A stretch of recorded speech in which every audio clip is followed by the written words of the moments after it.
Welcome to Fiction Audiobooks. If you enjoy the content, like and subscribing would be greatly appreciated.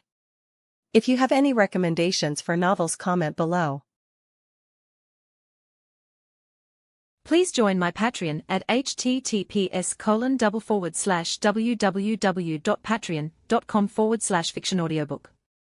That concluded the second day of the Founders Festival. It was full of surprises. Rimuru didn't expect to see Zijin and Adalman, but Seal just happened to have a different plan. And it amazed him that Masayuki had advanced to the final round. The boy brimmed with confidence, but confidence alone wouldn't be enough to take down Seal's unfinished masterpiece that was Zijin. Rimuru had to remind himself that he must not underestimate Masayuki. He always lucked out of a dire situation, and this one shouldn't be that different.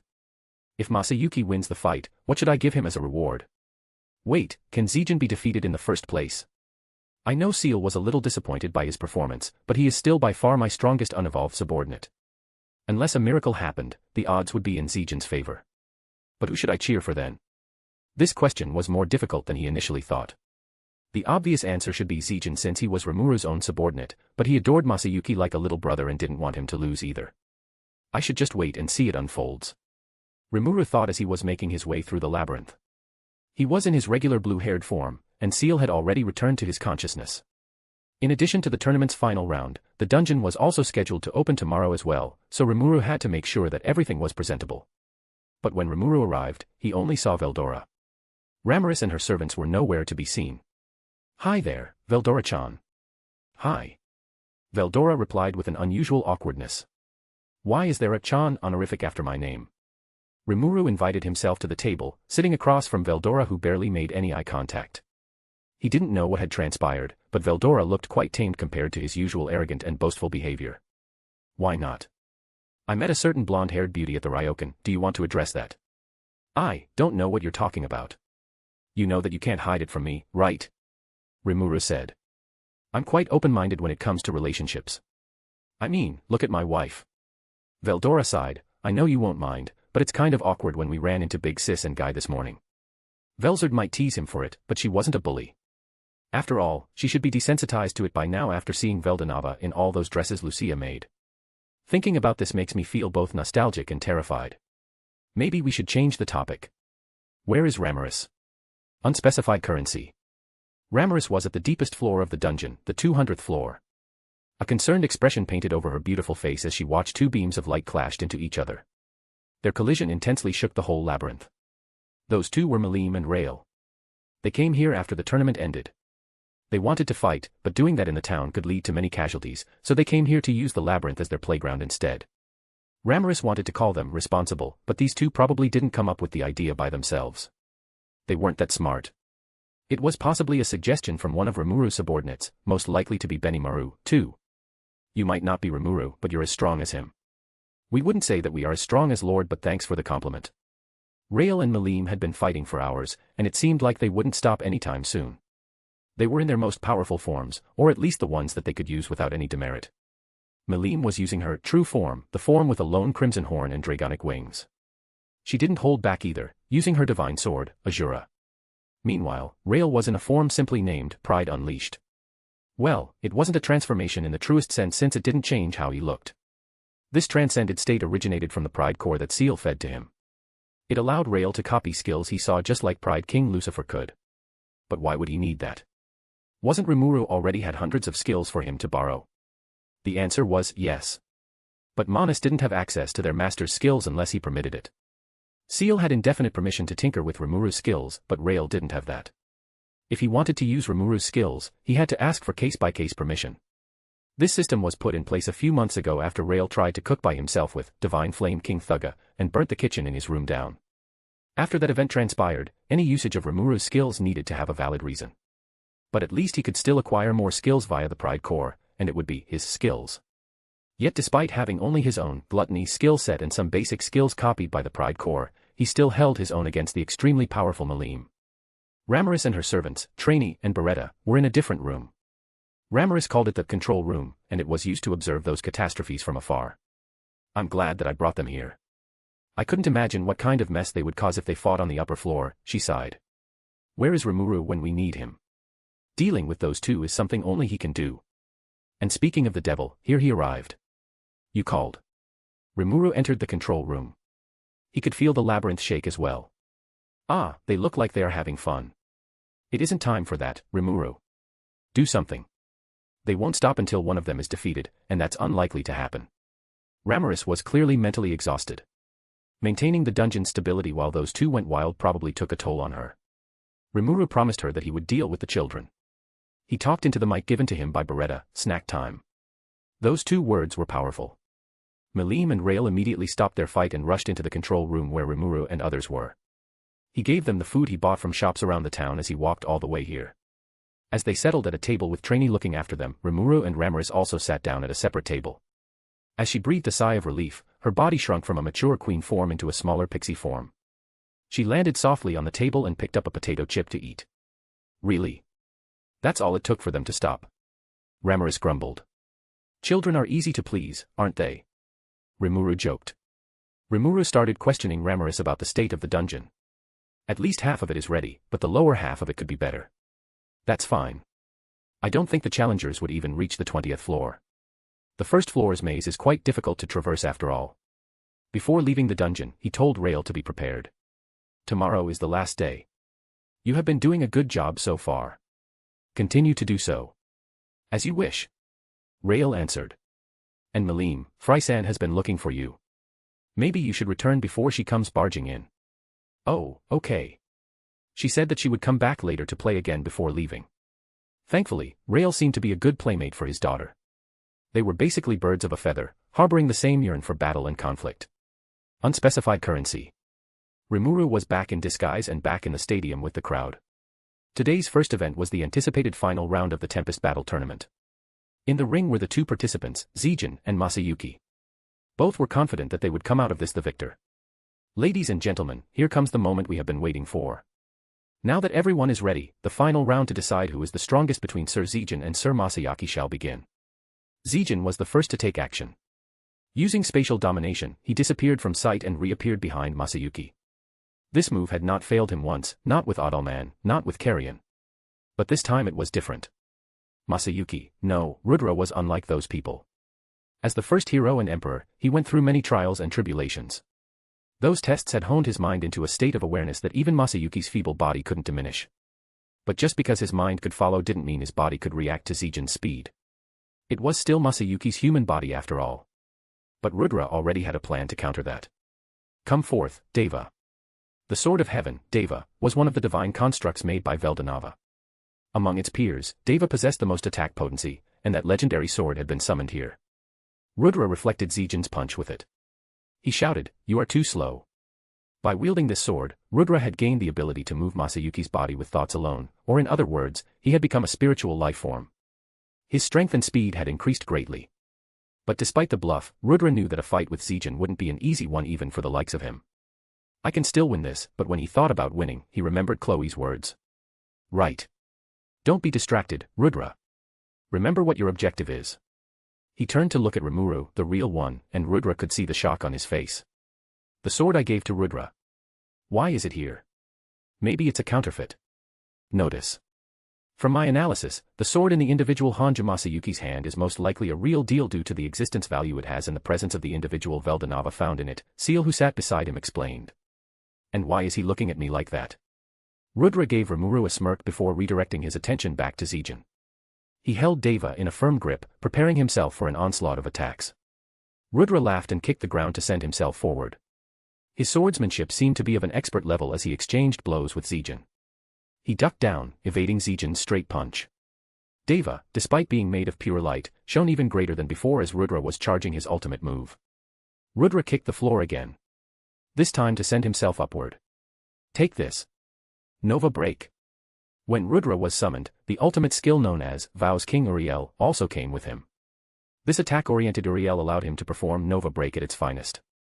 Zijin's defense from extra skill multi-layer barrier was crushed by the combined might of the divine sword and the ultimate skill. The quick-witted Zijin managed to dodge the move.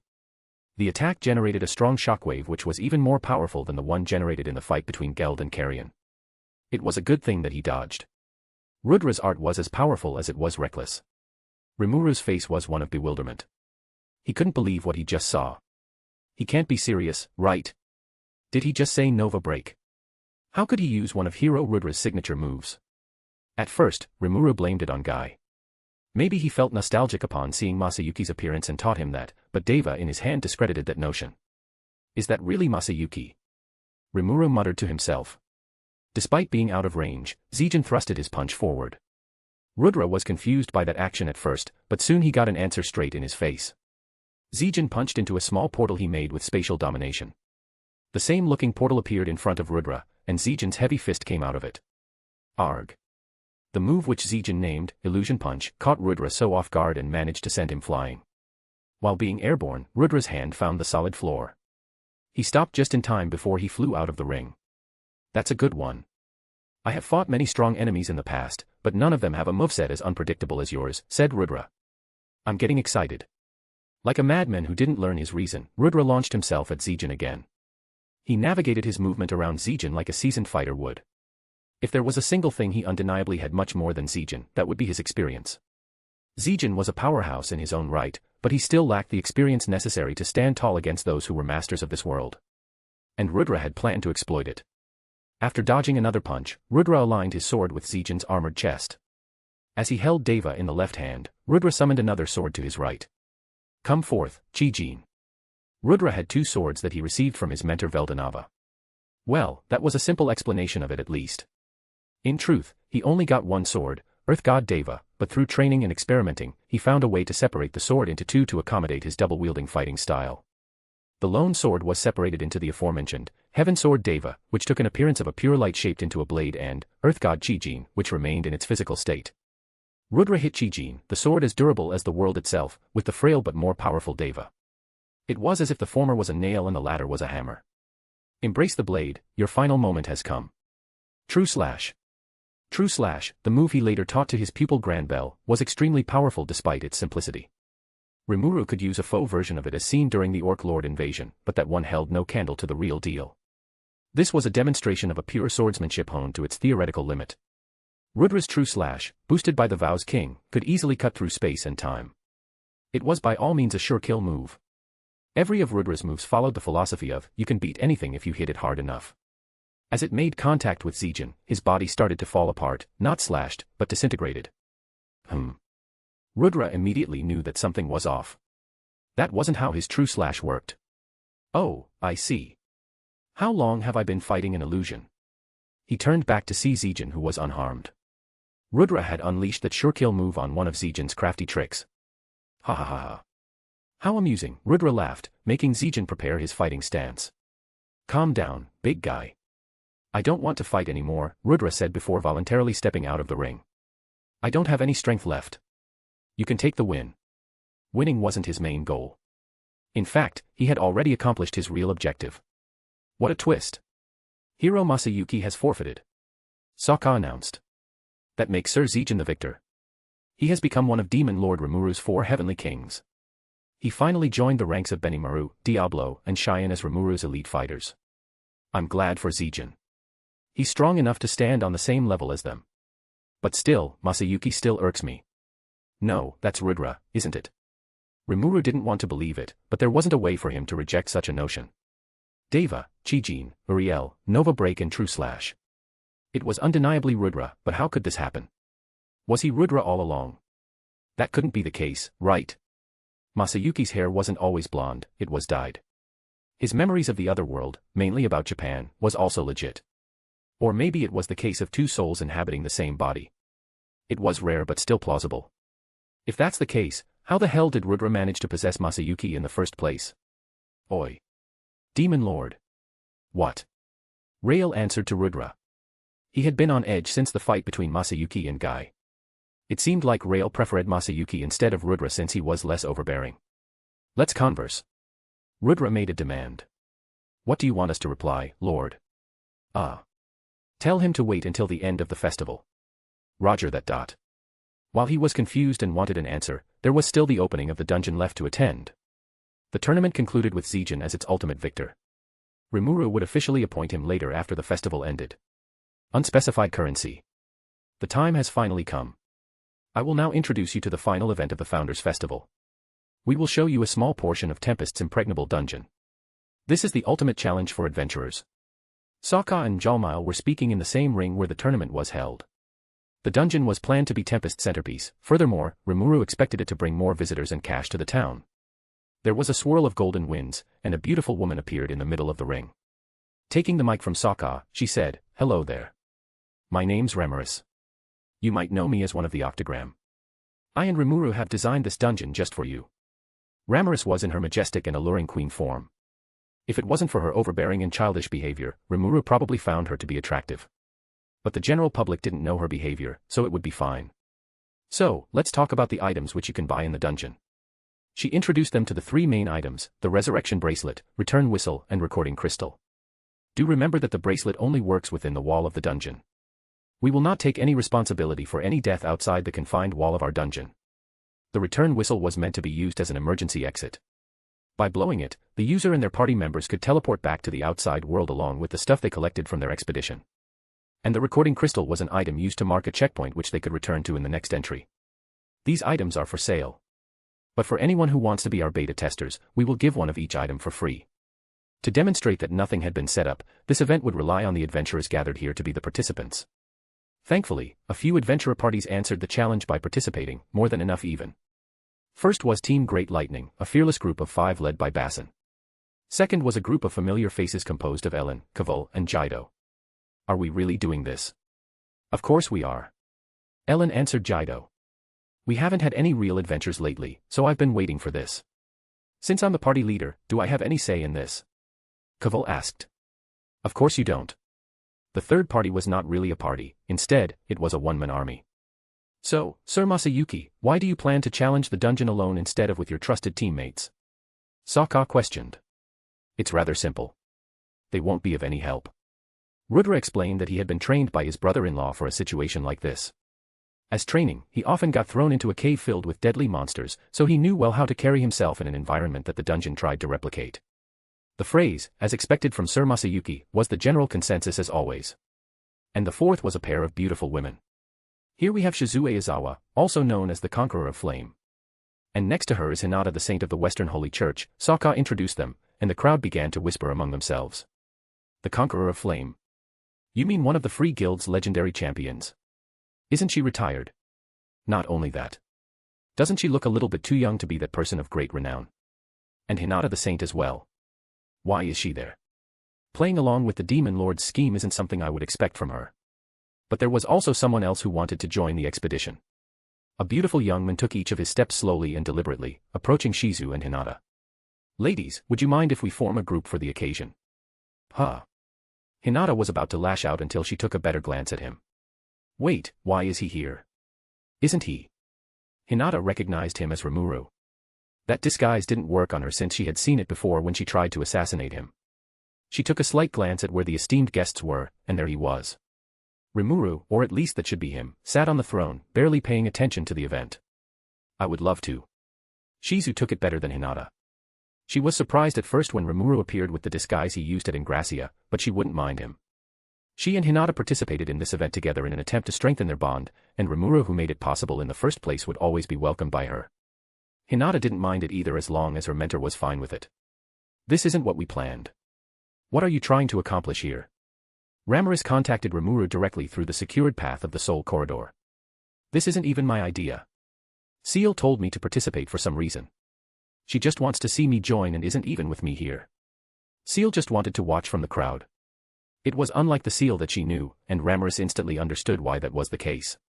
It's time for that already. Ramiris thought to herself. For what? Don't worry about it, Rimuru. She finished the dubious sentence with a mischievous giggle which only served to fuel Rimuru's suspicions.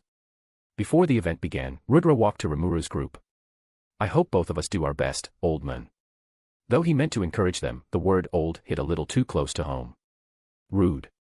Instead of lashing out and causing a scene, Rimuru kept the thought to himself. That word was such a low-hanging fruit, and it didn't affect only Rimuru but Shizu and Hinata as well. They might look like they were in their prime, but that couldn't be further from the truth. Being a demonoid and a saint, they aged much slower than a regular human, but they weren't true ageless beings like the true dragons or the awakened demon lords. Come on, it's not that big of a deal, Rimuru told them. Ouch. Ouch. Ouch. You don't have the right to speak for us. Hinata pinched and pulled Rimuru's soft cheeks. She whispered, "How can you look more youthful than me despite you being millennia older?" "Humph," Rimuru pouted as soon as Hinata released him and said, "If it worries you this much, maybe you should just get stronger." While she was slightly annoyed by Rimuru's bold statement, she couldn't disagree with what he said. The noises he made are quite. Hinata reeled her mind back before she entered the point of return. "No, don't think about it in a no nice way. This is the father of your goddess. It would be the greatest height of blasphemy." Hinata reminded herself and took a deep breath to calm her mind. This was so unfair. Looking at how young and small he was, Hinata felt the unholy urge to squeeze him. Maybe this was what they called cuteness aggression. She would never let Rimuru know what she was thinking. That man would tease her for years if he ever found out. The dungeon expedition was about to begin. Ramara's subordinates, the Dryads, would follow each team to get a live broadcast for all to see. Ready. Set. Go. Rudra was the first to run into the labyrinth. Each step he took was one of utmost confidence. Ellen and her teammates slowly explored every corner, checking for traps and hidden rooms. They acted like professional adventurers who knew what they were doing. Which was the opposite of Basson and his team. Those guys were too reckless. They strolled forward without drawing a map or marking the wall, underestimating how complicated and vast this place could be. For Veldanava's sake, this was called the labyrinth for a reason. Back to the hero emperor, he ran past each trap like a madman, and any monster blocking his way was eliminated in one strike of his blade. Out of the four groups, Rimuru's group seemed to be the only ones who planned to go as deep as they could. "Oh, Hinata, don't step there. That tile will trigger a poison dart trap," Rimuru warned. "What? Why is it on the first floor? Isn't it too dangerous?" Rimuru had seen the entire layout of the dungeon before, so he could recall its details, including where the traps were. He acted as the group's guide, telling them where they should and shouldn't go. Meanwhile, Shizu and Hinata took turns taking down the monsters that appeared. After walking through the corridor for a couple minutes, Rimuru found what he was looking for. If I'm correct, this tile should be. By stepping on it, the floor below them collapsed. Although it was classified as a trap, this one was more beneficial than others. While being airborne, Shizu rotated in the air and made a soft landing. Hinata did the same. She instinctively extended her arms, and Rimuru fell into it. "Ha, he is lighter than I thought." "No, don't let your intrusive thoughts win, Hinata." "Nice catch," said Rimuru. Feeling another rush of annoyance, Hinata dropped Rimuru on the floor and looked at him harshly. "I should just let you hit the floor. It isn't like you are going to break into pieces or anything. You are such a heartless woman. Can't you see how delicate I am?" Rimuru joked around as he stood up and brushed off the dust from his shirt. Why does he have to be such a brat about it? Is it for the sake of a convincing persona? Whatever the reason is, it starts to get on my nerves. Hinata took another deep breath and maintained her cold attitude toward Rimuru. They went forward with their expedition, falling through more pitfall traps as if they knew the interior well. At last, they arrived at the 10th floor where the first official boss resided. Officially, there were 10 guardian bosses who guarded the 10 mandatory staircases, but there were also bosses that could appear in a floor between the main ones as well. These were called the floor bosses. And here in the 10th floor, a B-ranked black spider was the boss they must defeat before they could advance. After playing a game of rock-paper-scissors to decide who would fight, Shizu came out the victor. Her slender hand brushed the sword from its pointy tip down to the hilt, igniting it with a raging crimson flame. The fire didn't stop there. It also went on to cover her entire body, replacing her regular adventurer clothes with the dazzling armor of the flaming armaments. For Hinata, it was the first time she had seen it. She noticed that Shizu's armor bore a resemblance to her very own holy armaments. With an immense speed, she closed the gap between herself and the black spider. Die by the all-consuming, burning brilliance, inferno flame. With a swift of her blade, Shizu shot out a beam of elemental flame which utilized the power of the Flame Lord given to her by Rimuru. Just like how she described, it was a brilliant performance of flame manipulation.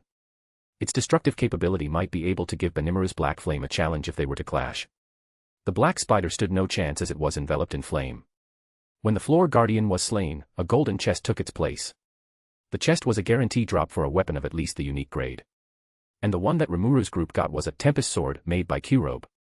I'm in need of a new weapon after my old one was broken, but you two can have this one, Rimuru said. He already had a Hura Mazda, so making a weapon stronger than this one was quite easy for him. Hinata also said, a long sword is not my style. I prefer a thin and light rapier. You can have it, Shizu-san. Don't mind if I do. She curiously inspected the sword, rotating it in her hand and giving it a couple test swings. It was a perfect replacement for her old weapon which was just a special grade. Seems like you love it. Of course I do. It does have Rimuru-san's surname attached to it after all, she smiled, then followed with a low whisper to herself. I hope I can have that as well. I think it's meant to reference the name of the nation, but okay. Rimuru brought out a return whistle and blew it. A purple portal enveloped them, and soon they were back at the surface. The first team to venture down to the 10th floor and clear it has come out. What a performance. But that's to be expected from the champions. Wait, Sokka-chan. An unknown person has entered the arena. Ramorous int erupt. As soon as Rimuru and his teammates exited the dungeon, a black-haired woman approached them. No, her main target was Rimuru. Seal-san. She didn't answer his call via telepathy. Instead, she bent one of her knees down, entering a proposal pose. Since the day we met, I know that I'm yours. I want to be yours. I've been wondering if it's even possible for a lowly me to be with you. Master, will you marry me? After hearing Seal's proposal, Rimuru felt like every second past was an hour to him. It came so sudden. Well, it was only a sudden move from Rimuru's point of view. Seal had been preparing for months. The engagement ring was quite pricey since it was made from a platinum band and a canary diamond. She also threatened, convinced Rael, Ramorous and Veldora in advance to make sure that they would not foil her plan. And with everything going according to her plan, Seal made a move to secure her place. What do you say, Master? I. Before Rimuru could give his answer, the dungeon doors made a sound, and Rudra came out of it. He looked at Rimuru and Seal with a face of surprise. Right, I'm married to his sister. He might not appreciate this scene before him. It was a miscalculation from Rimuru because instead of lashing out, Rudra clapped his hands. Congratulations. His simple words and actions made the whole crowd go wild. They clapped and cheered for Rimuru to accept. Well, it wasn't like he needed their encouragement in the first place. With a face as red as a beet, Rimuru replied, You are such a sly woman, but I don't hate it at all. His hand hovered in front of her, letting her know his true intention. Understanding what she had to do, Seal put a ring on Rimuru's finger and kissed the back of his hand for good measure. Rimuru crossed his arms and grumbled. This isn't fair, I don't have anything for you at all. I would accept anything from you. Oh, maybe we could make a sibling for your children. What do you think, Master? Speaking of that in a public setting, how shameless. Waves of different emotions washed through the people who witnessed such a bond being formed. This hurts. It hurts a lot. Maybe if I was more honest about my feelings than this. Shizu thought. I should be happy for him, but why does it feel so irritating? Hinata palmed her chest, feeling her beating heart. I don't understand. Chloe was sitting on the throne in the VIP zone, having no concern at all by the event unfolding before her. She had gone through many timelines, and there wasn't one where she didn't end up with Rimuru. Her place was nothing but secured. I only need my adult body back. They are still unsure of their feelings, aren't they? Chloe took a glance at Shizu and Hinata. They just need a little push. That's all.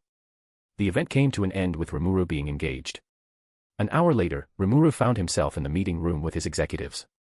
They were exchanging a knowing smirk, and the reason was clear as day. It was the rings on Rimuru's fingers. Rimuru wore 2 rings, one was the Black Demon Lord ring on his right hand's middle finger, and the other was a ring with a fancy yellow diamond on his left hand's ring finger. They aren't going to let this slide, are they? Rimuru sighed, embracing himself for a long, long week of being teased by his own subordinates. Story 1. True Dragons' Preferences. The true dragons, as the most perfect life forms in the world, were quite selective when it came to their partners.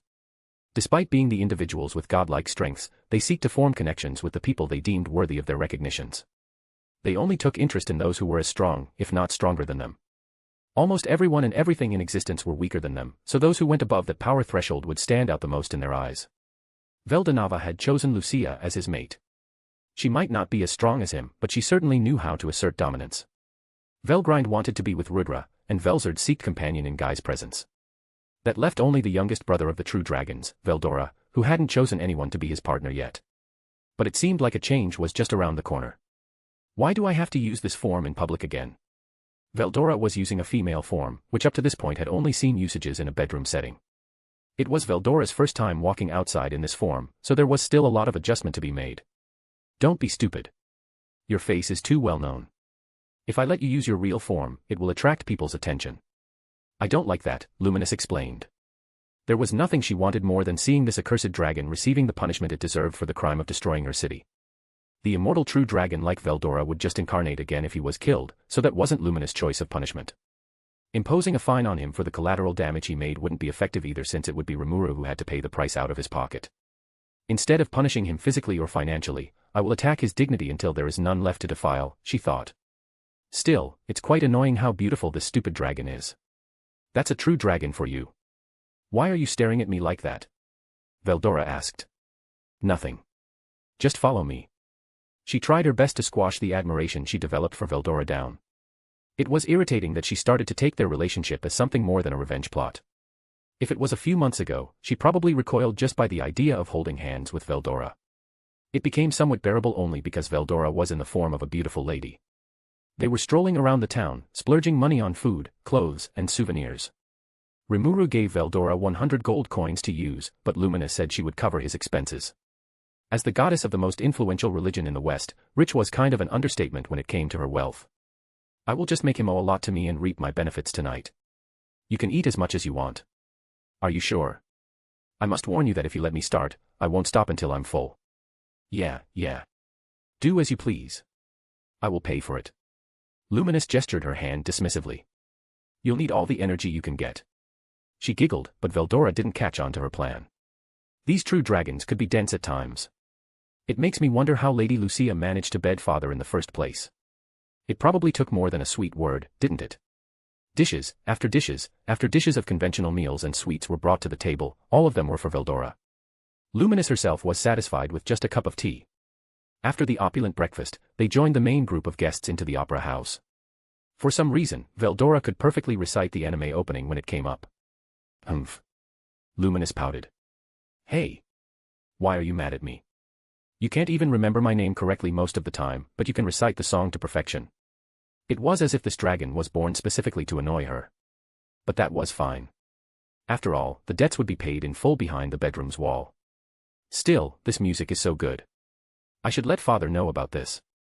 We can use this kind of entertainment in my nation. They went out for lunch after the music performance ended. Then they retreated to the Ryokan room which Luminous paid for. She pushed Veldora to bed as soon as they went past the door frame. Lumi, isn't it too early for that? Luminous, with a wide smirk, replied, a festive season calls for a celebration, no. Let's have a marathon, we will stop when the next sunrise comes. She locked the door with a loud click. She pushed Veldora down.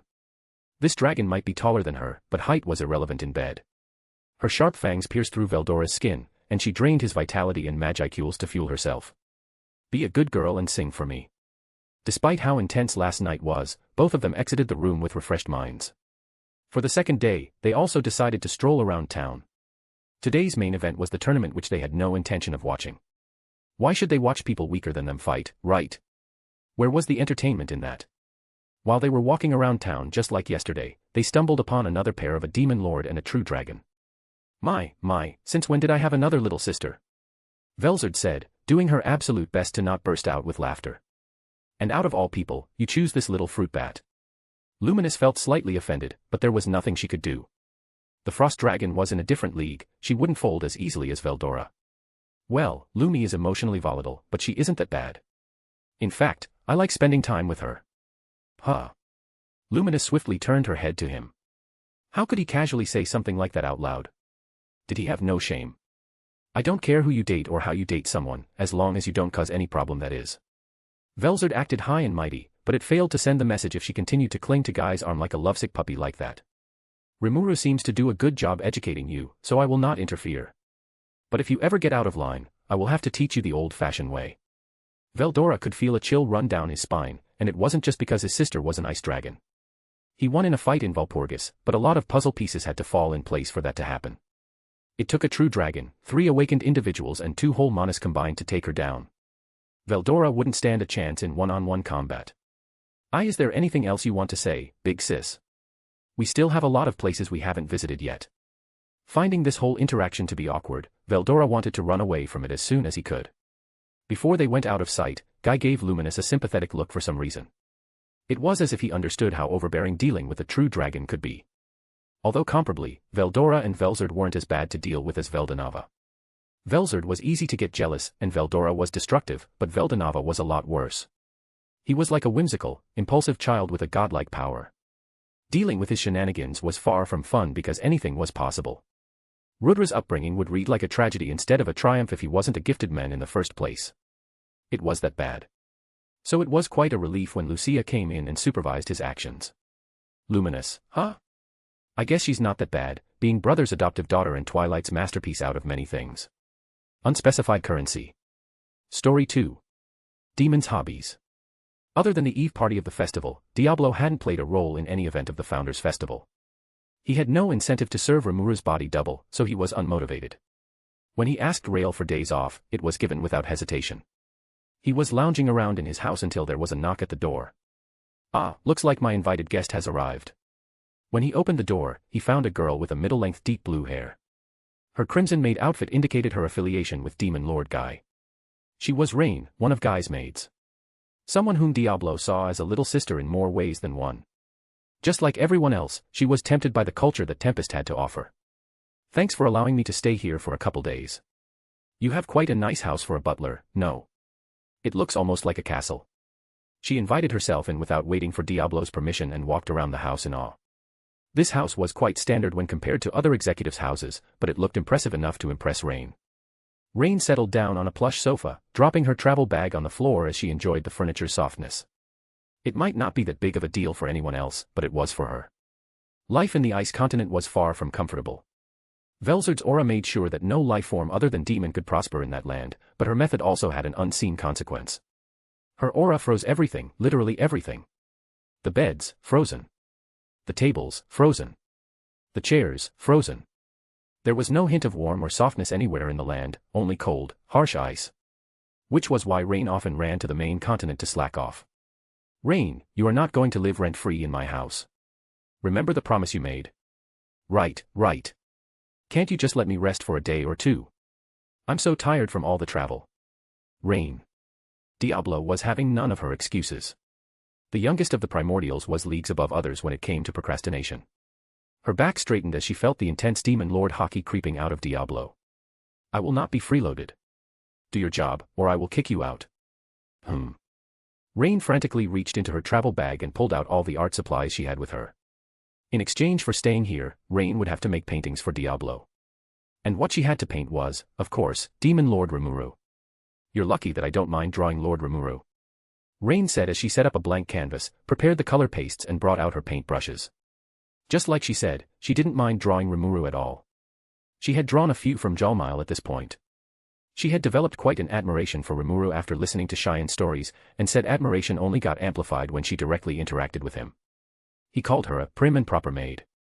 Rain didn't often get a compliment from others, not from Guy, not from Velzard and certainly not from Mizari. It was kind of fair that she never got one since she never put in any effort in doing her work to begin with. But Rimuru didn't know that. He saw her as a competent maid which Diablo and Testarossa should take after. First of all, you should read the materials. Diablo picked up a stack of books from the bookshelf. There were 10 in total, each one had around 400 to 600 pages. Everything written in here was about Rimuru, explaining Rimuru's upbringing through Diablo's eyes. These were years upon years of his effort to archive Rimuru's greatness. He had once sent them to a human publishing organization in order to spread his greatness, but his books were rejected and sent back here. The letter that came back with it read, "It is our responsibility to the public to not publish cult propaganda in our newspaper." Glory to Luminism. Yet another reason for Diablo to loathe humans. I'm not reading all of that. You will. Diablo threatened her with his claws. No matter how gorgeous Rain's painting looked, it held no sentimental value if she didn't truly understand Rimuru's excellence. She spent the entire day reading the books. A spiritual life form such as Demon had a body that never got tired, so the only obstacle was a strain it made on her mind. Nonetheless, she pulled through. Rain began her painting session as soon as the morning of the next day arrived. And in a few hours, the first painting was done. What do you think? Diablo inspected every detail of the painting carefully. It is an amazing piece of art indeed. While you might be a total brat, I respect your talent. Be grateful. That'll be the only praise I give to you. Diablo picked it up and hung it on his wall. What are you waiting for? Start drawing the next painting. You're too demanding. Rain pouted but still did as she was asked to. During the day, there were a lot of guests visiting Diablo's home. All of them were Tempest's executives, and they came here for the paintings. In other words, his house had become a distribution ring, but for paintings of Rimuru instead of drugs. Diablo was the one who spread the rumors. He knew how sought after Rimuru portraits were, and in the process he would make other executives owe him a favor. The first group to arrive was the 3 demonesses. They brought bottles of fancy booze as tributes for Rain. I always want his portrait on my wall. It'd make daily praying a lot easier, said Testarossa. What? Come on, Rain. Everyone knows that praying to the higher being is the most efficient way to maintain access to holy magic. By the way, that was an excuse. Demons didn't really need a reason to worship their lord. They just did. The paintings they commissioned were interesting. For example, Ultima's painting was one of herself in the form of a cat resting on Rimuru's laps. Arriving moments after them was Benimaru. I bought a cake. It wasn't just any ordinary cake either, this one came from Mr. Yoshida's store. The line was unbelievably long, so he had to rely on his right-hand woman, Gabwa, to get it. But it was worthwhile since this cake was a great bargaining tool. Shuna was next. She came in with the food she made by herself and went out with a portrait of Rimuru. When it was Cheyenne's turn, she also brought her own cooking. Which was questionable. It tastes good, but what's wrong with its appearance? Where is the appeal that should make me want to eat it? Rain questioned.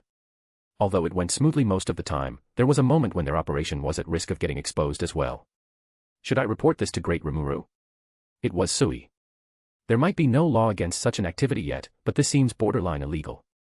As Rimuru's eyes in the shadow, Sui would have to report everything he deemed suspicious to him. Ah, Sir Sui, please don't make a big deal out of a harmless hobby, said Diablo. How about this? I will give you a painting as well if you keep quiet. A bargain didn't work. Sui seemingly was a man who could not be swayed by conventional means. Did you try to bribe me, Diablo? It won't work. I will give you 3 for free. And as Diablo anticipated, Sui folded. I see. There's not any criminal activity committed yet, so I have nothing to report to Great Rimuru. Keep it secretive. As you wish, Diablo replied. At the end of the day, Rain had distributed around 20 portraits of Rimuru in total and acquired a lot of stuff through bartering. Phew, that's the most work I've done in this century. Now I just want to throw myself on a soft bed. You'll sleep on the sofa, Diablo said bluntly. What? That's so unfair. I only have one bed. Then why do you not sacrifice it for me? You can't let a pretty lady like me sleep on a sofa, right? I deserve a softer bed, no. Rain demanded. No, he confirmed. Unspecified currency. Story. Clown's reunion. It was the night of the Founders' Festival's first day. While Yuki and Kigali were on their way back to the inn, they saw a cloaked figure hidden in the shadow between buildings. Who is that? Was it one of Rimuru's spies? But before Yuki could ask, that cloaked figure shot maximum mana bullet at him. An attempted assassination. Instinctively, Yuki jumped in front of Kigali to protect her. He kicked the orb of immense energy and destroyed it with his anti-skill. Anti-skill allowed Yuki to completely negate the effects of aura, magic and skill. Who sent you? Yuki shouted. As both the Grandmaster and the boss of Cerberus, he had made many enemies. Still, there shouldn't be anyone bold enough to send an assassin while I'm in the Demon Lord's country. Oi. Don't just run away. That cloaked figure turned his back to Yuki and calmly walked away into the depths of the city. Yuki ran after that shadow. I have to kill, no, Rimuru-san won't allow that to happen. Maybe I can just beat him up. Yuki chased the men until he stumbled upon a dead end. There's nowhere to run. I didn't plan to run from the beginning, the figure replied with a voice that Yuki recognized. It's been a while, Yuki-sama. When the cloak was taken off, Yuki could see a white mask with slit eyes, a wide smile drawn in a thin line and a hollow circle mark on the forehead. It was the mask of the crazy Pierrot. In other words, Clayman's mask. Yuki's eyes widened in shock as if he was seeing a ghost. Clayman. He muttered. I thought you were dead. I'm a deafman after all. This isn't time for that poorly executed joke, you bastard. Despite what he said, Yuki still laughed. I didn't expect you to survive an encounter with Rimuru-san. I told you to not pick a fight with him, didn't I?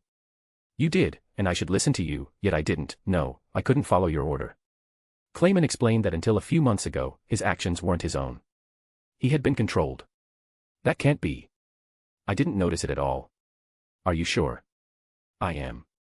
In fact, it was told to me by arguably one of the smartest people in the world. Smarter than me? Yuki couldn't help himself but to ask. Yuki-sama, trust me, nothing good will come from picking a fight with that. Said Clayman. Clayman described that person to be a force beyond comprehension. Clayman had seen just how much of a menace Seal could be, and Yuki wouldn't stand a chance against her. He couldn't warn him about her directly either. Seal was a cautious woman and had protocols already put in place. Who is that person? Well, her name is Redacted. Redacted is Rimuru-sama's Redacted. What? As you can see, any attempt to talk about Redacted is censored. Not even their gender can be shared. Even if I tried to write that name on a paper, the paper would burn. This censorship was a result of Clayman's unique gift, the one he got from Seal. Glenda and Velda also had the same function in their skills, too. There was no way to work around it. After all, it wasn't about the method but the intention. As long as there was an intention to mention Seal, it would be censored all the same. But that's not important, is it? Just try not to make more enemies, Yuki-sama. I have to go now. Where are you going? Don't you want to meet Kigali? No, Demon Lord Kazarim.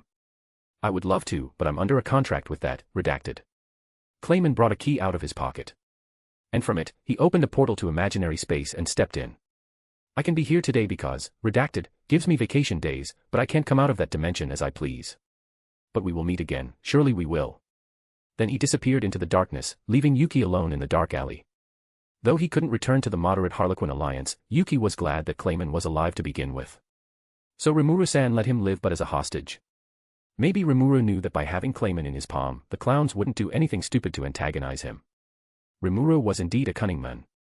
I have to find a way to work around this. Maybe, just maybe.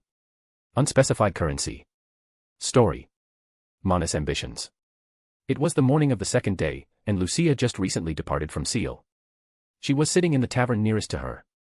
Taverns would be full of customers around the evening, so it was quite empty in the early morning. This specific tavern was run by Trya, who covered a shift for her sister. Mona's Lucia enjoyed the peace in this tavern. She brought the work out and started doing it here. The report in her hand was the Empire's most classified information. They called it the Rebirth Plan. It was an improvement upon Michael and Feldway's old plan. In their original plan, they would collect all 7 virtue skills and the dragon factors of the 3 remaining true dragons to revive Veldanava. But Lucia found that plan to be flawed. The important ingredients were missing. How could they plan to revive Veldanava without the essences of Veldanava himself? Seeing that their plan would only create a flawed copy of the divine, Lucia intervened and added everything necessary for the Star King Dragon to be properly reborn. First and foremost was the Star King Dragon's essences. Lucia theorized that there should have been 7 of them that existed. Almost everything around Veldanava circled around that number in a meaningful way, and this was one of them. Out of that 7, only 4 were known by the Empire. The Star King's flesh was under Demon Lord de Gruel's protection. The Star King's indignation, the Chaos Dragon, was with the Rosso family. Its other half, the Star King's husk, lived on top of the Dragon's Den. The Star King's desolation, Everage, remained in the enigmatic palace. That left 3 more for Monas Lucia to locate. Next was the virtue skills. Ultimate skills, Knowledge King Raphael, Justice King Michael, and Charity King Ragel, had been secured. And in this Founders Festival, Lucia had located 2 more ultimate skills. Those were Velzard's, Patience King Gabriel, and Demon Lord Leon's, Purity King Metatron. It was easy for her to locate them now that they were in the same city. That left only Oath King Uriel and Hope King Serial, that she still had no idea where they were. And the last thing they had to collect were the 7 deadly sin skills. This was the most difficult to locate out of them all. From Lucia's citywide scan, she only found 4 of them. Gluttony King Beelzebuth and Pride King Lucifer were with Demon Lord Rimuru, Rael. Envy King Leviathan was with Velzard. And Wrath King Satinal was with Malim. But that was all she found. On a different note, a presence resembling Greed King Mammon could also be detected from Demon Lord Luminous Valentine, but the result was too inconclusive to confirm. There was still a long way to go. I just want to revive Lady Lucia. Why does it have to be so complicated? Don't you look a little too distressed for the festival's morning? While Lucia was keeping track of her progress, a man approached her. He was a man with a charming face, dressed like some sort of noble. And who should you be? I'm kind of a ghost. Like, I'm allowed to roam the outside world only on a special occasion like this festival. Lucia cleared the table and invited him to sit down with her. She found him to be interesting. From the first glance, she could see that he was, just like her, a Monas. He made himself comfortable, even ordering beverages. What do you mean by being a ghost? Lucia asked. They said that pride goeth before the fall, don't they? I happen to have one of the worst falls in history, he said. I once held a power beyond imagination, but I still lost. I underestimated my opponents. Is that so? That sounds like a you problem. Why are you telling me this? Lucia pointed out the obvious. But why did this strayed Monas act as if he knew her? That couldn't be the case, right? Lucia was sure that her disguise was perfect. A lot of people reach for the star, you know. I can't help but to see the ambition I used to have in you. They can have the star. I only want what's mine back, Lucia replied. In truth, her ambition wasn't revolved around Veldanava. Instead, her plan was to revive Lucia, her mistress. She only joined the plan to revive Veldanava because he was the only one who could resurrect Lucia with his omnipotence. All-consuming ambition is quite dangerous, but I guess you'll be fine. The men seemed satisfied and stood up. Next time, let's talk in a more private setting. Is there any way I can contact you? Lucia thought that forming a contact with another Monas would benefit her in the long run. Can you attune the frequency of your thought communication? It took him a couple seconds to digest what she just said. What kind of nonsense are you talking about? You called it nonsense, but I call it revolutionary. Fine, fine. It's my fault for not being smart enough, he sarcastically said. But it seemed like someone didn't understand what sarcastically meant. Yes, you should be ashamed. Whatever, we'll meet again. Next time, I will get your contact information. He put a stack of coins on the table, paying for the beverages before taking his leave. When Trya came to collect the cash, she pointed out. Wait, these are counterfeit coins. Then she looked at Lucia, expecting her to pay since they were sitting together a moment ago. That bastard. Lucia cursed. Rimuru and his executives were gathering in the meeting room. He had a lot to discuss with them now that the Founders' Festival had come to an end. I'm glad that they haven't asked me about the proposal yet. They probably knew that it was him who was being proposed to, that Disguise's performance record wasn't the best after all. Thankfully, they let Rimuru's private life remain private. Other than knowing glances and smirks, they hadn't tried to press him for answers yet. Unbeknownst to him, they had made arrangements in order to find out who that woman was before this meeting even started. That woman had proposed to their lord, and he said yes. It was clear to all of them that the wedding would soon come. When that happened, and their bond got officialized, that woman would become the Queen of Tempest. They had to make sure that she didn't plan to take advantage of their beloved demon lord. But since this was their lord's special person, they had to know more about her without Rimuru noticing. They knew how she looked, so finding details about her shouldn't be that difficult. Testarossa had ordered Moss to check Tempest's registry, just in case she was Tempest's citizen. One of Sui's clones was sent to look through the guest record. Due to the incident they had with Falmouth, Tempest had come up with a protocol to make sure that they wouldn't let people with less than good intentions in. And they also made a name list of the guests. They would check that as well, just in case she was a foreigner. And Kurayami, Sui's personal squad, was assigned to gather as much information as they could from nearby countries. They really wanted to know the identity of that woman. Despite their efforts to keep this operation a secret, Seal was aware of it, but she let it continue because it was amusing. It was impossible to find any information about her since she was a recluse who had no life outside of her master's body. Fufufu. What's it, Seal-san?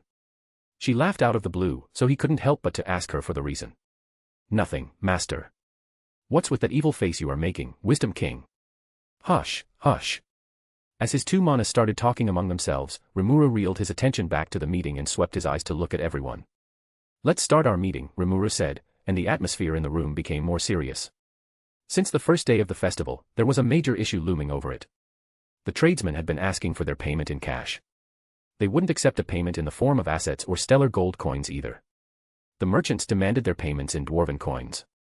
Tempest had significant economic power but no credit to back it up. If they failed to pay them in full when the payment was due, Tempest's reputation would be ruined. Clearly, this is someone's plan to tarnish our reputation or worse. Trying to defame a demon lord required more than just courage. They had to be stupid as well. Whoever is behind this, I will make you pay, but let's focus on the problem in front of us first. Rimuru still had gold coins left in imaginary space, and there was no better time to spend it than this. When the nation was facing a financial crisis, the king must do everything in order to solve it, including dipping into his own purse. After giving some of his fortune for his students, Shizu and Veldora to splurge, there were around 1,000 gold coins left. This won't be enough, right? Yes, in fact, we will need a few thousands more, said Njalmile. Njalmile and Damrata, both of them were entrusted by Rimuru to be the ministers of treasury, had gone around town to amass as much money as possible. In an attempt to raise money, Damrata spoke first. I approach many demon lords, but it turns out that the majority of them are poor. Yeah, that tracks. Most demon lords didn't trade with human nations, so they didn't have the dwarven coins that Rimuru wanted to borrow. For example, Guy had treasures and artifacts he shared with Velzard, although those assets were frozen, figuratively and literally. And if the report was right, it seemed like Leon tried to trade a solid gold bar for food. I shouldn't expect less from someone who rules a place called El Dorado. There were only Ramiris and Dino that Rimuru could call poor with utmost confidence. On a different note, Lady Hinata and the Western Holy Church lend us some coins. Damrata brought out a bag with almost 1,000 gold coins stored in it. This was a contribution from Luminous, which Rimuru was grateful for. Njalmail was next. I approach our allied nations. Blumend can't help us financially due to them already being a small nation. But King Doram has given me a message to pass on. Which is: if you want some dirt on the tradesman, you can contact us. So, let's leave blackmailing out of the conversation for now. We could revisit it later as a last resort though. King Gazel lent us 1,500 gold coins which we have to return in the future. Rimuru nodded, and he continued, and thanks to Ellen, I made contact with Emperor Elmesia via Archduke Gerald. Elmesia was unlike others. She didn't just let Rimuru borrow some cash but gave it to him outright. She said that she greatly enjoyed the event, and this price was relatively small compared to the joy she experienced. There was also a message she wanted to tell Rimuru. Keep Black in check. That's what she told me. Okay, just how affluent is she? No, that's not important. We can now pay the tradesmen with the dwarven coins they asked for. The next topic is about my 4 heavenly kings. Just like I promised, Zijin who won the tournament will become part of the group. At first, this group was meant to keep the troublemakers in check, but it might as well become an official group with how reliable each of its members seemed to be. Benimaru and Zijin, I have a gift for you too. Upon being called, both of them stood up from their seats, walked up to Rimuru, and knelt down next to him. Then Rimuru placed his hands on their heads. Go on, Seal-san. Do your usual shenanigan. As you wish, my lord. Just like Diablo, these two were qualified for the ultimate powers. Benimaru, who had the flame attribute, resonated well with the Scorch Wyrm egg. The Storm Wyrm egg which originated from Veldora had 3 main attributes: water, space, and wind. And it was specifically the water attribute which resonated well with Zijin. The transferring of the Wyrm eggs was done in a matter of seconds. By owning it, they had become pseudo-awakened ones, becoming as powerful as a true demon lord like Testarossa. Great Rimuru, this power is. Benimaru was speechless by his increased power. He felt as if he was omnipotent. Oh, Benikuin. You haven't seen anything yet, Rimuru smirked. That is but a fraction of the power you can have. Who knows, you might be able to match Veldora if you manage to crack that egg I gave you. You must be joking, right? True dragons were the Cardinal World's ultimate life forms. Possessing the same strength as them sounded like an absurd claim to him. But Rimuru's voice conveyed no humor, he really meant it. Meanwhile, Zijin accepted his words as gospels like usual. Hoping to better serve Rimuru, Zijin set his mind on acquiring that strength. Although it would be extremely difficult to say the least. The elemental Wyrm eggs had a difficult condition that put the Demon Lord seed and the hero egg to shame. The requirement wasn't souls or spiritual awareness. In order to receive that level of strength, the holders would have to defeat an individual who had more existence value than them. Rimuru wouldn't say that it was impossible. But still, it was unlikely to happen under a normal circumstance. These 3, in their pseudo-awakened states, were on par with an awakened Demon Lord, so an opponent stronger than them was a rare sight. They are still strong even if they remain in this state. But the Central World has a lot to offer, surely there will be an opponent just for them. If they manage to master this power, they might be able to obtain the pinnacle of power, the ultimate skill, without the help of Rimuru or Seal. Great Rimuru, isn't there a gift for me, too? Cheyenne asked. She was a member of the 4 heavenly kings as well, yet she was the only one who hadn't received anything from Rimuru. Even if she demands it, I don't really have anything to give to her. Cheyenne was a Demon Lord seed, so turning her into a full-fledged one was the obvious choice since it would also make her as strong as her fellow heavenly kings. But we don't have 100,000 to perform the ritual, do we?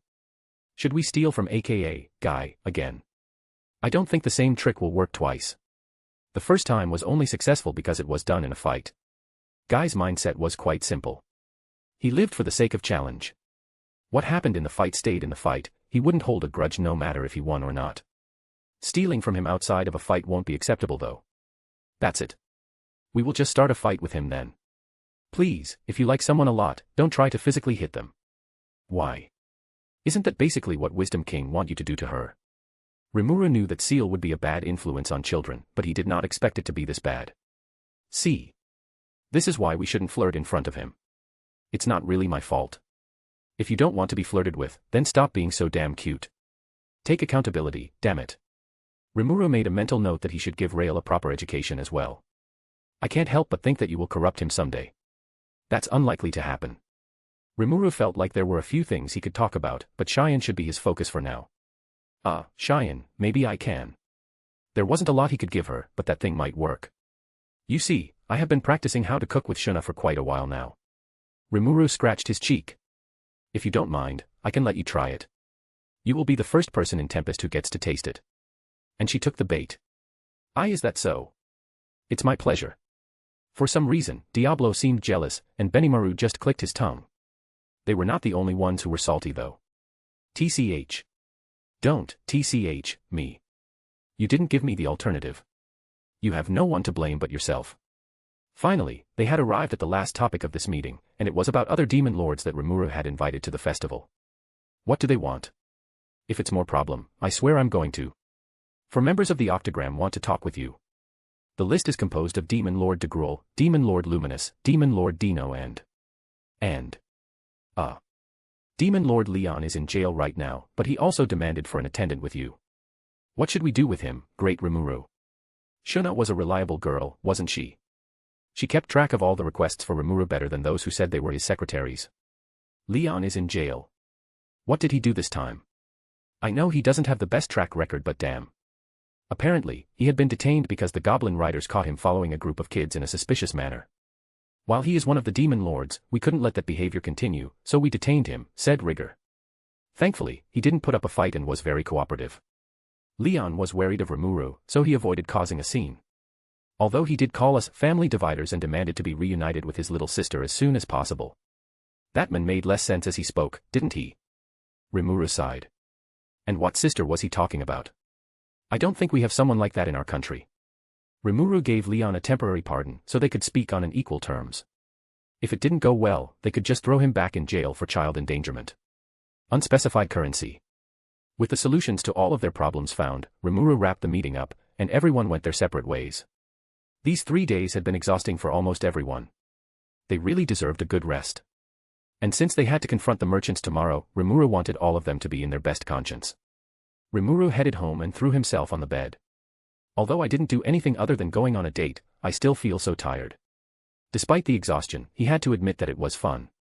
As he laid on the bed, Rimuru inspected the ring he got from Seal with a satisfied smile. His eyelids felt heavier. Rimuru yawned and fell asleep. Instead of waking up on the next day, Rimuru found himself in the room that he had been in before. Seal's room again. What a surprise. He had been here during the event of Walpurgis. If he recalled, he found out about Seal's weird fixation. One thing led to another, and they had started dating. That was just a couple months ago, and now we are engaged.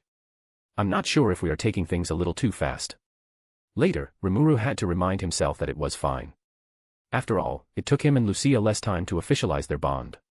Rimuru stood in the middle of Seal's office, stretching his body as if he was a cat. He exhaled softly.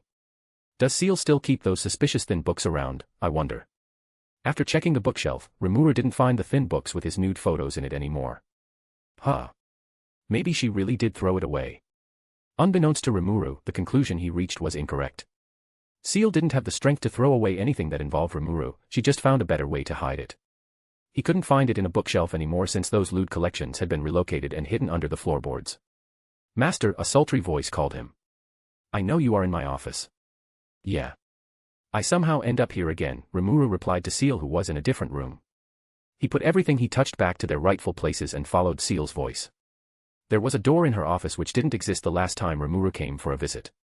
This dimension was infinite in nature, so expanding the living area wasn't out of the ordinary. Hearing her voice from the other side, Rimuru pushed the door open and saw Seal.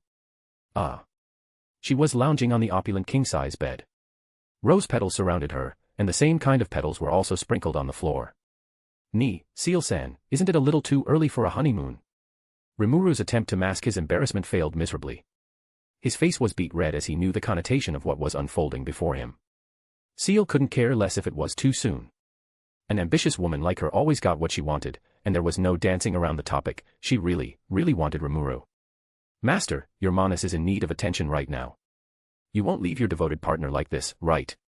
Her hand curled to beckon him in. Meanwhile, her other hand ran slowly and suggestively down her soft cheek, her slender neck, and her admittedly flat chest. As a moness, she could choose the form she manifested with, so how she looked was a deliberate decision. Rimuru stepped into the room and walked closer to the bed. Who was he to deny her of what she wanted? Wait, I'm her master. I think I can do that. Well, it's too late. He stood next to the bed. Why is she naked again? As soon as Rimuru was within reach, she pulled him in to join her on the bed. Wait, why am I the one being pinned down? Rimuru said as his wrists were pinned on the soft mattress. He tried to resist, but there was no real urgency in his action.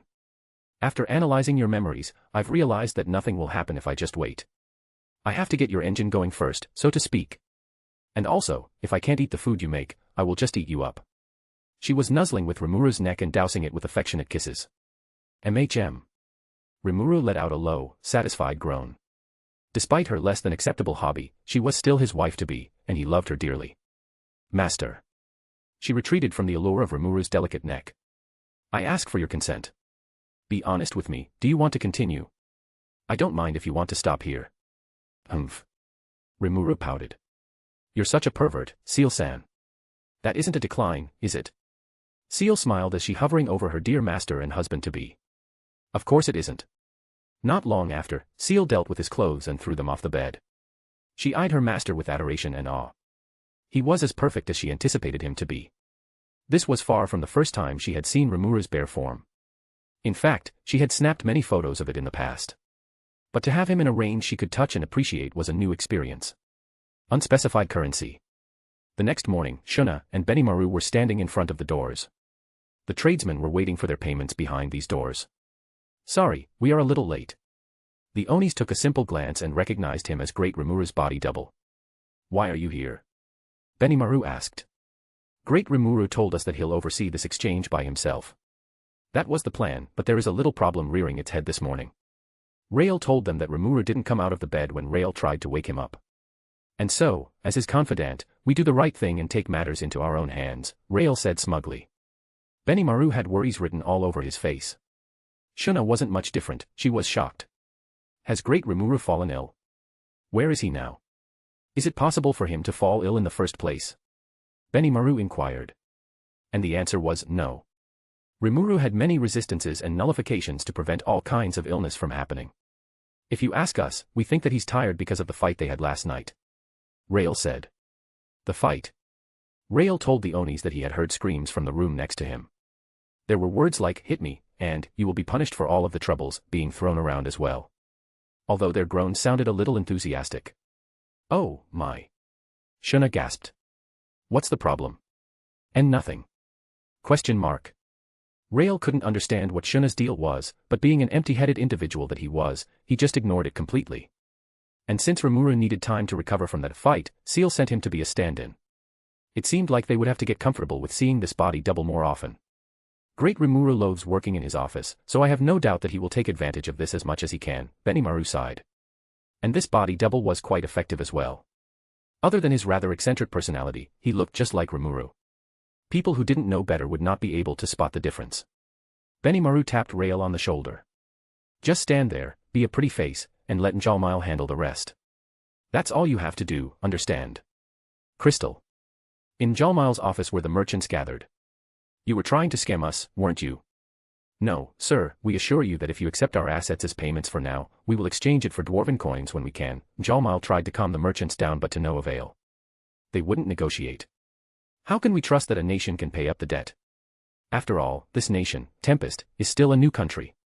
Right, we are demanding for our rights to be paid in a valued asset we see as reliable, which is the coins minted by Dworgen. The merchants took turns to speak their minds, but it sounded as if they were reciting from a script.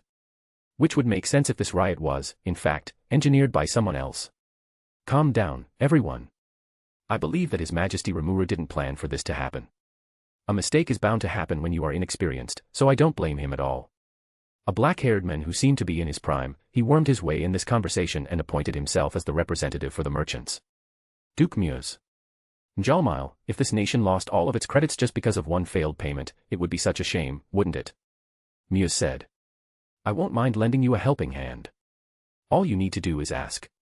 As Muse spoke with Njalmile, he was constantly reminded by that conversation. Muse, in this world, influence is more valuable than pure might. You don't have to win a fight as long as you can outsmart your opponent. Make him owe you a favor. That's your main objective. Yes sir, anything for the Rossos.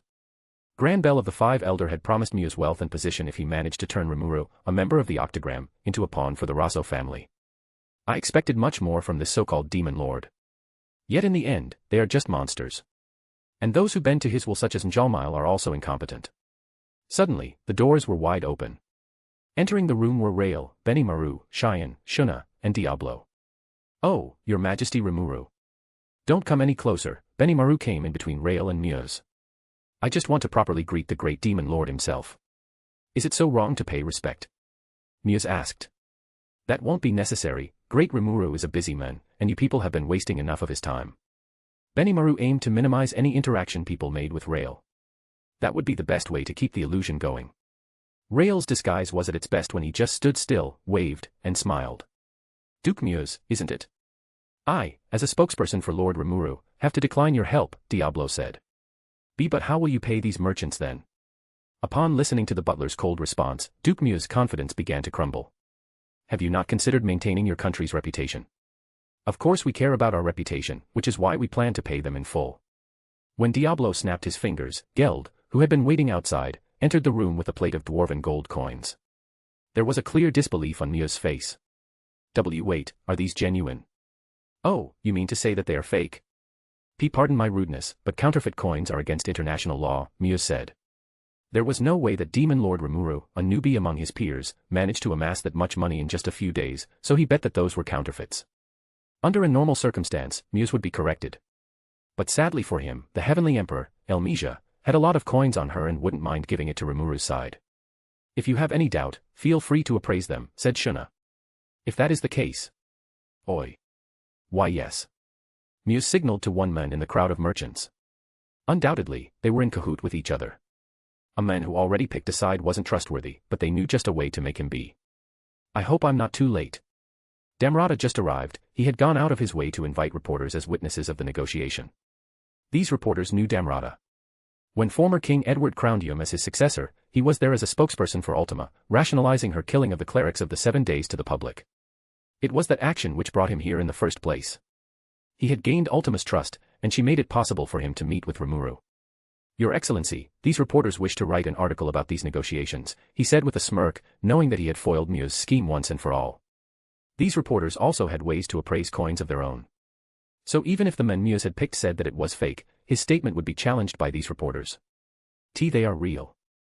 All of them are genuine dwarven gold coins.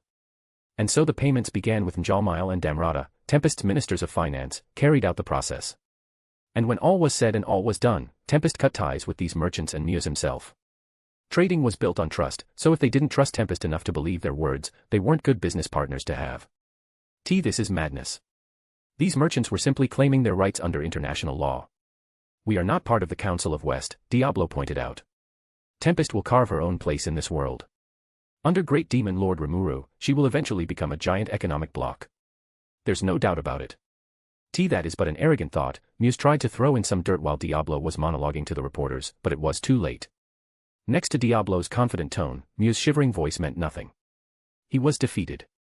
The reporters perfectly captured these moments, and all Rael had to do was smile and wave. Unspecified currency. Master, it's morning already. I think I can sleep a few hours more. Rimuru and Seal were laying in the bed, hugging each other's naked form. He was embarrassing at first due to how quick the situation escalated, but he managed to wake up his inner dragon just in time. Today's schedule is quite busy. I already sent Rael to look after the payment exchange, but we can't trust him to negotiate with the demon lords, can we? I guess you are right. He probably tries to punch most of them. Rimuru, while still partially sleeping, said with a low chuckle. Rael wasn't filled with malice per se, but he had an uncontrollable urge to fight. That meant he would seek any real fighting experience he could, especially with heavy-weighted opponents like true dragons or true demon lords. He's a good kid, but he lacks self-control. Rimuru moved himself to lay on his shoulder. He was looking straight into Seal's cold, yet charming eyes. But you have that, don't you? Can you take care of that for me? That's irresponsible of you, master. Pretty please, he said with a pleading voice. In the past, this voice had always given him the best results. Even that Lucia couldn't help but to spoil him when he acted all cute and innocent. He hoped that it would work on Seal as well. Surprisingly, it did work. That face. That voice. They are so unfair. Seal pulled Rimuru's face in for a prolonged and intense kiss. She released him when she was satisfied. Fine, fine, but don't get comfortable with this arrangement. This is a one-time thing. Yes, yes. Seal's body dissolved into light particles as she went to take control of Rimuru's main body. These two are reliable, aren't they? I'm glad to have them. Rimuru sprung out of the bed. Flicking his fingers, Rimuru made clothes to cover his bare body. Yet another day off for me. Well, it's a day off until the appointment with Rudra comes. If I have to guess, my Manas probably can't stand that man. He exited the room, walked past Seal's office and looked around. Outside of the living area was when imaginary space showed its true nature. In every direction, a voidish darkness expanded infinitely. It does remind me of the place I was born in. How nostalgic. There was something that caught his eyes. Next to the doors which led to Seal's office was another door. Is this Rail's room? Rimuru silently prayed that Seal put noise-canceling barrier on last night, or else it would be so awkward when the kid started asking questions like he always did. After that, he found plots of lands with plants sprouting from the dirt. Oh, right, Seal said she gave the kid a farm to keep him occupied, didn't she? There was also a phrase, "Don't eat the dirt under any circumstance," written in bold, red letters on a sign. Right. Everyone knows if you want minerals, rock is a superior choice for consumption, Rimuru muttered to himself. Maybe yesterday he got a little too at ease with his dragonic origin. Shortly, Rimuru found another thing that got his interest. It was a cobblestone trail which led to a place out of sight. I've started to wonder if this dimension is even mine. Just how many secrets are hidden in here? This trail was a long one, but Rimuru, who would never get tired, had no problem with it. Ah, yes, another peaceful day for me. Living in imaginary space could be bland sometimes, so people who had their fates bound to this place were allowed to have a hobby. Glenda had a shooting range, Clayman had a kitchen, and for Velda, he had a flower field all to himself. Using his ultimate gift, which was an inferior version of Ahura Mazda, Velda created these flowers and had been watering it every day. As he watered the flowers, he saw a blue-haired figure walking closer. Does that brat, Rail, come to visit again? Oh, maybe he brings food to replace the ones he pillaged straight from my fridge. But when that figure came closer and closer, something seemed off. Isn't he a little taller than usual? I didn't expect this place to have an inhabitant at all. Rimuru. Velda called. You know me. Rimuru placed his fingers under his chin. Wait, why do I feel like I recognize your voice from somewhere? It took Rimuru less than 10 seconds to find the answer. His usual joyful face turned angry. Pushing Rimuru to his limit was a feat that not many had succeeded. King Admaris had once pushed him that far by waging war with Tempest, and another notable time was. I know this voice. You are that bastard who controlled Malim. Velda could feel his clairvoyance screamed, telling him to run. Although he didn't need its encouragement.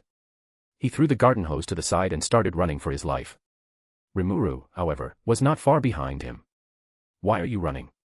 Rimuru screamed. Better question, why are you chasing me? I'm doing what a decent parent would do, taking out the bastard who takes advantage of their daughter. There was a line that shouldn't be crossed, but Velda did it anyway, and now the consequence of his past action was coming after him. Now, I think all of you probably think, hey, didn't you say you have an exam? Yes, I did, and I also manifested this chapter in my free time. Joke aside, I already tested on the out-of-schedule subjects like Thai and English. What's left for me is Spanish and Japanese in the middle and the end of the month respectively. If it was possible, I might be able to write another chapter in maybe the next 10 days before going back to the usual schedule. I named this chapter, The Sound of Bad Habit, not only because it suits the chapter but also because writing a chapter out of impulse might not be the best habit of mine. Still a good album though. Unspecified currency. Stop running. You are making this harder for both of us. Rimuru shouted as he chased after Velda through the vibrant field of colorful flowers. Are you crazy? You are going to kill me. Yes, that's the point. Rimuru wanted to get rid of this man who had caused suffering for his daughter. Was this on-site approach a little bit too extreme? Maybe. But was it uncalled for? Absolutely not. This was a consequence of his past actions coming back to haunt him. He ran as fast as he could, but Rimuru, with his relentless pursuit, kept closing the gap between them. Why are you so fast? Seeing this whole situation to be unfair, Velda whined. But Rimuru couldn't care less. Got you. His slender hand managed to grab onto Velda's hair and yanked it. You have nowhere to run. Driven by rage, Rimuru bashed the Mana's face on the cobblestone trail. Hey, that hurts. As it should be. He would never forgive a person who played a role in the suffering of his beloved daughter. Most of the time, Rimuru didn't hold grudges. He befriended the ogres even if they attacked him first, allowed Falmouth to reform even if they waged war on his nation, and Hinata wasn't punished that harshly despite trying to assassinate him. But Velda's case was different from the ones being mentioned. He had targeted Malim, and that by itself was unacceptable. Rimuru didn't see Malim as just his daughter. For him, she was also proof of the union between him and Lucia. Rimuru saw what Velda had done as a direct insult to his legacy. He kicked the side of the Manas to flip him over, making Velda look up to the sky of nothingness. Ouch. Why does a twink with attitude have this much strength in the first place? Rimuru sat on top of Velda, looking straight at his face. So, this is what they mean when they say looks can be deceiving. Undeniably, Manas Velda was a handsome man. He would have been popular among girls if it wasn't for his demeanor. I remember that I let Seal deal with you. How did you end up here, then? Rimuru said, not expecting any answer from Velda. Well, she let me live. Oh. Maybe she knows what I want and keeps you alive for me to vent out my anger. She's a considered partner, isn't she? Since Seal would be his official wife soon, talking about her here did remind him of another interaction he had with Velda. Didn't you also say that I should find a better woman when we were talking about Lucia? I can't recall, Velda lied. Nah, you definitely did. Well, that doesn't sound fair. You just made that up. When Velda tried to speak up, he was met with a punch to the face. Rimuru didn't stop there. He, without any care in the world, threw a barrage of punches at Velda.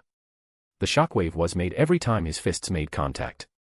Behind every punch was a strong conviction that he was doing the right thing.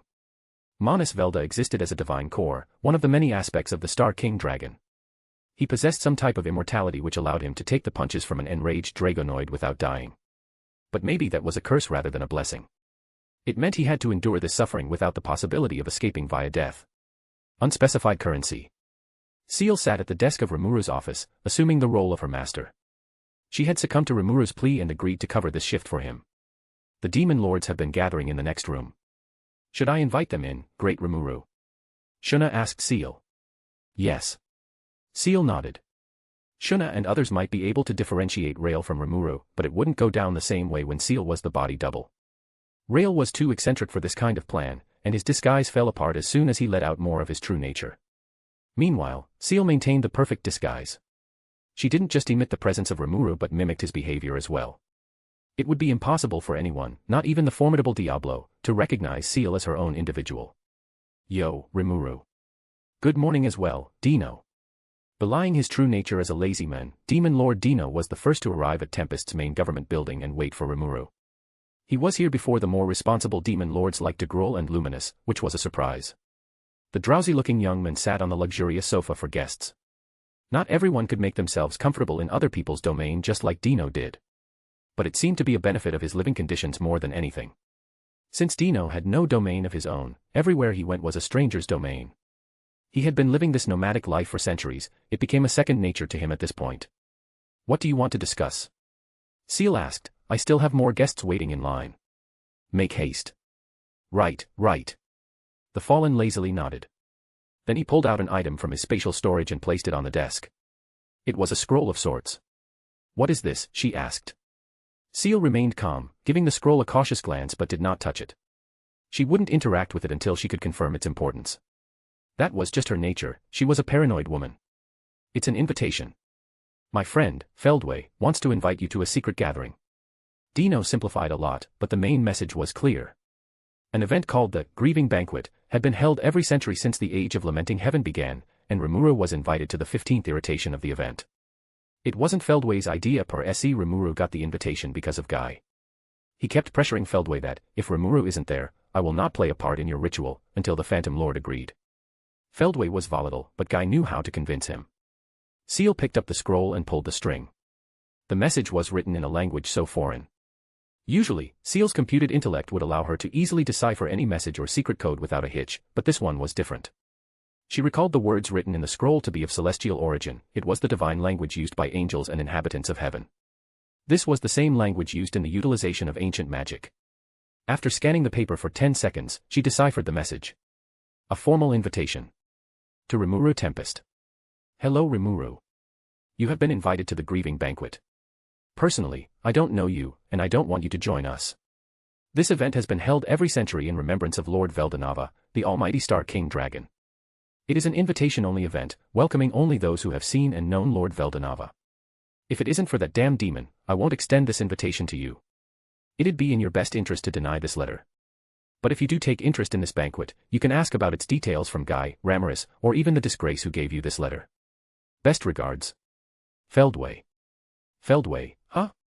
That isn't so welcoming of him. I believe he's one of Veldanava's old creations, is he not? Seal sent the letter into imaginary space for later.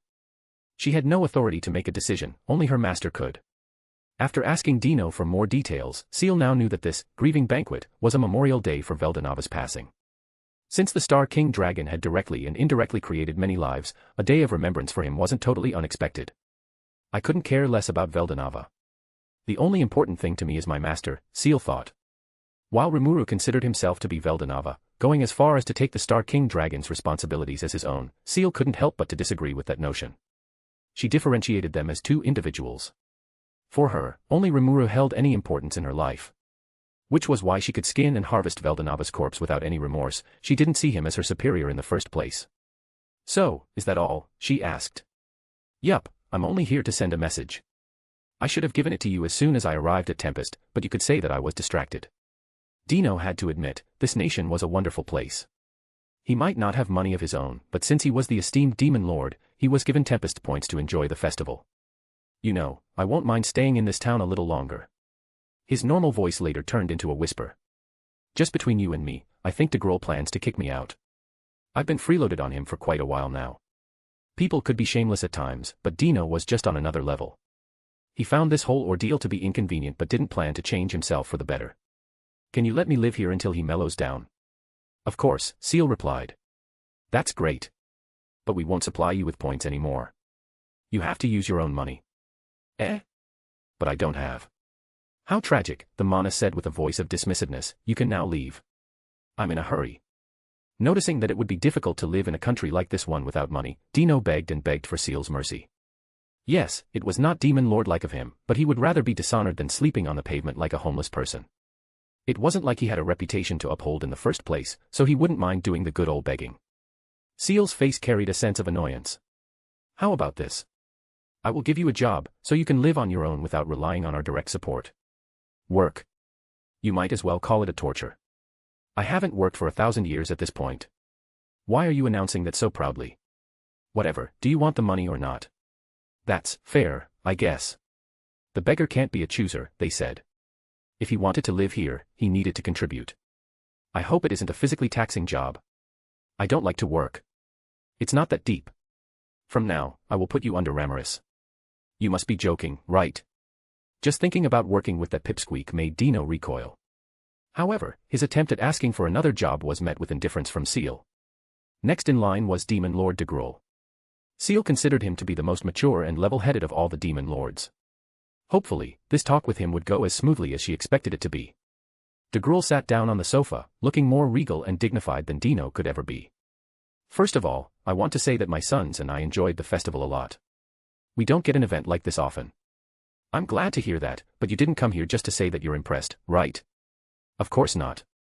DeGrol told Seal that he wanted his sons to stay in this town a little longer. Your soldiers seem to be well disciplined, so maybe you can train them as well. Their strengths are undeniable, but they haven't learned how to utilize it properly yet. In other words, you want to push that responsibility on us. Pretty much, he said without giving it much thought. This self-serving nature was in line with how a demon lord should act, so Seal couldn't criticize him that much. On the surface, there was no benefit in complying with this request, but Seal was an insightful woman. Sending your own flesh and blood to another's country is a sign of absolute trust. If you do anything that can be perceived as an act of aggression toward Tempest, the sons shall bear the sin of their father. That was nothing more than a shallow threat. Tempest didn't have that kind of parental sin law. But the message was obvious. DeGrol better not try to pull off any funny trick. Worry not, the Great Jura Forest is not my main target. However, the Western nations are a different story. DeGrol was rational enough to not pick a fight with Rimuru. Veldora, who was on Rimuru's side, could give him a problem, and then there was also Rimuru who was on Guy's level. When the giant army marched into the realm of humans, DeGrol planned to tactically ignore the Jura Forest altogether. Sir de Grol, from what Veldora told me, you're not a warmonger nor an expansionist, so why are you planning to invade the West? Seal had no problem with the idea of territory expansion. Even Tempest had expanded its horizon in almost every direction. The Farmanas kingdom, despite having Yum as its official ruler, was undoubtedly under Rimuru's control. Eurasania was similar. Carrion was still its king, but it was recognized as Tempest's vassal state by everyone. Then there was Gistav. It was under a diarchy pact which recognized both Rimuru and Malim as its co-rulers. It would be hypocritical of her to criticize others who planned to do the same. De Grol explained that the holy void of Damargania, his domain, had an incurable scar. Due to the fight between Guy and Malim during the time of her rampage, the majority of Damargania had become a deadly desert. Because of how intense the amount of Magicule and Stardust were, only strong monsters could live there. It was a barren land through and through. Therefore you plan to invade the West for more lands. That would put you at odds with Luminous, no. I'll admit, that is inevitable, de Grol said. I respect her strength and influence, of course. But even if I was an old acquaintance of her father's, I will do everything to ensure my country's survival, including taking her pieces of land. Stop right there. Father's. Oh, right. She has quite a complicated upbringing. But it isn't my problem, I will not elaborate. The rabbit hole went deep, but de Grol wanted to leave it at that. If Seal had to guess, the people he talked about were probably the Star King Dragon and the Twilight Lord. Rimuru, if the conflict between me and Luminous breaks out, I want you to only observe. Unfortunately, because of the diplomatic relation, we'll have to take the side of our official ally. However, Seal wasn't oblivious to the fact that de Grol would do it regardless, so she had an offer for him. How about this? If you give me a try, I might be able to restore the desert of Damargania to its bountiful state. You think you can do something about it? He asked with surprise. That makes sense, I guess. Rimuru is a Dragonoid who controls the power of Stardust just like Malim. If anyone will have a chance of restoring the barren land, it should be him, de Grol thought. De Grol was not a warmonger. If there was a way for him to avoid war, he would choose that one. I guess it won't hurt to give it a try. He paused a bit. Dino was here before to give you the invitation letter, wasn't he? That's correct, but how is that important? De Grol explained, the grieving banquet will be held in Damargania, the holy ground where great Veldanava's body is kept in the seal. Well, this is awkward, Seal thought. It was awkward because she knew the fate of that body, and things became more awkward considering that Seal was the one butchering Veldanava's body. You can attempt to restore my land from there. Sure. It seemed like there was a lot for Seal to report to Rimuru afterward. On a different note, de Grol's son would be appointed to Cheyenne. This decision was nothing personal. It wasn't like Seal was jealous of Cheyenne who would get to taste Rimuru's cooking before her. Give me Chloe. No. Demon Lord Leon was the next person Seal had to confront, and he made a ridiculous demand as soon as he entered the room. Didn't he also get thrown in jail for stalking kids? He should stop incriminating himself before it gets worse, Seal thought. And why did it have to be Shizu's student specifically?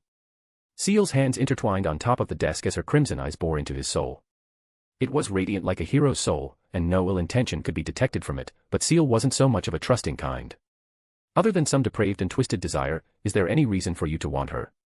She approached this situation like a level-headed individual, maintaining her calm even in the direst of moments. Hearing Seal's accusation, Leon looked appalled. His facial expression conveyed the message along the lines of how dare you. You creep. She is my little sister, the one who I was trying to summon all this time. Hey, I'm not the one stalking her around the city, but you are. Who really is the creep here, she retorted. While Seal usually wasn't a prideful person and would let an insult slide most of the time, being called a creep was where she drew to line. She felt offended and became defensive, not because of the allegation itself, but because the allegation might be true. Even with Rimuru's knowing consent, what she did was still creepy. And your sister? What kind of excuse is that? It makes no sense. It's true. When evaluating Leon's claim with what she already knew about him, Seal found inconsistency in his story. First, the age difference. The summoning ritual that brought Shizu to this world happened 50 to 60 years ago. Allegedly, Leon was already trying to summon Chloe at that time. You know it doesn't make sense, right? You can't look me straight in the eyes and tell me that you tried to summon a 10-year-old half a century ago. Since Seal was the logical wisdom king, she always hated it when things didn't make a lick of sense. And Leon's situation was one of them. I understand that it doesn't make much sense, yet my heart knows better than I am. What?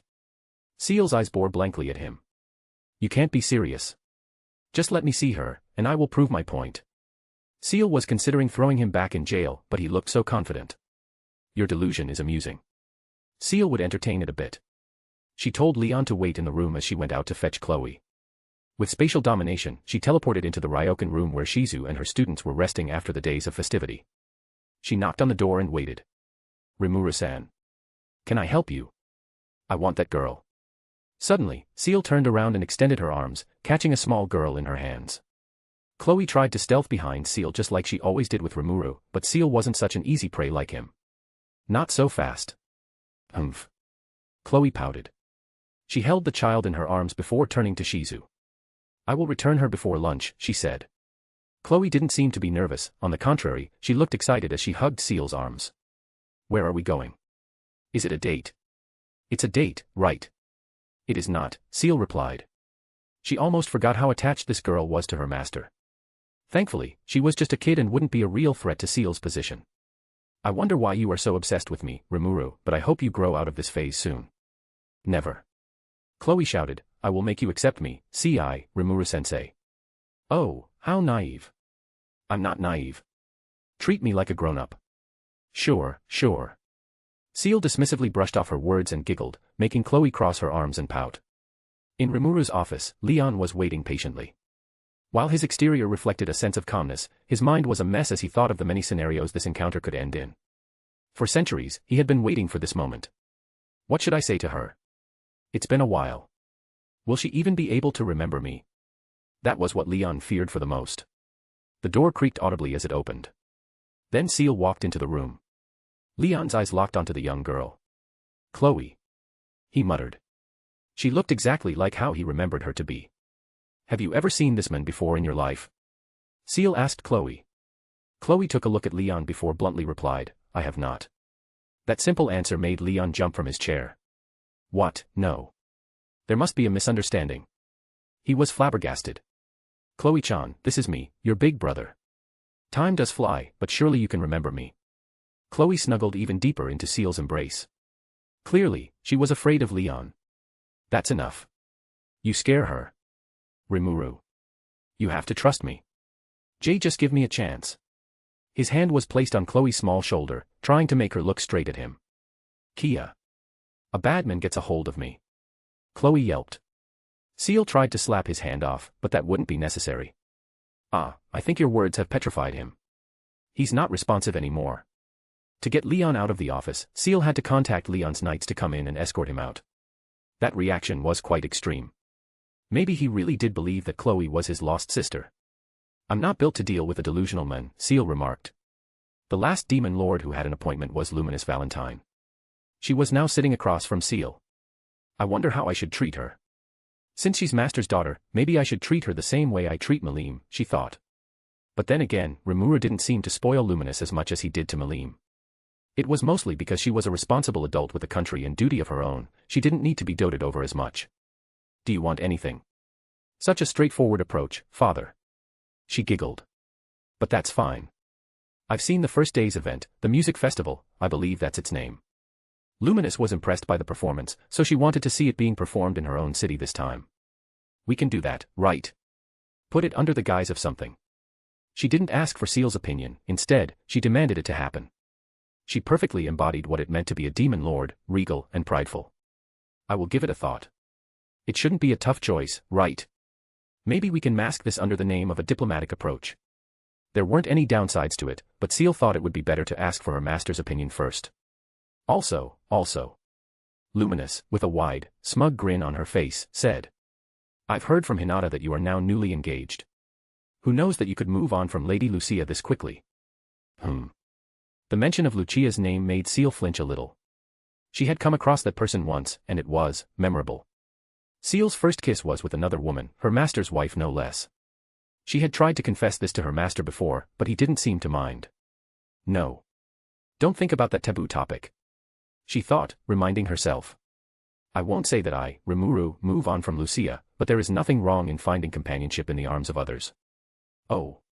Rimuru had considered reviving Lucia before but was met with a brick wall. A resurrection was impossible to be perfect unless they had the suitable body and the correct soul. The body wasn't the problem. Rimuru could create a new one with Ahura Mazda, but the soul was. Is that so? Could you tell me more about this woman? Hinata didn't give me much when I asked her. She looked grumpy for some reason. Seal smugly replied, "You want to know? She is the most wonderful person I have ever met. I can't believe that someone as intelligent as her truly exists. Also, she's very, very reliable. Indeed, she spoke like a true narcissist." Why does this sound like a shameless overhype? Luminous mumbled to herself. There was something strange, but she couldn't confidently point it out. Absolutely not. She's just that excellent. You said the same thing when you started dating Lady Lucia. She's a good kisser, okay. Luminous giggled. It was always fun to tease her father. This same trick seemed to work on Seal as well. How about we change a topic before you become a blushing mess? There's another topic. Of course. Luminous said that she wanted Hinata to stay in Tempest for a little longer. Her official reason was for Hinata and the Crusaders to train and get stronger by taking advantage of the dungeon's revival capability, but she seemingly had an ulterior motive. It wouldn't be a problem if they paid for the resurrection bracelets by themselves, of course. Tempest would not support them with weapons, items, nor potions. Doing that just wasn't good for business. I believe that's all. I will be looking forward to the good news about the music performance. Seal nodded. Then Luminous stood up and said, "I hope your woman of choice is a decent one. You might not know it, but you always attract strange women." When she had heard from Hinata that Rimuru got engaged again, she couldn't help but to remember her old friend's words. Though thinking about this did upset her a bit since it contained her first ever heartbroken experience. It was centuries ago when she had met with hero Cronoa. The interaction which would be shown happened not long after the storm dragon got sealed inside Infinite Prison. "You managed to seal that damn dragon. What a surprise. Sorry that I couldn't save Night Rose. Don't be ashamed. That lizard is renowned for its destructibility. I can still build a new city, I think." Luminous recalled herself standing on the land that used to be Night Rose. Its surroundings became inhabitable after Veldora scorched the land with his flame and thunder. Sure, she was angry, but Luminous tried her best to keep that down, wanting to be seen as calm and calculated by the heroine. "Now that you have proven yourself, why don't you come work with me? I can make you my saint, but I won't mind if you want to be more than that." Yes, Luminous used to desire Cronoa. She had tried to charm her again and again while Cronoa was staying at Night Rose, and Luminous went all out after Veldora was sealed. She couldn't remember the reason. Maybe it was because she planned to build a new city, so it would be better to have someone as reliable as hero Cronoa close to her. The fact that Cronoa was hot seemed to play a part in her decision as well. It might even be the main factor, who knows? It's a long time ago. Yet it was Cronoa's answer which stuck with her to the present day. "I have a confession to make, Luminous-san. Is it the fact that you have a crush on me all along?" At that moment, she was full of hope, expecting a romantic confession from the heroine. "I slept with your father." Huh? Not really. I haven't done it yet in this timeline, but it will happen regardless. Well, I've already kissed his first wife, so there's that. Huh. Cronoa patted Luminous' head as her thought went haywired. "You can call me Mother if you want to." Even now, Luminous could still remember Cronoa's soft palm rubbing her head and her melodic voice soothing Luminous' heart. At that time, Luminous thought that it was so unfair. How could her father, who had died for at least 1,000 years at that point, get an admirer, but she didn't? Thinking about it now still gave Luminous a chill. Her father was really popular with weirdos, and he wasn't aware of it, if at all. Luminous sighed. Unspecified currency. A lot of topics being covered in the chapter have been long overdue. We'll finally get to Rimuru's character sheet again, as well as the Manus relationship sheet. A lot happens. Rimuru got the control over his body back after Seal was done talking with the demon lords. There was only one appointment left, and it was with the hero. Rudra was an eccentric man, and he would eventually find a way to irritate Seal, so Rimuru decided to deal with that pupil of his by himself. Upon seeing the face Rimuru was making, Seal couldn't contain her curiosity and asked, "You seem satisfied, Master. Did something good happen in the imaginary space while I'm busy with the guests, or is that just a lingering effect of our intimate night? How can I not be happy after receiving the gift from you? I'd say, you are such a considerate girlfriend, Seal-san. You found the blueprint of the skills I have been developing. I thought I hit it well." "What skills?" "I was talking that bastard who controlled Malim back in Valpurgis. Didn't you keep him alive just for me to take revenge?" There was a discrepancy as both of them interpreted the word gift differently. After all, Manus Velda was meant to be a secret, not a gift. However, it seemed like Rimuru had found that out, but he wasn't as mad about it as Seal anticipated him to be. It was a good thing that he didn't get mad. But still, if he was mad, then maybe she would get the punishment she had been looking forward to. What a missed opportunity, she thought as if she didn't just get collared, handcuffed, and blindfolded last night. "Of course, Master. That is my plan all along." Well, that's great. You are always 2 steps ahead of me. His body is very durable as well, doesn't it? Is that also your doing?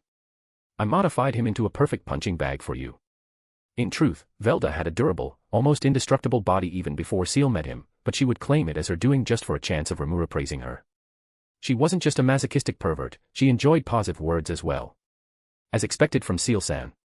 Also, what are those skills you spoke about? I'm quite curious. It's been a while. They're not notable enough for your attention, Master. They are just unique skills. Usually, acquiring unique skills required minimal effort from her, but these 2 skills were different. They were brand new skills, created entirely by Seal in every aspect rather than recreating what the voice of the world already made a long time ago. They weren't masterpieces but a crucial breakthrough nonetheless. But they are skills made by Seal-san, no. I won't think they will be entirely useless. I'm glad that you're thinking so highly of me. Also, where is Rail? The exchange with the merchants should be finished by now, but he hasn't come back to us yet. I can't help but to feel anxious, you know. He's harassing the individual Benimaru. I guess I can leave him with Benikuin a little longer. There are 172 missed calls from the individual Benimaru. Haha, they get along well, don't they? Rimuru thought jokingly. Benny had trained with Malim before, so he should know best how to deal with a destructive child of that caliber. Hiro Rudra, still controlling the body of Masayuki, was invited into the office when Rimuru felt ready. Every step of his was filled with confidence, if not arrogance, and on his face was a charming smile. Unique skill chosen one was not used, Rudra was just that charismatic of a man. Hello there, old man. Stop calling me old. If you think about it, I am just 2 years old, so I'm very young, said Rimuru. Rimuru's age had always been a tricky topic. His body was 2 years old at the very best. Mentally, he should be around 40 years old. He wasn't sure if he should take Veldanava's mental age into account since that version of him wasn't the most mature. But if you thought that one's age was dictated by the age of their soul, Rimuru would be older than existence itself. And how did Rimuru handle this inconsistency? He picked the one that would best suit the situation, of course. If someone called him old, then he would tell them that he was a young 2-year-old slime. And if someone told him he couldn't drink alcohol, he would just tell them he was a married adult with daughters. His life felt easier with these excuses for him to use. Don't be ashamed of your age. It's not like my sister is going to love you less. I can't recall how frequently she said she wants to claim you. What? It turned out that Lucia had been watching his activities all along. She was one of the first few to know about Rimuru's reincarnation. Calling him surprised was an understatement. Why does every woman I love turn out to be a stalker? First, Seal was caught collecting lewd pictures of him, and now Lucia was stalking him. Rimuru leaned himself closer to Rudra and whispered, "You said that she has seen all of my activities. Does that mean?" "Yup. She probably watched you being proposed to," Rudra replied. Although Rudra's tone was quite casual, it didn't calm Rimuru's concern down at all. The relationship he forged with Seal couldn't be called infidelity since Lucia hadn't been around for 2,000 years at this point, but he still felt guilty for betraying her trust. "Why are you depressed all of a sudden?" Rimuru sighed. "I wonder what Lucia thought of me now." Rudra didn't know why Rimuru acted like this. Was he unaware of his own wife's tendencies? That makes sense, I guess. They have been separated for 2,000 years and counting. I bet he is thinking about the idealistic version of Lucia he remembers rather than the real one. He found this whole interaction to be quite amusing. Rudra lounged on the sofa and smirked arrogantly. "You are as dense as I remember you to be. I guess no matter how much you grow, you are still the same stupid dragon." "Hey." Rimuru did understand that it wasn't meant to be an insult, it came from the place of love. And what does that have to do with anything? I don't think there will come a day that I have to deliver a message for my sister, but here we are. A message. It came as a surprise for Rimuru. If what he said was true, this would be their first ever meaningful exchange. The message went like this. "Yo, Rimuru-chan. Despite using our elder brother as a carrier pigeon, we are glad that we are able to do this, just one time is fine for us. You know, it's difficult. Even Velchan couldn't do much about it. We have to make it brief since Big Brother does not have the best memory, you know how he is.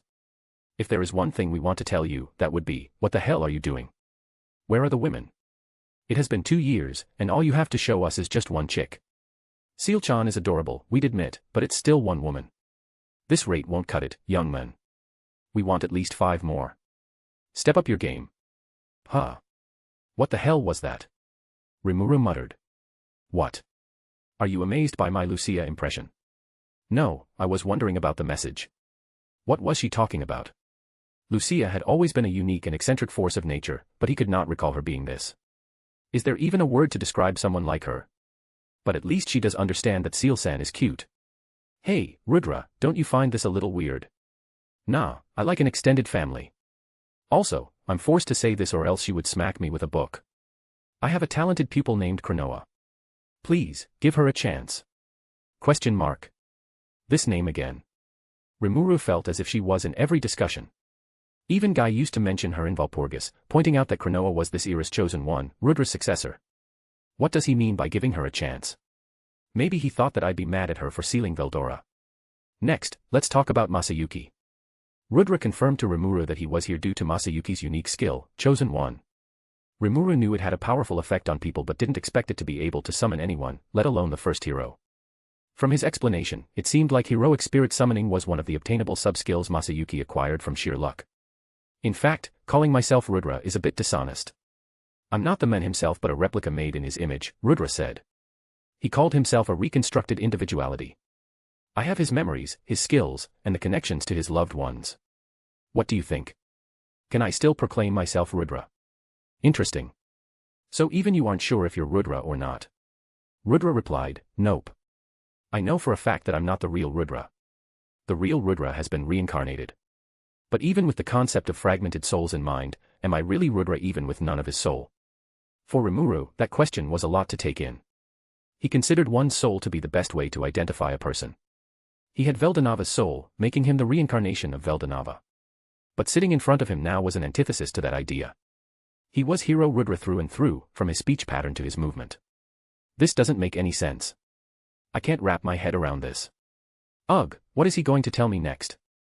That there is another version of me running around? You shouldn't be surprised by this thought experiment since you've a couple versions of you running amok. What the? There had never been a mention of something like this before. Oh, wait, is this what that bastard, Velda, meant when he said that we are cut from the same cloth? That was from Valpurgis. Notice. The man you have met in the imaginary space called himself Manus Velda.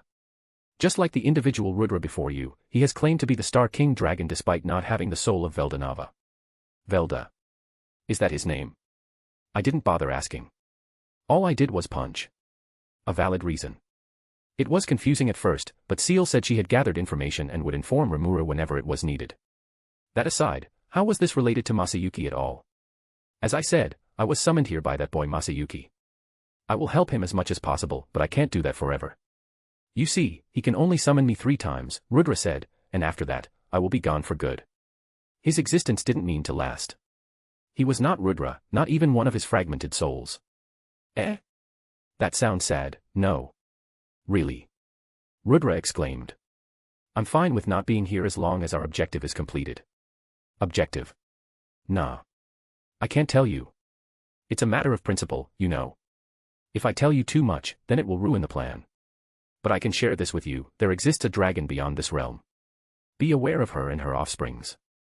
You are strong, sure, but you need more strength. This dragon, introduced to Rimuru as the Beastieverge, was a threat from the realm beyond, resting at the center of the other world. However, she wouldn't stay like that forever. It would take her maybe a decade or less to wake up. It was, by all means, bad news. But with almost a decade to prepare, it should be manageable. Does he really mean it when he said that I need to get stronger? Rimuru had considered himself to be the strongest person around here, but this wasn't enough. Just what kind of threat Everge was, really? The conversation ended here. Thanks for everything. You're welcome. Oh, if this boy, Masayuki, wakes up, I want you to take him under your wings. He will be a useful asset for your side. Where am I? Velda woke up from what felt like a concussion.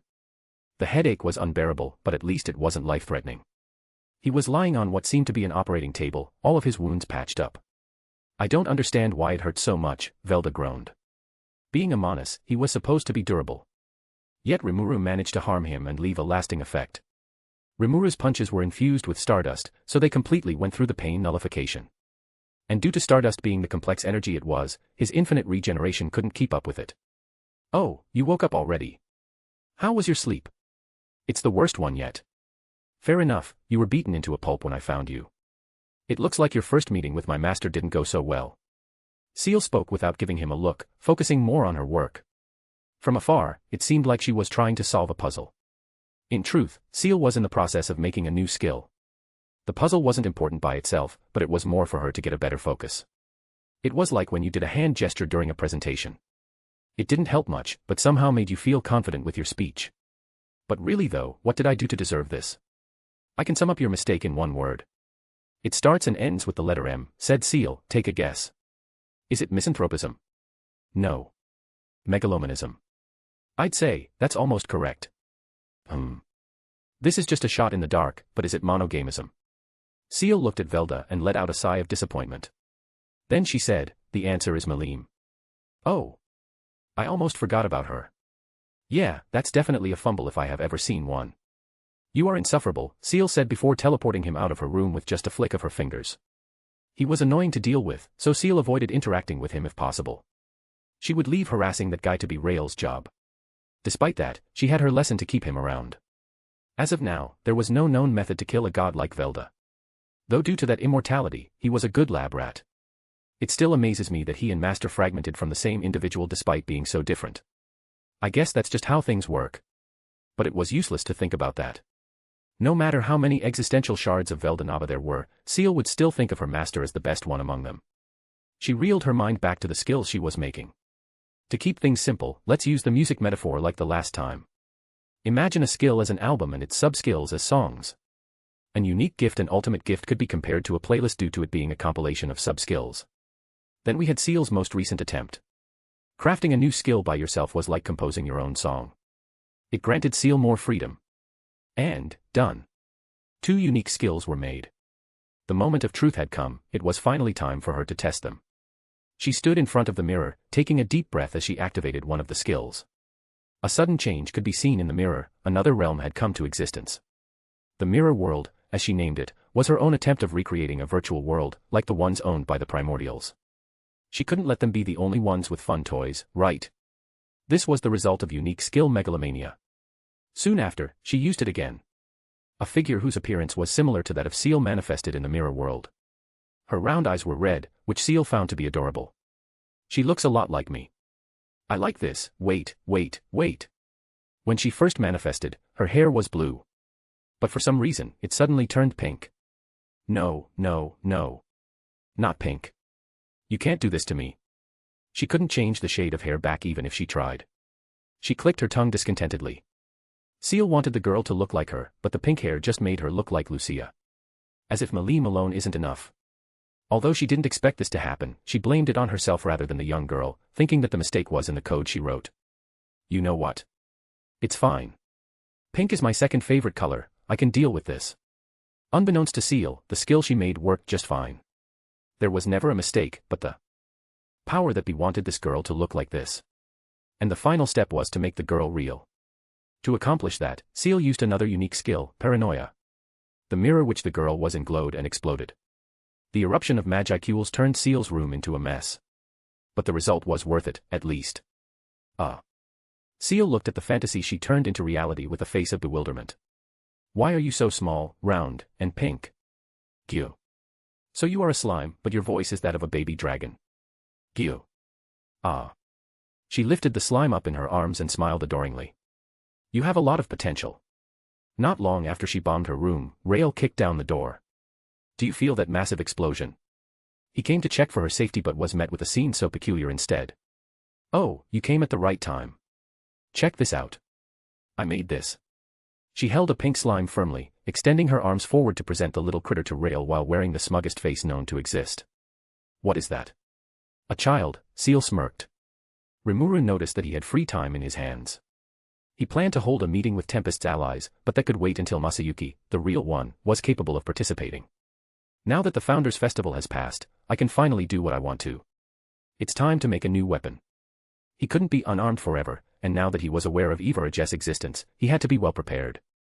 The Veldanava sword was a fine piece of equipment, but it had been destroyed in Valpurgis.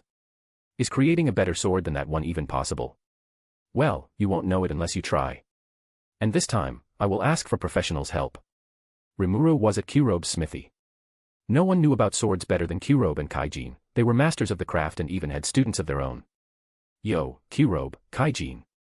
Rimuru's appearance came with a commotion, mostly from people who didn't expect the demon lord himself to just visit the smithy out of the blue. Kurobe put his work aside and came out to greet him as Kaijin tried to calm the interns down. Haha, great Rimuru, you can't just appear out of thin air anymore. Your presence is too sacred for that, Kurobe said with a light chuckle. It would be counterproductive if there was a pandemonium every time he visited. I see. I didn't expect it to be this bad, but we just finished with the Founders Festival, so it makes sense. Then, can we be of any help? I want your help with something, Rimuru said. Unlike the Veldanava sword, he didn't plan to make this one alone. This was a huge project, and Rimuru would need any manpower he could get. Kurobe, Kaijin, and around 75 of their apprentices should be enough. I have another request. If you don't want to join in after hearing this, I understand why. Rimuru told them that this was a secret project. He didn't just want them to keep quiet but forgot about it altogether. When the project is finished, I want to erase all of your memories about this event. It's quite extreme, so I ask you for permission first. Although they didn't understand his reason, they still had faith in his decision. If there was any value which Rimuru held dear, that would be free will and individuality. Stuff like mind control and memory manipulation would strip others of their agencies, so Rimuru deemed them to be inherently evil. That was why Rimuru was so mad and still mad when Meline got controlled. But sometimes you must get your hands dirty for the result. Even if that was the case, he still respected others' agencies and asked for their permission. It wasn't the most ethical way to keep something a secret. But was it effective? It sure was. After they agreed to his terms, Rimuru teleported everyone to the dungeon. They were on floor 200, by far the deepest part of the dungeon. This floor had a wide area for Rimuru to utilize, and due to the nature of the labyrinth, what happened here stayed here. Seal-san, make sure that Ramiris can't see this floor. I don't want spying eyes. Rimuru gave his trusted partner an order, and she carried it to perfection. Ramiris' Small World was one of the most unique skills Seal had seen. Unlike other skills, Small World could not be copied. Maybe because it tied deeply to her role as the administrator. But that was not at all a problem. Ramiris was an incarnated spirit while Rimuru was a host, their souls were bound to each other, so Seal had access to the Small World through that soul corridor. She made sure Ramiris couldn't see this floor in particular. At the same time, she prepared a place. With the ultimate control over the dungeon, she created beds, toilets, food stalls, and more to accommodate the workers. This sword might take a lot of time to finish, so keeping the workers' spirit high by providing them with qualities of life seemed to be the best course of action. Now, where should we start? A briefing of the project would be great, said Kaijin. I can't help but think that you have us gathering here for some kind of evil plan. And I don't see any researchers around here, just blacksmiths, so it's not the Magi train. You're right. The truth is, I need a new sword. Rimuru explained to them that his old sword perished in Valpurgis, so a replacement was needed as soon as possible. I mean, I still have my skills and magic, but it still feels wrong to be unarmed. I can't really put it into words.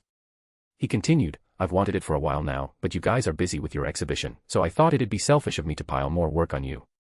Oh. How considerate of you, great Rimuru. You really don't have to. Wait, did you say that the sword perished? When he caught onto that statement, Kurobe's face was one of surprise. Wasn't it made out of the hurricane steel? He was concerned. That can't be true, right? Hurricane is known to be the unbreakable divine steel. To think the sword made from it would break. Yeah, it's a long story, but my point is, we need to make a sword that is better than that one. If anyone else said that, they'd be deemed an ignorant fool. There was no material better than hurricane, so creating a better weapon wasn't a goal that was obtainable. But in their eyes, Rimuru had always been a miraculous man, they didn't doubt his words, not even in the slightest. First, Rimuru addressed Kurobe and Kaijin's apprentices. The role I want you to play is rather simple. I want you to melt these swords for me. With a swift motion of his hand, Rimuru made 75 swords in an instant. All of them were God Guard created from Ahura Mazda. The Creation King prided itself as the omnipotent creator, but that was far from the truth. This skill could only make things that were average in nature. You couldn't create the best nor the worst sword, only average. Even the swords Rimuru gave to the blacksmiths were slightly weaker than the god grade that was properly made like Night Rose. Melt until they become molten metal. I don't want much from each, as long as their essences remain. Understood. The apprentices shouted in unison. Although they had agreed to have their memories wiped, getting to serve the great demon lord directly still filled them with pride. Each person took a sword from the pile and positioned themselves at the forge Seal had prepared for them. In this process, the god swords would be melted into liquid using the crucible furnaces. Under each furnace was a flame ignited by Seal. They were not an ordinary fire, but a scorch fire. It was Velgrine's scorch magic, so its extreme heat could melt even the god-grade equipment. These guys are very skilled, as expected from Q-Robe's apprentices. They might not match the mastery of their masters, regardless, they are still better than me. Upon finishing their portions of the work, they presented Rimuru with the purified molten metals. In the crucibles, there was not a single slag floating in it. They were of high quality, for sure. Can we mix the liquefied metals together? Rimuru asked. If they are the same kind of metal, then of course. From 75 swords that got melted, it resulted in just around a liter worth of molten metal. A lot was lost in the process, but that was fine. We got enough molten metal to make a sword. Do you have any mold you want, great Rimuru? Well, I don't have a mold, but I have this. Rimuru summoned a sword in his hand. It wasn't newly made, in fact, it was created right after the old Veldanava sword. Are you sure I can use this? Of course, master. You gave it to me as a gift, and it would fill me with joy if it can be of any use. It was the unnamed sword given to Seal by Rimuru. While it didn't have a name, its strength was formidable. When the corpse of Veldanava had been summoned, every part of it was utilized well. The skull was used to create the Veldanava sword, the skeleton was transformed into the Star King core, and its tail was made into the nameless sword Rimuru was wielding. Rimuru dipped the tip of the sword into the molten metal. The blade heated up, its surface glowed an orange hue. This time it wasn't the scorch magic's heat but ultimate skill Vulcan's heat instead. Velgrine's flame was suited for destruction and melting down metals, but what Rimuru was doing needed a heat that could be precisely controlled, so the Flaming Forge King was better in this regard. As the aftermath of his action, the liquefied metal was gone, infused into the main sword's blade. Ultimately, the essences of 75 swords were fused into one. Here was the role Rimuru wanted Q-Robe and Kaijin to fill in. He gave the Nameless Sword and the Dragon Buster Sword to them. I will have to rely on your expertise. I want you to transfer Dragon Buster's unique attribute into this main sword. Dragon Buster was a holy sword which was effective against dragons. And if Rudra's information was true, Evarage was a dragon, not a true dragon, so it might not have the built-in holy attribute. Rimuru didn't care how minute it would be, an advantage would always be great.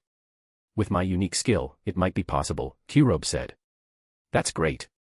Rimuru watched as those who knew what they were doing, Q-Robe and Kaijin, formed a plan.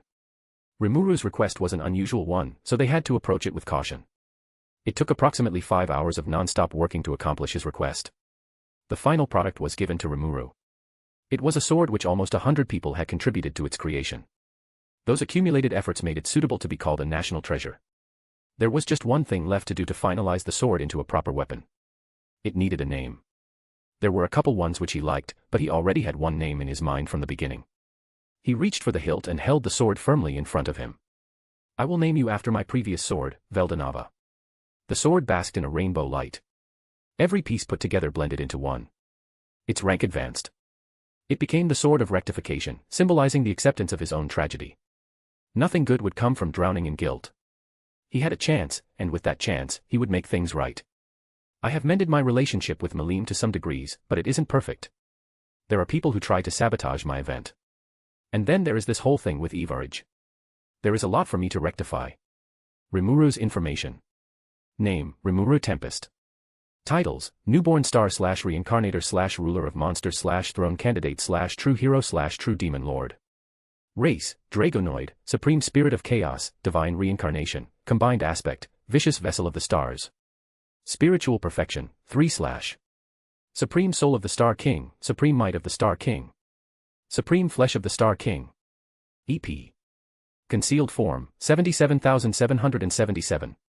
True Form, Immeasurable. Weapon, the Sword of Rectification, Veldanava Plus. Stardust Particles, Regeneratable, Body Enhancement / Skill Enhancement / Performing Miracle / Forcing Evolution / Drago Buster / Drago Nova. Blessings, Elemental Queen's Guidance / Frost Dragon's Grace / Gift of Self-Realization / Scorch Dragon's Grace / Storm Dragon's Grace. Arts.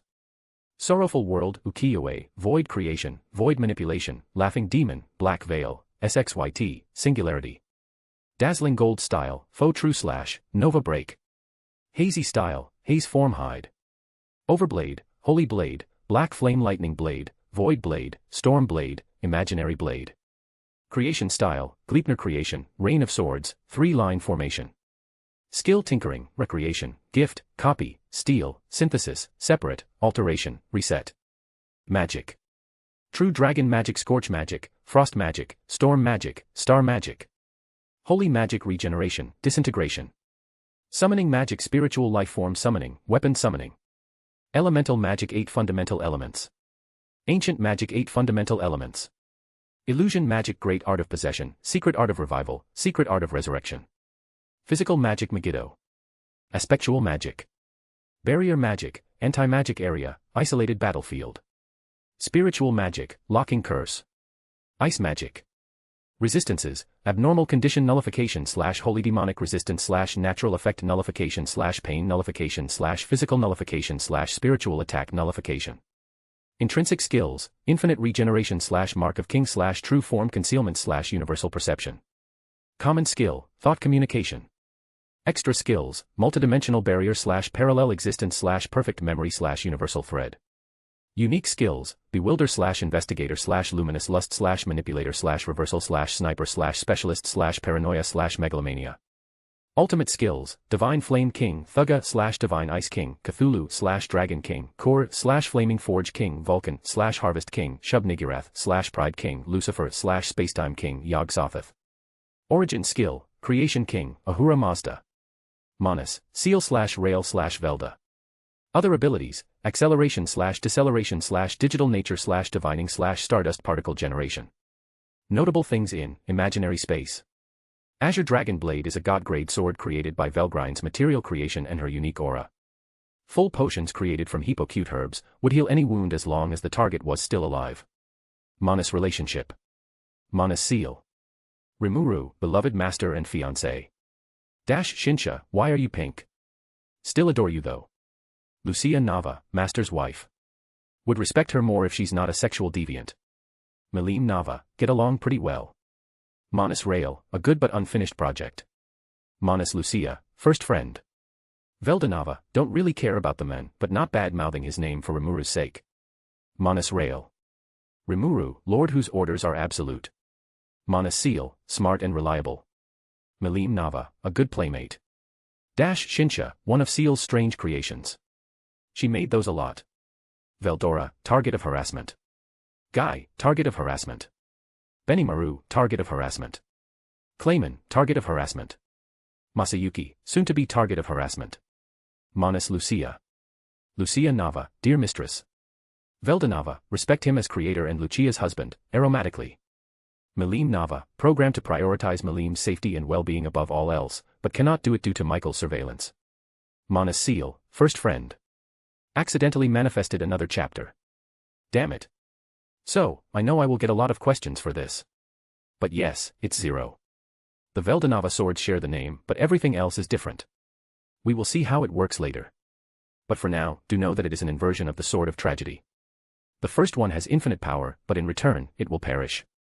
Rectification works in the opposite direction. Manus Seal didn't have the most honorable reputation. Those who were her acquaintances would describe her to be intelligent yet callous. Yet at this moment, she acted like a completely different person. How cute. You remind me a lot of my master. I guess that is the point, the mirror would reflect one's deepest wish, and I just happened to wish for a daughter, Seal said. The skill megalomania made her with Rimuru and Seal in mind, which didn't say much since they looked the same. Still, the slime's human form, as it was shown in the mirror, seemed to be unique from her components. She had Rimuru's overall body, Seal's eyes, and pink hair for some reason. Can you turn into your human form? I have to confirm something. Gyu. The slime was confused. On its head, a question mark made out of its slime cells popped up. You can't do that. I see. Seal knew for a fact that the form did exist, but the slime couldn't change at will. Just like Veldora before her, the slime didn't have enough mastery over its power to take a human form yet. It's fine. I won't rush you. Take your time to train. Usually, she would get rid of creations that couldn't match her expectation, but she decided to be more lenient this time. Yes, she played favorites. She just couldn't help herself. It was the same level of favoritism that Rimuru had for Malim, and Seal wasn't ashamed of it. Come to think of it, I haven't named you yet, Seal said. How about Shinsha? Do you like that name? However, it wasn't a name in the truest sense, as in it didn't get carved into her soul yet, so it didn't trigger any evolution or something unpredictable. Seal would love for Rimuru to be one to properly name her, but that could wait. She had to make sure that Shinsha was presentable first. Gyu. You love it, don't you? Gyu. As of now, Shinsha couldn't talk yet. That was to be expected, she was just a newborn after all. You still have a lot to learn, little girl. And isn't it convenient that your mother is the smartest person ever? Seal placed Shinsha on her desk with a gleeful smile. It was at that moment when the door to her room was kicked open. Alerted by the loud noise, Shinsha went to hide under the desk. Wisdom King, we are back. Shoo, lower your voice. You are scaring her, Seal scolded Rail, who just came back after she sent him to fetch something that a slime could eat. Sorry. Don't worry, Shinsha. He's not a stranger, just your lousy brother, Seal said. We are her brother. Of course, Seal replied, I also made you, remember? While Gluttony King Beelzebub had the potential to gain individuality from the beginning, it was Seal who made the final decision and allowed that consciousness to prosper. Shinsha, hearing what Seal said, slowly came out of her hiding to see various food lying around. Seal wasn't sure about Shinsha's preferred food, so she had told Rail to get a variety of it. Gyu. Shinsha went to investigate each one like a curious child, but she didn't eat any of them. Unlike Rail, who ate basically everything, Shinsha showed to be quite a picky eater. Hey, getting our hands on these isn't easy, you know. Why don't you be a little more grateful? Gyu. Shinsha huffed, maybe as an attempt to argue with Rail. Rail reached into his pocket and pulled out what looked like candy. How about this one? It is our favorite food. It was a taffy, one that was made from Rimuru's magicules. Rail always had some with him just in case, and it was quite delightful to eat. Thinking Shinsha might have the same yearning for magicule as him, Rail put the taffy in front of her. Gyu. Again, she investigated the food presented to her, then created a slime tendril to slab the taffy away from her face. If you could see Rail's face, it would be one of appalled. How dare you? Rail attempted to grab the slime, but she managed to escape due to her slippery body. Hey, come back here. Gyu. As the kids were playing a game of tag, Seal was working on a radio. She tweaked the buttons until she reached the right frequency. The radio made a buzz noise for a few seconds before it connected. Can you hear me? From the radio, a woman's voice replied, Oh. It is Seal, isn't it? It's quite a surprise that you called me. Is there any help you want from me? I do. Do you happen to know what a slime's diet is? Seal asked. The person she was talking with was Seal's first friend, Monis Lucia. Although she was known as Raffi for now. A slime's diet? What a strange question to ask. I have one with me but couldn't figure out what it eats. To be frank, I'm kind of worried. Though often seen as heartless, Seal did have a list of people she cared about, and Shinsha had just been added to said list. I don't really know much about slimes though. Are you still in the nation of monsters? I've heard that the rumored demon Lord Rimuru is a slime. He might be able to give better advice than me. That is something I want to avoid for personal reasons. A lot could go wrong by simply asking Rimuru. He didn't have any instinct of a slime since he was born a true dragon subspecies, so his advice wouldn't be that good. Seal didn't want him to know about Shinsha either. She was always a perfectionist, not wanting to show her experiment to Rimuru until it was a success. I see. They sustain themselves on magicule, don't they? Yeah, we tried that, but she did not seem to like it. Then I'm as clueless as you. I'm more knowledgeable in a dragon's diet. Sorry. You know what? That might be useful now. While Shinsha was a slime, she chirped like a dragon, so maybe she did inherit some draconic traits from Rimuru's side. If I recall correctly, I believe the dragon race only eats things they hunt by themselves. My mistress also used to tell me that her dragon often ate the garden's rocks. I believe it's like snacks to them. That was something dragons did a lot, apparently. Even in her master's memories, there were a few instances where the Star King dragon ate rocks and sometimes mountains. Thank you for the help. Then it went radio silent. Rail, who just recently captured Shinsha, approached Seal. Who were you talking to, Wisdom King? It's my friend. Wait. You mean you really have a friend? We thought you made that stuff up to not look pathetic. How rude, Seal grumbled. Kids could be ruthlessly straightforward at times. Seal took Shinsha and placed the slime on her lap. Gyu. Seal stroked the slime's head adoringly, making her purr. Do you want to try this? Seal made a chunk of magic ore and put it in front of her. This time, Shinsha gleefully ate the ore. Gyu. And she seemed to like it as well. Seal wasn't sure if her appetite for rare stones came from the draconic traits she supposedly inherited, or if she just liked to eat things that Rimuru ate when he recently got reincarnated. Whatever the reason, it was not important. Gyu. Rail poked the slime playfully as Seal generated more chunks to feed Shinsha. After what had transpired here, Seal's room was a mess. However, she just shrugged since she knew Glenda would be the one to clean this up. A short and simple interlude. It's been a while. Short stories format is fun and all, but I just like the interlude. Speaking of which, we still have 2 interludes on the way. For Luminous and Testarossa. Although it'd be a while until those come. It might look like I play favorites with white/silver hair women, and yes, that's correct. I will disappear for real this time, maybe, hopefully, positively. As the rainbow radiance ceased, Rimuru started to examine the sword. Despite it being a Genesis-grade blade, the new Veldanava sword looked quite ordinary. In fact, people who were not skilled blacksmiths wouldn't be able to tell it apart from a regular katana. I really appreciate its simplicity, though, Rimuru thought. He gave the sword a couple test swings before noticing that it was light. Unlike Rimuru's previous weapon, this one didn't elude power. If anything, it seemed quite feeble. This doesn't feel right. Did I do something wrong? Maybe mixing all of those mythical-grade swords together creates an amalgamation instead of a fully functional sword. He asked for Seal's opinion, and she, like usual, didn't disappoint. Notice. The sword feels weak because it is. It has an estimated EP of 0 in total. That can't be real, right? In the demi-material world such as the Central World, everything had magicules attached to it. Even a human who couldn't perform a proper magic spell still possessed at least 1000 EP. Then why did the Genesis-grade weapon have none? Notice. I believe it to be a good thing. While it is a weak weapon now, it does not have a maximum threshold either. That means it has the potential to become a weapon of destruction. Seal-san, you start to sound like a mad scientist again. To be fair, she had always been a shady woman, but Rimuru didn't hate it. He found unapologetically unhinged women to be appealing. Who wouldn't love a little bit of craziness to spice up the day? Don't you just love me when I act like this? I don't know, Rimuru thought in an attempt to appear neutral. I know whenever you are not being honest, master. Seal seemed to be amused by this. She believed that if she kept pushing him, he'd run out of patience and put her in her place. If she had to play a long game to get what she wanted, then be it. That does remind me. I still have to find 4 more girlfriends, don't I? Do you plan to go through with that? While the message from Lucia was unexpected, it didn't make her feel jealous. She was intrigued, in fact. Yeah. How can I ignore it when it is Lucia's request? You love your wife a lot, huh?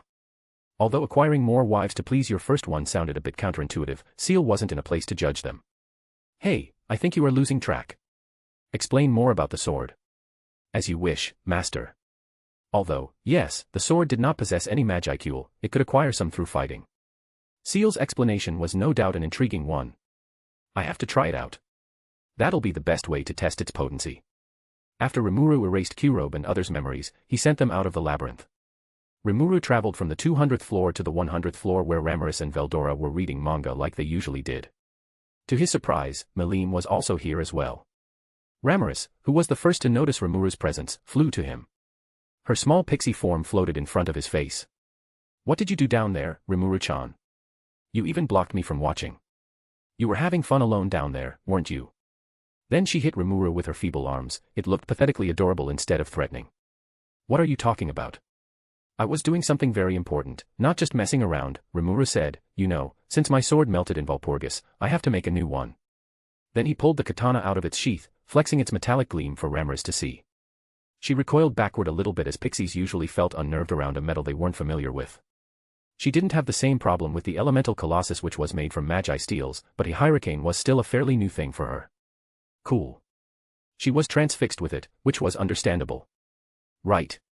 I got Kurobe and Kaijin's help in making this. How come you always got all the cool weapons? Man, I want things like that, too, Ramiris, the spoiled brat that she was, complained. However, what she said stirred up an important question. What do you mean? Didn't the Star King Dragon give you a weapon or something? Rimuru whispered, trying to avoid the name Veldanava when his daughter was around. Now that you mentioned it. Ramiris was rubbing her temple, thinking. Maybe he did. I can't recall much. Before I met you, I reincarnated again and again to the point that it blurs my memories. I definitely gave her a weapon. But she seems to not know where she put it. Well, maybe he didn't give you anything. It was better to not give her a false hope. That weapon, like a lot of things in this world, was probably lost to time. At this point, finding a needle in a haystack might be easier than trying to retrieve Ramiris' weapon. But it's strange, isn't it? What? How come I've never received any equipment from him? I'm one of his star administrators, you know. Ramiris said, I mean, Guy got swords, and Dino got some, too. Maybe he saw you and recognized that someone as powerful as you didn't need any weapon. She was getting a bit too close to the truth, so Rimuru tried to sway her with sweet talk, which she fell for. You think so? I guess I'm just that strong. Ha ha ha, even if Malim and Guy challenge me at the same time, I will win. Who knows, maybe I can win in a fight with you. Wishful thinking much. Hearing that, Ramiris gave him an intense glare, but she later let out a string of laughter. Rimuru also laughed with her. Rimuru. Rimuru. Malim ran up to him. Let's play. Rimuru looked at her with a warm smile. Although it felt great to be invited by your own daughter, he had to question her like any good parent would. Aren't you supposed to be with Fry-san? Fry. Oh, right. She's given me homework, and now I'm here. Did you finish it yet? Her small body fidgeted, and she was tapping her index fingers together. That isn't important now, is it? Let's forget about it and have fun. You shouldn't be concerned about the homework until the deadline is near. Rimuru was dumbfounded. He couldn't stretch enough just how many students were doomed by that kind of mentality. Nonetheless, it might be a good lesson for her to learn. I guess that's fine as long as you don't forget about it altogether. I would never. Malim said. Even if he came here to test his weapon, he wouldn't choose Malim as his training partner. Who in their right mind would want to point a sword at their child? Maybe later. Testing a weapon on you will make me feel like a terrible friend, Rimuru said. I won't mind. No, you could say that I'm excited. Dragonoid was prone to violence. Malim often expressed her emotions through combat, and a fight with Rimuru who just got a new sword sounded like a treat more than a threat. But I do mind, Rimuru said as he ruffled her hair. I couldn't risk you suffering any side effects, if there's any to begin with. It was a new piece of equipment after all. On the other hand, I can risk Veldora. The storm dragon who was so immersed in his reading jumped from his seat. What do you mean? Come on, Veldora, it'll be fun. Are you sure? Didn't you say it's risky? He eyed Rimuru with a glance filled with suspicion. Did I say that? Maybe it's just your imagination, Rimuru said with a smile, playing innocent. Hearing that phrase, Seal made a weird noise afterward. She seemed to be proud of him. Rimuru preferred Veldora over Malim because of his immortality as a true dragon. Veldora was, as Rimuru would describe it, a very resilient boy. Knowing that he couldn't get out of this, Veldora agreed to the training, which also made Malim mad at him. It was clear that she wanted to be the one playing with Rimuru instead. Come here, Malim-chan. Don't just be a sulking dragon over there. Ramiris called Malim to a table which was now decorated with cakes and other snacks made by Cherries and Trainee. Rimuru and Veldora moved to a different room. I just want to test out my sword. I swear that it won't hurt. That thing looks unfriendly, Veldora said. Just a few hits will be enough. And hey, if you die, Ramiris can just bring you back with the dungeon's mechanism. That is not comforting at all. I will be gentle. He unsheathed his sword and sent a barrage of slash at Veldora. There wasn't any malice behind each hit, just curiosity. He anticipated the effect of the sword to take hold, and it did in the 7th strike. The Veldanava sword's special effect was similar to Hinata's Dead End Rainbow. But instead of killing the opponent on the 7th strike, it stole the enemy's Magicule. Arg. Veldora groaned as he felt a large portion of his nigh-infinite Magicule pool being absorbed by the sword. What's that? He looked noticeably exhausted. Notice. The existence value of the Veldanava sword has risen to an estimate of 66,317,485 points. Damn. Chaos Kampf, the sword's main ability, was extremely potent in its first activation. When the 7th hit made contact, the sword would absorb 77% of the target's current Magicule reserve. Although there was a catch, it'd only work once per an individual. That meant he couldn't do that again with Veldora. Still, 66M is crazy, it's like I've a true dragon possessing my sword. I mean, in some way it does. But that wasn't the main focus. 77% was a lot, losing that much could incapacitate most people unless they had a large pool of Magicules like the true dragons, had the same level of Magicule restoration as Malim, or had a second Magicule reserve like Rimuru. You took it a lot better than I thought. Of course. Veldora said with glee, my training with Lumi paid off pretty well, no. Being sucked dry of Magicules doesn't bother me at all. Keeping his true feelings under the surface, Rimuru asked, are you sure that's a good thing? Hey, it's your fault. You gave me to her. I was drunk, okay. Maybe he should listen to Seal and consume less alcohol. He always made questionable decisions under the influence, giving him to Luminous was one of them. But the result turns out just fine, right? If anything, I argue this is utilitarianism. Don't me. Then both of them returned to the lounging room, joining Malim and Ramiris at the tea table. Still, I want to be the one who gets to fight Rimuru, Malim said with a cute pout, getting a joyful laugh out of Rimuru. Maybe later, Rimuru said, we still have a lot of work to do, I believe. The dungeon was far from its completion, and they couldn't leave it in this state either. He had heard from Seal that Hinata and the Crusaders would use this place as a training ground. First, let's talk about the current state of the dungeon. The first 50 floors had almost everything accounted for. All the traps had been installed by Ramiris, and all the floor guardians had been chosen by Veldora. Overall, these floors were deemed to be finished. However, the same couldn't be said for the 51st to the 100th floors. Some guardians were already accounted for, of course.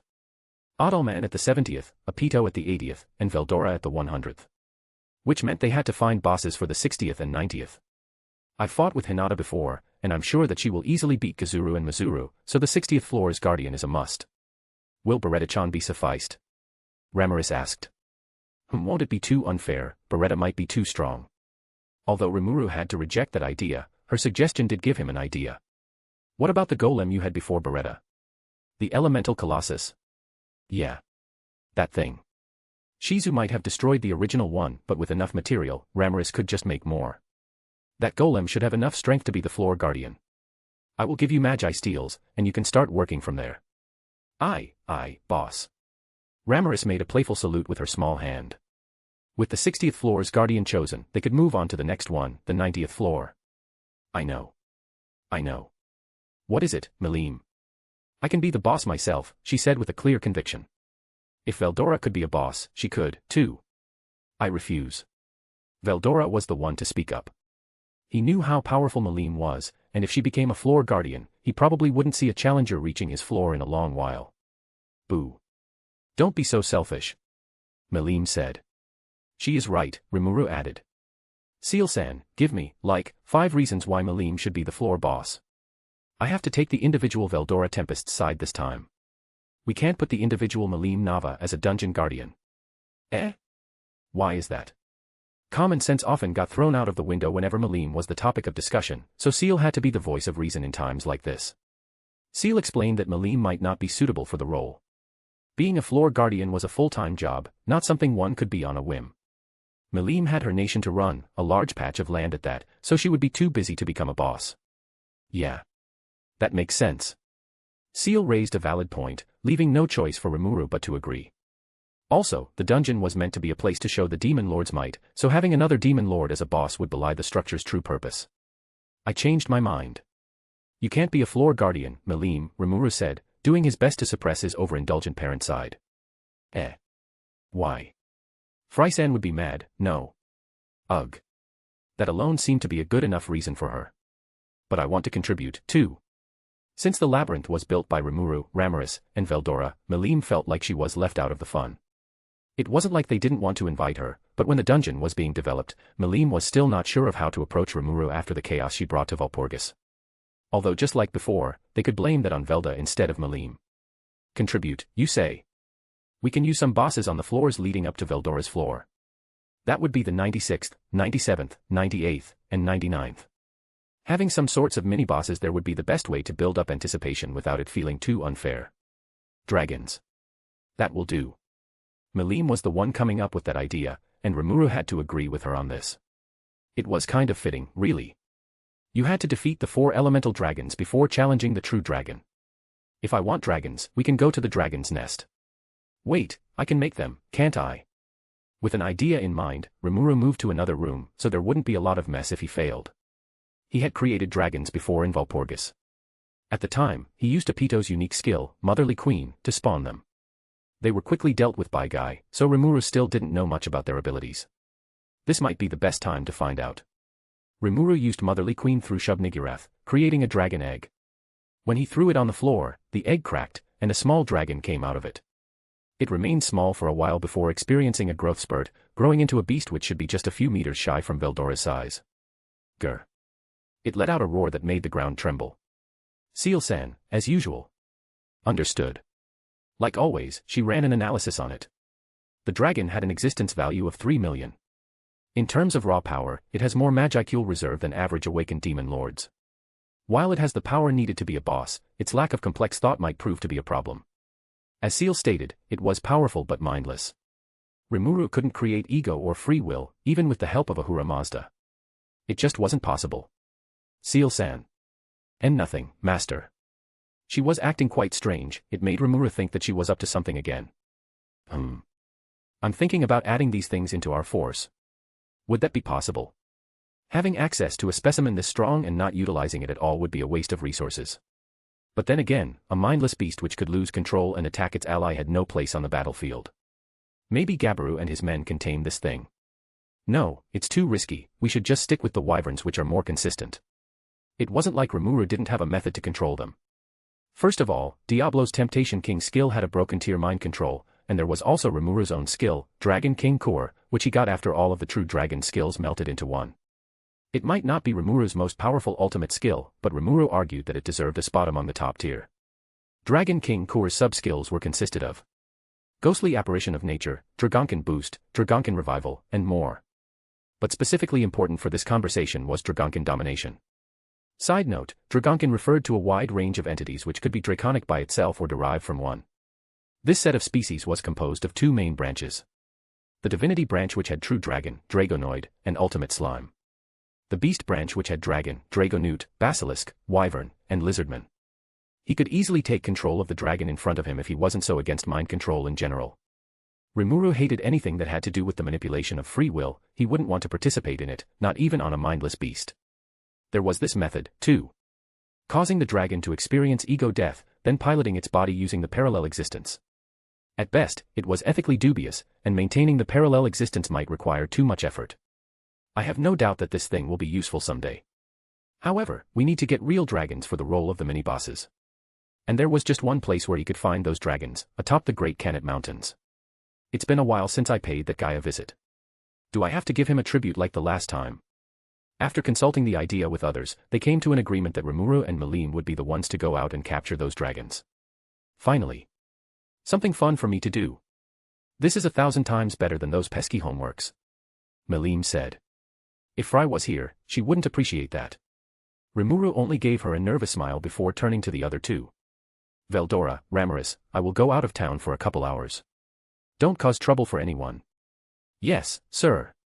Playfully, they replied in unison. Rimuru and Malim were outside of the dungeon. They were standing at the outskirts of the town. How do you want to go there, Rimuru? She looked more excited than usual. It was a trip with just the two of them after all. The last time they spent time together, Seal and that strange woman were there, too. Malim didn't dislike them, on the contrary, both of them gave out a warmth not so different from Rimuru. But sometimes a girl just wanted to spend time with her bestie without other people around. That wasn't too much to ask for, was it? Malim was unaware that Rimuru and Seal existed as a unified being. You couldn't get your hand on one without confronting the other, even her mother knew that. Let's see, we can fly there if you want. Personally, I would ride Ranga there. Fluffy. Fluffy. I see. We will use Ranga then.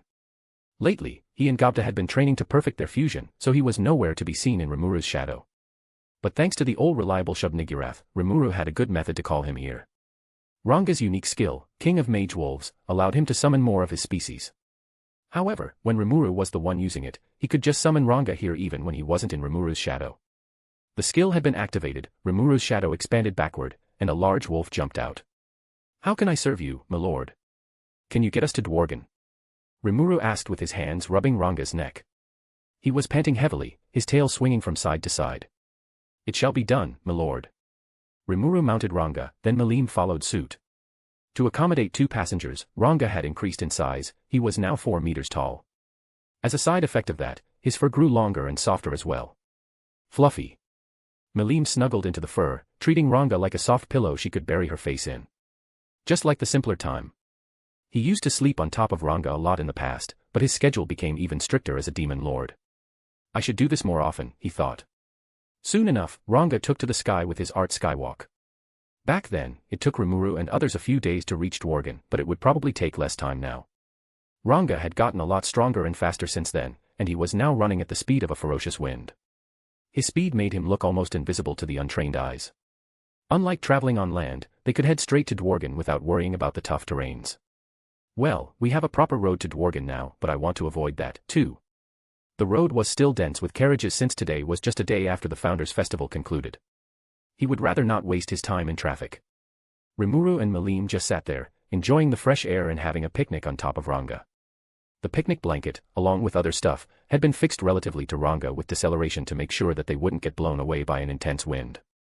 Rimuru bought out food, drinks and snacks from the imaginary space. Try this out, Malim. I've made this myself.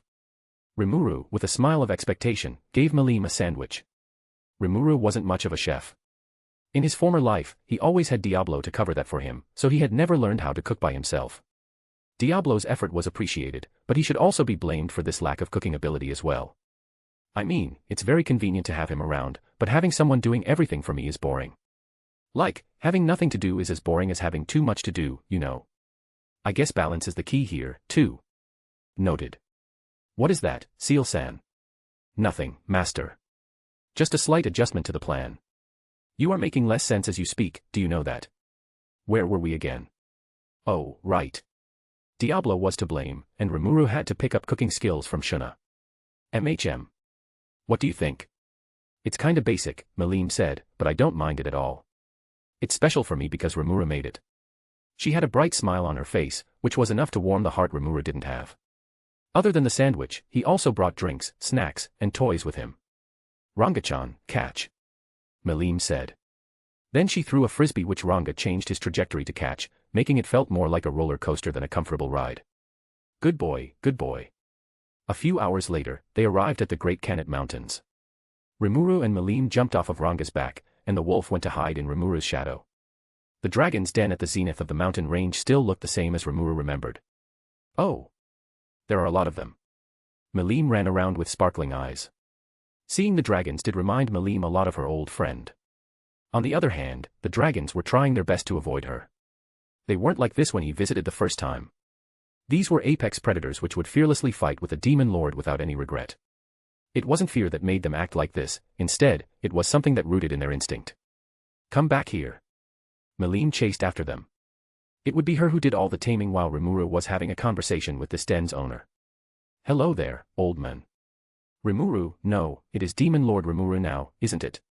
The leader of the dragon race, the Dragon Lord, shifted on its stone throne, making the terrain tremble in its wake. Its malnourished body was covered in pale purple scales, and it looked intently at Rimuru with its amber-like eyes. Oh, you've heard about my new title as well. That's unexpected. It's difficult to miss, the dragon hissed. Your evolution rang loud in my head like a tolled bell. That didn't sound good, did it? Why was the Dragon Lord aware of it in the first place since Rimuru's ascension during Walpurgis happened in another space altogether? Notice. It seems like Masters formed deep connections with some individuals. Manas Velda also felt the same thing when Rimuru evolved, so it must be related to Rudra's words that there was more of him in the world. These connections were indeed concerning, but now that Seal was informed of it, she could keep it in check for Rimuru's safety. You know, when that guy talked about other versions of me, this wasn't what I had in mind. I imagined it to be Osiris myth kind of deal. Don't speak like it's my fault. I have no control over that. Rimuru sat down on the rough mountain surface. Mainly, we are here to tame some dragons and bring them back to my city. You won't mind, right? I do not mind, it replied in a gruff voice, as long as there is a tribute, of course. Ha, I know you would say that, you senile old man. Rimuru created a large red sake cup with a Hura Mazda and filled it with the newly developed booze. I wonder where you got your alcoholic trait from, Rimuru said jokingly. With a flimsy arm that belied its true strength, the Dragon Lord took the cup and drank from it. Respect your elder, kid. I've seen things that you can only imagine. I have no doubt about that, I am just 2 years old after all. Which leads to another reason why I'm here. Oh. The Dragon Lord glared down at Rimuru, its eyes shining with interest. Do you happen to know about Evarage? Rimuru questioned, you must know, right? For a few seconds, it remained silent, the dragon spirit hockey pouring out of it as if trying to intimidate him. A beast truly horrible, I would say. As the ancestral dragon who all the draconic race derived from, the Dragon Lord had seen many, many things. It was presented during the era where the evil dragons ran rampant. One was the Chaos Dragon, and the other was Evarage. It was a continuously evolving beast, getting stronger and smarter as times passed by. Although the Dragon Lord didn't have more information than what Rudra already provided. After sharing what it had, the Dragon Lord and Rimuru just sat there, observing Malim taming those archdragons. Even though it acted like an alcoholic most of the time, it had shown to be quite affectionate of Malim. It kept a close eye on Malim and would growl whenever an archdragon went out of line. Malim could take care of herself, yet the Dragon Lord still acted overprotective out of instinct. "Oh. Maybe you aren't as senile as I thought," Rimuru teased. "Shut up. Haha, come on, you don't have to be shy. I spoil her a lot, too, and you won't see me being ashamed of it." TCH. When Malim finally tamed the archdragons, Rimuru stored them in the imaginary space. Then he called Ranga out for a trip back home. "Hey, old man. The next time I visit, I will bring something interesting with me," Rimuru shouted while standing on top of Ranga. "Umph." The Dragon Lord coiled on its throne, ignoring Rimuru. Rimuru and Malim were back at Tempest, sitting with Veldora. Ramaris and her servants were working on the new elemental colossus, dubbed the Demon Colossus, so she wasn't here. Now, with the archdragons in their assigned floors, we can't delay the main problem anymore. Veldora and Malim, wearing a serious face and crossing their arms, nodded. "What the hell are we going to do with the 90th floor? Any idea?" "No. That's fine because I don't have one either. How about this? We'll work on the traps first, and then the boss selection." Yet another postponing, but it couldn't be helped. No one had a good idea in mind, so they had to wait for Ramaris to finish her work and brainstorm some ideas from there. Malim. Ugh. 2 days into the work, Malim was removed from the dungeon by Fry. Rimuru tried to speak for her at first, but he couldn't argue with Fry that Malim needed to catch up with her study. A good parent should prioritize their child's study, and that was what Rimuru did. 4 days into the work, Dino had arrived for his first day at work. Seal told Rimuru that she had hired him, which was quite a surprise. He was sent to assist Ramaris in the creation of the Demon Colossus. Veldora. 6 days into the work, Veldora's owner had come for him. As Veldora was brought out of the dungeon by Luminous, Rimuru was left to work on the trap layout alone. Well, not really alone. Rimuru still had the Manus with him. On the 7th day, we got another guest who came for a visit. "May I give you the report, Rimuru-sama?" This time, the visitor was someone Rimuru knew well, a white-haired woman whose look could be mistaken for that of a goddess. "Carry on, Testa." Testarossa gracefully bowed for Rimuru. She used to be the feared White Queen, yet Rimuru had tamed her sadistic nature and made her a devoted subordinate. "We have received this letter. It's from the Council of the West." Oh. It certainly sparked some interest in Rimuru. He took the letter and read it. Written on it was an invitation. The council wanted Tempest to join their upcoming meeting. Seriously? They still want us to join after Diablo made such a bold claim. Rimuru was amused. Tempest wasn't part of the council, and didn't need to be. "We can prosper even without their help, but I will entertain an idea for a bit then. They want me to be there. I don't really want to go though. Sounds like a waste of time to me." Rimuru eyed Testarossa, making her a bit nervous. "Testa, you are good at negotiation, aren't you? How about you attend this meeting for me?" "But aren't they demanding your presence, milord?" "Yeah. But that doesn't mean I have to listen. We don't need them, but they definitely need us just to be sure that the Demon Lord is on their side." Rimuru smirked. "We shouldn't cave into all of their demands. Show them that we aren't a new kid for them to push around." Testarossa's red lips curled into a cruel yet charming smile, her hand resting on her chest as she bowed once again. "I understand. I will beat up and kill anyone who dares to resist your divine mandate." Figuratively. "Of course, Rimuru-sama." She chuckled.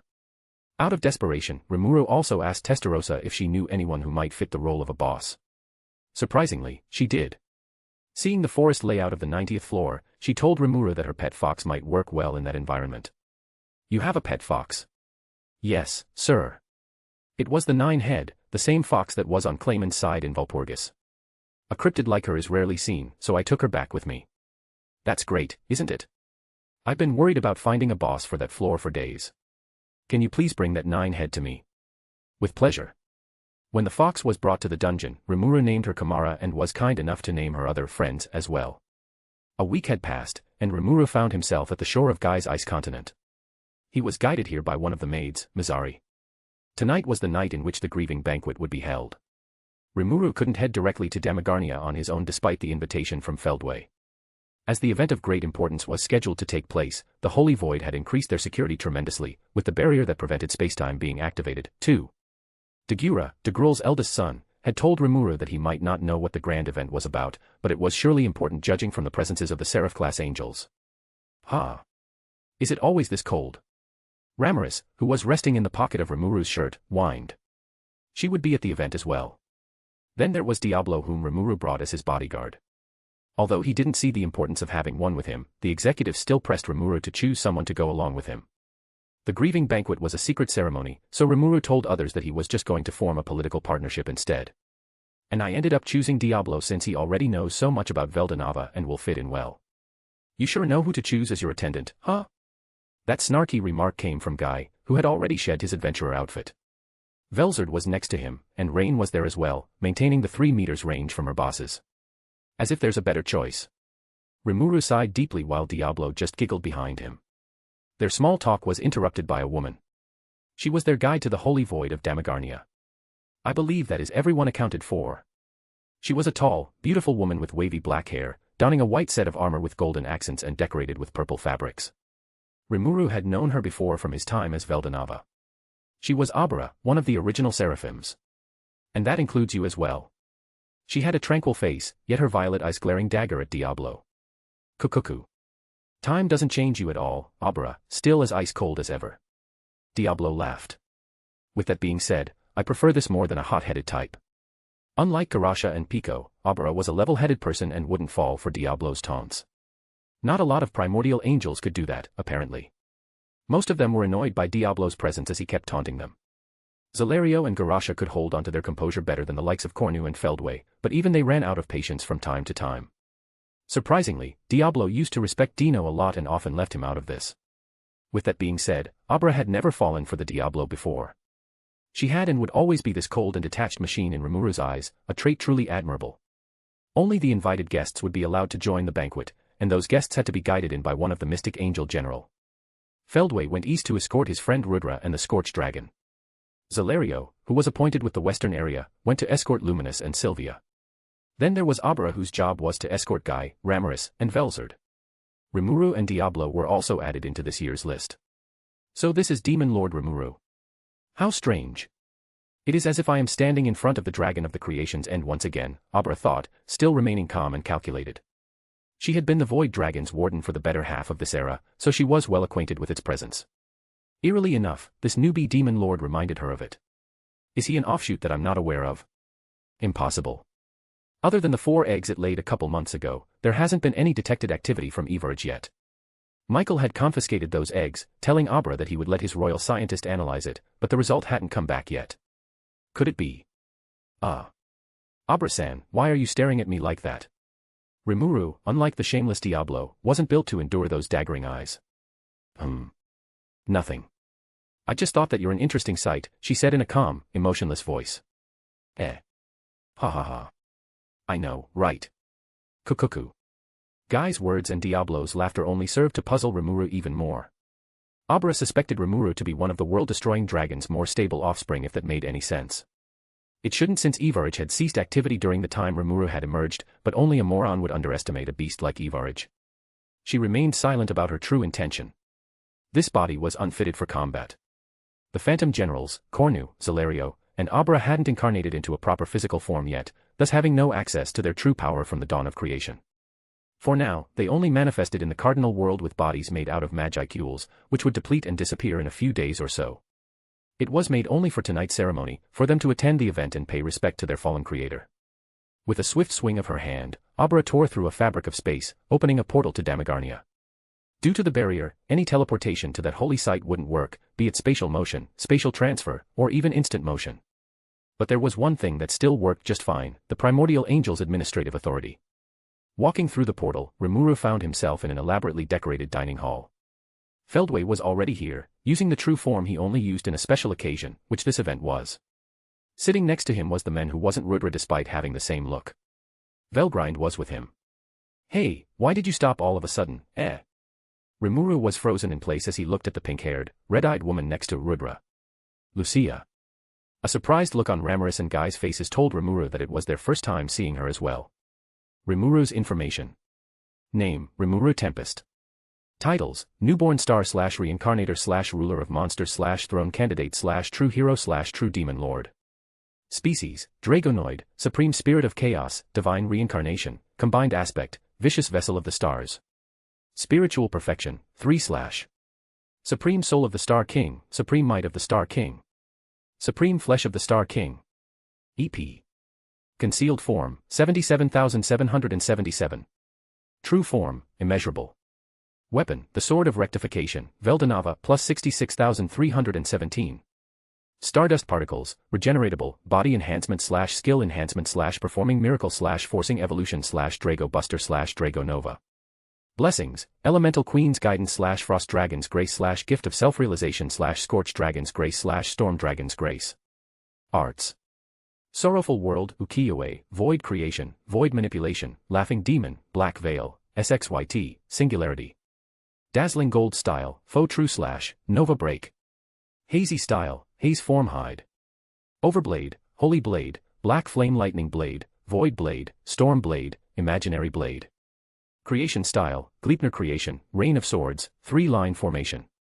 Skill Tinkering, Recreation, Gift, Copy, Steal, Synthesis, Separate, Alteration, Reset. Magic. True Dragon Magic, Scorch Magic, Frost Magic, Storm Magic, Star Magic. Holy Magic, Regeneration, Disintegration. Summoning Magic, Spiritual Life Form Summoning, Weapon Summoning. Elemental Magic, 8 Fundamental Elements. Ancient Magic, 8 Fundamental Elements. Illusion Magic, Great Art of Possession, Secret Art of Revival, Secret Art of Resurrection. Physical Magic, Megiddo. Aspectual Magic. Barrier Magic, Anti-Magic Area, Isolated Battlefield. Spiritual Magic, Locking Curse. Ice Magic. Resistances, Abnormal Condition Nullification / Holy Demonic Resistance / Natural Effect Nullification / Pain Nullification / Physical Nullification / Spiritual Attack Nullification. Intrinsic Skills, Infinite Regeneration / Mark of King / True Form Concealment / Universal Perception. Common Skill, Thought Communication.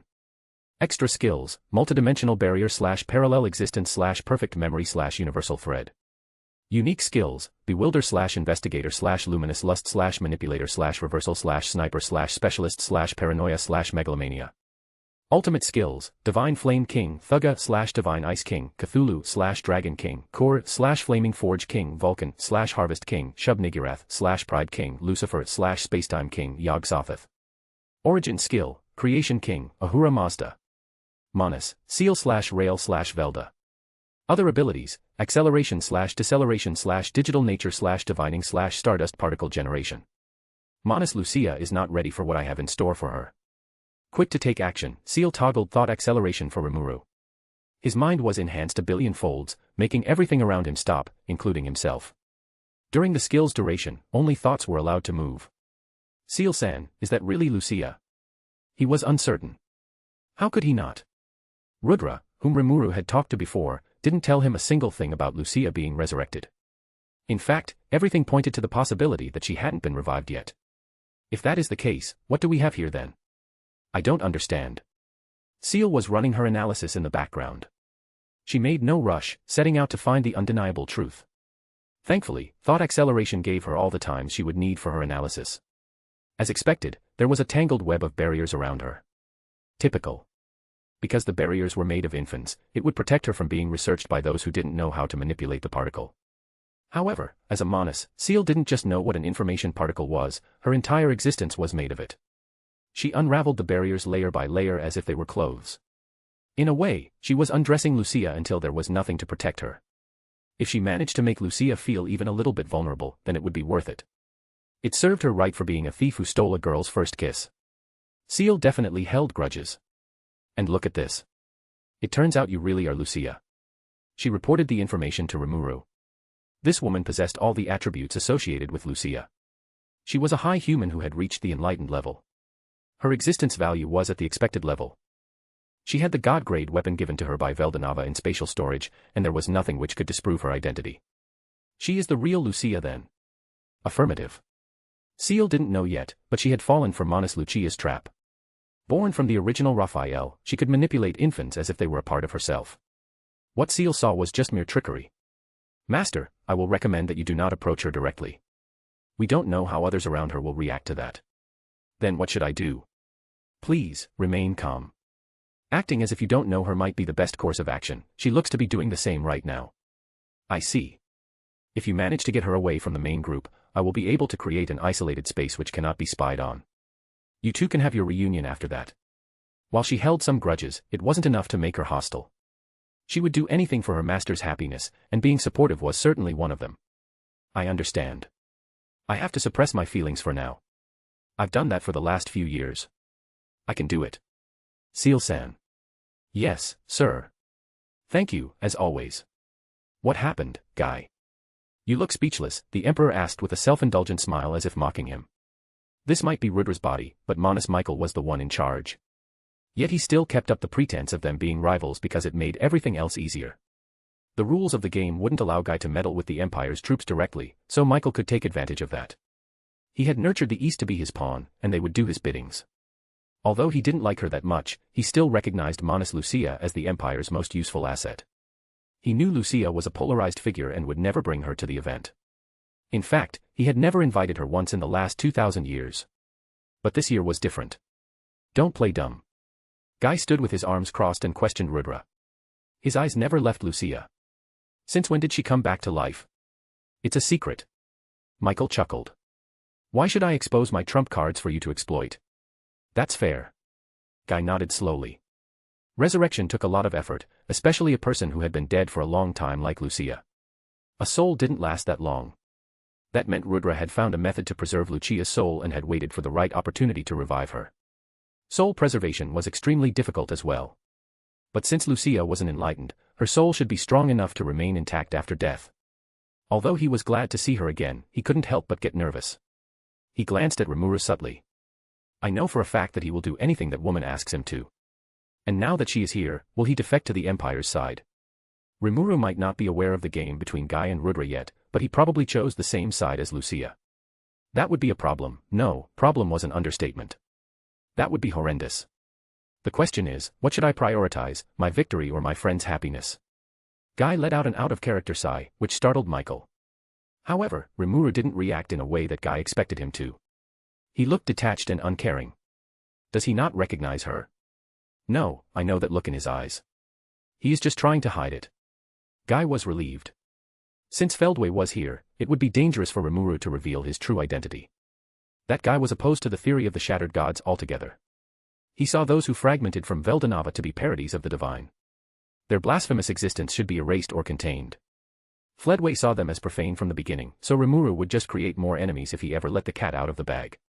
Then Michael glanced at those standing behind Guy. How lovely. You bring others with you as well. Glad to see you in good shape, Frost Dragon. My, I hope you take good care of my little sister the same way.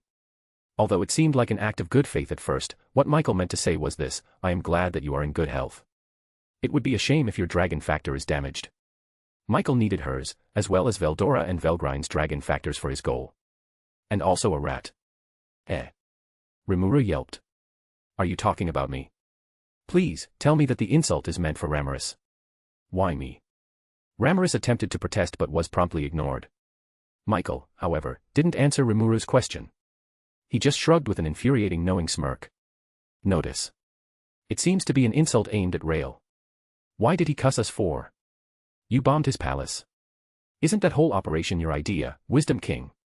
Being called a rat made him feel humiliated to say the least, so Rimuru was unsure of how to react. If he didn't do anything, it could be seen as a sign of weakness, thus making him appear to be an easy target. Then again, he came as a guest, and causing troubles in DeGrul's land might not be the best idea. Thankfully, Guy intercepted. Ha ha. Ha ha ha. Ha ha ha ha. Oh, come on. It's not that funny. But it is. Guy slapped Rimuru's shoulder continuously. I guess a slime and a rat do look similar. They are not. You are just being childish. Guy's reaction was juvenile, sure, but it saved Rimuru at the right time. A little bit of pettiness can be humorous, too. Though I find this fuss to be unnecessary. Then Guy pushed Rimuru's back gently, encouraging him to an empty chair. They settled on the opposite side of Michael's group. Guy sat across from Michael, Velzard sat across from her sister, and as if fate was toying with him, Rimuru got to sit across from Lucia. Which made ignoring her as Seal had instructed him sound impossible. Hi. Rimuru tried to talk to her, in a non-suspicious way, of course. Don't talk to me. NGH. Her voice sounded cold, and her crimson eyes were unforgiving. It made Rimuru shaken a bit. He questioned if this was his Lucia in the first place. Seal-san has confirmed it, so it must be true. She is just playing the role, right? But I have to say, those eyes are kind of hot. Master, there are kids here as well. Don't say something outlandish, please. Sorry, wait a minute, kids. Pardon my mistake. I meant to say, there is a kid here as well, . Even Seal-san made a mistake, huh? Maybe you are as nervous as me. You two have a history, no? That would be the case. Well, if Lucia didn't want to talk with him right now, he could just try to buddy up with Feldway. Rimuru turned to the primordial angel.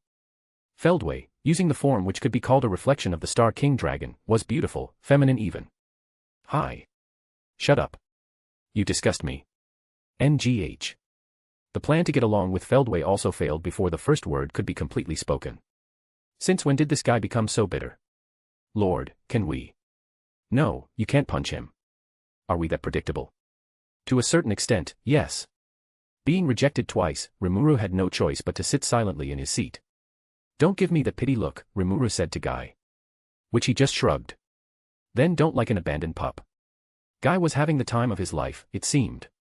Rimuru couldn't help but feel appalled when he was compared to a puppy of all things. First that blonde brat called me a rat, and now this red-haired bastard called me a pup. Can't they just be a bit more respectful? Kukuku. You should beware of the troubles your words can bring. You of all people should know the fate of a blasphemous fool, Diablo said.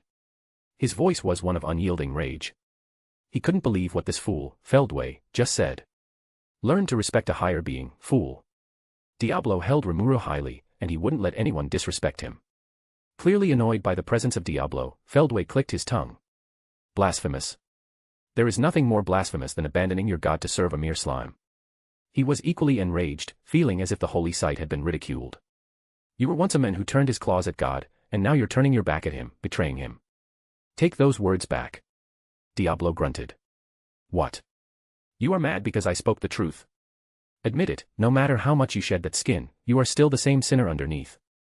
The seraphim didn't hold any thoughts to himself, he let them out, all of them. Veldanava-sama is perfect. His one and only mistake was trusting a treacherous demon like you. I said take that back. Diablo's gruntle voice became more hostile. He made scissors, his weapon, and aimed it at Feldway. Questioning his faith was the second worst thing one could do in front of Diablo. He wouldn't let it slide easily either. Despite what seemed to be a large gap in strength, Diablo was ready to fight. Feldway, not backing down from the challenge, summoned his arc in retaliation. Feldway, stop. Diablo, behave. Michael and Rimuru shouted at the same time, which they behaved and unarmed themselves immediately. If they fought here, it would be catastrophic. Feldway, we gather here to pay respect to Veldanava-sama. Even if you have a past history with him, I won't allow such an obvious transgression. I understand. While he didn't want to at first, Feldway listened to Michael and would put this resentment behind him. Diablo wasn't much different. He wasn't the kind of person to deny his lord's wishes. I apologize, my lord. He bowed his head down slightly. Also, can you stop calling me a higher being? It's embarrassing. But that's what you are. No, I'm not. I'm a king. Diablo flinched when he heard the answer, but he accepted it with a wide smirk. I understand, my lord. I'll keep that in mind from now on. Their clash had been postponed, but that didn't stop them from giving each other an intense killing glare. Michael also glanced at Rimuru, as if telling him to discipline that damn demon. I'm trying my best, but there isn't a lot I can do. Diablo is just plain weird. How have you been, Velgrind? Velzard asked with a tranquil face. Her voice was cold as ice. Don't you think it's a bit rude to not inform me about Lucia's return? She's my sister-in-law as well, no. Velgrind wasn't deterred by her cold gaze at all. She held her head high and proud as a true dragon should. Why should I? Didn't you hear what Rudra said? There is no point in showing our cards to the enemies, the Scorched Dragon said with a coy smile. Beside, you didn't tell me about our little brother either. I detected him by myself. Therefore, we are even. How am I to blame? Detecting Veldora is easy since you are both true dragons, but I can't just detect Lucia the same way, she hissed back. She had expected this from the beginning, but it was still unbelievable that Lucia aligned herself with them. I shouldn't be surprised. After all, they are siblings. That idea was more threatening than anyone gave it credit for. By herself, Lucia wasn't much of a problem, being just an enlightened high human. However, her weapon was a different story. Lucia, just like Rudra, possessed the pinnacle of weaponry, the divine constructs, as it was called. Only a few of them existed in the world. Being crafted by Veldanava, the weapons of this category proved to be effective even against the incarnation of nature like Velzard. It isn't like I'm unable to win. I will win, but she probably put up a good fight if we do clash. Respectfully, Velzard didn't want to lay hands on Lucia since she was her elder brother's wife. But then again, the conflict between Rudra and Guy was unavoidable. When the time comes, I will just let other people deal with her, Velzard thought. Guy told her that the only one she had to concern herself with was Velgrind. Fufufu. What is so funny? Nothing, my dear, Velzard said with a calm expression, assuring of her own victory over her own sister. There was no doubt about it that Velzard was the strongest true dragon alive. If it was a one-on-one duel, there were just a few individuals who had a chance to take Velzard down. Guy was among them, of course. The Dragonoids like Rimuru and Meline would give her a hard time, too, as they were miraculous beings who defied all the conventional norms. Even Velzard was unsure how much she would fare against Stardust. What is it with that smile? You're thinking about something rude, don't you? That's a baseless accusation. Despite his nullification, Rimuru still felt as if the room's temperature was frenzied, transitioning from hot to cold to hot again. Are they always like this? He leaned closer to Guy and whispered. Guy just shrugged. Yeah. Pretty much. Other people here didn't seem to mind their banter as well, so maybe Rimuru was just overreacting. Suddenly, there appeared a rift in space made by the Angel of Origin's administrative authority. It's good to be here once again. Walking out of the rift were the fallen angels. Dino led the way with Pico and Garasha followed behind him. Since it was a day of remembrance, it would be a shame if they were left out of this. Yo, Abra, long time no see, he greeted the woman who was standing on the left side of Feldway. Which she gave him back a dull look. Good to see you as well. Are you still being carefree as usual? Damn right I am. Dino smiled. Unlike you who is a work fanatic, I make sure that my time is well used. Maybe you should loosen up a bit, too. Dino's advice fell flat as Abra's heart wasn't swayed. It would be more than difficult to convince a prepared warrior like Abra. She ignored him and looked at Pico and Garasha instead. Loosen up. That would be great, wouldn't it? I've heard that those two often sneak into human nations to buy some clothes, Abra thought. I wonder how I would look in casual clothes. She shook her head frantically. This wasn't a time to be distracted. In fact, Abra believed that she must be attentive at all times. Beautifully, she stood still like a marble sculpture. Dino paid her no mind. It wasn't the first time he had been ignored after all. He just went for his seat, and his friends were doing the same thing. Later, another dimensional gate was made, and Zelario came out of it. Behind him were Luminous and Sylvia who also went out of the rift. Upon laying his eyes on Diablo, Zelario was evidently annoyed. How bothersome, the beautiful long-haired man muttered. He hid his 6 wings immediately, still remembering what Diablo did to them all those years ago. He and others had known from Dino about Noir, but no one expected him to be here. Zelario was still bitter, but that emotion was improper for the time and place, so he had to keep it down. What is this? Luminous was alerted as soon as she saw Lucia, and it was Guy who filled her in with the details. I see. So she is resurrected. Apparently, yes. I was shocked as well when I heard about it. Luminous heterochromic eyes locked onto Lucia. She wondered how Rimuru reacted to this development. It seems like father hasn't made a move yet. That is probably for the best considering that Feldway is here, too. Her slender fingers brushed her silver hair, and she moved forward with a playful smile on her face. Heh. This feels nostalgic, doesn't it? Luminous was standing behind Lucia, and her arms were wrapping around Lucia's neck. The scene felt intimate but not too intimate. Rimuru recalled that those two did it a lot in the past. However, it was at this point where the first crack was shown. Get your hands off of me. Lucia grabbed Luminous by the face and pushed her away. That move shocked everyone. Well, everyone who was on Rimuru's side specifically. Those from the Empire and the Angels didn't react, as if they were anticipating it to end this way. Zelario only shook his head, and Abra just let out a sigh. Meanwhile, Feldway and Michael had no reaction. Ouch. Luminous groaned as she landed on the hard floor. What is the deal with that? You've never shoved me away like that before. Rimuru, Guy, and Velzard never thought that Lucia had enough resolve to push away another woman. It was as if they had witnessed something so mathematically impossible, it might as well be a miracle. Weird. This is too weird, Rimuru thought. Even weirder, she had her arms crossing, rubbing her own shoulders as if assuring its safety. Which wasn't far from the truth. Lucia hated it when anyone touched her mistress' body without authorization. The only ones who had any right to touch the body of Lucia Nava were Veldanava and Malim. She would just vaporize anyone who dared to touch it without her permission. TCH. I will let you go this time since we are in the holy site where Veldanava-sama's body is kept, Lucia thought as she glared at Luminous. There wouldn't be a second time. While Feldway didn't like Lucia on the principle, he had to approve of the way she protected that body. He would do the same as well if anyone touched this body given to him by Veldanava himself. He would go as far as to chop off their hands to send the message. She did it because you're being disrespectful, Demon Lord Valentine. Michael was the one making a case for Lucia. It would be problematic if her cover was blown. Disrespectful. The high blood played innocent. The Emperor does have a point though. Sylvia stepped up and helped balance Luminous back to her feet. This is a Remembrance Day after all. You can't make a move on a widow on the same day her husband died. That's so disrespectful. Sylvia's words were a bit blunt, but she was right. But. No but.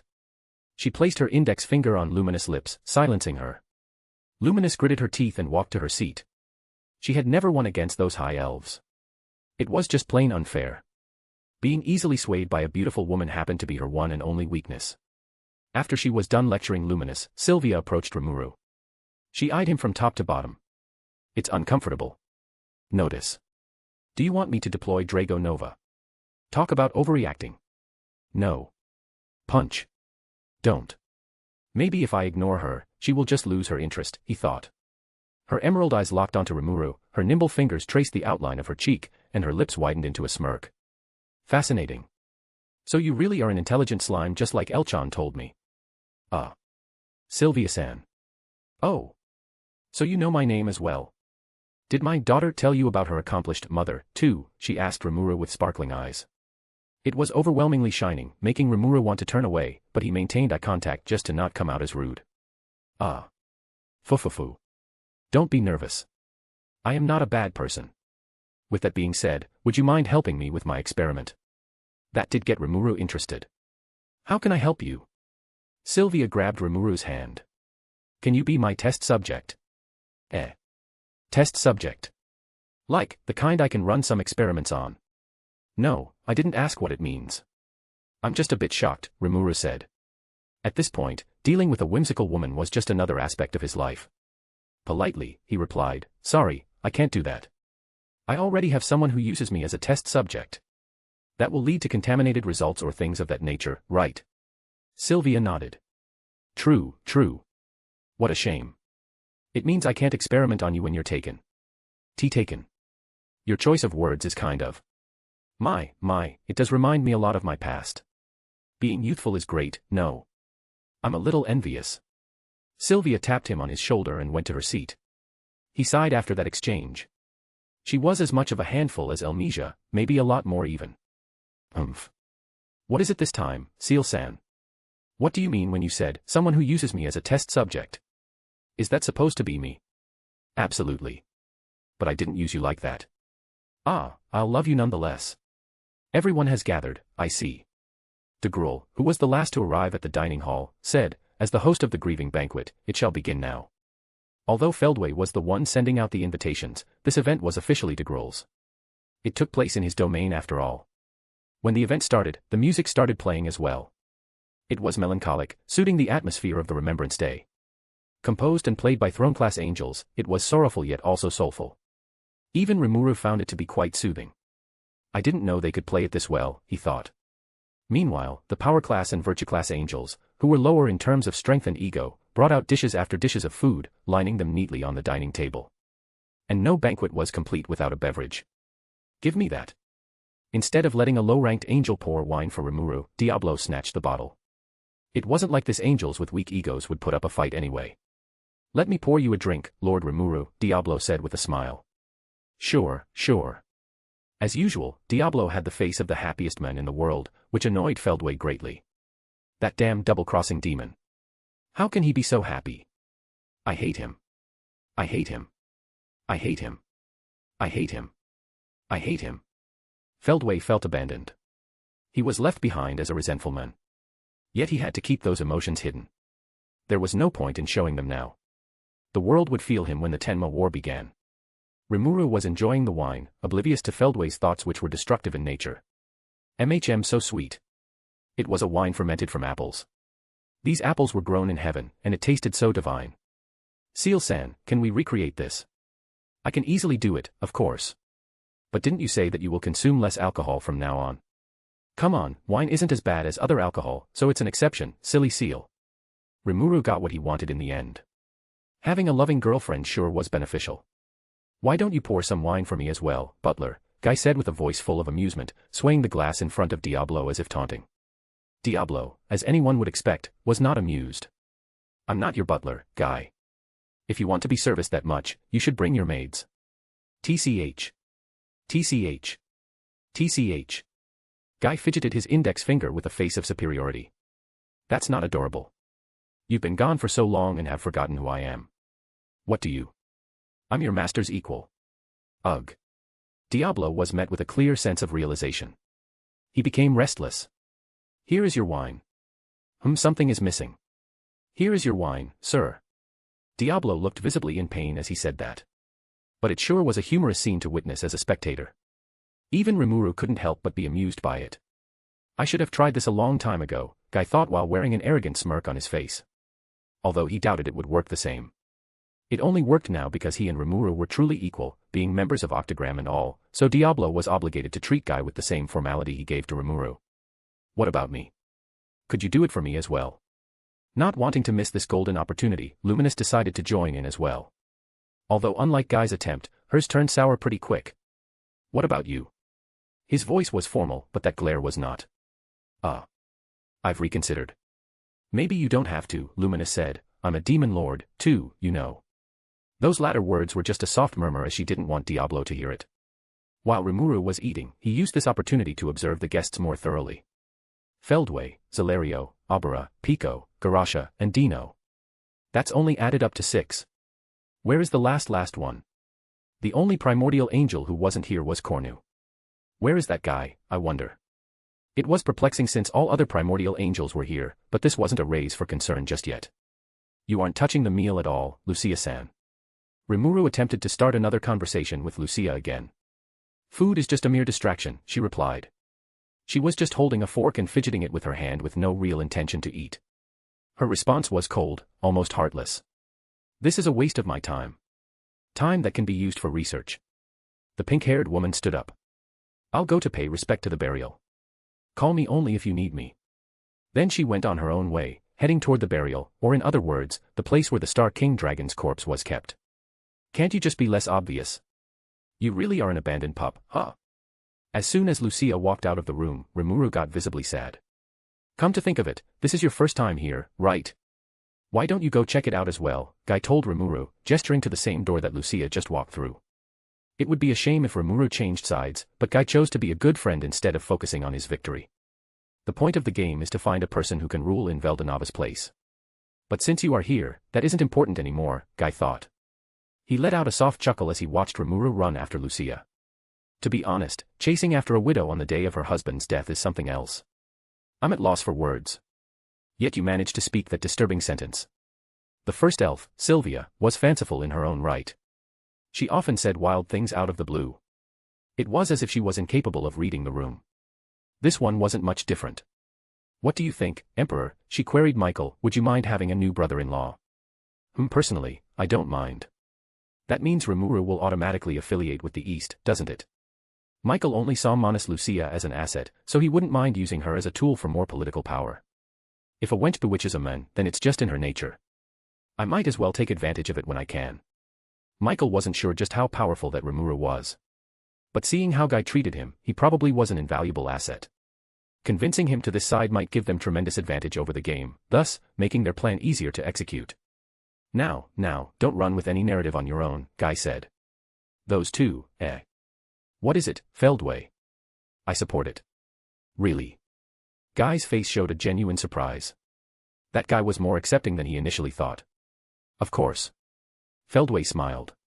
A filthy woman and a filthy monster suit each other well, don't they? Despite having the face of Veldanava himself, he lacked the same innocence. Those words, spoken by a man who only had resentment in his vein, were cruel. Feldway.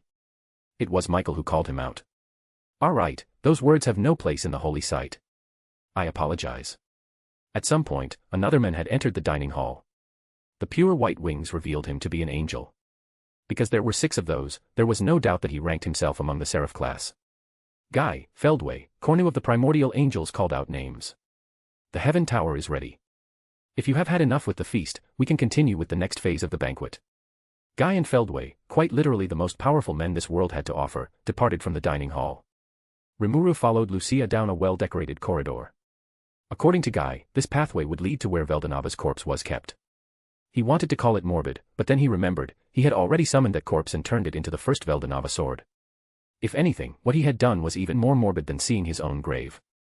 Finally, I'll get to talk to her. Do you hear that, kids? From now on it's for adults only. Go to the next room, cut the connection, and do something in the meantime. Do we have to bring it with us? Can't we just put it in a cage? At this moment, Rail was referring to Shinsha, who had to be escorted out as well. Don't be absurd. Rimuru's mind was focused on Lucia, he didn't even register what his manas were saying. The plural word, kids, didn't get noticed either. Seal made sure that the kids had no access to what would happen. She knew her master well and had faced Lucia before, so she had some ideas of what might transpire. Things could get steamy at any time now. While not much a voyeur herself, Seal would make sure to see this exchange through. Let's see. I've set up extra skill perfect memory to take pictures. That should be enough. I should make a separate photo album to archive master and other women's relationships as well. That would make introducing them to Shinsha a lot more organized. Alone in her own room, Seal made salty-flavored popcorn as the show was about to begin. Lucia-san. As Lucia turned to look at him, Rimuru approached her. In the decision which Lucia did not anticipate, Rimuru grabbed her hand and had their fingers intertwine. She should feel disgust, recoiled just like the time Luminous tried to do something similar. Yet she felt nothing of that nature at all. Her body, no, Lucia Nava's body had accepted this man. Mistress' body doesn't scream in retaliation at all. Is this your will as well, Lucia-sama? What makes him special? Unable to sense any aggression from Rimuru, she decided to observe what this strange creature would do. His free hand was placed around Lucia's waist. It was a bold move sure, but Manas Lucia didn't know what a romance was or what it felt like, so she had basically no response. He blocks me. Is this a move to make sure that I cannot flee? Slowly and deliberately, Rimuru guided the person he mistook to be his beloved to the nearby wall. Rimuru had his back against the wall. His left hand, which was locked with Lucia's right hand, was pinned to the wall. Though Lucia didn't put any force behind it. It was, in fact, Rimuru who maintained the hand-holding and hand-pinning by himself. Meanwhile, his right hand went to pull her left arm, carefully placing it beside his head as if trying to block his own exit. It was, in fact, a self-kabedon. Oh, so that's what he has been training every morning, Seal thought. Manas Lucia was confused by the situation she got herself into. Somehow, she had Demon Lord Rimuru pinned at the wall. From an outsider's point of view, it would seem like Lucia was an aggressor, but that couldn't be further from the truth. While Rimuru was the one being pinned down, he was also the same person who prolonged this stance. The grip of the intertwined hand was firm because Rimuru insisted it to be that way. Whenever Lucia tried to pull her arms back, he would bring them back to the position of his liking. What is his problem? Confusion was the most prominent emotion right now. And what is with that face? Why is he blushing? Undeniably, behind his eyes is anticipation. But for what? When she looked around, Lucia found out this room had been turned into an isolated space, so there was no point in waiting for anyone to help her out of this awkward stance. Finding herself in a situation she wasn't familiar with, Manas Lucia was glad that she now had someone who could give her advice. Keeping that in mind, she contacted her first and only friend, Seal. Even though he had put himself in this sweet position where love could easily bloom, Lucia hadn't taken action yet. If Rimuru didn't know her from the past, he might have mistaken it for self-control. That couldn't be the case, right? Rimuru's personal experience taught him that Lucia was a liberated soul, so thinking of her as a more disciplined woman was almost impossible. Lucia-san, are you not going to do something with me? I'm waiting.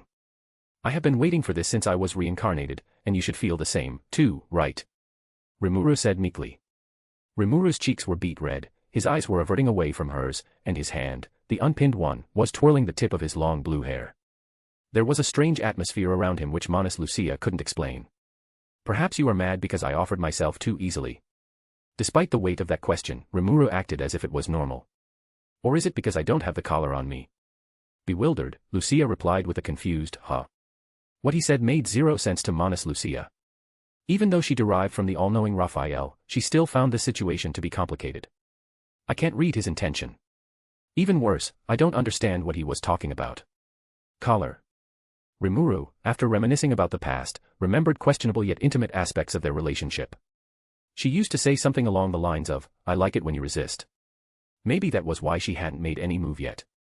Rimuru had acted too submissive while Lucia derived joy from watching him put up resistance. Don't judge. A collar, which Rimuru retrieved from the Heavenly Star Palace, was not different. It was a symbol of their trust. Veldanava used to wear it a lot because Lucia demanded him to. Not seeing anything wrong with that piece of accessory, Veldanava had worn it on a regular basis. Those from the ancient time recollected vividly the form of Veldanava. His body was thin, his face was beautiful, and his horns were marks of his divinity in itself. Back then, he often wore either the mythical grade black armor, which would later be given to Malim, or the fancy gown tailored by Lucia herself. Most people couldn't fathom the duality of that man, but no one wanted to be the brave soul who told him about that. But no matter what he wore, he'd always have that collar on him. Because he always wore it, the collar had reached mythical grade on its own. Therefore, when Rimuru gave it to Luminous, it was used to easily subdue Veldora. You might as well call it a miniature Gleipnir. Although Lucia loved that collar a lot, she was also the one who made a decision to retire it. She told him that it would be indecent to wear it around Malim. That was how it ended up in the Heavenly Star Palace in the first place.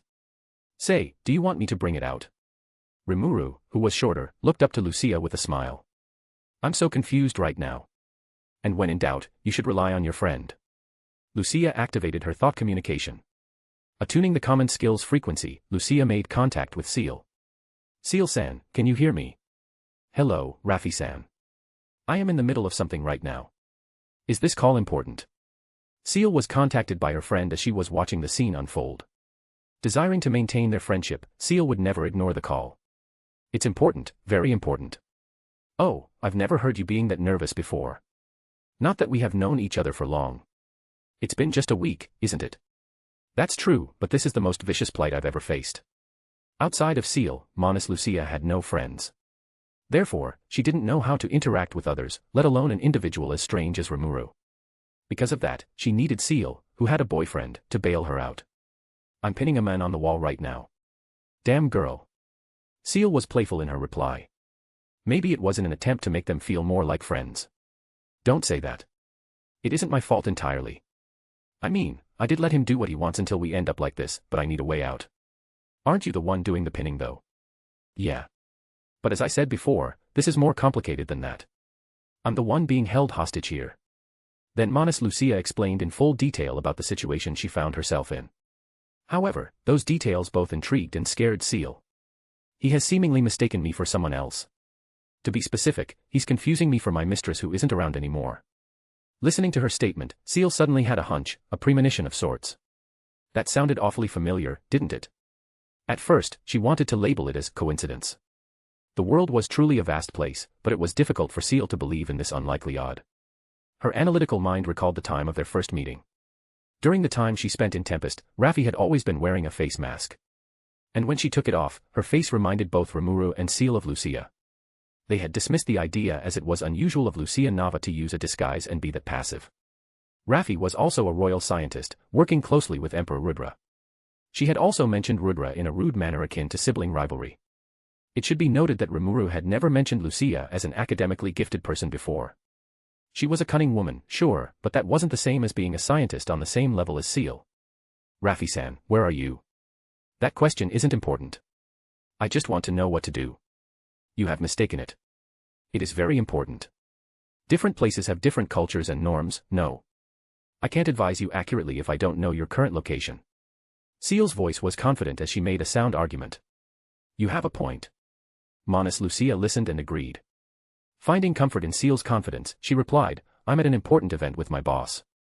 It clicked in Seal's mind. Raffi's boss, whom Raffi had expressed the desire to throw him into a deep abyss before, was none other than Rudra. The Emperor of the East. Yeah. Now, can you help me? That yeah was all Seal needed to hear. The dots had been connected, and Seal finally deduced Raffi's true identity as Lucia who was in front of her master. Raffi-san. You have a plan already. The Holy Void, Dharmagania. Lucia fell silent because of Seal's words. Did you dox me? Another confusing situation had surfaced, and Manas Lucia had no idea how Seal found that out. Maybe she tracked my location using thought communication. Why would she do that though? In front of you is Demon Lord Rimuru, am I correct? How did you even? And you are not Lucia Nava as well, no. He's confusing me for my mistress who isn't around anymore, that was Raffi's words which Seal used against her. Despite the look of Lucia Nava she took as her own, Raffi was far from the real deal. When Seal found out about her secret, Manas Lucia's trick, the fake information which was a modification of infants, had been exposed, too. It might be able to fool Seal the first time, but Seal could just dig up the real information now that she was aware of the fake one. Through analytical appraisal, Seal got her hand on Lucia's disclosed information, exposing her for real this time. Name, Lucia. Species, Manas, Divine Wisdom Core. Skills, All of Creation, Alteration, Analytical Appraisal, Chant Annulment, Law Domination, Parallel Calculation, Thought Acceleration, Thought Domination. To Seal's surprise, the name that was carved on her core was still Lucia, but her true species turned out to be a Manas just like Seal, and those skills. No wonder she possesses the level of intelligence that rivals my own. Manas Lucia recognized that she couldn't keep it hidden forever, but she had never expected it to be exposed in this fashion. Thinking that Rimuru was the root of her problem, Lucia put more strength behind her hand which was pinning Rimuru's hand down. What did you do? Lucia's voice was cold. Embodying what it meant to be the Knowledge King, Manas Lucia remained calm and calculated despite just having her identity exposed. Oh, so assertive. Although she tried her best to be intimidating, Demon Lord Rimuru was enjoying it instead of being threatened as he should. For the record, everything this slime did confused her. Master is, in his element right now. Don't mind him. Master. I thought your master is that man, Emils, That is just Master Rimuru in his disguise. With how the situation was transpiring here, secrecy was not needed. That Emils' form had been retired as well, so there was no point in keeping it in the dark. Yet another revelation she didn't see coming. Does that mean during the Founders' Festival, I was with Demon Lord Rimuru all along? No, that couldn't be the case. She had made sure that he, the main target of observation, was within sight. A decoy. The truth was heavy. She had been misled. The person who walked among the kings and nobles back then was not Demon Lord Rimuru. You've realized it, too, right? I believe we are even now. Even. You aren't mad at me. Please, we both are essences of wit and trickery. Being outwitted feels terrible, but it isn't that bad when the one doing it is your equal. I guess so. Lucia was in agreement with Seal. She would be so mad if it was Michael who outsmarted her, but she didn't mind it as much when Seal was the one to outdo her. There were thoughts along the lines of, damn it, and, I won't fall for it next time, instead of any hostile one. Besides, we are friends. Friends. Despite everything, they were still friends. If he is your master, can you tell him to release my hand? Lucia theorized that Seal could see things through Rimuru's eyes, that was why she could pinpoint Lucia's exact location easily. Knowing that this Lucia was a fake, Seal would help her defuse the situation. There was no point for this to continue. Master loved Lucia Nava dearly, so Seal wasn't so sure how he would react to the truth. I admit it is partially my fault. I gave him false hope, telling him that Raffi-san is the real deal.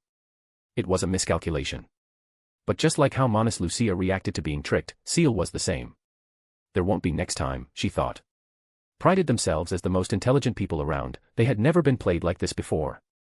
Although it seemed like only Raphael could trick another Raphael, they would be mindful in the future when they used analysis appraisal.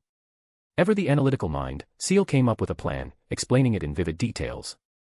Lucia felt thankful, but she didn't think she was in the right mental state to execute such a plan. She eyed Rimuru who still had an anticipating face. Because Seal and Lucia exchanged words with their billion-folded thought acceleration, so only a few seconds had passed. Sorry, but I'm not Lucia Nava. She chose the faster route, hitting him with an unyielding fact. Rimuru gasped. What are you talking about, Lucia-san? I'm not Lucia. She looked into Rimuru amber-like eyes with her red ones. Seal had warned her extensively about how unpredictable he could be, but she still recklessly doubled down. Rimuru didn't understand, that was when Seal informed him. Notice. From my most recent analysis, it's true. She is not the same Lucia that we know. But you said. I know. I apologize for my own shortcomings. I've made a mistake. So, she is not Lucia. He had been looking forward to this, but it turned out to be a mistake. Rimuru felt his hot tears pooled. His dragonoid body shouldn't be able to produce tears, but this was Rimuru's purest form of expression. This was meant to be Rimuru's happiest moment, but it ended now. Master.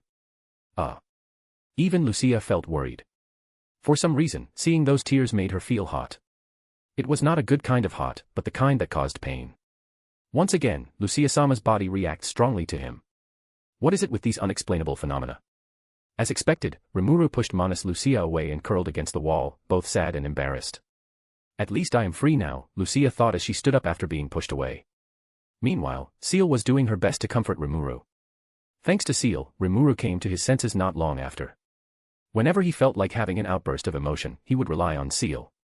Even in his first time attending Walpurgis, he had Seal take the helm for him. She had been his partner ever since, someone he felt comfortable to share his flaws with. So, what's the deal with you? Because Seal told him to talk and get to know each other more, Rimuru and Manas Lucia were now sitting on a mat Rimuru brought out of imaginary space, facing each other. As you can see, I'm possessing the body of Lucia Nava, my mistress. I am Manas Lucia, born from Raphael. Oh. Rimuru didn't expect that, and Seal voiced her curious thoughts. There were only two Raphael in existence. The latter one, Wisdom King Raphael, was made because Raphael, the Knowledge King, disappeared. Rimuru had known about that since the time he visited the Heavenly Star Palace, just after the event of the Orc Lord invasion. She's been here all along, then. Knowledge King Raphael was created by Veldanava himself and was later given to Lucia. When she died, it probably evolved an ego and piloted the body from that point onward. Manas Lucia was a secretive person, which was why the corpse of Lucia was said to be lost. She is Lucia's skill and a Manas, too. I can trust her, maybe. Manas Lucia told Rimuru about everything. She told him what she was.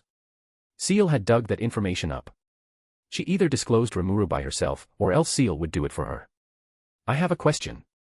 Carry on, Rimuru said, giving Lucia his permission. At this point, he was having the upper hand. He knew that she wasn't Lucia but a Manas who took the form of Lucia. Rimuru could expose her as a fraud if he so chose. Who are you? I'm Rimuru Tempest, of course. The slime who became a demon lord and joined the Octagram. No, not that. Specifically, I want to know about you and Lucia-sama's relationship. Oh, yeah. I'm her husband. He was as brutally honest as Lucia. She might not be his wife, but if she looked at him with Lucia's face, then he would not be able to lie. Lucia had taught him to never lie to her, and such it was ingrained into his instinct. Trust was the bedrock of every relationship after all, and truth must take priority. That was what Veldanava had learned, and Rimuru recalled. Husband. But that must mean you are. Lucia's eyes wandered to the statue at the far end of the room they were in. Boasted almost 300 meters in height, it was the statue of a dragon made out of pure, solid gold. The sublime statue, which resembled Veldora closely, was made in the Creator God's image. Shimmered in the primordial energy stardust, the statue shone in a rainbow light. This statue was the seal of sorts. It used to house the divine body of Veldanava himself. Although the body had left its seal years ago, its lingering presence could still be felt, so nobody had been aware of its disappearance yet, not even Manas Lucia. Are you suggesting that you are him, you are Veldanava-sama? Her eyes were glowing red, not because of madness nor bloodlust, but a cold and decisive gaze. She was analyzing his every movement. Well, that's Raphael for you. Seal and Lucia acted similarly as if they were sisters. Rimuru knew a fair bit when it came to reading Raphael's emotions. Though it was impossible to deduce what she would do exactly. I do. Blasphemous was what she wanted to say if it wasn't for her body's joyous reaction. Lucia's body acted weird around Rimuru, and that couldn't be a coincidence. What if it is true? Manas Lucia was not gullible by any means, but she would still take any reaction of her mistress' body as an intuition worthy of believing. Why don't you look into my soul? Rimuru offered. Since the soul is the best way you can identify a person, it should be enough to prove my case, right? Rimuru stretched out his arms to the sides of his body, giving Manas Lucia a clear pathway to his chest. Lucia, knowing that Rimuru was correct, extended her arm. Her hand was shaking, but it wasn't the will of her own. Seriously? Why are you excited in a time like this, Lucia-sama? Lucia placed her palm firmly on Rimuru's chest and used analytical appraisal to examine him. Usually, Rimuru's soul would be shielded by Seal, making it unable to be analyzed. But to prove himself here, he had Seal put the defense down. So, you really are Veldanava. See. Rimuru said smugly. Rimuru had a special soul. The voice of the world classified it as the Star King Dragon Supreme Soul. In this world, divine nature was possessed by various species, but none was as brilliantly shining as Veldanava. He had what could be called a true divinity, and such a unique attribute could be found in Rimuru's soul. Rimuru's soul was similar to Veldanava but not entirely the same.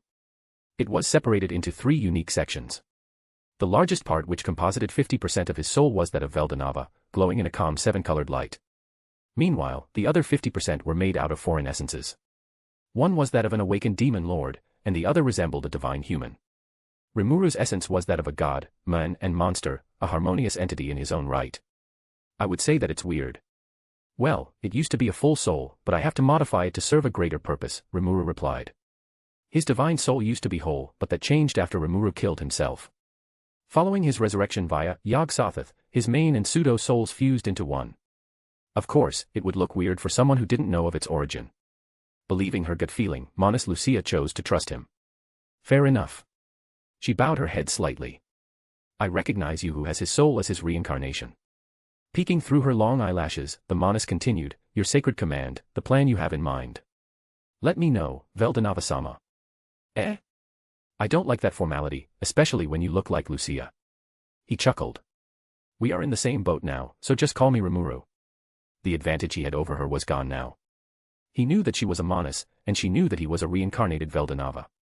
This information, if exposed, could be perilous for both of them. Rimuru had established the MAD, Mutually Assured Destruction, doctrine.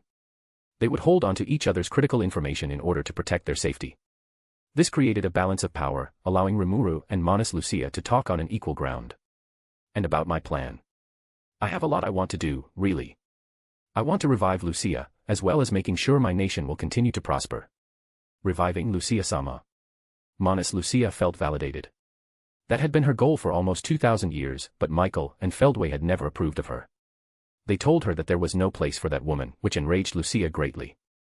In their agreement, they only agreed to not get into each other's way, but Michael didn't do anything to support her. To be honest with you, that is my plan as well. Oh, really? Since we have the goal, why don't you join my side? I am afraid I cannot do that unless you prove yourself to be formidable. Having allies who aimed for the goal sounded great, but she had to be pragmatic with her decision. Joining him meant she announced her betrayal to Michael's ambition. Lucia, despite being one of the virtue skills, wasn't bound to Michael. She had destroyed the control circuit when they first met to make sure that she would still be herself. No, what trapped her wasn't ultimate dominion, but her own analytical mind. Lucia wanted to be with the winner, so she could do her own research without a risk of losing anything. On the surface, Tempest and the Empire seemed to be comparable in strength. Each had a true dragon on their side. Tempest had 3 individuals who were awakened, and 3 who were of comparable strength. Meanwhile, the East had Saint-class champions who were equal to a true demon lord. If they clashed, the victor would be dictated by luck, or so she thought. The Empire also had key allies which made the odds more in their favors. The Phantom King, Feldway, and the Insect King, Zelenus, boasted a power rival that of a true dragon. Their direct subordinates, the Mystic Admirals and the Insect Generals, were Demon Lord class as well. No matter how you looked at it, Tempest, in its current state, was outnumbered. To ignore Michael and his army altogether was foolish. If Tempest lost, she, who defected to their side, would be eliminated as well. She didn't care much about being killed, but that would get in her way of reviving her mistress Lucia. No. Defection is dangerous, and I cannot do it until you win against the Empire. If you can put the main army in ruin, I will consider it.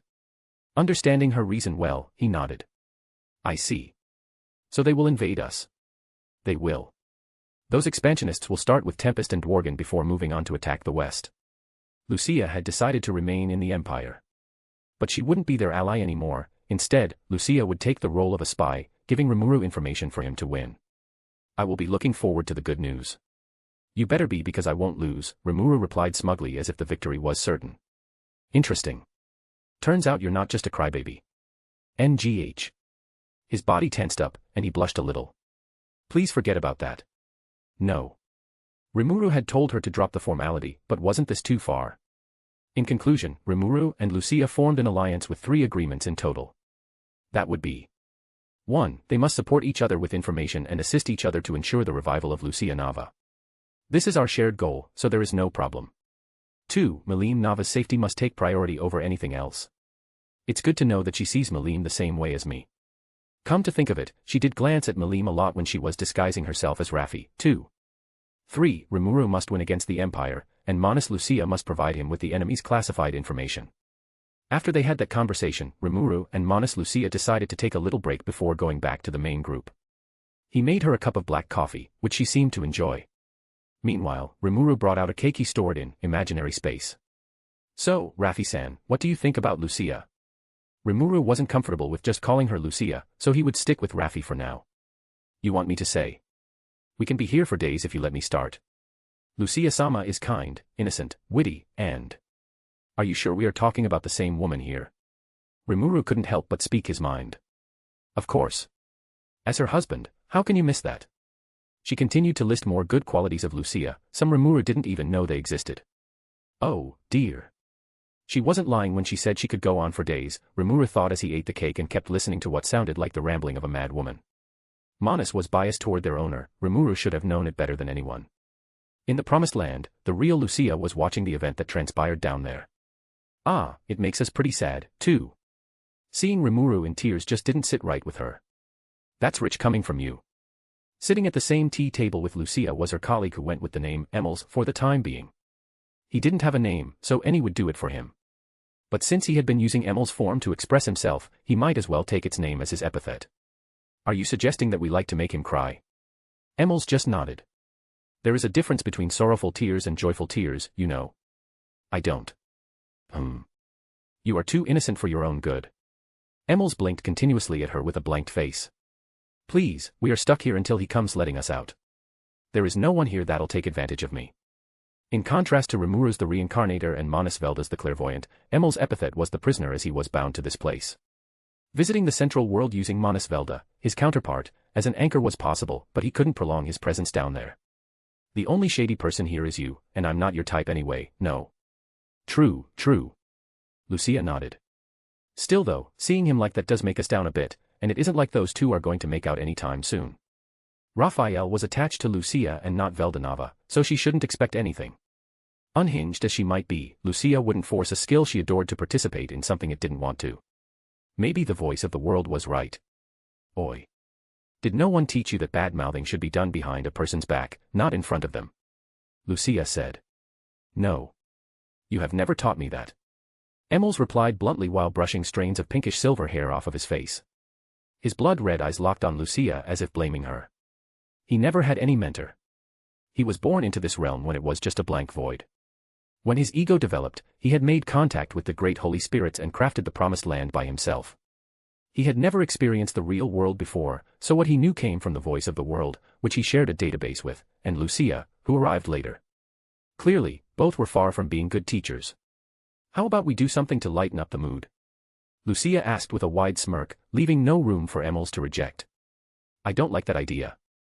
Emils tried to run away, but he got caught. Moments later, he found himself in a flimsy maid outfit which Lucia sewed in her free time. Why does this have to happen to me? Come on, you look good in it. Lucia held her hands down on Emils' shoulders, making him look into a full-body mirror. Besides, I've made these clothes for Rimuru, and since you are in the Emils form, you might as well help me out. Although discontent, Emils had never won any argument against Lucia, so he would always end up this way. She had been acting like this for the last few days. According to Cronoa, Rimuru would visit them here in a month or so, and Lucia wanted to make sure that there was enough clothes for Rimuru to try out when he arrived. Choosing this form might be a mistake. Those two are talking about the way to resurrect us. We can't wait. Hopefully, there will be a big family waiting for us. Lucia already had her brother give him words of encouragement. All she could do now was wait and watch. She knew who would end up in this family of theirs from Cronoa, and it sounded like a fun one indeed. Seal-chan is cute, those heroes are unique in their own ways, that demon girl looks entertaining to be around, and... Fufufu. It feels good to hold onto a super secret. We might as well keep it with us for now, Lucia said. Hey. That's foul. Tell me. Nope. Where is the fun in that? At first, this whole chapter was supposed to be half a chapter, but I kind of got carried away. Surprisingly, we'll have action in the next chapter. Fixing Dharmagania's problem, as well as another character being aware of Rimuru's Veldanava status. The Lord of Darkness and the Phantom Lord were two sides of the same coin. Both were the first and the strongest of their species, and that was to be expected since they had the same origin. Seraphim, meaning the Burning Ones, naturally emitted a divine light, and Guy was born from the shadow casted by the light of Feldway. Their existences were tied, and so was their titles as the strongest in the world. You have been looking forward to this, don't you? As always, you misjudged your importance. They were standing in the hall of the Heavens Tower. As one of the holy relics created by Veldanava, this place stood tall as the most crucial structure in the world. The other world which harbored twisted spawns, the heaven where the angels called home, and the palace the Creator God used to dwell could be entered using this tower. However, to gain access to the tower, one would need the right key, and that key was the star key, in which only two of them existed. Due to its importance, the tower was sturdy enough to endure a clash of powers beyond this world. Even if the wicked god Fen was to be freed and went on a rampage, the Heavens Tower would persevere. Because of that durability, it had been chosen to be a place where they, Guy and Feldway, clashed. In Feldway's hand was Ark, the sword given to him by Veldanava, and Guy held his own sword, World, firmly. Such a matchup was worthy to be called a theomatchy. Guy couldn't say it with confidence that he was looking forward to this, but he was at least excited. Guy was an enthusiast when it came to fighting. In his mind, Feldway was the strongest man alive after Rimuru, so this would be fun nonetheless. The fight they would have was ritualistic in nature. It was held every time the grieving banquet came around. According to Feldway, the fight between them, the strongest people in the world, would please Veldanava. A ritual to appease God, whom Feldway believed was watching, was this fight's main idea. Usually, I won't bother using my full power. However, Rimuru, the most authentic incarnation of my friend, is here as well, so I should put on a show worthy of praise, Guy thought. He let out a captivating smirk before launching himself at Feldway. His speed was godlike, suiting the men who once challenged the Creator God. Feldway blocked the attack with his own equally impressive speed. Followed suit was an exchange of pure mastery over their blades. In a fight where both fighters were even, the rank of their weapons would be the source of advantages and disadvantages. World and Ark belonged to the mythical grade, so they should be roughly at the same strength. TCH. Guy clicked his tongue as he made some distance between them. He was at a disadvantage. Feldway's Ark had outperformed World. It was as if seeing a legend grade clashed with a god grade sword. The difference in their performance was night and day. What's the matter, Guy? Are you afraid of me or something? It seems like you have been holding back, too, huh? Yes, I've always balanced my power to be the same as you. But since you decided to go all out this time, I will do the same. Feldway shouted. Guy didn't notice, but Feldway's sword had surpassed god grade by a wide margin. Built by Veldanava using the divine steel he hurricane and the god's own bones, Ark was classified as a divine construct, just like Guy's world. There existed only 7 of them in this world. These swords used just a small portion of Veldanava's bones, which he plucked out himself, so they only reached the upper echelon of the god grade. However, just like the Veldanava sword, the divine constructs had a potential to become Genesis class. Veldanava-sama, in his radiant brilliance, has hidden a mechanism inside the swords he made, and I'm the first to find out and awaken it. If this isn't a sign from the Lord, I don't know what it is, Feldway thought. Even if Guy tried his best, the dormant world stood no chance against Ark, which had reawakened its hidden strength. Guy wasn't blinded by his pride enough to not recognize his very own disadvantage, yet it was the same pride which prevented him from forfeit. I can win, Guy thought. One who didn't hold himself in high regards had no place on the top of the world. A victory would be difficult, but nothing was impossible. Guy had set his mind on the victory, trusted his own strength completely. Although his sword failed to be Feldway's equal, Guy still had another trick up his sleeves. Feldway only fought with his sword and magic, so Guy still had the skill advantage. Abyss King Nodens, his final trump card, was the ultimate power.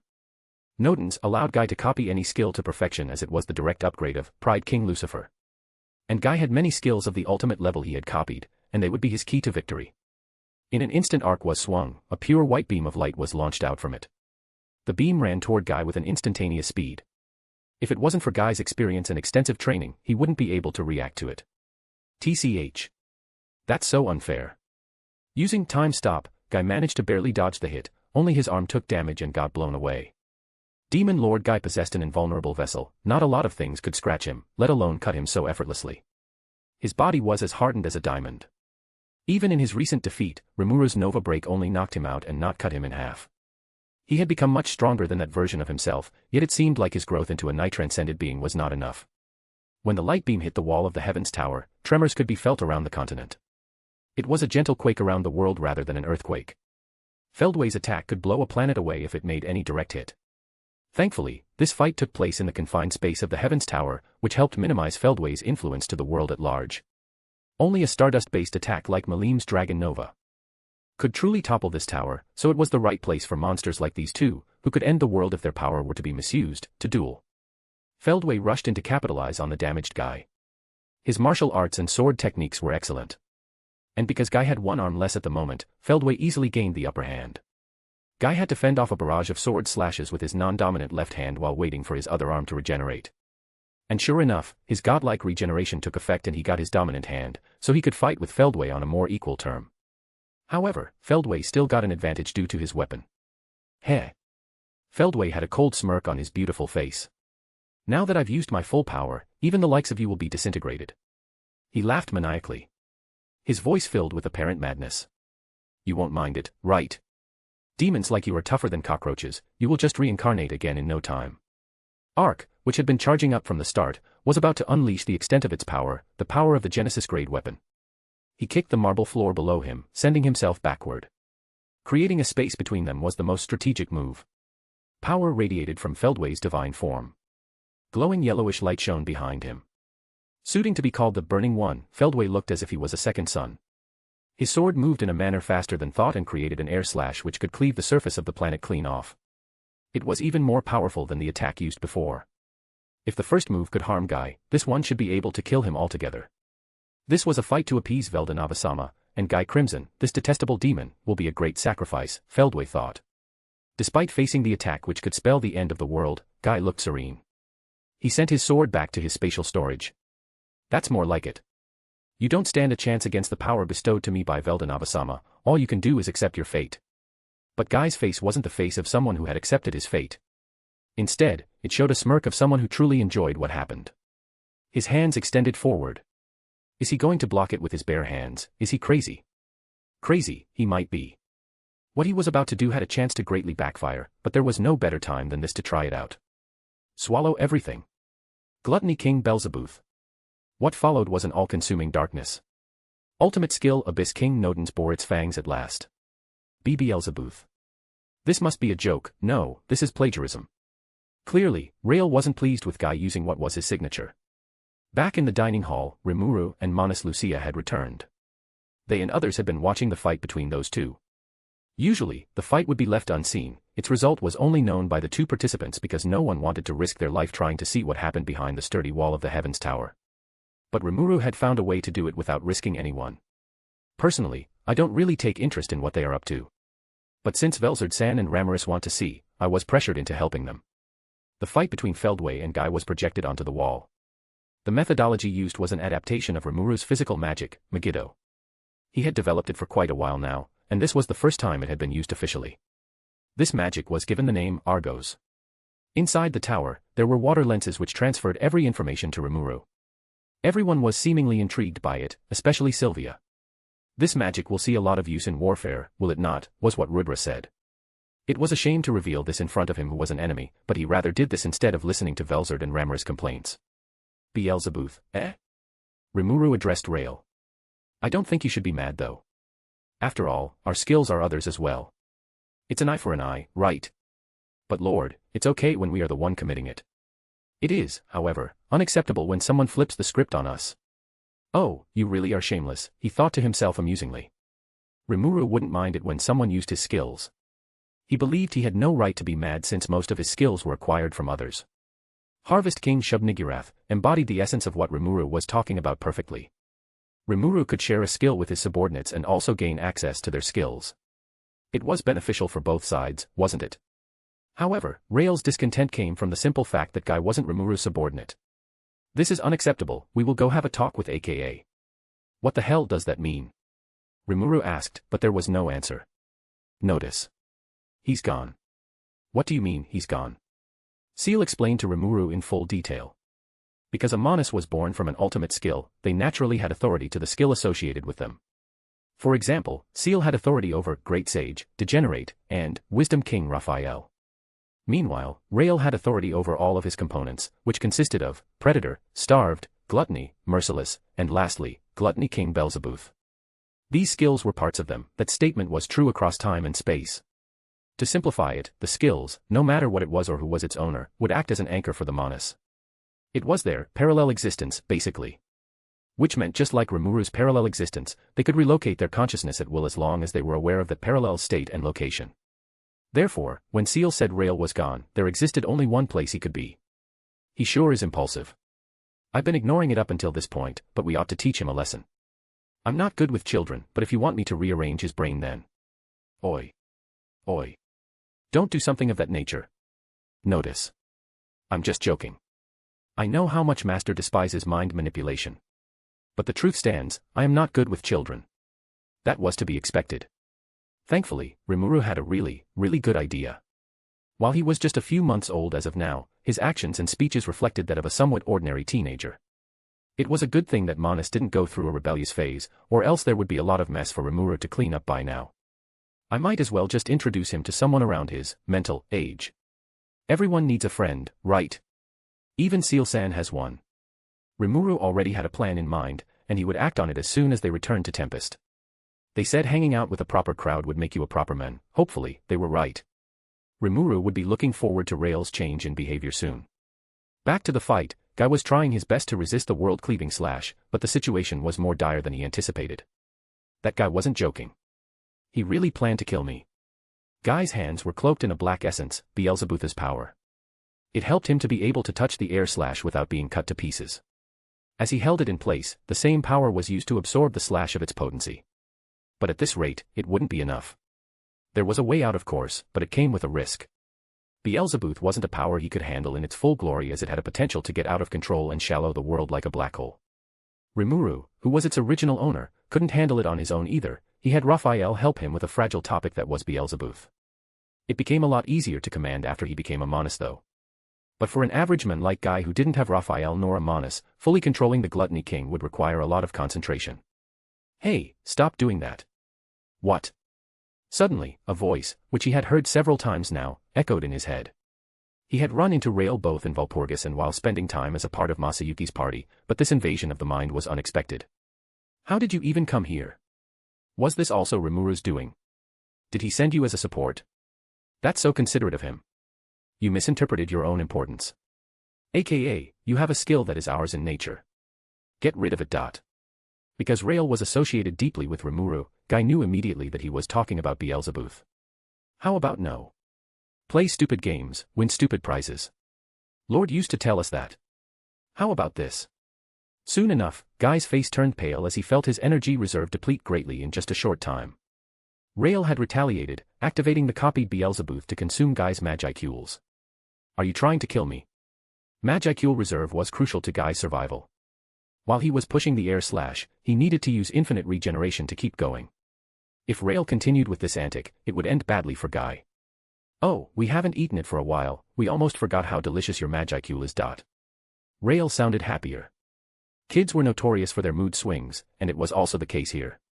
Because he was in a better mood now, Rael decided to lend a helping hand while boasting his strength. You think that Beelzebub is impressive?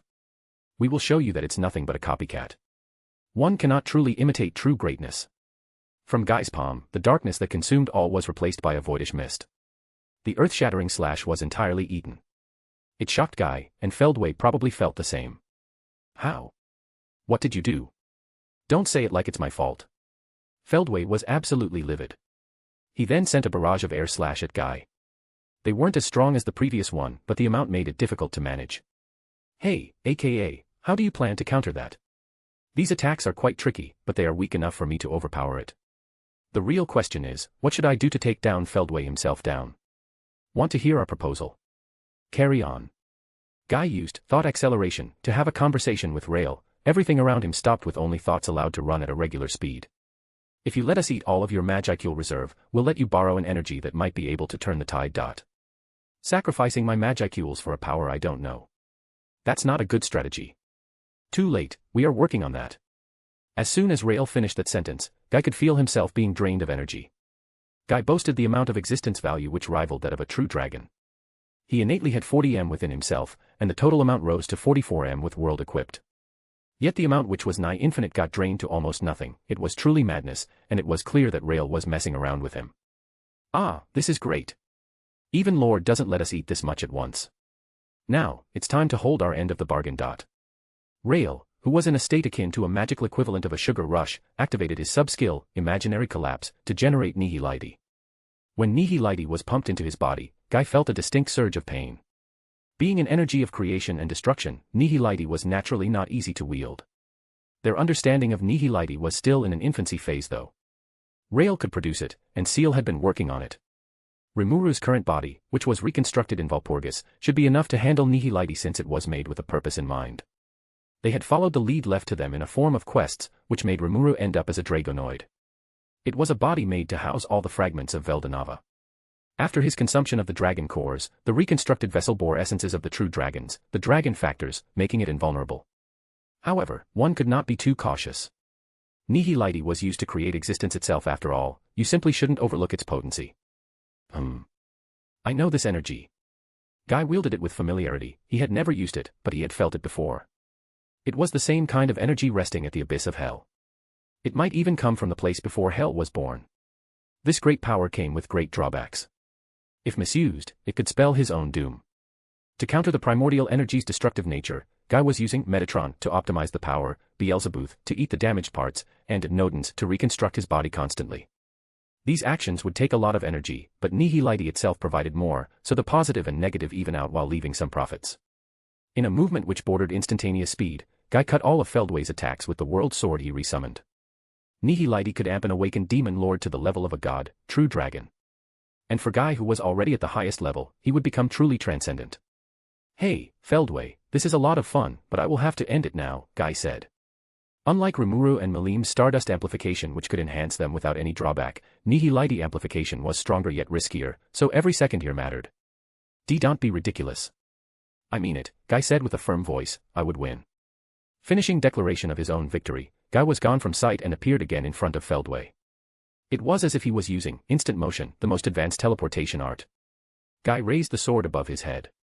His intention was already set in stone. The sword began to morph as it headed down toward Feldway in a perfect curve. It was overlaid with a golden light. When the light was gone, it emerged. The blade was platinum in color, gleaming in a rainbow hue. 3 metallic black metals decorated with 1 red dot each acted as its guard. Its handle was also black with red lines running along it as if they were veins. Guy's strength had reached its peak, so the sword had finally accepted him as its true owner. His presence, amping up by the abyssal void, had returned the sword to its full potential. Just like Arc, World's rank was a Genesis grade, its true existence value was 40 million points. Feldway acted fast and activated a defensive barrier, which got crushed by Guy's sword so easily. Are you kidding me? That's the impenetrable defense, Castle Guard. How can you bypass that? Castle Guard would not crack under a normal circumstance, but Guy did it anyway. This result was an accumulation of many factors. Guy had to use everything he got to get past it. Currently, he had to use 3 ultimate skills, a Genesis-grade sword, and Nihilite amplification on top of his very own true dragon-level strength and masterful martial arts. As a last resort, Feldway moved his sword to be in front of him, praying that it would be strong enough. The ground trembled and the dust billowed as the divine swords made contact. You. How dare you? Arc held its own quite well, but Feldway wasn't unharmed. His hands were crushed under the strength of Guy's attack. The pain was real, bypassing his pain nullification, but Feldway's face only flashed anger. This hellspawn, how dare he wound the perfect body given to me by Veldanava-sama? His action afterward was rather extreme. He made a portal with his administrative authority and fled from the scene, leaving Guy confused. However, he didn't have much opportunity to think about it since the drawback finally caught up to him. He clutched his chest tightly as a painful sensation surged. It was as if hundreds if not thousands of needles wormed their way into his soul all at once. Well, that kind of sucks. We should go now. Hey, wait. Aren't you going to do something to save me? There was no answer as Rael had run away, going back to Rimuru. Guy was later brought back to the hall and was helped by Rimuru. Because the problem stemmed from Nihilite, all Rimuru had to do was eat it and heal him with restoration magic. He will be bitter for several days to come now that his cherished body is damaged, Michael thought. Although it probably felt humiliating for Feldway, this was the right course of action. Their clash with Guy Crimson was inevitable, so it was better to learn more about his arsenal before the next Tenma War. About 3 years from now was a special day. It would mark the exact 2,000 years of the Star King Dragon's demise. When anyone said something along the lines of, Veldanava-sama has been dead for 2,000 years, it was just a rounded-up estimate. Veldanava died 1,997 years ago. When we truly reached the 2,000-year mark, Armageddon, the power to call upon the army of heaven would be ready for usage once again. Maybe I should buy him a gift on the way back, Michael thought. Following the dance to appease the god, the guests took turns visiting the burial to pay respect and offer the flowers. When those were done, most decided to go back to their nations. Because Feldway, who brought Rudra and Velgrind here, had already run away. They traveled back to the Empire using instant motion. You don't go with them. Rimuru sent a message to Raffi via thought communication, which Seal had enhanced to be a fast and secure path to exchange information. They don't like me. Velgrind is fine, but that Emperor is the bane of my existence. He probably wants me to make my way back myself. That sounds terrible. I've been enduring this for the last 1,000 years. It's fine. If you want to help me, just do your part of the deal. Yeah. You can trust me for that. Trust is not as relevant as the result. You better not fail. She then went away on her own terms. Sylvia and Luminous were also guided back to their nations by Celerio, who brought them here. Abra approached Rimuru and those who came with him not long after. Should I bring you back to the ever-frozen continent, she asked. Yeah. I could use a little rest or two right now, Guy, who was better but still not wholly healed, said. Velzard supported him, not that there is a lot going on here, too. Rimuru looked at Ramaris and said, you should go back as well. Eh? You won't tag along. I have a promise I've made with Degrol, so I will probably spend time here a little longer, Rimuru said.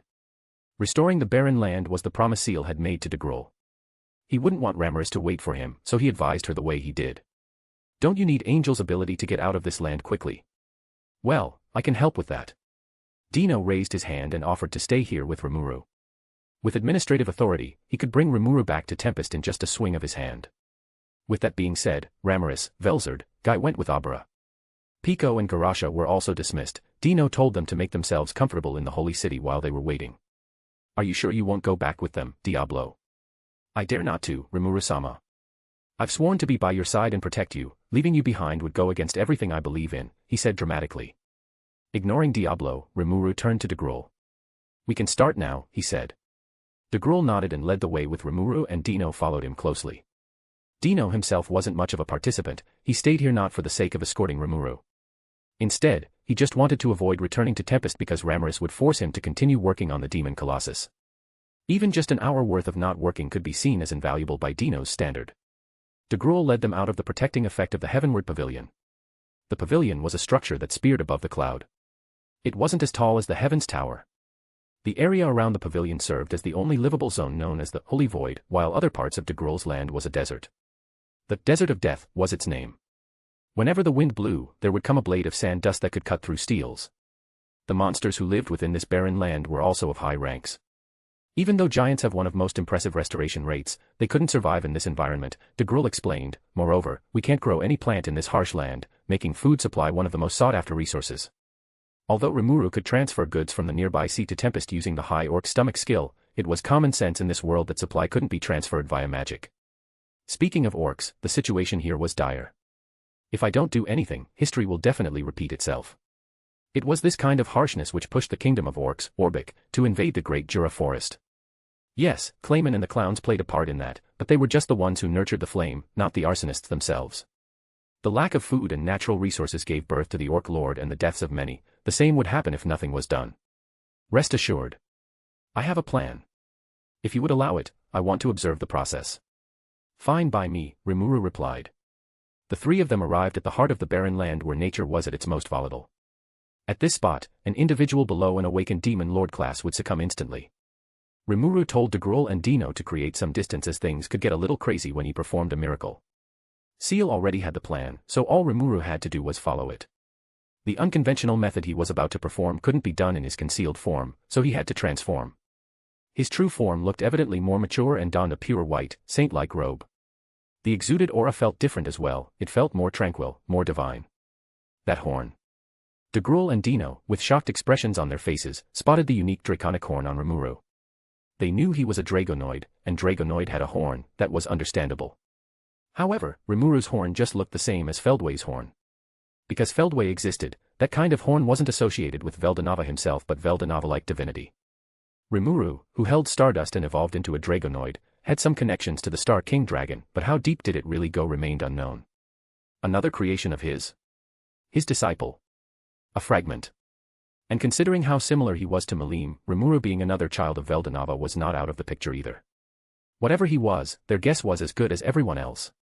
Both of them watched silently. Rimuru raised his hand and let what could be described as an eldritch divinity. Do what you specialize in, kid. Roger that. A sphere of darkness hovered just above Rimuru's head. It was one of Rael's most potent moves, singularity. That was the power of absorption being honed to its theoretical limit, an imitated black hole. To show off his mastery over it, Rimuru used the black hole to eat the magicules which plagued this land for the last 1,000 years. The land was rid of its disease. But his job wasn't finished. Magicule was just an enabler of the problem instead of a core problem itself. Every place in the central world had magicules, but the magicules here were too abundant and too untamed. The magicules which Rael had harvested rested in Rimuru's hand as he summoned the Veldanava sword and held it in his free hand. Rimuru plunged the point of the blade into the spherical accumulation of energy and let it absorb said energy. Because this was the energy left behind by Guy and Stampede Malim, it felt overwhelming. After the absorption of energy, the Veldanava sword's existence value skyrocketed to around 100 m. The Veldanava sword flashed a rainbow hue as Rimuru was reciting an incantation. Greater power needed to be put under some sort of activation prayer to avoid using it randomly. Such a method made the move sluggish to use in exchange for safety and to make sure that it would be used under the right circumstance only. I speak of Genesis. You were chaos, and you brought forth order. Your corpse shall be heaven, and it shall be earth, too. Slay the serpent and sing the harmonious tune of creation after destruction, Chaos Kampf. The sword hit the ground and created a chain reaction which led to the better outcome. From the sword's tip, there came a mysterious shockwave which fertilized wherever it reached. And its reach was nationwide, it gave birth to trees and grasses, replacing the desert. Curiously, the green expanded everywhere except on people's houses and on roads, showing just how much Rimuru had control over his power of creation. In a matter of minutes, de Grul's land which used to be the desert of death had become a spacious forest, as expansive as the Jura forest. Rimuru looked down at the sword which had run out of energy. Chaos Kampf was unlike any move, it used all of the sword's energy reserves to perform such a Genesis-like feat, and the sword was now at 0 existence value again. He had released them all into the environment. This time, the magicules were more harmonized and lacked the ability to harm anyone. Well, we can collect more later. This should be enough, right? Oh, of course. Rimuru turned to de Grul. His body shrunk down to the smaller concealed form. It's more than enough even. We are in your debt. De Grul said he would go to inform the civilians. A sudden change like this one probably created a lot of commotion inside the Heavenward Pavilion. That left Rimuru and Dino on the scene. Man, that's so draining. When all was done, the dawn of the new day was on the horizon. Rimuru found a sturdy tree which he dropped himself under its branches and leaves, taking a little rest. As Rimuru was watching the sunrise, Dino approached him in a careful manner. Armed with divine spirit. Dino muttered under his breath and his body went through a transformation. It was apotheosis, the divinity dwelled within the flesh. He was now donning a black robe with golden accents. He had 6 pairs of wings, 3 were white and the other 3 were black. In his hands were swords crafted from star cores, Excalibur and Caliban. What is the meaning of this? Rimuru asked, if you want to fight, I don't feel like doing so right now. He looked anointed while not giving up the usual sleep-deprived look he was infamous for. Instead of answering, Dino dropped down on one knee in front of Rimuru. Which, undoubtedly, made Rimuru confused. You know. I've been wondering about you for a while, Dino said casually, but there was also a hint of respect hidden under its carefreeness. I thought of you as a walking contradiction. Thanks. Dino placed his swords beside him and looked into Rimuru's eyes directly. You are the only Dragonoid beside Malim. Stardust, the power that you hold, belongs to Veldanava-sama and his direct lineage only. Strangely, he seemed thoughtful. I believe de Grul still has his doubts, but angels like me are not built to be doubtful. Dino was Veldanava's creation, unlike de Grul who was born from the will of the land itself, so he had a link which connected him to Veldanava. After all, a creation couldn't be truly free from their creator. Dino, the angel who had spent the most time around Rimuru, was the first to pick up on that signal. It was oddly soothing to be around Rimuru. Perhaps, I've been ignoring the clearer picture up until this point. Are you Veldanava-sama? He asked. Well, you won't believe it even if I said no, right? Correct. I have already chosen the answer which I will continue to believe in. Dino had the face of someone who had made his mind. The self-righteous nature of his made ignoring or denying impossible. Yeah, sure. I'm Veldanava. I've been reincarnated with the intact soul and all of my memories, Rimuru said, which got a smile out of Dino. I knew it. My hunch was right. A divine intuition was scary. If he recalled, when he summoned Diablo, that guy also realized that Rimuru was more than just a slime. At last, I can finally fulfill a role appointed to me as the Watcher. I've been observing the world in you place, Veldanava-sama. Rimuru interrupted, stop that. I don't go by Veldanava anymore. Just call me Rimuru. As you wish, Rimuru-sama. No, Sama, honorific either. Should it be Rimuru-dano? Still too formal, Rimuru said. He could see Dino getting restless as he was running out of options. Rimuru didn't like to be talked to in a too formal manner by someone he knew and considered a friend. However, angels like Dino were made to treat Veldanava as a deity he was, so they wouldn't dare to address him so boldly, not even with his clear permission. It felt blasphemous to do so. Let me call you Rimuru-san, please. That's the bare minimum. That was a lot better, so Rimuru nodded, allowing him. It's good to see you in that form. You are always in your restricted body, so I almost forgot how you really look. Dino let out a surprised "ah" before saying, that's too cruel. Rimuru just laughed it off. Using apotheosis all the time would be a burden to the body, so Dino and his friends used it sparingly. On top of that, Dino made an oath to not use it until he met his lord, Veldanava, once again. Is that so? Rimuru placed his hand on top of Dino's soft gray hair. What did you do, Rimuru-san? Consider it a gift from me. I just gave you a little upgrade. He used the skill Ahura Mazda to reconstruct Dino's body until it was strong enough to handle the drawback of the apotheosis. Dino and his fellow Fallens were divine beings. If they wanted to, they could just ditch this body and find a stronger vessel, but they chose not to. Their bodies were given to them by Veldanava, so they kept using it. Because of that, Rimuru believed that an upgrade would be better than just giving him a new bone golem to use. Now that I get a better look at it, your wings don't look to be in a good condition. Eh? Everything will be fine as long as it is functional, no. Rimuru stared at Dino blankly. Are you kidding me? Turn around, he said in an authoritative voice, which Dino gladly followed. The Fallen was curious about what his recently reincarnated lord was going to do. Soon enough, he could feel Rimuru's hands reaching out to his wings, toying around with the double-colored feathers. Then there was a soft touch like that of a brush. Rimuru-san. Just stay still. I'm just brushing your wings. They are beautiful. You should take better care of them. Beautiful. Even the tainted black wings? Dino asked. They are pretty cool, too. Dino was a little surprised. The black wings acted as a reminder of shame and mistake for him, but his lord didn't seem to see it that way. Dino sat still as Rimuru made sure the wings were well groomed. He had a lot of experience taking care of Ranga's fur, so it was nothing for him. There was a difference between a wolf's fur and a bird's feather, but that, too, was neglectable. We are back. Rimuru and Dino arrived at the building where Diablo, Pico, Garasha were in. He saw them sitting at the same table like civilized people. Thankfully, they didn't do something stupid like trying to fight each other. Pico and Garasha were shocked as they saw Dino in his full glory. Although he had tapped into it before during the Founders' Festival, that wasn't a full apotheosis like this one. What happened, Dino? Why are you using that form? And what is with that stupid smile on your face? They bombarded questions at him. However, Dino didn't plan to tell them what he had experienced. Things like this would be better if you see and come to the conclusion by yourselves. I understand what Diablo has been up to now, Dino said. His smile didn't fade from his face. Kukuku. That's Dino I know. I am glad that we reached the same conclusion. Diablo said cryptically, leaving Pico and Garasha confused. Let's go back to Tempest, shall we? Dino suggested. I have to let Ramaris know that she isn't the only one with a true form to boast about. Rimuru's information. Name, Rimuru Tempest.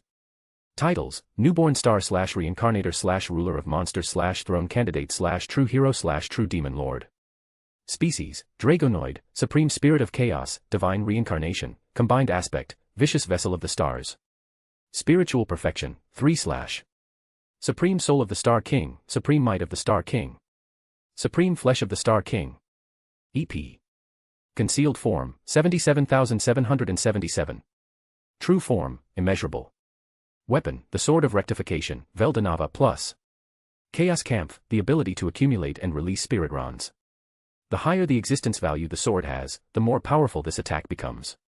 Fitting its namesake, Chaos Kampf is both a force of creation and destruction. Stardust Particles, Regeneratable, Body Enhancement / Skill Enhancement / Performing Miracle / Forcing Evolution / Drago Buster / Drago Nova. Blessings, Elemental Queen's Guidance / Frost Dragon's Grace / Gift of Self-Realization / Scorched Dragon's Grace / Storm Dragon's Grace. Arts. Sorrowful World, Ukiyo-e, Void Creation, Void Manipulation, Laughing Demon, Black Veil, SXYT, Singularity. Dazzling Gold Style, Faux True / Nova Break. Hazy Style, Haze Form Hide. Overblade, Holy Blade, Black Flame Lightning Blade, Void Blade, Storm Blade, Imaginary Blade. Creation style, Gleipnir creation, Rain of Swords, 3-line formation. Skill tinkering, recreation, gift, copy, steal, synthesis, separate, alteration, reset. Magic. True dragon magic, scorch magic, frost magic, storm magic, star magic. Holy magic, regeneration, disintegration. Summoning magic, spiritual life form summoning, weapon summoning. Elemental magic, 8 fundamental elements. Ancient magic, 8 fundamental elements. Illusion magic, great art of possession, secret art of revival, secret art of resurrection. Physical magic, Megiddo. Aspectual magic. Barrier magic, anti-magic area, isolated battlefield. Spiritual magic, locking curse. Ice magic. Resistances, abnormal condition nullification / holy demonic resistance / natural effect nullification / pain nullification / physical nullification / spiritual attack nullification. Intrinsic skills, infinite regeneration / mark of king / true form concealment / universal perception. Common skill, thought communication. Extra skills, multidimensional barrier / parallel existence / perfect memory / universal thread. Unique skills, bewilder / investigator / luminous lust / manipulator / reversal / sniper / specialist / paranoia / megalomania. Ultimate skills, divine flame king, thugga / divine ice king, Cthulhu / dragon king, Kor / flaming forge king, Vulcan / harvest king, Shub-Niggurath / pride king, Lucifer / spacetime king, Yog-Sothoth. Origin skill, creation king, Ahura Mazda. Manus, seal / rail / Velda. Other abilities, acceleration / deceleration / digital nature / divining / stardust particle generation. Damn, this chapter might be the longest yet. Before I go, let me address the Genesis grade weapons first. When I wrote chapter 9, the concept of a Genesis grade weapon wasn't a thing yet. Ark, World, and Azura were still considered a mythical grade. I kind of like them, so I labeled them divine constructs, weapons that were made by Veldanava, stronger than most god grade, bordered Genesis class. And then LN22 dropped. Honestly, I would say that I correctly guess Ark, World, and Azura to be better than mythical grade, but I didn't expect it to be Genesis though. Not gonna lie, the fact that Fuse included the notion that, if the user isn't up to the sword standard, the Genesis class weapon will appear to be just a mythical class, is such a life-saving. Also, if everything goes as planned, the next chapter will be centered around either Testarossa, plus Hinata, or Shizu. Both are planned, I'm just not sure which one should come first. Officially, we just enter the Rosso arc. A luxurious carriage drawn by elite Tempest Star Wolves was moving with the capital city of Ingracia as its destination. Tempest had received a letter from the Council of the West, an invitation to a monthly meeting was its main message. The Council of the West was made up of different nations in order to maintain the financial benefits of everyone. Their main problem used to be the monsters which originated from the Great Jura Forest, but the threats from monsters had diminished greatly after Demon Lord Rimuru's rise to prominence. However, that wasn't the only threat that existed. The Council was founded in order to defend the good of all humanity. Droughts, plagues, typhoons, earthquakes, and more, they needed to handle them all with the funds amassed from each nation. Their role was also to enforce the policies regarding surplus food, specialties, and goods trade between nations. The Council held great influence in the western side of the world, but Tempest didn't need their help to prosper. As stated before by Diablo, Tempest would become a giant economic bloc under Demon Lord Rimuru's guidance. Even without the Council's support, Tempest still had key allies in Sarian and Dworgen whose influences could rival the Council itself. Yet Rimuru decided to humor them. Knowing his worth well, Rimuru wouldn't join the meeting himself but sent someone to be his representative. Fufufu, I shall teach those humans of your supremacy, Rimuru-sama. The primordial white, Testarossa was chosen for an obvious reason. She was the most reliable when it came to foreign affairs. Carrera lacked patience to deal with those sly foxes. If one of those counselors managed to anger her, which wasn't that difficult to do, she would literally unleash hell upon them. That would be a disaster. Ultima would fare much better, but she had quite a reputation to herself which made her ineligible for the job. After she executed the luminaries in front of the reporters, her face and name had become synonymous with terror. Sending her there would be like sending a death threat. They probably wouldn't like that idea. Rigurd and the Goblin Elders were one of the obvious choices, but they were already occupied managing internal affairs. It would be too cruel to ask them for more. Therefore, the responsibility was given to Testarossa. She wouldn't mind it as long as she got to be useful to Rimuru. Testarossa only bought moss, and she had ordered him to make his presence undetectable. Before she started her travel from Tempest, Sui had offered her some help as well. Although it wouldn't hurt her pride if she had to work with others, she still politely declined. Her reason was clear. She wanted to be the main focus and had all the credits to her name. Testarossa had to make sure that Rimuru would give her effort a praise, the greatest gift a demon like her could ask for. When she arrived at Ingracia, there were a couple hours left before the Summit of Nations started, so she still had time to walk around the capital city. Testarossa already had a destination in mind as she walked ahead of Moss. At the heart of Ingracia's capital, a business was thriving as always. One was the cafe which belonged to Yoshida, one of the other worlders. Meanwhile, another one was a full-fledged restaurant which Demon Lord Rimuru had established by himself. At first, he had tasked Veyron and Zonda, Ultima's subordinates, to take care of the business. However, those two had been moved to Tempest, so they could contribute to the Founders' Festival. They were now working on opening a Tempest branch of the restaurant, leaving the Ingracia's branch to be maintained by Mjalmile's employees. Welcome to our, Mas Dano, Testarossa Dano. A young girl who was one of the employees hired by Mjalmile became restless as soon as she saw them. She didn't see them as the demons they were though. Because they mastered their auras to perfection, it was impossible to distinguish them from a regular human. Mjalmile also left out the details about the restaurant's connection with the nation of monsters when he hired these employees. From their point of view, Testarossa was a high-rank shareholder and CFO while Moss was her direct subordinate. It went without saying that they were treated with respect. Testarossa's blood-red eyes scanned the main hall until she found who she was looking for. "Can I sit here, Hinata Dano?" "Do as you please." The elegant Testarossa sat down in a graceful manner, joining Hinata who had been here for a while. Decorating the table were meals in which Hinata fancied. Her main dish was a bowl of udon, and the side dishes were tempuras and gyozas. The restaurant which chose the food from another world as its business model would undoubtedly attract an otherworlder like Hinata. Although it wasn't as good as the food in Tempest, it was still better than this world's food which prioritized utility rather than taste. "What are you looking at?" Hinata asked as she noticed Testarossa's smile. "I'm only wondering if you plan to have all of that alone. Is there a problem? Do you know how much strain it put on me to deal with those deceitful counselors? I will not deal with them while having an empty stomach. I need to stockpile energy." Hinata pointed chopsticks at Testarossa and said, "Nothing is wrong with that. In fact, I could use some food before the meeting, too." Testarossa gestured to a waitress. "I would like to order." "Why yes. How may I help you?" Because the restaurant was built to be multicultural, the choices were varied. She had favorite meals, which were mostly French dishes. The one she ordered was coco vin, a dish of chicken braised with wine, lardons, mushrooms and garlic. Although some would think of it as a high-class food, Rimuru, her dear lord, had a different opinion. Determining a dish into low-class or high-class is nonsense. Only taste matters, so there exists just food that tastes good, and one that does not. Testarossa took Rimuru's words as a gospel just like other executives. A spiritual life form like her did not require nutrients, so she could avoid nutritious food that left a bad taste in her mouth. Eating pricey food for the sake of maintaining status wasn't something she did as well.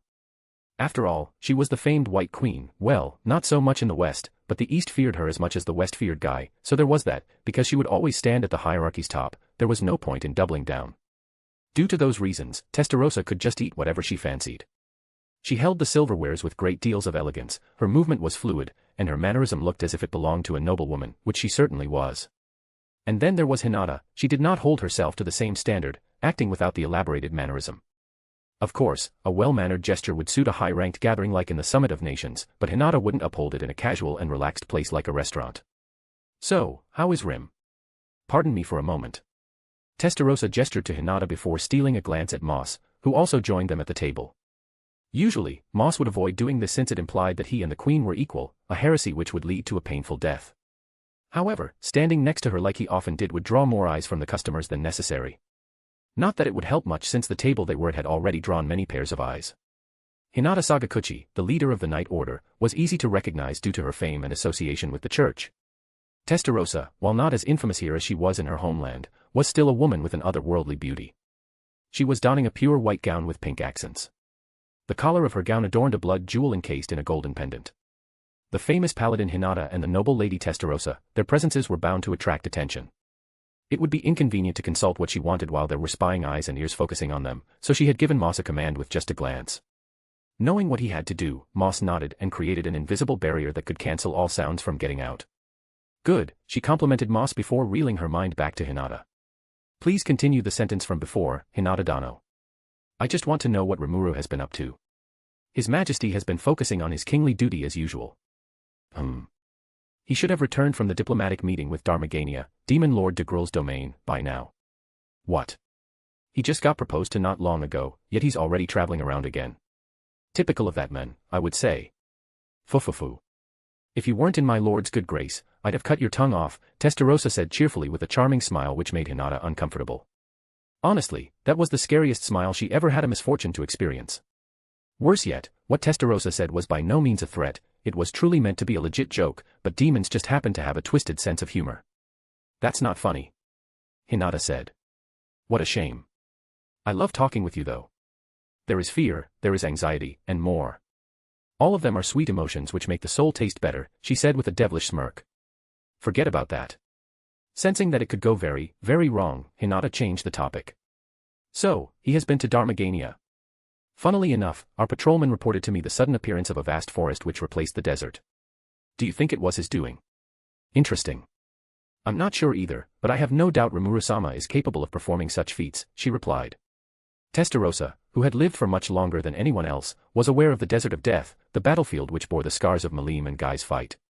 According to Ultima, who had lived in that area before, it was a horrible place. But if anyone would be capable of fixing that kind of problem, that person would be Rimuru and his miracle-performing skill. You always thought highly of him, huh? Hinata mumbled. With all dues and respects, you are one of a few people I know who does not treat him the way it should be. As people who originated from the same world, Rimuru and Hinata had some sort of kinship going on there, and Rimuru had allowed Hinata to address him without any honorifics. Testarossa could only think of two people who would be daring enough. Demon Lord Malim, which was fair since they were best friends, and Gobta, who was too stupid to address Rimuru the correct way. He often got scolded by the stricter side of the executive such as Shion, Shuna, and Hakuru, yet he hadn't shown any sign of growth. Hinata had been given the same treatment as those two. If she had to be the one to judge, Testarossa would say that the special treatment stemmed from adoration. Testarossa had seen this many times before. A kingdom fell after a woman had acquired a favor from a king.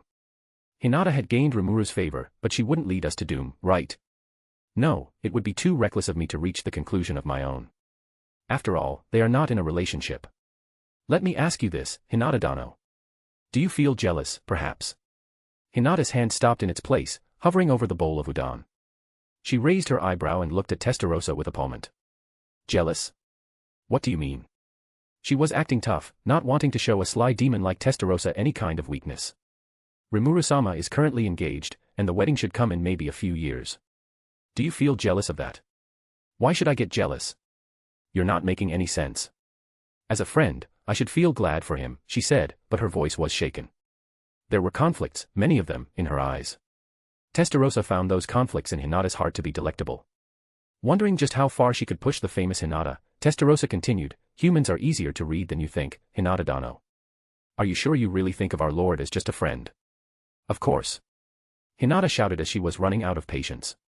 It sounded as if she tried to convince herself rather than Testarossa. A king can have more than one.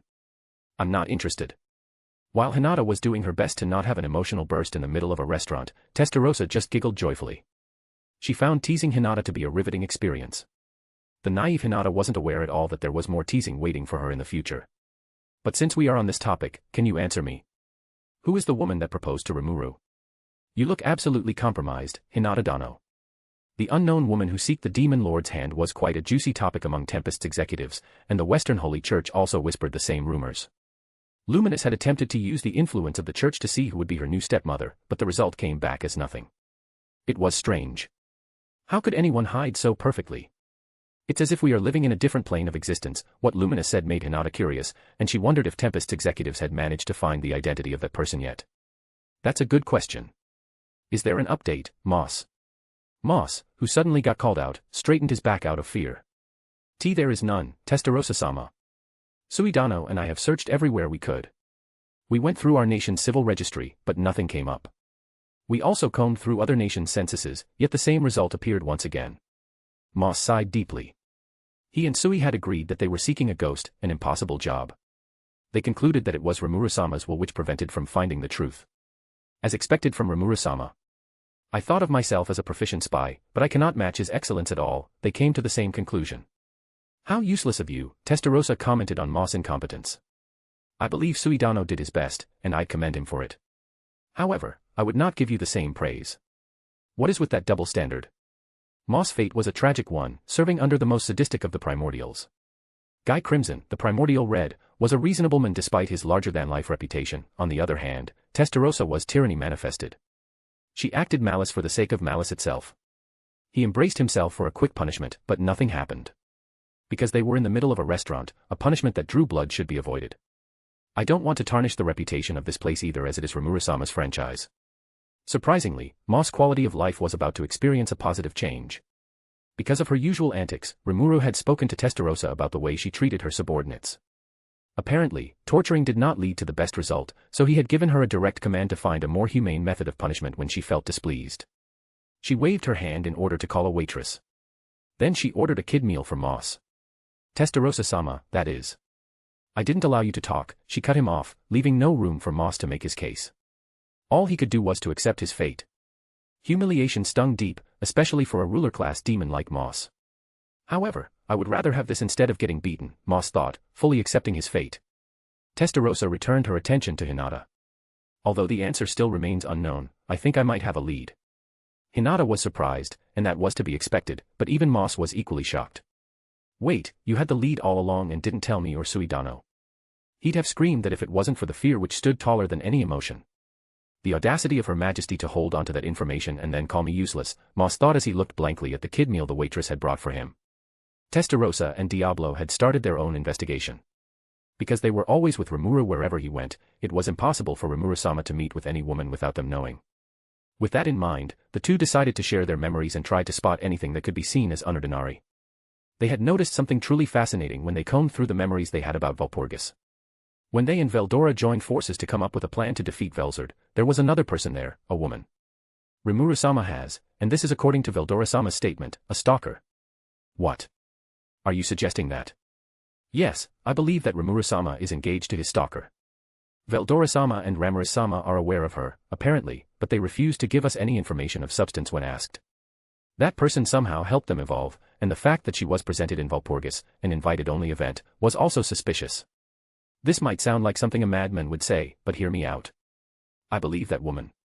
Testarossa-sama, the correct term is future queen or queen-in-waiting. Moss interrupted to inform her. Ah, right. Rimuru-sama would be mad if a lowly me called his woman of choosing so casually. She appreciated his warning, maybe he wasn't as useless as she initially thought. That being said, she continued, I believe that Rimuru-sama and our future queen are sharing the same body. This hypothesis would explain how she was able to go under everyone's radar yet still being close to Rimuru. That would also mean she owned possessed skill just like Demon.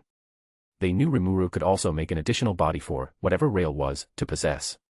The same method must be used for that woman as well. However, that was just half of the question answered. They had an idea about the method she used to hide, but the future Queen of Tempest's identity continued to be shrouded in mystery. I see. Hinata's heart was in conflict with itself.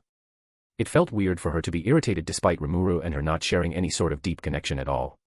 She hoped that she was brave enough to ask him out in the first place. He was taken now, and she should be happy for him, but she could not entirely that was. What am I thinking? I'm not suited for a family life anyway. Hinata carried with her a trauma of her past. It had been a few decades at this point, but she could still recall that bastard of a father, and how she pushed him off a cliff. Hinata remembered her mother as well, the mother who Hinata planned to stab to death and would have done so if it wasn't for the spacetime anomaly. A king can take more than one wife, huh? Good for him, I guess. I have no doubt that Rimuru will be able to take care of them all if he so desires. While it was tempting to try out her luck, a life like that might not be the best for her. Would she have to fight for his attention? Should she be afraid of humans' jealousy? Even if Rimuru somehow managed to pull it off, Hinata didn't think she would get along well with others.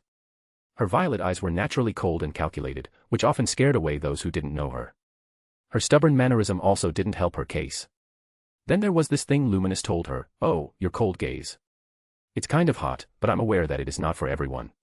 Degenerates and those who are sexually inclined will enjoy it though. That goddess wasn't a lot of help, but she had always been like this, so Hinata just had to accept it. Come on, Hinata. Don't let that slime cloud your mind. Focus on your work. Hinata took a deep breath before saying, enough about this little chat. Ah, but it's a lot of fun though. They had finished their meals and would now talk about the reason they were here, at the Kingdom of Ingracia. The Summit of Nations which would be held here had a potential to become greatly chaotic. Before this summit but after the previous one, Prince Elric had approached me and asked for my aid.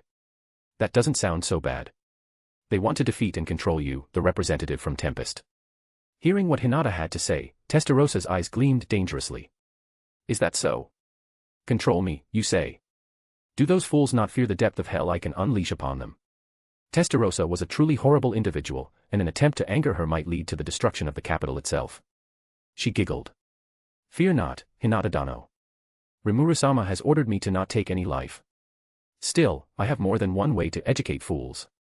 In the previous conference, Hinata had been called by the Council of the West to be an unbiased eyewitness. During that, they had mentioned the risk of inviting the Demon Lord to join the council, as well as the risk of angering such an individual. They had spoken something along the lines of, you don't want to end up like Muse the Foolish, do you? Duke Muse of Guston, the foolish man who tried to manipulate Demon Lord Rimuru, had become a cautionary tale of how to not deal with those cunning monsters. The news reported that he had lost everything after the fumble he made.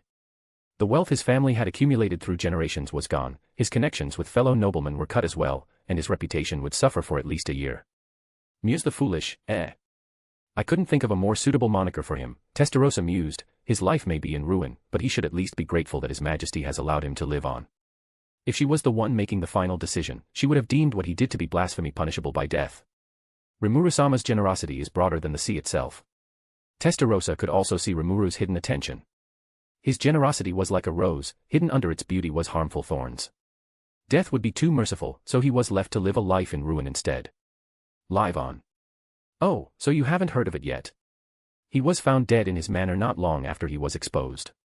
Pardon. His death seems to be of a natural cause, but the timing is too perfect. Maybe someone took him out.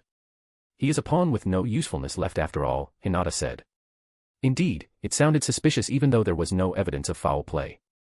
Health complication is something every human has to experience, so it might just be a coincidence. The timing was too perfect just like Hinata had said before. Could it be? You have an idea. You said his death is natural, right? I believe a skill that can inflict death was used, Testarossa said. Hinata's eyes widened.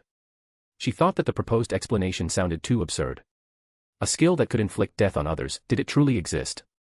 The answer was yes, and one of them belonged to Testarossa. The skill she had acquired via the awakening, Hell King Belial, was one such skill. Belial governed the aspect of death, and she could bless it upon others. If that function was to be used, a bomb would be planted, attached to the unfortunate target's material body. When the time ran out and the bomb was detonated, the target would be dead from a seemingly natural cause. Because the bomb carried the power of the sub-skill life domination, it could force a material body to shut down. My skill operates on the level of an ultimate skill, and I doubt that the culprit has it. It might be a unique skill. There was nothing to guarantee that Muse died that way, but it would be better to keep her eyes open. To think that there is a manipulator behind Muse, how annoying.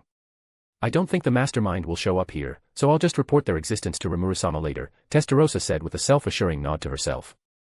The problem at hand was Elric von Ingracia, the prince. He and Reiner, the strongest knight of this nation, planned to take advantage of Testarossa's presence here and control her. If she was under their control, they could use her for the benefit of Ingracia and maybe humanity as a whole. Childish, too childish. They think of me as a pawn to exploit, don't they? Are they doing everything they can just to anger me? Testarossa wondered how that man, Prince Elric, planned to control her. Did he even have a reliable method to take control of her mind in the first place? According to Hinata, Prince Elric was a young man full of ambition. There was a chance that his ambitious nature got the better of him, and he thought whatever scheme he had would land without failing. Because Hinata refused to be part of the ploy, Elric hadn't told her much about the details. I apologize. With hindsight, I should scout for more information, but that man is too unbearable to be around. I don't blame you, Hinata Dano. Testarossa smiled bewitchingly. What you have told me is enough. I, Testarossa, will handle it excellently as Rimuru-sama has expected from me. Satisfied with the meals, Testarossa and Hinata went to the venue. A number of counselors had been waiting for some time, and they began to greet Testarossa as soon as she arrived. They seemed to come from neighboring nations, as they started to talk about the Founders' Festival. I was scared to approach anyone at first, especially Rigardano since he is just so intimidating, but he turned out to be an outgoing guy. I understand you deeply, gathering the courage for the first contact is the most difficult. I wouldn't be able to do so if it wasn't from Jalmal Dano. It was the co-minister of Treasury Damrata Dano for me. For an obvious reason, I was anxious to join the Festival Eve party. He was the one giving me a pep talk. Although I think he should use less dragon analogy. Dragon. The Federation does have a dragon, the storm dragon Veldora-sama embroidered on their flag, so isn't it just fitting? Ha ha ha. Ho ho ho. Makes sense. I believe it is a cultural thing. Demon Lord Rimuru's town is famous in that regard, no. Testarossa found their exchanges to be amusing. As a demon, she could read a wavelength of a human's brain to look into their intentions, and these people were genuine. It was clear that they held a great deal of respect for the nation of monsters. Because they were counselors from nations neighboring the Jura forest, they probably benefited the most from the peace Rimuru brought to the forest. Not having to deal with the threat of monsters on a daily basis meant they had saved a lot of cash which would be used to pay the free guild for protection if things remained the same. Testarossa let out a friendly giggle. Their respect for Tempest stemmed from the benefit they got, but it was acceptable nonetheless. They wanted to make sure the relationship between nations continued to prosper, which was understandable. As long as the counselors paid the nation of monsters and Rimuru a proper respect, Testarossa would respect them the same way. However, this conversation didn't last long as all good times must come to an end. Humph. You lot, stop troubling Testarossa so much. Bunch of petty small nation scrubs with no substance, what gave you the confidence to have spoken with her for so long? That's right. What a rude bunch, she might get a wrong impression of the council. Know your place and get lost. A group of arrogant counselors showed up and chased away the people who were chatting with Testarossa. Although the council claimed that all counselors were equal, these people didn't seem to be abided by the rules. Larger nations provided more funds to the council as a whole, so they naturally had more influence than the smaller ones. How troublesome, Testarossa did not consider them to be a threat, but they were still annoying to deal with. Good day to you, Testarossa. Pardon me, but I have no interest in chatting with you people. Respect was the name of the game, and these counselors didn't deserve it, so Testarossa told that to them in a soothing yet cold voice. Be but you just talked with. Did old age catch up to you? I said I have no interest in talking. Her crimson eyes glared at them. Leave me alone, I demand. Her voice was firm and left no room for objection, sending the men on their way. She was in a good mood before, but it was ruined now. Humans were simple, yet they wanted to think of themselves as complex. Nothing motivated humans more than greed, which seemed to be the case. The seats were set up in the shape of a hand fan, and Testarossa was sitting at the guard of it, a spot where all counselors could see her. Even with those eyes falling on her, Testarossa showed no sign of being uncomfortable. The conference started. The Council of the West had 3 conditions in order for Tempest to join in. First, abide by international law. Second, create an economic zone. Third, provide military force. There was nothing wrong with the first one, abiding by the law was a duty of the Council's members. With that being said, the Council had no authority to interfere with the internal affairs of its members, so that was good to hear. Every merchant must obey the law of the nation they were trading in. If they had a problem with that, they had to file a complaint to the embassy in their home country, and the problem would be handled on a country level. The international law was meant for a nation-crossing affair only, in which the judge must be a third party for the sake of fairness. If I can acquire extraterritoriality, Rimuru-sama will be pleased. Creating an economic zone could be problematic though. The concept of a patent didn't exist at large. Tempest had it, but the current trend was that whoever could copy the design the best won the race. Testarossa had seen the patent list before while she was drafting the first Tempest's constitution, and it was, at the very least, interesting. All the inventions which Rimuru had brought to this world were patented under the moniker Great Sage. She had reached out to Rimuru about it, and he said that he thought it would be cool. I believed him at the time, but we might have to revisit the topic later. She threw those thoughts out of the window for now and focused on the matter at hand. His Majesty would be pleased if I can make them accept the patent system. For Testarossa, it wasn't about being a paragon of morality or pleasing as many people as she could. Her every move only had Rimuru's satisfaction in mind, as any good servant would. The third condition seemed easy on the surface. The council had agreed that if Tempest was to join them, they had to keep the Great Jura Forest in check while the Western Holy Church would take care of the rest. Even though the threat from wild monsters had been reduced, it was far from gone. Tempest could step in to fill the role, making them pay for protection. Her master loved money, so this would please him as well. And if they wanted to survive the Empire and the Heavens invasions, they had to align themselves with Tempest for protection. These are the conditions for the inclusion of Tempest into the council. Testarossa, do you disagree with any of these items? Testarossa groaned softly, but her dissatisfaction could be felt from a mile away. When Rimuru-sama tasked me with this duty, I expected the council to be more professional than this. What are you? The speaker was about to ask her but got interrupted. The draft paper which contains the proposed conditions. If you people are as professional as you claim to be, you will hand one to me by now. Having a draft of the conditions was a standard practice. It was as if they tried to confuse her, making her agree to the terms and conditions which she didn't know in its entirety. The fact that they didn't give her at least a time to consider also played a part in that narrative. That is, there was no excuse the speaker could come up with. They underestimated Testarossa, thinking of her as just another foolish monster they could easily trick. Sadly, it would take a lot more to outsmart Testarossa. She had drafted the speaker's words in her mind while he was listing the conditions, and with a flick of her fingers, she made it with her intrinsic skill material creation. The draft also had corrections written in red ink on it as well. Those were points which Testarossa wanted to change. Then she handed it to the speaker. Is there any problem? No, there is no problem. But I hope you may give us some time to discuss your proposal. How unfair, you didn't even give me that before. Since nothing good would come from objection now, Testarossa let them have it their way. It was as if they were testing her patience, but how bad could it be? What a load of nonsense. She read the new proposal which the counselors came up with disdain. This must be a joke. No, even if this was a joke, it had come too far. These items were baffling to read through. 1. The Magi train would be built to Ingracia first, and Tempest would cover all the construction fees. 2. Tempest had to supply high-grade equipment to strengthen to Western nations, as a show of support. 3. The labyrinth was a treasure of all humanity, and thus, the council must have an authority to make decisions in its usage. 4. Tempest must pay a set amount of taxes each year. And due to safety concerns, the representative from Tempest must only be human. They really went wild with their demands. These were ridiculous. Instead of getting mad, she found it to be quite amusing. Did they believe they held this much negotiation power? This level of stupidity was endearing. A soft filled the air as Testarossa started to pack her stuff. What are you doing? The speaker asked her. I'm going back to Tempest, she replied casually. But the paper we drafted. It's clear that you want us as slave laborers, not allies, so I'm not obligated to be here anymore, she said with a strong conviction and could see the shocked faces of the counselors.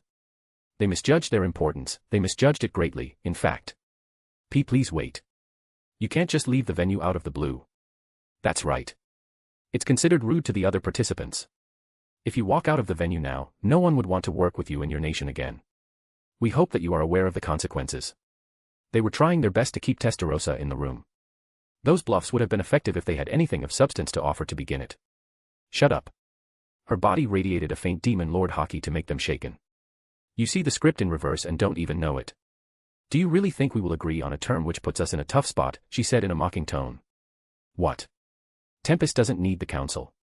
The one who will lose the opportunity is you, not us. Rimuru had told her to humor them a bit and removed herself if things didn't turn out the way they wanted. Nothing of value would come from killing these fools. It would unnecessarily taint Tempest's reputation, too. That would be a loss without any gain. And no. That's not the case at all. We have no such intention. That's not our motive at all. Who put those conditions in? This isn't what we have agreed upon. The counselors tried to explain, but Testarossa didn't want to hear it. It seemed like her demon lord hockey had pulled them out of the greed-motivated mindsets they were in while the paper was being drafted. It was too late to apologize though. But before Testarossa could take her leave, a group of soldiers had stormed into the room. On the men's armors was the sigil of Ingracia. They were this nation's knight order. Leading in was a large man named Reiner. Guy, who had participated in the Tempest fighting tournament before, was also with him. What happened? We have never heard of this. Who sent these people? The council fell in disarray. Seeing their reaction, it was clear that they had nothing to do with the men. Most people were confused, even the speaker. But some could still remain calm. One of them was Hinata. She stood up from the chair and walked up to the men. Reiner Dano, what's the meaning of this? Did you not heed my warning at all? She had warned them before that making a scene in the conference wouldn't end well for them, but they seemed to take it as a challenge rather than a warning. How dare you enter the venue without permission? We are in session right now, this is no place for soldiers. After seeing Hinata stepped up to face Reiner, Speaker Lester scolded the soldiers. Ha ha ha, Speaker Lester Dano, there is no need for concern. I'm the one calling them.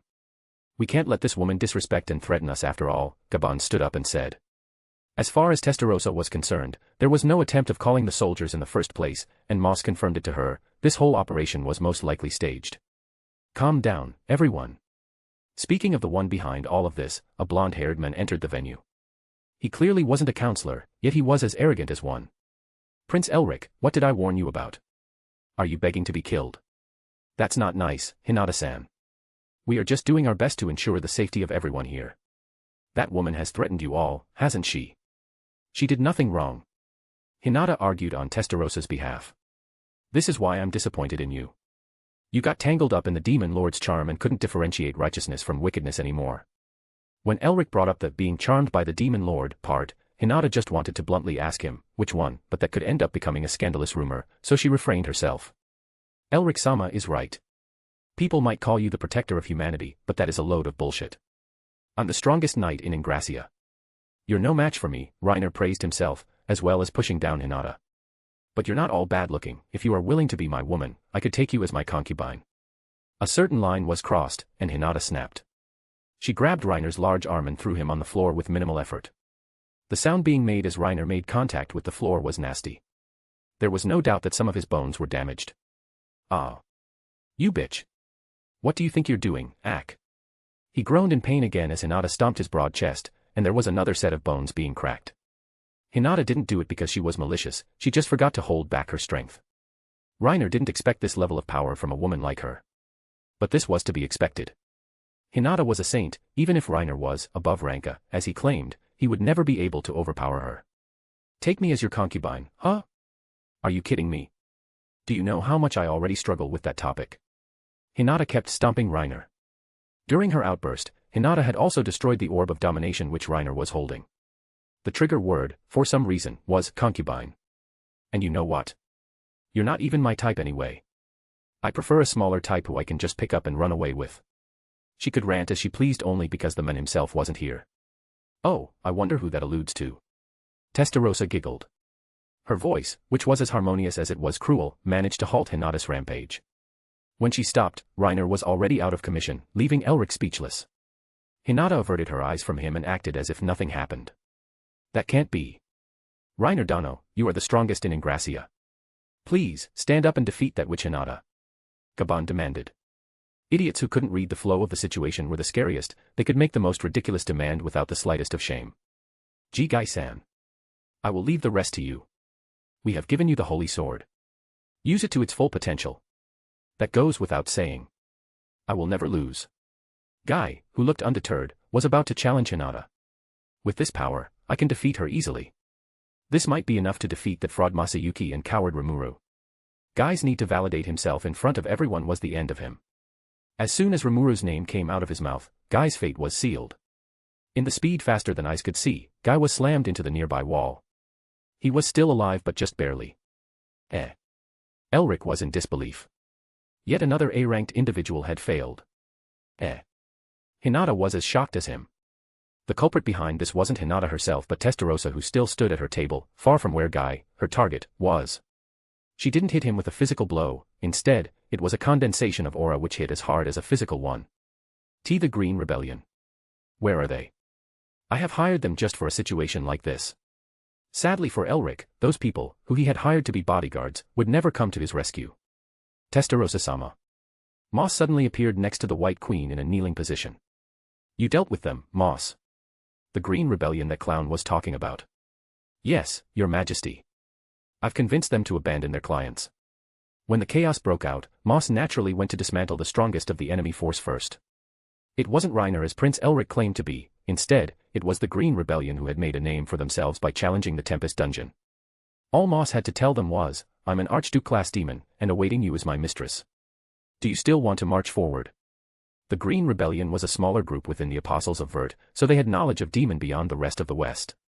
Demons of the Archduke social class were expected to be the oldest of their kind. Only 2 of them were said to exist. If such a demon had a master, then this deal with Prince Elric didn't sound so good after all. Anyone who could tame an Archduke was no doubt bad news. They have retreated and won't be a problem for us. Good, good. Testarossa nodded, pleased by Moss' report. Dangerously, Testarossa's eyes fell on Elric. The Council of the West operates under international law. That means even if you are the prince of this nation, where the summit is held, you still have no authority to barge into the venue with armed men. Testarossa Dano is right. Such action will not be tolerated and your action will be investigated by the council, the speaker added. Wait, no. But I'm a prince of a powerful nation. That excuse wouldn't work. The council was an international organization. Looking at the chaos and the mockery of democracy being made, if they let Elric go unpunished, it would spark a controversy for sure. Therefore, the trouble had been dealt with. This doesn't make sense. Prince Elric and Councillor Gaban, what are they trying to accomplish here? Their plan was flawed. To mobilize the force, they used Testarossa's outburst of Demon Lord Haki as an excuse. Their plan relied heavily on the possibility that Testarossa would do something drastic, which didn't cover the risk of her just walking out of the venue unbothered. They probably expected her to kill someone so they could barge in and play a hero. But since that didn't happen, they used the Demon Lord Hockey as an excuse instead. That, too, was flawed. Demon Lord Hockey was a mental intimidator and didn't leave any physical injury. They didn't have any proof beyond the reasonable doubt that the frightened counselors were the work of Testarossa. That Reiner was holding the orb of domination before, so they might try to take control of my mind. Judging from how fast the problem ended, Testarossa couldn't help but think that there was something more. And sure enough, the real plan rose to the surface. Testarossa's universal perception detected a large pool of energy within Elric. It was beyond anything a human could muster on their own. It wasn't to empower Elric but to kill him. Testarossa suddenly appeared in front of Elric, closing the gap with an immense speed. She ran an analysis on him, who wasn't aware of what was happening inside his body. Well, sometimes ignorance was bliss. I see. A power to control others with desire. How troublesome. Testarossa formed an understanding of the skill used on Elric. It allowed the user to take control of the target's mind without them noticing. And what happened here seemed to be an extent of that skill. By overdriving the greed within the target's heart, the user could trigger those desires and make Prince Elric experience ego death and then physical death. This destruction from the inside was sure kill. So, Prince Elric is just a pawn. Whoever is behind this, they want to pin the death of royalty on me. They really want to ruin our reputation, don't they? The technique was formidable, but Testarossa was undeterred. With a snap of her fingers, she dismantled the bomb in his heart. It's a strong skill, but the fact that I can nullify its effect with my ultimate skill must mean that it's at best the result of a unique skill. The reputation of Tempest was saved, and Testarossa felt satisfied. Before she and Moss left the venue, Testarossa had left them some words. You have done a horrible job convincing me this time. But since there are these people trying to cause a scene, I will ignore your past incompetence for now. She continued with a bewitching smile, I will report what happened here to Rimuru-sama. If he has mercy for you people, he'll allow me to come back here. When that time comes, I hope you will not disappoint me again. Her departure left the venue in an awkward silence. Gaban, Guy, and Reiner later got detained by the Magic Inquisitors. In the kingdom of Siltrasso, a girl was sitting beside a fireplace. In her hand was a glass of wine she kept shaking while pondering. Her name was Mariable, the princess of the Rosso lineage and the granddaughter of the founder. Her plan to pin the death of Prince Elric on the representative of Tempest failed. She and the 5 elders had been plotting the downfall of Demon Lord Rimuru and his annoying nation for some time now, but nothing worked. That slime always found a way out. Muzas failed because he was too arrogant and didn't think things through, and Gaban failed because he was too soft. He had been in Ingracia for too long and had grown attached to the king. He could have taken control over Ingracia by now if he stopped playing fair. And with this failure at the conference, he, Count Gaban, had been terminated from the 5 elders. Your bomb isn't as great as you claimed it to be, no. Perhaps that's true. But I'm just an inventor, you were the one putting it to use. Shouldn't you be to blame? Don't be ridiculous. That woman, just like the slime who is her boss, is an anomaly which we couldn't predict. Mariable had visited Tempest when the Founders' Festival was being held. It was a wonderful place with delicious food and advanced technologies, which was the reason it should be wiped out. Tempest's growth as a country was extraordinary. In 2 years, its territory had expanded to the entirety of the Jura forest and the nearby Eurasania. If we leave it like this, the monster nation will continue to grow. We cannot let monsters take over the economy. It is unacceptable. Mariable wanted to build a world in which the kingdom of Siltrasso reigned supreme via the means of economy. To achieve such a dream, Tempest needed to go down, and she had to destroy the Dwarven coin system as well. In fact, there was a lot she had to do, but the defeat of Demon Lord Rimuru must take priority. You are scheming a new plan again, collaborator. Not really. I've had enough with this game. If you want a result, you ought to do it yourself. Mariabelle's plan was to confront the Demon Lord directly. According to Yuki, Rimuru and Malim, the co-rulers of that land, would join the expedition into the newly found Amrita's ruins as well. Ah. That's definitely a human's hubris. The voice in Mariabelle's head laughed mockingly, but she ignored it. Mariable, despite being in the body of a 10 years old, possessed the mind of an adult, a very cunning adult at that. Her will was strong enough for the unique skill, greed, to manifest. She had taken control of everyone around her like puppets, using them and throwing them away when they ran out of usefulness, the fate that befell Muse.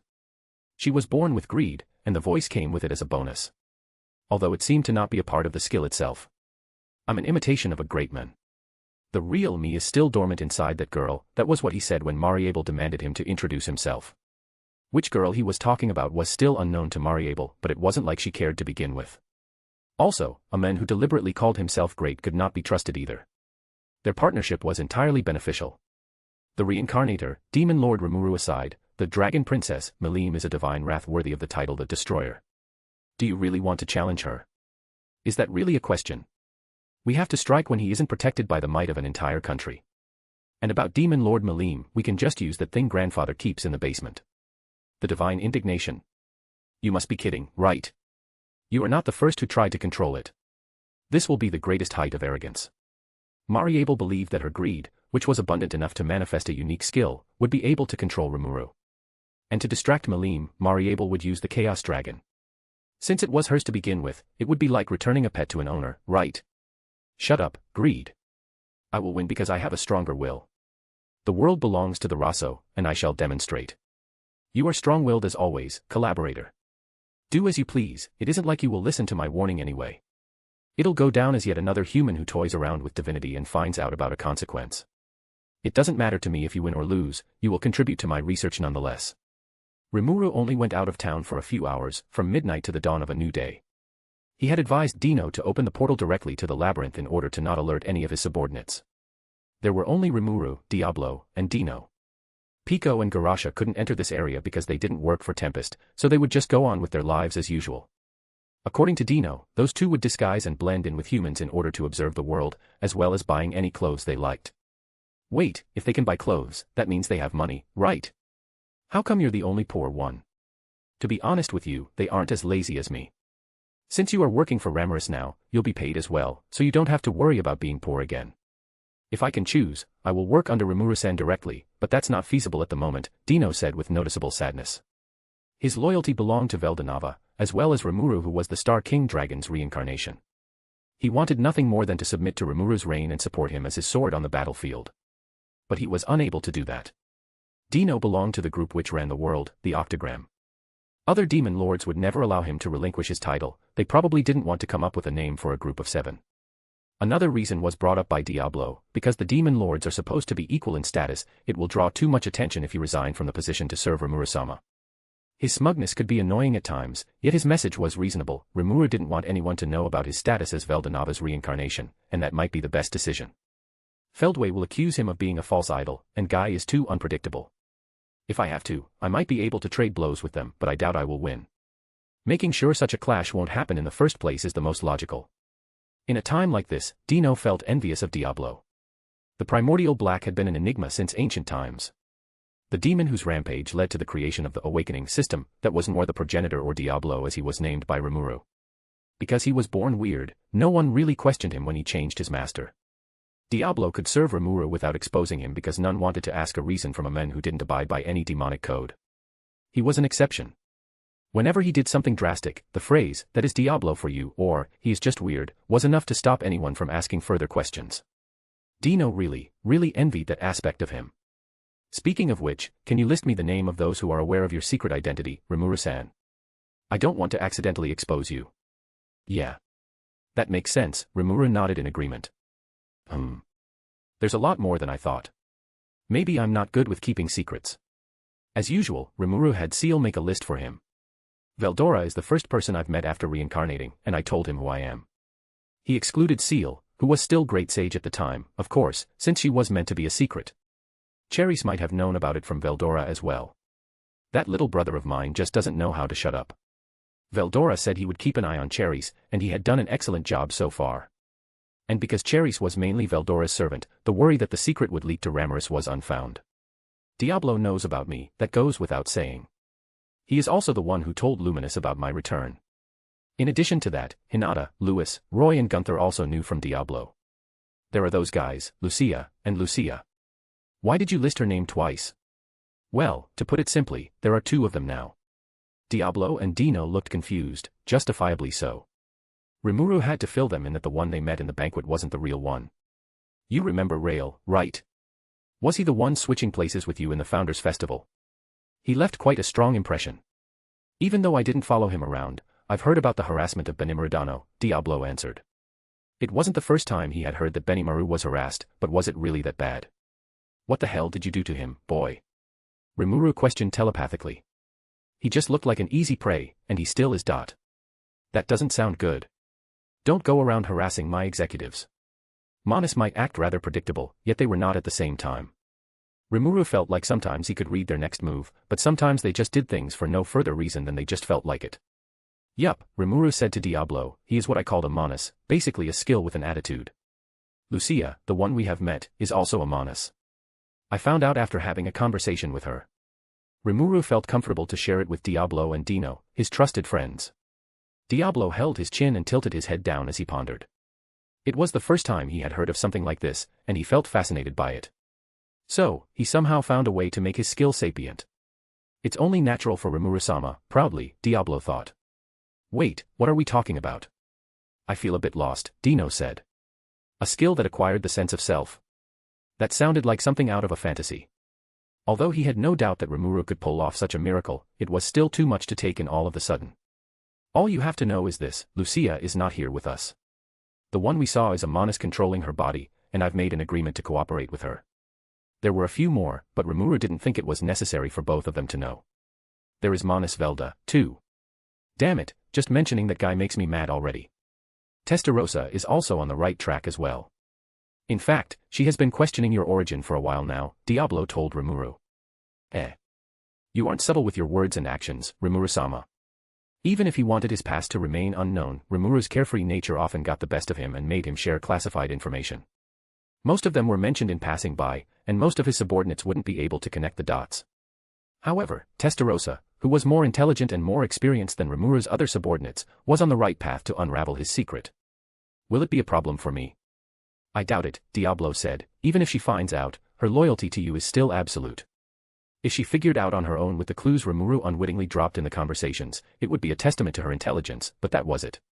A demon like her wouldn't change their master even if the secret was out. For all they knew, his past as Veldanava would be mostly irrelevant because the one they truly served was Rimuru, the demon lord. The three of them just arrived at the labyrinth. The portal opened by Dino made enough disturbance in spacetime to lure Ramiris out of hiding. There was a burst of light, akin to a flashbang, happening in the room, and Ramiris appeared when the light subsided. Undoubtedly, she tried to replicate a move she had seen from manga again. She did that a lot now that she had the ultimate power of the Elemental Queen, and it was quite entertaining to see, so Rimuru often gave her advice as well. You're back sooner than I thought, Rimuru, Is that you, Dino? Ramiris was distracted by the handsome man next to Rimuru. Although he had the same gray hair and sleepy-looking face, his aura felt largely different from the Dino she knew. Yo, Pipsqueak. What is it with this form? She flew around Dino curiously. Did I miss something important? She definitely did, but it would be better to not let her know. This is my true form, Pipsqueak. What? You thought you were the only one with it. Although she found his true form to be really cool, Ramiris wouldn't admit it out loud due to their rivalry. What is the deal with these wings anyway? Are they even functional?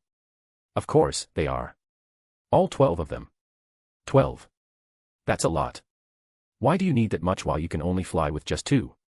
It feels like you are compensating for something, Ramiris said in order to push Dino's self-esteem down, as it was their usual dynamic. Are you questioning the design of Veldanava-sama? Well, boss did make questionable designs sometimes. After all, he somehow came up with you. Huh. Rimuru felt called out. Oi, why am I being criticized now? And what's wrong with Dino's design? I thought he looked pretty cool when I first made him, and I still think of it that way.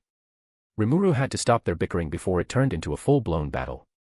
Both of them now wielded their full power, and that would be an absolute catastrophe if they fought here. Even if the labyrinth had extremely high defense, their strengths might be able to cause a problem. Hey, both of you, stop bickering like children, act like adults. Their bickering was easily stopped. Dino stopped out of respect while Ramiris did it out of obligation. Rimuru had the authority to dictate the amount of cake she got each day, so it would be better for her to listen to him. You're right, arguing with her is a waste of time. I should go help Beretta and Trainee finishing the Demon Colossus. What? Dino being productive. Is this the end of the world? I only figured out that I should be useful to Rimuru-san. Dino smiled. You should do the same as well, Ramiris. What do you mean? Ramiris was confused. This must be a dream, she thought. That Dino who loathed the work more than anything in the world wanted to be useful to someone else. How could this happen? He wasn't like this a couple hours ago. Seriously though, what happened at Demargania while I wasn't watching? Dino walked past Ramiris and gave her a lazy hand wave. "Meet me at the lab when you're done talking," he said, not turning back to look Ramiris in the eyes at all. "Oi, I'm the head researcher while you're just an assistant. Why did you say it as if you have any authority here?" She tried to nag him, but Dino just ignored her. As Dino headed to the research lab, Ramiris still remained here. Rimuru and Ramiris were sitting at the tea table. Diablo, a reliable butler as he always was, prepared snacks and cups of tea for them with great professionalism. "This is your doing, isn't it?" "I guess," Rimuru replied casually. Ramiris had seen it more times than she could count. Be it natural charisma or something else, Rimuru often made people around him act differently. "I always see you as a strange one. But for you to be able to change Dino as well, I didn't see that coming at all." "Enough. If you keep praising me like that, I'm going to be embarrassed." "I'm not praising you." This man could be overbearing at times, but Ramiris didn't really mind him. Like she said, Rimuru's presence had a strange effect on those around him, and Ramiris herself wasn't an exception. Becoming one with him via elemental incarnation fulfilled her spiritually, yet she didn't know its exact reason. It was a strange sense of comfort. She felt cozy whenever she got to rest in his soul. "I mean, you're really amazing, but don't get too cocky, humph." Even though she sounded like a spoiled brat, Rimuru still found it cute. He chuckled softly and sipped the tea. There, we can stop messing around for now. How is it going around the labyrinth? Can you show me?" "That's easy." Ramiris snapped her fingers, and created screens made of light which projected what happened within the labyrinth. This was the result of her ability, a smaller version of what they had in the control room. As it turned out, the adventurers, which Rimuru had expected to be the main customers of the dungeon, seemed to like it a lot. And why should they not? Because of the resurrection bracelet, the dungeon was a safe place for them to work without risking their valuable lives. Monster parts and the weapons dropped from the chests could sell for a fortune as well. They challenge it again and again, which is great for us, but none of them have gone as far as I hope. Some fell for traps, some got lost in the vastness of the labyrinth, and some got attacked by monsters. There were a couple ways each expedition session could end, but most stemmed from the adventurer's inexperienced nature. If they fail again and again without improving, they will feel frustrated. No one wants to continue playing a game that they keep losing, so we should help them a bit in order to maintain our customers. Rimuru had made a plan to slightly reform the labyrinth. They would add a tutorial into the dungeon. In fact, Rimuru thought it would be the best idea to just transform the first floor into a multi-purpose area. The area where adventurers could be informed about the rules, selling the goods they got from inside the dungeon, and hanging out after work. The vibe of a tavern within a guild hall sounds good to me. We should aim to emulate that. Although most challengers couldn't go so far, there were some that did. One screen showed a large group of people vigilantly going deeper and deeper into the dungeon. Because Luminous had asked for permission before, the Holy Knights were allowed to train here. Since Hinata was called to duty by the Council of the West, the hundreds of Crusaders were led and organized by the Vice Chief Commander, Leonard Jester. They were then separated into subgroups which were each independently led by the Crusader captains. They were easily defeated the last time they had fought with Tempest, but judging their powers from that interaction alone was a bit dishonest. Each of them was an S rank, and they could have acquired victory if their opponents weren't Tempest's high-ranked executives. They just beat the 30th floor's boss with superior numbers and strategy. That guy, Leonard, is Hinata's right-hand man, right? He seems quite dependable. Arnuad, Fritz, and Buckus, the Crusader captains, were equally reliable in terms of strength. Lytus seemed to be the weakest among the captains, but that was only because she was the group's support. Lytus, she is dating Sui, right? Notice. The individual Sui is participating in a polygynous relationship with the individuals Sauka and Lytus. So, they really go that route, huh? Rimuru wasn't that surprised. He had always seen Sui as a playboy, so Seal's words only confirmed what he knew. As long as all parties consent to it, it's fine. Honestly though, I should ask him for tips as well. I don't know much about dating, let alone polygamy, but I have to start learning about it for Lucia's sake. But let's ignore the relationship talk for now. Rimuru moved to the next screen which showed a similar scene. This one didn't come from the challengers of the labyrinth. It was Tempest's soldiers having a mock military training. On one side was led by the samurai general, Benimaru, alongside him were Gobta, Gabaru, and Geld, each was the commander of their own men. On the other side were the Beastmaster's brigade. Carrion led the army with the 3 Bioskeeters as his side's commanders. The soldiers from each side were even in both number and skill. Gobta, who was fusing with Ranga into a wolfman, was fighting with Phobio, Sophia was fighting with Gabaru, and the strongest commander of both sides, Albis and Geld, were fighting with each other. Meanwhile, Carrion and Benimaru took turns commanding and mobilizing their troops. They didn't join the fight by themselves. Considering their strength, it would be unfair for others if they did. It wasn't often for each participant to be free from their usual work, so they really wanted to take full advantage of this mock training. "Hey, Ramaris, everyone there is wearing a resurrection bracelet, right?" Rimuru asked just to be sure. "Of course, I give them the one with unlimited usage, so they can train as much as they want," she replied proudly. That's good to hear. I was afraid that you won't be able to because there are a lot of them. TCH, TCH, TCH. Who do you think I am, Rimuru-kun? I'm the almighty queen of spirits. Creating resurrection bracelets is a child's play for me. 10,000 of them is certainly not a problem. Bwahahaha. She bursted out in a high-pitched laugh. How endearing. But she wasn't wrong though. In the labyrinth, she was basically all-powerful and could do anything. In fact, the battlefield they were fighting on, a dense forest which served as camouflage for the armies, was also made by the authority, small world, she masterfully wielded. Another screen showed the training between Hakuru and Momiji.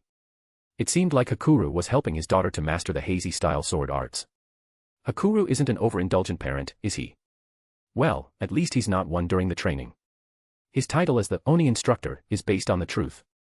He was teaching her with the same method used on Gobda and Yum, that was, if you got hit by it enough, you would learn of it in a timely manner. Although it might sound barbaric, this seemed to be the very essence of the ogre race. Like, they had no reason to teach Shuna, the princess, jujitsu, but they did it anyway. According to the newly developed existence value gauging machine of the dungeon, Hakuru was Special A class while Momiji was S class. Despite the superiority in Magic Reserve, Momiji was at a disadvantage. Her hand fan, Momiji's weapon of choice, couldn't keep up with Hakuru's more experienced fighting style. Hakuru can easily beat people several times his rank. But his daughter might be better at an anti-army technique. That power must come from her heritage, which was the angel race. Keed seems to be the only with angelic essence. I really want to meet her because of that fact alone, but she's not in good health. Notice. We can ask the individual Keed to come here and attempt to cure her. It will be beneficial to her family, as well as contribute to our knowledge of the angel race. Sounds good to me. With the angel invasion being a looming threat, Seal suggested that they could at least analyze one of them for future protocols. The closest angel Tempest had was Dino, but he had since become a fallen, so using him wouldn't suffice. Rimuru's spiritual life form summoning could call upon an angel, but that wasn't good either. If the army of heaven noticed that one of their own was missing, they could be aware of Rimuru's plan to counter them. Because of those reasons, Keed would be the best choice. And you know, I like to see a happy family. It's the only thing I never had, considering the many tragedies that fell upon us. Ugh. This is too depressing. Next. The nearby screen showed Cheyenne, who was in the middle of training the troops under her command. What is that environment? Oh, she specifically demanded that one, Ramaris replied nonchalantly. Cheyenne's chosen training ground was literally inside a volcano. With toxic gases, functional magma, an extremely heated atmosphere, and everything. Harsh environment makes tough warriors, she told me that. Of course, she would. Rimuru wasn't surprised. It was in Cheyenne's nature to brute force through everything. On top of the resurrection bracelet, Cheyenne's personal troops, Yamagari, were armed with self-regeneration and perfect memory, so they held their own quite well. Relatively speaking, of course, it still looked like hell in there. The volcanic atmosphere didn't help either. DeGrul's sons, however, seemed to be doing better than the rest, as the giants had many resistances and blessings from the earth itself. Speaking of giants, DeGrul will send some to work with us when the portal is completed. Really? Yes, since the Desert of Death has been fixed, DeGrul wants to start trading goods with nearby nations. But because the world operates on dwarven coins, he needs that first, so I decided to make a deal for his people's labors. Rimuru had been scheming to start a mega-agricultural project for a while now, but they needed laborers to cover the field which spanned across the lower 100 floors of the dungeon. Giants are more preferable than humans since they have incredible strength and impressive regeneration, so they will need less time to recover from exhaustion. Their labors would be paid in dwarven coins, and those would be sent back to their homeland. Because they had to lay the foundation first, DeGrul wanted the dwarven coins to start circulating in their nation. That would be a good start before any trade could happen. I also make a promise to sell food to them at a friendly price as well. Yes, the Holy Void was restored, and the agricultural effort had been started. But crops needed time to grow, so Tempest would be their source of food for now, at least until the first harvest. Whoa. Whoa. Whoa. That's a lot to take in all at once. What did you say? I healed DeGrul's land. You did what? I healed it. It is a woodsland now. Why did you say it nonchalantly? Ramaris was shocked, and it was clear on her face. De Gruel's land, the harsh desert of death, was deemed incurable by Guy, yet Rimuru still did it anyway. You are such an anomaly. I thought I knew you, but I knew nothing, she said with a pronounced pout on her small yet adorable face. No wonder Dino acted like that. Seeing Rimuru do such an impossible task probably messed him up mentally. Ramiris wanted to nag Rimuru for it, but there was no point in doing so. Oh, look at this. Rimuru, with a smile on his face, pointed out Masayuki's group, which was currently heading toward the 50th floor. The lighting speed was the most successful challenger group thanks to Masayuki's immense luck. There were Masayuki, Bernie, Jiwoo, and Jinrai. Guy, despite being accepted as part of the party, wasn't present. Of course, he wouldn't. He was with Rimuru at the grieving banquet last night, totally spent after the fight with Feldway. But even if he wasn't occupied, he still wouldn't be here. Guy was banned from the dungeon. He didn't do anything wrong, but the labyrinth would surely look incompetent if we let him participate. Ramiris told Rimuru that Masayuki acted quite strange, which intrigued him. How so? He sometimes speaks to himself. It sounded strange, all right, but Rimuru still believed that he was in the right state of mind. There must be an explanation. Hey, Rail. Yes, Lord. I have something for you to do. Masayuki's party was fighting with the guardians of the 50th floor, Gazuru and Mizuru. This was where the difficulty of the dungeon spiked up. The bosses of the previous floors were mindless beasts, but Gazuru and Mizuru were, to some degrees, intelligent and tactical. The fight was intense, but it was still Masayuki and his party's victory. The power of Hero's Blessing, a sub-skill that could decrease the damage taken and increase the damage dealt by his allies, couldn't be underestimated. They took the reward from the chest dropped by the bosses. Then they ventured deeper into the labyrinth. Now on the 51st floor, the hero's party decided to take a rest before continuing their expedition. We have been fighting for the entire night, a rest here is justified, Jiwoo said. I agreed. And since we are close to the stairs, we are mostly safe from traps and monsters here, Bernie added. They turned to Masayuki, waiting for him, the party's leader, to make the final decision. He nodded. We can set up camp and prepare food while everyone is recovering their stamina. It's almost breakfast time. Food. A shout came from distant, and a mere second later, Masayuki was tackled to the ground. He fell back first on the ground, making an audible ugh, as he made contact with the stone floor. He was then hit with a sense of déjà vu when he opened his eyes. Sitting dangerously on top of him was a silver-haired beauty who Masayuki recognized for the wrong reason. Ah. Did you say food? The attacker's face was just an inch away from his. It was too close. Is that the word that summoned you here? Masayuki asked, trying his best to not let his true feelings out. It might as well be. So smug.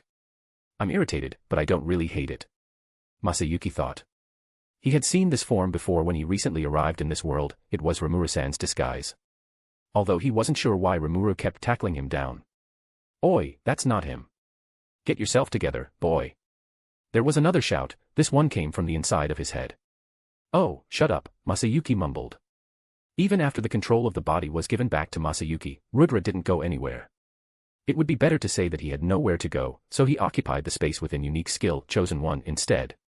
If Masayuki wanted to borrow Rudra's power again, he had to resummon him, which he could only do twice. This was also where the strange behavior of Masayuki seemingly talking to himself came from. He only chatted with the first hero, Rudra. Can you get off of me, please? Why? You don't like to see us? Rail tilted his head. No, it's not about that. Jay, just do as I said. Things could get weird if he didn't. Self-control, boy, self-control. Because Rail showed no sign of doing as he was asked to, Jinrai had to be the one to pull him off of Masayuki. Rail explained that he wanted to join their party. It wasn't really his own idea, in reality, Rimuru was the one who thought that Rail should make a friend who was around his mental age other than Malim, i.e., Masayuki. What should we do to them? Jinrai asked. Having more allies, especially in a place like this dungeon, is a good idea, right? This was seen by Masayuki as a good opportunity for him to get to know Rimuru better. Ignoring Rudra's warning, he thought that he was with Rimuru at the moment. Even though Rail's behavior was unlike Rimuru, Masayuki determined it to be a persona he played. So, what's the plan? We will rest for a few hours, Bernie, doing his best to respect his boss' decision, said. Jinrai will find something flammable objects around this area, Jiwoo will start the fire with her elemental magic, and I will be responsible for the food. Food. Yes, food. While we are doing our best, both you and Masayuki-sama can take your time to recover. Competently, Bernie divided the roles for everyone. He was as smart as he looked. Masayuki could rest because he had done enough for them, he didn't, and he had Rail sit still only because he seemed to be the kind of person who caused more problems than good. Are they going to take long? We really want to beat something up right now. We can take it slow, there is no reason to rush into a tough fight while we are hungry. Ah. Emil-san. Oh. Makes sense. But they take so long, we might as well just take a nap, Rail said. Of course, that sounds. Without any warning, Rail dropped his head on Masayuki's lap, using it as a makeshift pillow. Masayuki's mind immediately went blank. He screamed internally. Masayuki used to have a crush on Rimuru when he mistook him for a girl, and shamefully, he still felt the same way. Therefore, when Rail, who looked like Rimuru, dropped on his lap, Masayuki had to put in an effort to not do anything reckless. It was a matter of life or death for him. Don't you dare. Our family tree is complicated enough as it is. Rudra interrupted. What do you mean our? Don't worry about it. It's a matter of perspective. What? Rudra was always cryptic with his words, and it was quite irritating for the host like Masayuki. He always said that it was for the greater good, which sounded like an excuse. Honestly though, I might like the blue hair more, Masayuki mumbled to himself, blue hair and yellow eyes, there is no better combination than that. There's something divine about it, you know. When he thought of it carefully, Masayuki realized that the two people he had crushes on, the woman with Nordic beauty he saw before getting transported here and Rimuru, had the same qualities. Tell that to Grynd, and she'll melt in your arms. Rudra whispered. What did you say? Nothing. Just some stray thoughts.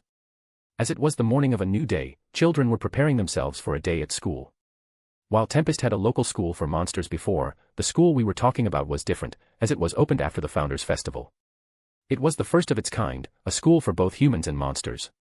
Rimuru believed that prejudice was taught not born, so instead of segregating the kids, having them grow up alongside each other seemed to be the better path. This school was an improvement upon the existing one. Tempest also got the help of the Free Guild. When it came to public relations among humans, they were pretty useful. It was a large institute of education rivaled the ones in Ingracia and the Eastern Empire. Shizu and her children had moved to Tempest permanently, so naturally, she worked as a teacher like she used to in Ingracia, and her students were enrolled here, too. Since the school was funded by the government, children of various economic classes would study together as well. Math, science, fundamental martial arts and magic were mandatory subjects, and the students could choose their own path when they grew up. Before the class started, Shizu had to watch over the children. Homeroom was for kids to relax after all. The children in this specific class were around 7 to 10 years old, which made them easy to take care of, in her opinion. Even so, Shizu still had some worries, and it was about Chloe. While she got along well with kids her age, she still chose to be by herself most of the time. Shizu was standing next to Chloe's desk and asked, reading a picture book again, Chloe-chan. Isn't this the 4th time you read the same title? Don't you get bored, dear? She asked with a comforting and passionate voice. No, the black-haired girl replied with an innocent smile. Chloe didn't read it alone though, she was narrating the story to her new friend. Resting lazily on the girl's lap was a little pink slime. It seemed to be a child, that was if slime could age to begin with. Her situation was a strange one. On the first day of the school, she just popped out of the window without explanation. At first they all thought she was just a stray slime, Tempest had those all over its capital city.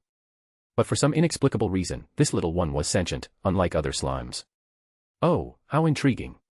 It reminds me a lot of that time when Rimuru-sama graced our small village with his presence. The principal, who was a hobgoblin from the first village, said that when he saw this slime, he was crying as well, which only added to the strange circumstance. Because Tempest was very fond of slime, the slime was allowed to study alongside other students. The school was already government-funded, so it wouldn't be a problem if she didn't have a parent. This class already had a mascot, a baby nine-tailed fox, so a slime would fit in just fine. This little one was a bundle of mystery. Even if they wanted to find where she came from, it would be difficult since she jumped out of the window when the class started and jumped back into it when the school ended. She was untraceable. According to the name on the lunchbox she brought out of the mirror with her, her name was Shinsha. That was the most that we knew. Out of all the students here, Shinsha was fond of Chloe the most, and the feelings were mutual as they hung out with each other on a regular basis. So, is there a reason you keep reading about the masked hero to your friend? Shizu asked as she found Chloe's choice to be oddly specific. Because she's cool. Shizu-sensei thinks she's cool, too, right? The girl returned the question with yet another soft, innocent smile. Cool, eh? That's difficult to say though. Shizu was trained by the masked hero, so she knew the legendary heroine better than anyone. Because of that, she concluded that cool might not be the most appropriate word. The masked hero existed on a wide emotional spectrum. Sometimes strict, sometimes kind, and sometimes she was plain unhinged. I would say she was unpredictable. Yeah. She is very cool. Yet she knew better than to speak her mind, only a cruel adult would purposefully ruin a child's admiration. Then she closed the picture book while Chloe was distracted. But there should be a limit, too. Shinsha looks bored after listening to the same tale 4 times in a row. Did you notice that? She did. You see, she is almost melting on your lap. Slime does that when they are bored, sleepy, or in distress, Shizu said. How about you try something else? We still have time before the homeroom ends. Chloe spooned the pink slime from her lap and hugged it close to her chest. She let out a pondering thinking about what they should do. I run out of ideas. We have done almost everything I see as necessary. I already taught her to call me Chloe. I have taught her to remember me and Shizu-sensei by sense, too. Why does it keep getting worse? Shizu thought to herself. And I. Stop. Shizu didn't want to hear more than this. What's it, Shizu-sensei? Alice and the girls over there are playing make-believe. You should go play with them. Shizu pointed to the group of girls which was composed of both humans and monsters. Shinsha could use more girlfriends, you know. Okay. Thank you, Shizu-sensei, she said and ran out from her desk with Shinsha still in her arms. Can I play too? Of course. What do you want to be? Alice welcomed her friends with open arms. I will be a paladin, and this girl will be a dragon. Gyo. After finishing with that interaction, Shizu retreated to the teacher's corner. As she watched over other students in the room, she often stole a glance at Alice's group. That girl, Chloe, looked so natural and innocent when she was playing with kids her age. Weird things only happened when she interacted with adults like Rimuru and her. Shizu shook her head and sighed deeply as she wondered, when did it go so wrong with that girl? The day to explore the ancient ruin had come. Everything was ready. Rimuru was checking out the outfit Shuna made for this occasion. I look good in this explorer outfit, do I not? Notice. Master looks absolutely gorgeous in everything he wears. This might not be the best time to flirt, but thank you. Seal could be quite silly at times, but that was what he loved about her. Like, how could she drop those sweet words in a matter-of-factly manner and expect him to not find it funny? It felt good to be loved. Rimuru had no doubt that Seal was going crazy in there, probably snapping photos and adding them to her collection. He had learned to tolerate Seal's sketchy behavior a bit more. Rimuru wasn't sure either if this decision was for better or for worse. If it makes her happy, then it is fine, he said to himself. If she took a picture while he was clothed, he could accept that. That didn't sound different from cosplaying or modeling, right? Nude pictures, on the other hand, were still prohibited. Rimuru was standing in front of a full-length mirror. He made a few poses as well because he thought Seal would appreciate it. And appreciate it, she did. There was a barrage of cameras clicks which Rimuru couldn't hear. Why should she forbid herself at all when he was enabling her like this? It was also uncommon for Rimuru to don a different outfit, so Seal must seize the opportunity the situation offered. As he stated before, this specific outfit was made for the occasion. He was wearing a khaki long-sleeved shirt and shorts of the same color. What are you doing, Rimuru? Malim's voice immediately jolted him, but he regained his composure just in time to not make an embarrassment out of himself in front of her. You didn't see it, right? See what? Malim replied with a question of her own. Thankfully, she didn't see me do those embarrassing poses. Oh. You mean those silly poses you did in front of the mirror, right? Rimuru let out a horrified scream which drowned the question. His pride as a father, if he had one to begin with, was currently in a questionable spot. Notice. She has been watching you for a while now. Why didn't you warn me? You just let me get caught. Isn't that a little cruel, Seal-san? Notice. I could not detect any ill intention. By all means, that was only an excuse. She couldn't just say that she was focusing too much on Rimuru. But even if she did inform him, it wouldn't be much help either way. Everything within 50 kilometers radius could be seen clearly by Malim's formidable Malim eye. There was no way to hide from her. Monis Lucia, who Seal was still in contact with, did have a workaround since she had been observing Malim for thousands of years. The true range of Malim eye was on a global scale, but Malim wouldn't bother with anything outside of that 50 kilometers radius, so the best workaround was to be outside its effective range entirely. You can be quite noisy at times, Rimuru. It looks fun though, so let's do it together. She got closer, rubbing her soft cheek with Rimuru's. She gestured a peace sign to the mirror and pressured him to play along. It might be embarrassing, but he wasn't mentally strong enough to reject her. On the bright side, it was another opportunity for them to bond. He did his part, posing in front of the mirror. Seal-san, did you take that picture? I did. Fantastic. Can you make it? As expected from Seal. Since she was already shutter-happy, he decided to take advantage of that. Oh. What's that? Malim came to investigate. Rimuru was holding onto a pocket-size photo of him and Malim striking a pose. Malim was donning an explorer outfit as well, a short-sleeved shirt and shorts. Her shorts were shorter than the one Rimuru was wearing though, but at least it was more appropriate than the usual clothes she wore. He wasn't the kind of parent to dictate what their child should wear. He just had to beat anyone who attempted to leer at her. That was all. It's a photo, of course. Although this one is made with magic instead of being hand-drawn. The new age of technology was upon us. While there were methods that could create the same effect, not every person could do it. Rimuru could create a photo with Ahura Mazda, material creation could be used to attain the same result, and elementalists, those who made contact with elementals, could use the thought sketch magic if they were well trained. But it certainly wasn't something everyone could do, which was why he had Vesta invent a Polaroid camera. The prototype of that magical device was in Framia's hand for now, and it should be ready for mass production soon. Do you want one, Malim? I do. I do. Rimuru made another photo and gave it to her. She said she would love and cherish it, which was heartwarming to hear. This one will be a staple in my wallet. Rimuru kept it in his pocket. The explorer outfit did have a lot of them.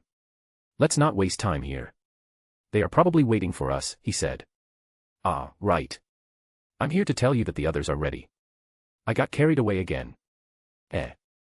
For this ancient ruin exploration, Rimuru would bring Cheyenne and Gobta as his bodyguards. Cheyenne was chosen because lately she had been throwing a tantrum for her lack of noteworthy duty. No one wanted to deal with that, so Rimuru complied. Gobta was just there for the fun, really. He wouldn't provide much. Well, he could maybe offer some manpower when he fused with Ranga. So, I ended up spending a lot of time in front of a mirror. Sorry about that. Rimuru laughed and rubbed the back of his neck sheepishly. We don't mind at all. You can take as much time as you want, Cheyenne said. She was just like those fanatics in the Four Heavenly Kings in a sense that she would nod and agree with whatever Rimuru said. However, there was always that one guy who didn't get the memo. In this case, it was Gobta. I don't mind it either, but it's so impressive that you took more time to get dressed than women like Cheyenne-san and Malim-san. It isn't on purpose, okay. I just got carried away, Rimuru replied. He and Gobta had been friends since the founding of the nation, when it was just a village, so he didn't mind Gobta's casualness. But other executives weren't as linear as him though. Gobta. Cheyenne shouted. Oh. Sorry. Next time I will be more polite. That was most likely a lie. Gobta just couldn't keep up with the formality, and Rimuru kind of felt pity for him. The other executives have been criticizing him for it, but there's not a chance that he'll get better. Maybe I should give him a special treatment or something like that. That would be the best for Gobta himself, but Rimuru decided to think about it later, not wanting to waste his time on this topic for now. I'm glad to see that you all are in high spirits. We should go meet up with Kigali-san. Oh. Do you plan to explore the ruins without me? All of a sudden, a familiar voice interrupted Rimuru, and an arm wrapped around his shoulder. This level of intimacy stood out immediately as Rimuru was a king and should be treated with respect. Who are you? How did he get here? I can't detect his presence at all. It was as if he just popped out of nowhere. That speed, the kind of speed that seemingly transcended spacetime, shouldn't be possible. Cheyenne and Gobta were ready for combat. The Oni unsheathed her large odachi, Gorokimaru revised, and the hobgoblin pulled out a gun. That was a magical weapon Rimuru had requested from Kaijin. It used magic instead of gunpowder and could inflict damage on par with unique class weapons. This was far from the best case to test it though. Even if Rimuru wanted to criticize him, he recognized that it would end up the same as preaching to a brick wall. It would take a whole lot, to get the message through his thick skull. Why are you here? Rimuru's voice was laced with disdain, a clear one at that. People who knew him personally would also know that Rimuru was great at hiding his true emotion, so it was strange for him to be explicitly hostile to someone. I just think that it would be for the best if we get along. Get lost. Taking advantage of the position that the man unwittingly put himself in, Rimuru elbowed him in the stomach with full force. It sounded as painful as it was. You. It's you. Malim, who had been startled by the man's appearance, finally became conscious again, and she wasn't happy. No one liked to see the dragon princess being unhappy. Rimuru didn't like it because of his parental instinct, and others were just afraid for their own safety. If she ever reverted back to being the destroyer, it would create hell on earth like in the ancient era. She had a personal vendetta against this man due to their unsavory encounter. Die. In addition to being elbowed by Rimuru, the newcomer also got punched in the face by Malim. The combo sent him flying away, only stopping when he hit the wall. Damn. We don't get to see him getting that upset often, Gopta said, commenting on Rimuru's outburst. If he got both of them worked up like that, then that man must have done something unforgivable. Cheyenne concluded. In her mind, her lord could do no wrong, so it had to be that guy's fault, which she was correct. Is he still alive though? Gopta murmured to himself. The weight of the situation just dawned upon him. That man got hit by the demon lords back to back, the mortality rate was high for an obvious reason. Damn, I hope you didn't punch him too hard. Rimuru still cared for that man's well-being at the very least. Geld will have to rebuild that again. I really pity him. Nope, he didn't seem to care at all. He sounded more sympathetic to the wall than the men. Ah. That hurts a lot. He rose from the rubbles, not badly damaged despite the intensity of the hits he took. Malim hid behind Rimuru and let out a low growl, a sign of total hostility from her. And why shouldn't she feel blatantly hostile when that man, Manas Velda, had wronged her in the past? What the hell is this guy doing out here? Notice. He said his clairvoyance has picked up something interesting. It would be best if he joins. Clairvoyance? If it is that good, then he wouldn't lose to me in the first place. I don't like him, Malim doesn't like him, can't we just let him rot? I understand your displeasure, but I want to see the truth behind his claim. He is basically powerless, with limited access to his abilities, so he wouldn't be a problem. Please, trust me on this one, Master. Velda's clairvoyance was innate to him, so Rimuru couldn't use it even after the assimilation. Honestly, this might not be the worst.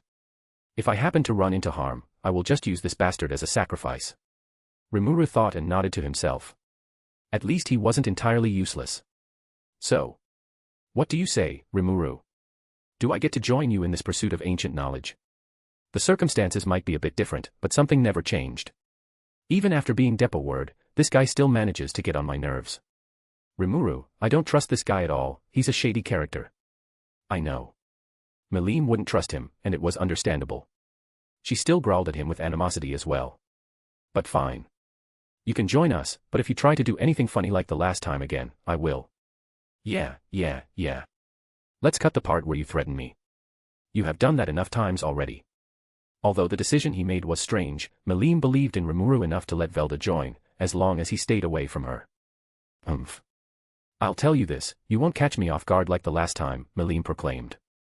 And so, another troublesome individual had joined the expedition team. Can I ask you a question? Oh. You're that Oni, Cheyenne, isn't it? Feel free to ask me anything. Cheyenne gasped surprisingly. You know my name. Have we met before? We haven't met directly, and you probably won't remember it even if I tell you, Manas Velda replied. Cheyenne was among the subordinates Rimuru brought to Walpurgis, so Velda had seen but never interacted with her. Well, that's interesting. But I just want to ask about your relationship with Rimuru-sama. It was at this moment where a mischievous grin spread on the Manas face. Hadn't learned anything from before, he pulled Rimuru closer. We are basically brothers. I'm the older one, of course. And as expected, it got him a well-deserved punch. Try that again. Make a suggestion that we are of the same kind again. I dare you. Don't mind him. He's at Sundara when it comes to family, Velda just said yet another damning sentence.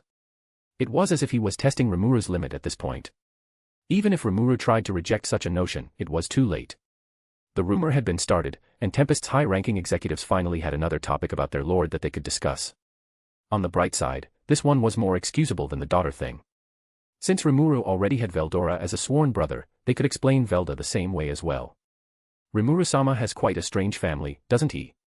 The destination was the home base of the Free Guild located at the capital of the Kingdom of Ingracia. The plan was to meet up here and head straight to Gistav. Rimuru and his team didn't have to go through the headquarters door, as Kigali was already waiting for them outside. It's been a while, Kigali-san. Thank you for having me, Rimuru started the conversation, aiming to be a good role model for Malim. Nice to meet you, I'm Malim. Nice to meet you, my name is Kigali. It's a pleasure to see you. It was just a run-of-the-mills greeting, nothing out of the ordinary happened. After that, Kigali led the way to another venue where her team was waiting. She introduced each member to Rimuru. These people were professionals. Since their well-being depended on how competent they were in the real situation, they were armed to the teeth. They were the people Kigali had handpicked by herself, so this was to be expected. Covered in thick and heavy clothes from head to toe, they carried all sorts of bulky backpacks. Among their tools were crowbars, shovels, canes, and more useful equipment. Standing next to them makes me feel like a cosplayer. I mean, we aren't even an amateur explorer, so cosplayer might not be incorrect. Then, Rimuru-sama, I will have someone carry your luggage for you. Where have you put it? No, we didn't bring anything with us. This alone will do. What? Surely you're joking. Rimuru wasn't the type to carry a load of stuff with him, not anymore at least. If anyone was to blame, it would be Beelzebub that helped simplify his life to an ugly degree. Wait, no. I didn't say that you're a bad skill to have. It might be too late though since Rail already started sulking. Oh, great. Is this the rebellious phase I have been anticipating? But it was the undeniable truth, the idea of carrying luggage sounded quite redundant when stomach and its evolution, imaginary space, existed. It's also not a good idea to show a lot of skin with those bug bites and stuff. Thick clothes such as that one were meant to cover the skin from bugs, so sloppy clothing was a no-go. My skin is protected by aura, so it won't be a problem, Malim said. Mine too. Eh? Are you angry at us, Kigali-san? She definitely was but still tried to keep the professional atmosphere around here alive. Your gears are too light. Are you underestimating the exploration business? It's not like that. At this point you're just nitpicking. With that being said, you can rely on me if you face any difficulty. Exploration, especially the ruin branch of the business, was the field she was passionate in, so this was bound to happen when a group of amateurs came in and made light of their practices. Thankfully, Kigali-san was quite forgiving, as well as level-headed. And you? She turned to Velda. Those clothes look expensive. Are you sure you'll keep wearing that? This is the domain of the former Demon Lord Clayman we are heading toward. There will certainly be a time when that outfit is torn or tainted. The long-sleeved shirt and jeans that Monis Velda was wearing could be easily mistaken for luxurious clothes due to the quality of the fabrics. It looked as if it was made from the silk of a high-ranked monster. But in reality, his all-black outfit, from its each string of silk to each individual button, was manufactured entirely from magicules. Strictly speaking, a product that could be created without any cost didn't have value in itself. Don't mind me. This suit isn't as expensive as it seems, and I have spare ones as well. Is that so? At least it covers all of your bare skin, unlike some people. Kigali then stole a quick glance at Rimuru and Malim, who was doing their best to not acknowledge that they were at fault. Then, let's prepare the horse carriage. Oh, that won't be necessary. Kigali was baffled, but Rimuru didn't know why. Traveling to Gistav with a horse-drawn carriage would take 2 months, which he didn't plan to spend that much time on the road. Rimuru convinced them to go to the less populated area and opened a portal with his spatial domination. I've been training with it a lot, so don't worry. You guys can step into it. Rimuru gestured. The portal was connected to Gistav, reducing the traveling time from months to mere seconds. As expected, the exploration team was in stunned amazement. Demon Lord. So strong, too strong. This is such overkill. So, our preparations have been for nothing. The murmurs ran through the crowd. Although Rimuru felt slightly bad for messing around with their common senses, he was also being smug about it. And so, they arrived at Gistav, the puppet nation. The dark elf tribesmen were already waiting for them. They lined up at the entrance and bowed deeply to welcome everyone. Stepping forward was a tanned woman with silver hair and violet eyes. Despite her young appearance, she was in reality the tribe chief named Eva. Seal's analysis said that she was the oldest among the dark elf gathered here. So, are the rooms ready for us? Of course, everyone should get their own room, if need be. We've also prepared a bigger room. The chief guided Rimuru and the exploration team to a large room where the luggages could be put down. All the teammates acted rather robotic, still in shock at what happened. Can you be our guide around the castle? With pleasure. Eva-san was reliable, no wonder she was trusted to be the elder. This castle, as expected from a home base of Demon Lord Clayman, was nothing less than extravagant. It had been managed with care by the Dark Elves, there was no dust to be found.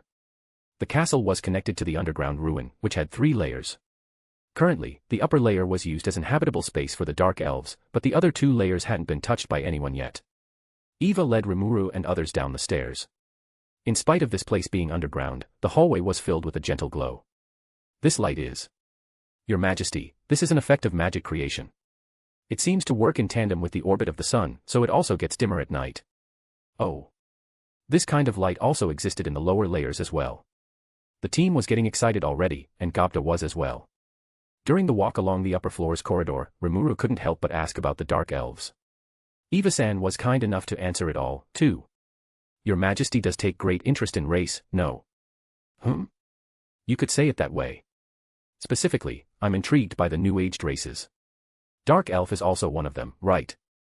According to the history, the oldest book regarding the historical record of the world, that's correct. Eva replied. There are a lot of them back in my city.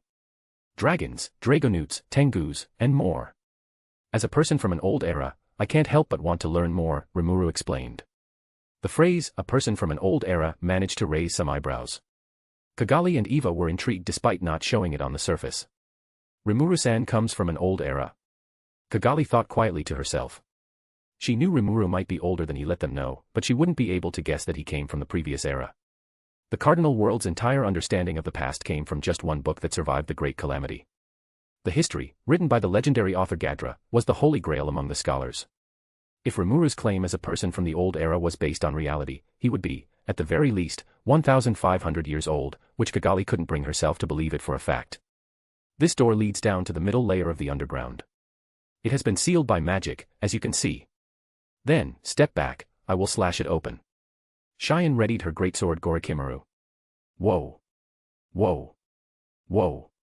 Don't do that. Who knows what kind of defense mechanism it might have? Rimuru-sama is right. We don't know if that mechanism is still active or not, but it is best to assume that it still is. Rimuru and Kigali did their best to convince Cheyenne. Breaking into a ruin had never been the best course of action ever, no matter the situation. When she calmed down, Rimuru placed his hand on the door and let Seal analyze the magic. It turned out that the mechanism of this seal was undeniably ancient. Clayman only rose to power just recently, so he couldn't be the one to put this spell in place. Notice. According to Clayman's memories, this is a spell casted by the individual Kazarim. Kazarim, no, Kigali is quite impressive, isn't she? But nothing was too difficult for Seal, she said she could undo it easily with law domination. That will ruin everyone's fun though. I should let them do their own things. Rimuru sat down and stroked Ranga's fur as he watched everyone trying to solve the problem. Ah, this is too hard. I give up.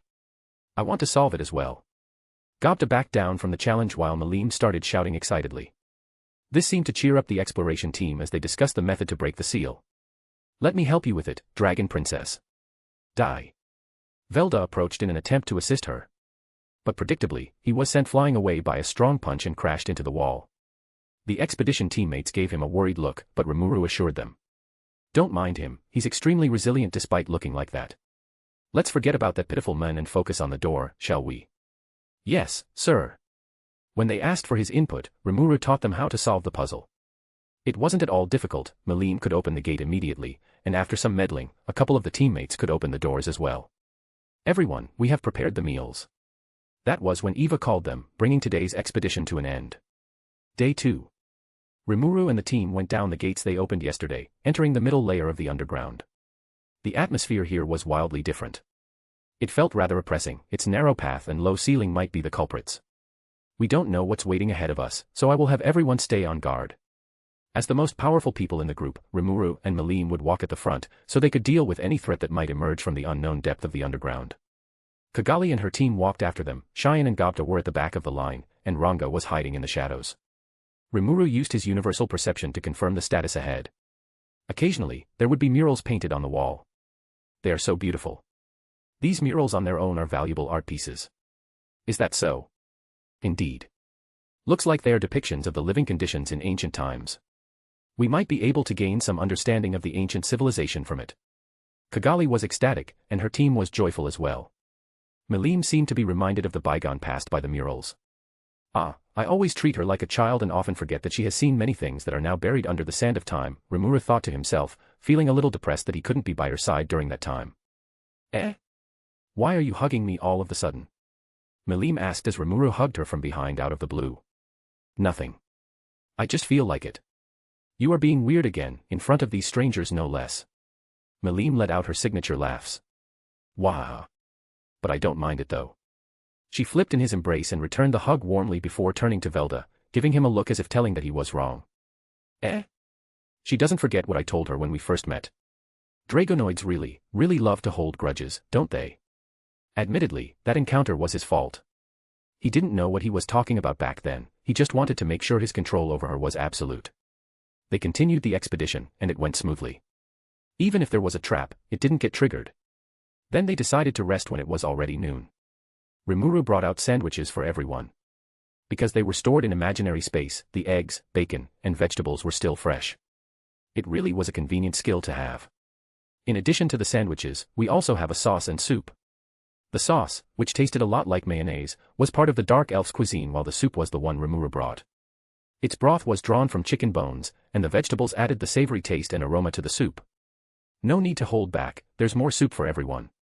Some of the teammates were ready for the second bowl, but Malim came first though. She seemed to be satisfied with the soup. It's quite rare to have such delicious delicacies in the wilderness. Everyone must be very pleased, Kigali said, but she was definitely salty. Maybe I got ahead of myself. Well, I can't help but show off in front of Malim, it's my second nature at this point, Rimuru thought. Day 3. The expedition started at the gate to the bottom floor. They agreed to split up, Rimuru and Cheyenne would remain at the post while Malim, Gobta, and Ranga would join the expedition team. There's nothing to do. Don't you feel bored, Rimuru-sama? Cheyenne questioned. Although she was the one asking for Rimuru's input, that must be her own opinion more than anything. Well, I just happened to bring card games with me. Wanna play? Of course. When everyone gathered at the same place once again, they collectively experienced a huge energy reaction. Bits of stone were falling from the ceiling, which only added to the feeling of oppression. Quiet. The duration of the vibration is short, it was not an earthquake. A structure like this wouldn't collapse easily. Her shout calmed them down, these teammates were mature. The shockwave originated from the surface. The castle in particular might be under an attack. Amarita has been infiltrated. Exterminate invaders. Amarita has been infiltrated. Exterminate invaders. For some unknown reason, the entire ruins defense mechanism was activated all at once. We got ambushed. Damn bastard, you're goddamn useless. Rimuru pulled Velda by the collar of his shirt. What did I do wrong? I bring you to be a glorified fire alarm, but you couldn't warn me about a single thing. Are you sure you're not lying about that clairvoyance? Whoa, whoa, whoa. Calm down a notch, my dear friend. I can't force it to work, you can't force divine intuition like that. Manas Velda tried to make a case for himself, but Rimuru already had a strong personal vendetta against him, so that wouldn't fly. It's useless then. Rimuru threw him on the floor. Don't cause any trouble while I deal with this. If you want to be useful, protect everyone for me, Rimuru said as he watched the platoon of golems entering through the door. They were the ruins' defense mechanism. This passage is too narrow.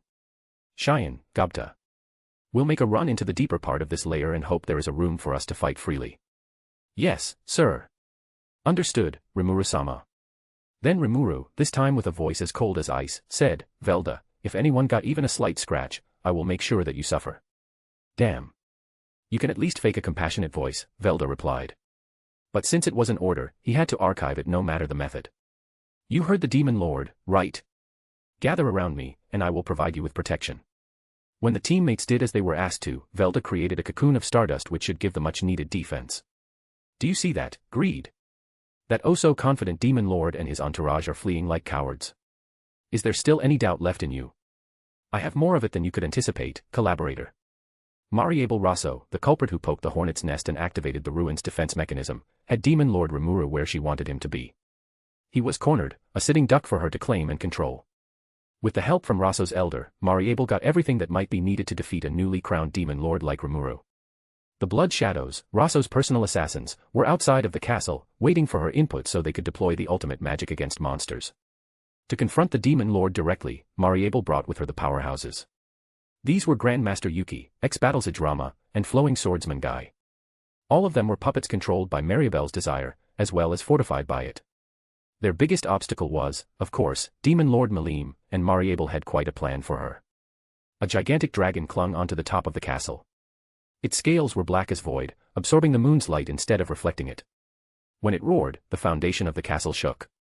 Its size was around that of a wyvern, but the power it held was undeniably a catastrophe. It might even reach the level of a true dragon.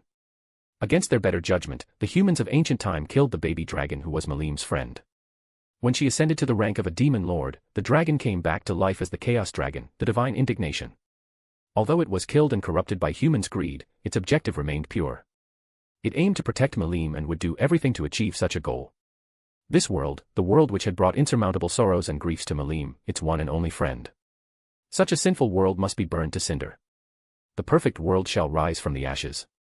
The Chaos Dragon held the epithet Demolisher, as it would lay waste to the old world and let it be born anew. Sinful world. Pitiful lives. All shall perish. My flame shall purify the muddy hearts of men. I will be the next god of creation, for Malim. As soon as it was freed from the seal, the Chaos Dragon immediately gained high-leveled intelligence. This was a testament to its origin, the Star King Dragon. Veldanava's will would not fade. Altered, corrupted, misled, but never truly gone. All gods yearn to be an architect of their perfect world, and the Chaos Dragon wasn't much different. It possessed the will, the desire for the old world's end, that Mariabelle's unique skill, greed, couldn't control. Luckily, there was an open space that could be used as an arena. Cheyenne was as reckless as they came. She allowed the golems to pierce her with their spears, so she could easily counter. With a single swing of Gorokimaru revised, a dozen golems were cut in half and fell to the ground, defeated. Gobta also fused with Ranga and became a wolfman. Ranga's agility was extremely effective in a wide space like this, as he could jump around all over the place and dodge any attack altogether. Gobtaranga's hands were coated with black lightning. That was an overlay technique he learned in his training with Phobio. Using his own mystic aura like this would boost his fist's attack potency and speed greatly. He could destroy each golem with one punch, and he dealt with a dozen of them as well. The mechanism of the Ruin Amarita was dealt with. That's... What's it, Malim? There was another shockwave, and the structure shook once again with bits of stone falling from the ceiling. This is getting a little scary. If this ruin collapses on top of US. Velda, how good is that cocoon's durability? Good enough to take your Drago Buster if it's ever deployed. That level of endurance was to be expected from an art that used stardust as its energy supply. If the structure showed a sign of collapsing, Rimuru could store everyone here into imaginary space for their safety. Let's hope we don't have to resort to that. I can't guarantee their insanity if they ever enter that realm. Rimuru, that dragon. Ah. The one on the castle. It's very powerful, isn't it? That dragon is my friend. As she finished, Malim stared at the sky and left with spatial movement. She looked panicked, the situation must be dire. The enemy had brought out the wicked beast of old. Seeing the way it roared and rampaged, Rimuru concluded that it wasn't under anyone's control. The Chaos Dragon was the purest form of rage and indignation. It was the flame that burned with hatred, unable to be controlled or negotiated. Chaos Dragon. I never expected to see this tyrant in this day and age. Hearing Kigali's mutter, Rimuru felt the same. The dragon that returned to life after Malim became Demon Lord, he had heard of it from the Dragon Lord and Elian, but he didn't expect to run into it here of all places. Thankfully, Malim was here. She might be able to seal it once again. With that in mind, Rimuru decided to focus on the problem at hand first. In front of Rimuru was a young blonde-haired girl. She was much bolder than Rimuru anticipated, coming to the front line by herself instead of plotting in the shadows. It was amusing to see someone so young acting so brave, especially when she looked like a 10-year-old. Accompanying her were Guy, with wounds all over his body, and another man in a knight uniform. In addition, Yuki was by her side as well. Kigali and the teammates were shocked by his presence. What are you doing here? Could you be the one trying to kill the Demon Lord? This has to be a lie. The teammates started chattering, yet Yuki had no reaction. There was just one explanation, Yuki was controlled. Yuki-sama, what is going on? Are you betraying us? Kigali's voice was filled with anger. But it wasn't that important at this point. Yuki was an enemy. If anything, Rimuru would gladly knock some sense into him. Rimuru looked at the young girl. She had blonde hair and pink lips. Her cheeks were smooth and energized. She was as cute as a doll, but her cruel nature contrasted her appearance. This is the final chance. Become my subject. Laughable. How laughable, that's supposed to be my line. Demon Lord Rimuru, you will be defeated here. If you want to avoid that fate, let me dominate you, Mariable said. Don't be ridiculous. I know a few things about being dominated, but aren't you too young to say such a risky thing? Depraved Demon Lord, thinking with the wrong head, she scoffed. As cunning as she was, the girl couldn't take the joke. Well, I guess the fault is on me. Should have said some cool lines instead. That joke aside, Rimuru's ideal world and hers would never meet. Mariable wanted to create a world where wealth belonged only to the minority while the majority suffered. A world where wealth would always decide the victor. Rimuru himself tried to avoid creating a world like that. What a naive idealist you are, Demon Lord Rimuru. It is disturbing that someone like you can become a Demon Lord in the first place. Rimuru's thought couldn't reach Mariable, and it never would. Is that so? Rimuru found it quite regrettable that he had to beat up a child. Let's solve this through simpler means then. My thoughts exactly. I'll give you a reality check. From the start, they could reach the result with combat.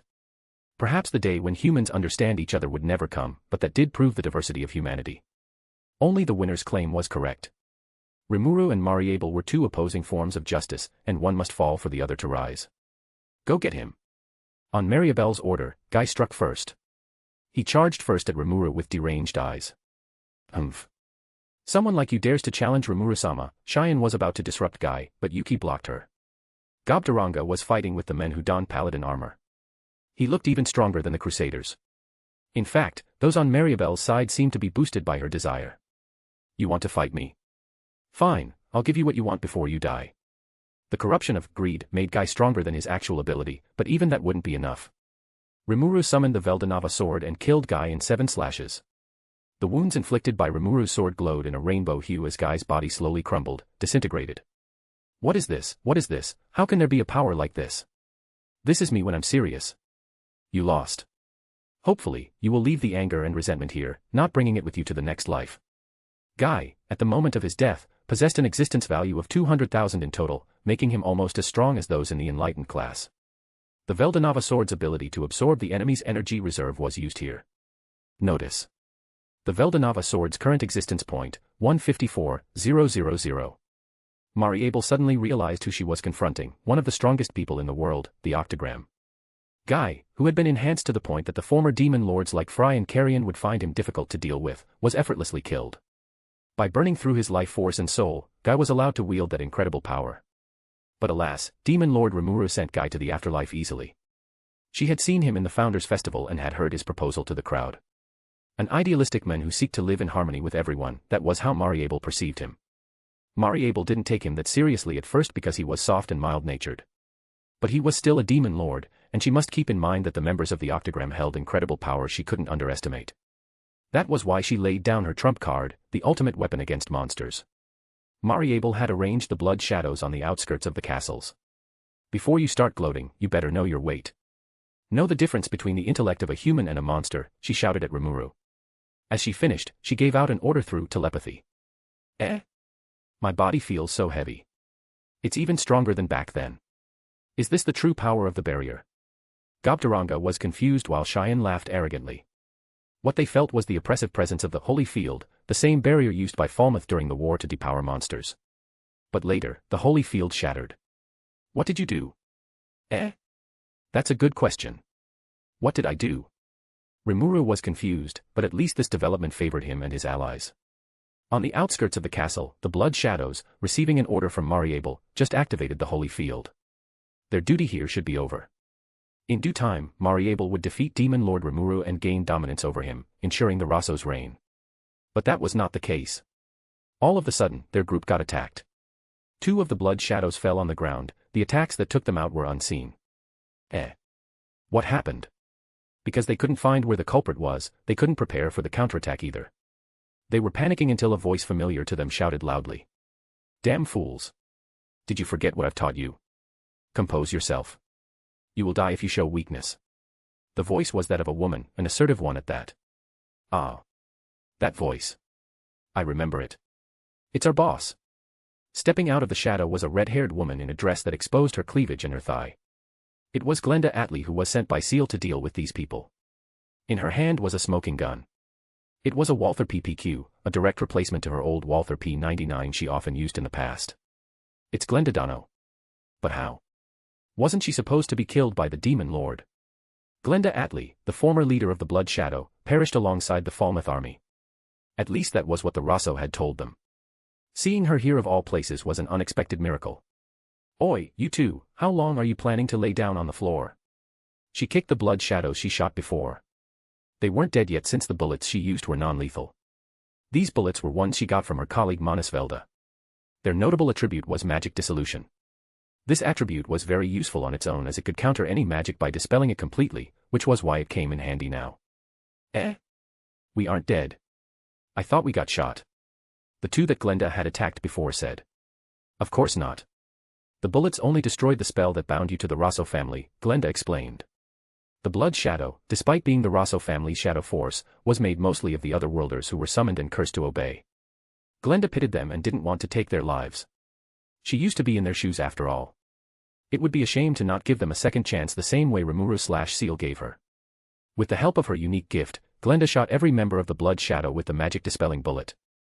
This time she precisely aimed between their eyebrows, making sure that the kinetic force would be enough to knock them out. These were magic bullets, crafted from magicule instead of metal, so it wouldn't kill them even with a headshot. Done. Excellent. I will consider giving you a bonus on this month's paycheck. A familiar voice echoed in her head. Really? Sounds great to me. I've seen a black dress that I like, but it's a bit too expensive. This bonus will do me a favor. Glenda said to Seal, who was her employer. But it wasn't like that know-it-all boss who only got a certain man on her mind would care what her employees had been up to in the first place. The unique gift I gave you does allow me to read your mind. It will be in your best interest to not refer to me as a simp or mentally unhinged. Oops. Glenda acted naturally as if she did nothing wrong and then went to destroy the magic crystal which projected the holy field. So, it's Seal-san who made the holy field disappear. I don't know how you managed to pull that off, but good job as always, Rimuru praised, genuinely impressed by his partner's ability to read the situation and find a countermeasure. No. But it seemed to upset Mariable greatly though. That was supposed to be her trump card, wasn't it? Having it be destroyed in mere seconds must feel embarrassing. Ha ha ha. Ha ha. What did I warn you about, collaborator? Such masterful demonstrations of humans' hubris. I can't help but admire it. Greed's words were uncaring and empathizing. He dedicated this moment, not to encourage Mariable, but to put her down even further. He had told her how this would end, telling that it wasn't worth it to fight head-on with the divine, yet Mariabelle's human condition got the better of her. He expressed no pity for ones like Mariable, people who saw themselves as the pinnacle without knowing what a true power entailed. Therefore, laughing at her was the best he could do. The holy field, her trump card, was destroyed, and Guy was dead. Yuki seemed to have an upper hand against the Oni but couldn't win. Ex-Battles Ijrama had fallen into a tough fight with Wolfman Gobta. Both were fortified by Mariabelle's greed, but they were unable to win. In such a dire situation, Mariable realized that she was the only one who could turn the tide. Mariable was burning her soul and increasing her strength tremendously. All for victory. I'll gamble all I have to kill you. She kicked the ground, launching herself at Rimuru like a cannonball. Then she threw a kick which was blocked by Rimuru pretty easily. Mariable supported herself on the ground before delivering a jab with her unique skill Greed. Die. Death Wish. Darkness rippled over Rimuru. The desire to survive belonged to every creature, and that was Mariabelle's ultimate weapon. The situation has forced me to do this. I didn't want to kill him, but this is not such a bad choice. It's more stupid to not deal with a threat like this. She wanted to dominate Rimuru, but that was beyond doable. Mariable had changed her objective into ensuring her victory instead. This power was incredible. Mariable might be able to defeat the pseudo-awakened Clayman. Even Hinata the Saint could only yield before this manifestation of desire. But Rimuru had no such weakness as he possessed the ultimate skills. She who only had unique skill didn't stand a chance from the start. To Mariabelle's dismay, the ripples of darkness were gone. Sorry, but I've analyzed your power. It's an impressive skill to possess, but greed won't work on me anymore. As someone who had a daughter of his own, killing a 10-year-old girl like Mariable Rosso would sow a seed of terrible guilt in his heart. Despite that guilt, a ruler must do what they needed to do, not what they wanted to do. Mariable launched a series of attacks at Rimuru, but sadly, she no longer possessed any threat. Rimuru extended his hand in front of her face, preparing to deploy his soul consumption ability. Yet in that instant, Cheyenne was flung away. Yuki had kicked her flying. Cheyenne should have been fine due to ultra-speed regeneration, yet she wasn't. The skill didn't do its job for some reason. Notice. The individual Yuki Kagarizaka possesses the ability called anti-skill that can cancel the usage of any skill. So, that's why her wound doesn't heal. Rimuru was worried about her, but his worries were drowned by Mariable and Yuki's mad laughter. Impressive. How impressive. I didn't expect you to be this powerful. Indeed. I didn't expect you would have won against Mariable, but don't forget about me. Notice. The strength of the individual Yuki Kagarizaka has increased. It appears that the individual Mariable Rosso has transferred power through the unique skill Greed. She had put all her chips on Yuki, this was her final trump card. But when Rimuru and Yuki were about to clash, there was another shockwave. The Chaos Dragon, it hasn't been sealed yet. At this point, that thing was more of a problem than these two would be. I can't let Malim deal with it alone. That poor girl. Look, I would love to beat both of you by myself, but someone is waiting for my reinforcement, Rimuru said to Mariable and Yuki. They were not a threat, just mild annoyances. His facial expression told that much. I will let you handle it. From the outsider's point of view, it seemed like Rimuru was making a body double to deal with them while he went out to support Malim. Yuki tried to disrupt him, but that body double punched him out of the way. Keep your eyes on us. What is this? Yuki muttered as he found the ground to stand on. Playing some tricks again, that cunning demon lord, Mariable cursed. Not seeing Mariable and Yuki as a real threat, Rimuru left them for Rail to deal with. Ha ha ha. Ha ha ha ha. Rail let out a manic laughter, and the battlefield was terraformed with him at the center. Now covered in a pitch-black ink, the arena had become harder to move around in for Yuki and Mariable. Why are you standing still? Go get him. Mariable said to Yuki, telling him to deal with Rail as soon as possible. That thing was abnormal. A mere body double shouldn't be this powerful. You're right. I figure that our life force is being absorbed while standing on his muddy tide. I will defeat him. The floor, which was covered in complete darkness, wasn't here just for an aesthetic. This void was part of Rail's art, ukiyo-e, which allowed him to turn Beelzebutha's all-consuming mist into a different state of matter, namely solid and liquid. He had liquefied it and smeared it on the floor everywhere. This void still retained its all-consuming ability, so it began to sap everyone's energy. Because of that, Yuki realized that he couldn't waste more time. If he wanted to defeat Rail, Yuki had to give everything he had now. Anti-skill was activated, and it disintegrated the area of darkness around his feet. It wasn't a skill but a special condition of his body that could cancel even the ultimate skills, which made Yuki almost unbeatable. With that kind of mentality, Yuki confronted Rail. But in spite of how broken his ability was, Yuki stood no chance against the Monas at all. Yuki stomped the ground and launched himself at Rail. In his hands were two deadly weapons, a sword in his left hand, and a dagger in his right one. Both were made from high-density magi steel, and the metal had experienced some evolution as well. Performance-wise, they were legend grade. Yuki tried to harm Rail through that slashing, but Rail blocked them with his bare hands, quite effortlessly as well. But this was what Yuki had expected to happen. My victory. Yuki unleashed a right kick. Rail might be able to lift his leg to block it, but the damage had been done. The anti-skill imbued kick should be able to make the Magi Kyul gone erratic and shatter this body double. It would be his victory. But alas, Yuki failed. Oi, this is a fight. You're not supposed to daydream while we are fighting. Instead of disappearing, Rail threw a mean punch directly into Yuki's face, sending him flying away. He found the ground quickly though, it would be a death sentence if he ever fell into the darkness composited pool. How did you? Why didn't it work on you? Yuki shouted in a clear irritation when things didn't go his way. You know, it might work if this is just a Magicule-made body, but it's not. This thing is made of flesh and blood. You cannot destroy it with that lame anti-skill. Rail twirled around, showing off his new body in a braggadocious manner. Despite dressing like an adult, a loose-sleeved black coat fastened with a belt similar to the East's military uniform of the past, Rail was still a child, and bragging about new toys felt just about right for him. Pseudo-dragon body. That is rather interesting. The body was made from scratch with the Creation King, Ahura Mazda. While the skill itself couldn't create life, organic matter was still possible to make. In addition to that, the body had been enhanced with dragon factor as well, making it impossible to break. Like Rail said, it was flesh and blood, so Yuki's anti-skill couldn't cancel it out. What the hell are you doing? Mariable asked Greed. I'm taking note, of course. I will definitely make that thing my own. He always thought of himself as an inventor, but that didn't mean he had to invent everything on his own. Creating your own things wasn't mandatory for an inventor, right? It was always about who could improve upon the original better. Why? For my research. And you should take a note as well. Maybe next time you won't end up looking like a fool who got outsmarted by Father, Demon Lord Rimuru, I mean. Did you just call him my father? That, I did. Don't bother bringing that up to him though. He doesn't have a son, not anymore. It's just a daughter now. I gave him a gift he still appreciates to this day. Who allowed you to go on a tangent? I don't care if you're family or something. You're working for me now, and I want the pesky demon lord gone as soon as possible. I don't think you understand the game I play, collaborator. I profit from your failure. I get valuable information the longer this fight continues. Therefore, no. I will not assist you. Mariabelle's plea fell to deaf ears, so she had to continue relying on Yuki. Stop messing around already. Aren't you the famous Grandmaster of the Free Guild? That subpar performance won't gain us victory. Unfortunately, her shout made her Rail's target. Oh, right. We have to kill you as well. As he pointed at her, the tide of darkness around Mariable began to go insane. We don't want to waste the magicule that Lord has given us, so strangulation it is.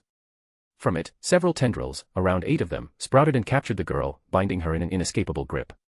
These solidified tentacle-like constructs was another one of Rael's moves. He called it, the dream of a fisherman's wife. When Rimuru and Seal reviewed this fight after the chaos died down, they would order this specific move to be banned permanently. As if I will allow that to happen. Yuki was in full panic. He looked even more panicked than Mariable herself for that matter. Yuki, who was once a Japanese young boy, knew the purpose of those damn tentacles, and it wasn't pretty. He jumped in to assist Mariable, destroying the black tentacles with his anti-skill in the process. You're done for, Grandmaster. Huh. Rael appeared right behind him. Taking advantage of Yuki's distraction, he struck. With a downward punch, he sent Yuki, who was being airborne, down to the ground. His painful landing caused a huge shockwave. Before Yuki could recover and get himself together, Rael landed down on him, feet first into his stomach. Arg. Yuki coughed out blood, but it garnered no sympathy. Rael sat down on Yuki's stomach in an attempt to make him unable to flee, although he was very light to begin with. You are being controlled, right? We know how to bail you out, just trust the process. As he finished, a brass knuckle appeared on each of his hands. Surely you won't. Before he could finish, a really mean-spirited punch connected with Yuki's face. And punches continued to rain down on him like a meteor shower. Rael had been finding his own fighting style for a while now. At first, a sword seemed to be the most logical choice since he already had the Azure Dragon blade in his possession, but swordsmanship proved to be too difficult for him. While making Masayuki question his own orientation in the dungeon, Rael had picked up and trained with a spear as well, as it was part of the Emel's persona. But alas, that was also too hard. Seal, out of pity, suggested that he should find a simple weapon instead, and so the brass knuckle was chosen. It wasn't a newly made weapon though. The brass knuckle was indeed the Azure Dragon blade, transformed into this new state with the unique skill specialist. Have mercy. Kigali shouted. Please reconsider this for a second and don't kill Yuki-sama. Kigali rushed to Yuki's side, and the teammates did the same. Oi. Don't just enter the bounded field on your own. They stepped into the pool of darkness without caring about their own safety. Maybe that said something about Yuki. If they were willing to risk their lives to save him, then he must be a good boss at the very least. Please, Rimuru-sama, spare Yuki-sama. Kigali pleaded with Rael, not wanting to prolong this torture. But he is getting controlled. We can't stop until he snaps from it. Ignoring everything Rael just said, she held Yuki closely. Yuki-sama has a firm mind. He won't be easily defeated by that little girl. That's right. President is not that weak. He's always a rebellious man, there's no way that control over him is absolute. Slightly annoyed by the fact that they got in his way, Rael thought, even if they said those words. The Grandmaster is still being controlled. It was at that moment. You guys. Yuki mumbled and showed a pained expression. Yuki-sama. It seemed like the hold that the unique skill, greed, had over him was gone. Although Kigali and others thought that it was their voices that made Yuki come to his senses, Rael wanted to propose that it might be a concussion that woke him up from the villainous role.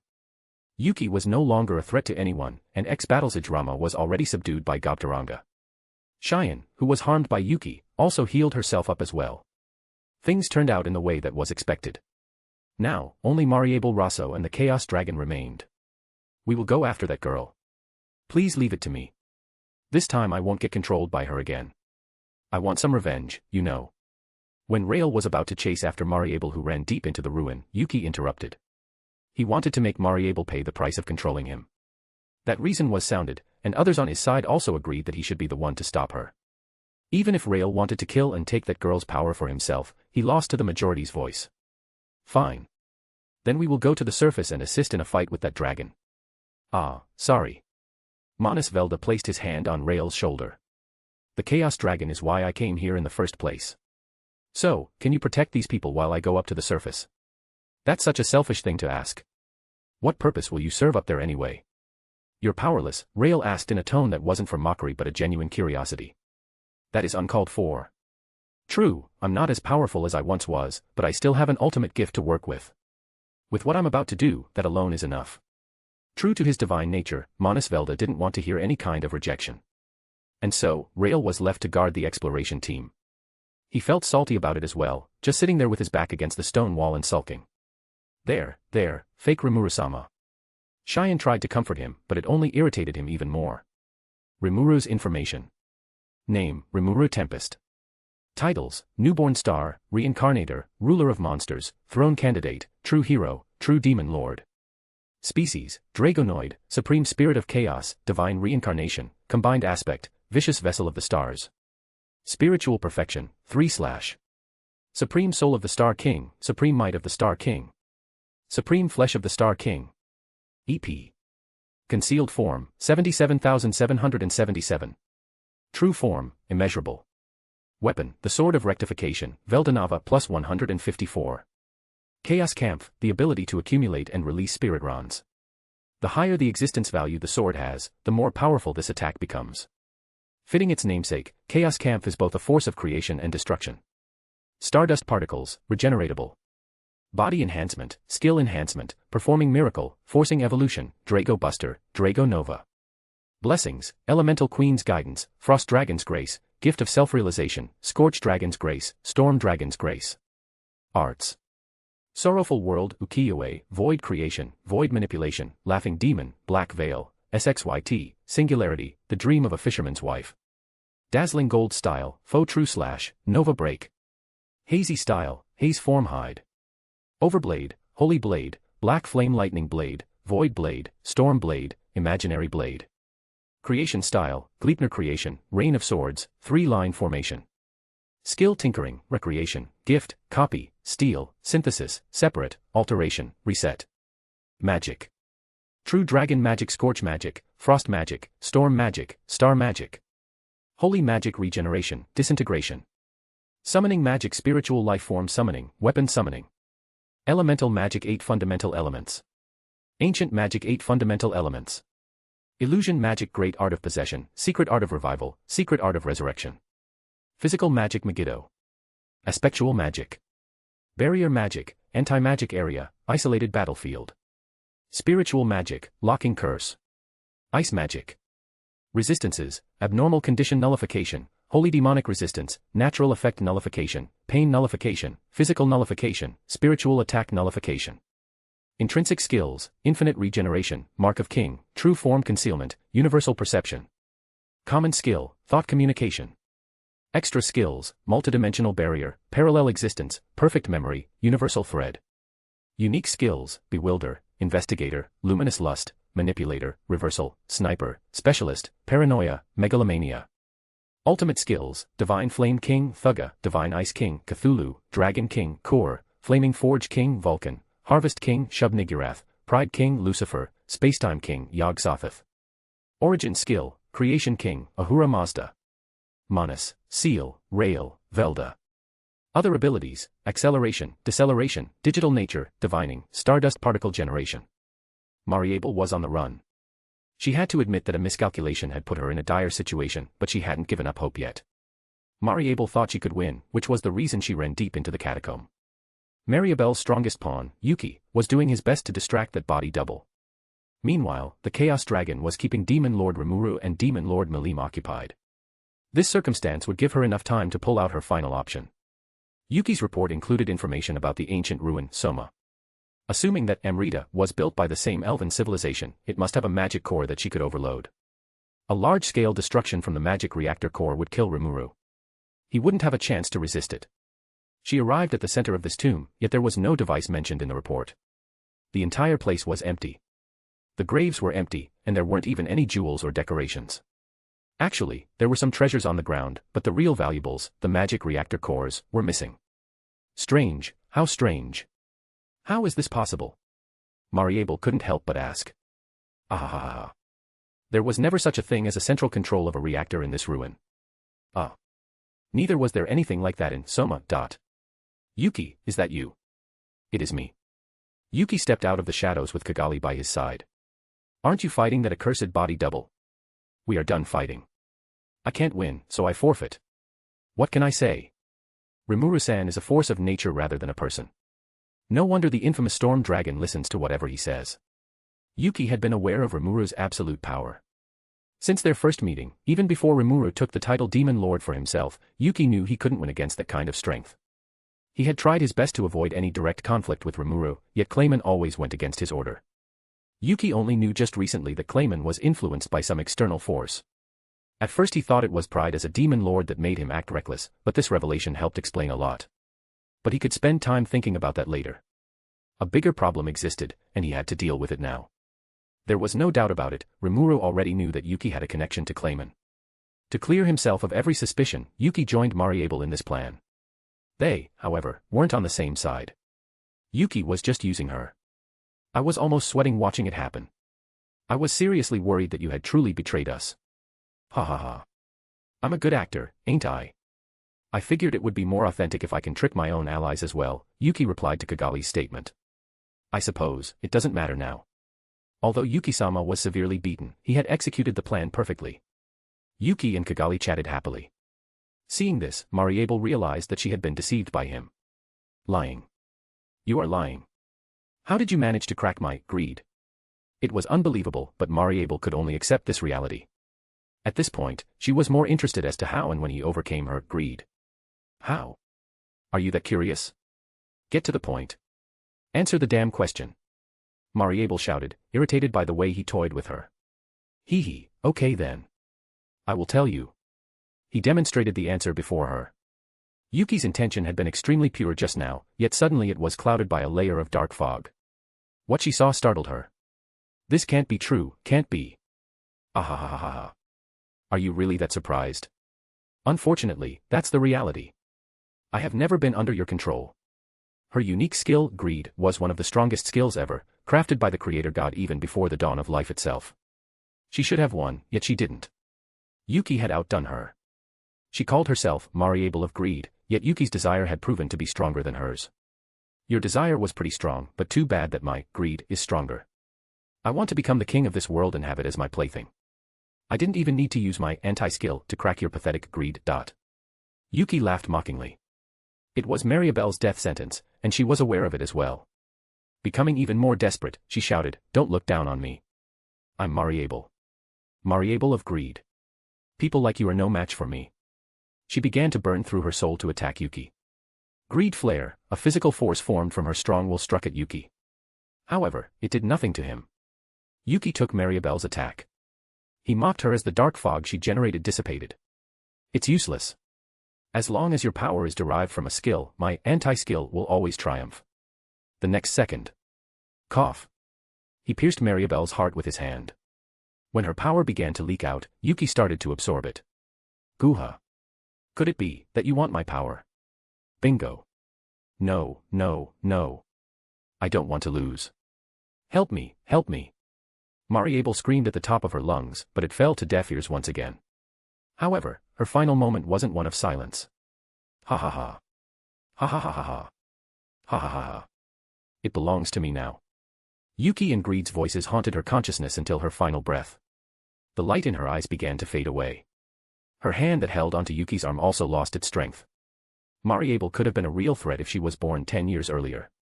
Her current body couldn't handle the unique skill's true potential. She was simply unlucky. Mariable died, and her skill now belonged to Yuki. As Velda was making his way up to the surface, he let his thoughts roam freely. He recalled the reason he was here, why he joined this expedition despite knowing that Rimuru and Malim would oppose him.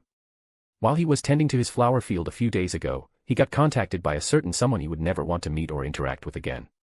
From the deceased god Veldanava, Manus Velda was born as the manifestation of his might. It was that attribute that made him spiritually connect with the influence of the Star King Dragon. That person, who lived in solitude in the Promised Land, was calling him. Hello there, do you miss me? Nope, the last time we met, you let that zany woman kick me. Now. Even the Star King Dragon, Veldanava himself, couldn't keep her in line. What did you expect me to do? Fair enough. Why are you calling me? I believe this isn't just a friendly call, right? We need you to contribute to our plan. You have done a lot of bad things already. It's time to make amends. Why should I? It is either you make up with him, or continue to be beaten into a pulp when he feels like it. Your choice. He was forced into contributing to their plan, but that was fine. After all, he would also benefit from it as well. Back to the present, the situation on the surface was dire.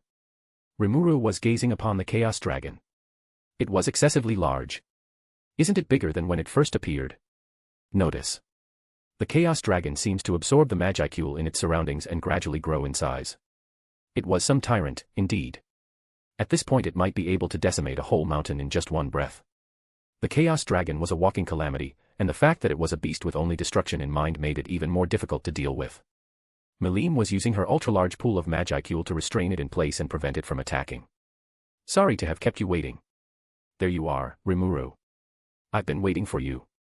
This is really frustrating for me, because this is my friend. Melim was struggling. Its increased size made sealing it much harder than in the past. If she left it like this, it would eventually be free. There would be casualties. But Melim couldn't bring herself to kill her friend either. At least Melim can keep it in place for now. We should come up with a plan immediately. Notice. The movement of the Chaos Dragon is not restricted. Rimuru looked at the dragon, which was getting bigger and bigger in size, with a shocked face. Seal was correct. That thing wasn't being restrained by Melim. It purposefully stayed in place and absorbed the Magicule that she used. Melim, stop doing that. But it feeds on your energy. You are making it stronger. Rimuru didn't know about its upper limit, but he wasn't brave enough to test it. Keeping the usage of Magicule at the minimum seemed to be preferable. NGH. Melim made a pained expression as she realized that. That will make sealing him a lot harder than it already is. I don't want to kill him. I don't want to, Rimuru. She wanted him to do something. Seeing her like this left Rimuru with just a few choices. It's fine. We will save your friend. How reliable. I know I can rely on you. She faced Rimuru with shining eyes. Even under a lot of stress, she still trusted him a lot. I can't let her down. I will never let her down. Seal-san. I am running a full analysis on the Chaos Dragon to form a plan. It would take a few minutes since this dragon was absurdly powerful. Because they couldn't restrain it, all they could do was dodge as it continuously threw attacks at them. To be clear, most attacks seemed to be aimed at Rimuru. Does it hate me, or maybe it doesn't want to harm Melim? Target only me. Rimuru shouted. His voice was imbued with the effect of a unique skill. The unique skill Bewilder allowed him to convert his intentions into waves and interfere with the target's brain. It worked the same way as a subliminal message. Its effect was strong if landed but could be easily blocked. But personally, Rimuru had been avoiding it due to its brainwashing-like effect. He just hated that sort of thing. Grrrrrrrrr. The Chaos Dragon let out a loud and oppressive roar. Its eyes were now fully locked on Rimuru, just the way he had planned it. The analysis is almost done. He had to distract it a bit more. It kept barraging beams of various elements at him. It originated from the first elemental dragon after all. Rimuru managed to block all of that with multidimensional barrier. Boasting the attribute that could perfectly nullify physical, elemental, and emission-type attacks, this barrier didn't show any crack. And the Chaos Dragon noticed that as well. It knew using the elemental breath would lead to nothing, so it switched to the more powerful, chaotic breath. The attack, appearing as a purple fog, was a highly concentrated miasma with a curse that corroded any substance it touched. Its effect was the same if not stronger than the corrosion of Rimuru's Gluttony King Beelzebub. Notice. After absorbing the individual Melim Nava's Magicule, the Chaos Dragon's rank has increased drastically. It will be best to not take any attack from it at all. It corroded even Rimuru's strong barrier. And it would have been a lethal hit too if Seal didn't cover his body from head to toe with stardust beforehand. Notice. The analysis is complete. Disclosing information. Name, unnamed. Titles, Protostar, Demolisher, Chaos Dragon. Species, Corrupted Elemental Dragon, Divine Reincarnation, Supreme Indignation of the Star King Dragon. EP, 77,000. Notable abilities, Dragon Spirit Hockey, Anti-Skill, Chaotic Breath. A Protostar. It wasn't classified as a newborn star despite its formidable strength, but that wasn't the main focus. That existence value was ridiculous. It was almost as much as the amount Rimuru boasted. That power wasn't really its own, as it was an accumulation of the Magicule from the surroundings and the one it had absorbed from Melim. It had anti-skill, a spiritual constitution that suppressed skill and magic's effectiveness, which would make rescuing it from its circumstance even more difficult. A mystic art might work on it, but I want to save it, not kill it. I have a plan. Oh. As expected from Seal-san. Rimuru listened to her suggestion very carefully, before explaining it to Melim later. Seal had also contacted Velda, as it would be a lot easier if we had more hands to share a burden. He had shown the willingness to assist. And hey, if things did turn south, we can still throw him out there for the Chaos Dragon to chew while we come up with a new plan. I am not sure if I can do that. What if I accidentally put in too much force and hurt him? Melim, this is for the sake of your friend. You have learned how to hold back, haven't you? I believe you can do it. I will try. It should be said that in spite of the power it possessed, the Chaos Dragon still wouldn't be able to withstand the full force of a Stardust-imbued attack. But if they wanted to save it, they couldn't kill it. Rimuru had told Melim to pierce through its flesh while leaving its core intact. Seal believed that as long as the core, the essence of self, survived, she could save Melim's friend. And the final piece for their plan to work was Manas Velda, who just arrived at the scene. Rimuru. I'm here, he shouted. Good timing. Have you seen our plan yet? Yes, your girlfriend just shoved it down my memories without asking for permission first. What's wrong with her? Although he had a lot about Seal to complain about, Rimuru had never planned to listen. Using the unique skill specialist, Rimuru transformed the Veldanava sword into a spear and threw it in Manas Velda's direction. The transformed divine spear struck near him, and Velda picked it up. The will of the sword showed retaliation at first, but it soon cooperated with Velda under their mutual goal. The scene had been set. Rimuru and Melim were floating in front of the Chaos Dragon. Manas Velda was standby on the ground, waiting for his turn. Let's do this, Rimuru signaled the beginning of the plan. For his first action, Rimuru flicked his fingers and deployed the barrier magic, isolated battlefield, around the castle to minimize the destruction and casualty. He was accessing his full potential. If he failed, Melim would be sad. Rimuru would never allow that to happen. To be sure that the plan would be executed perfectly, he created a telepathy net between the three of them, which allowed information to be transferred and exchanged freely. On top of that, he activated the danger prediction of the ultimate skill, Investigation King Faust.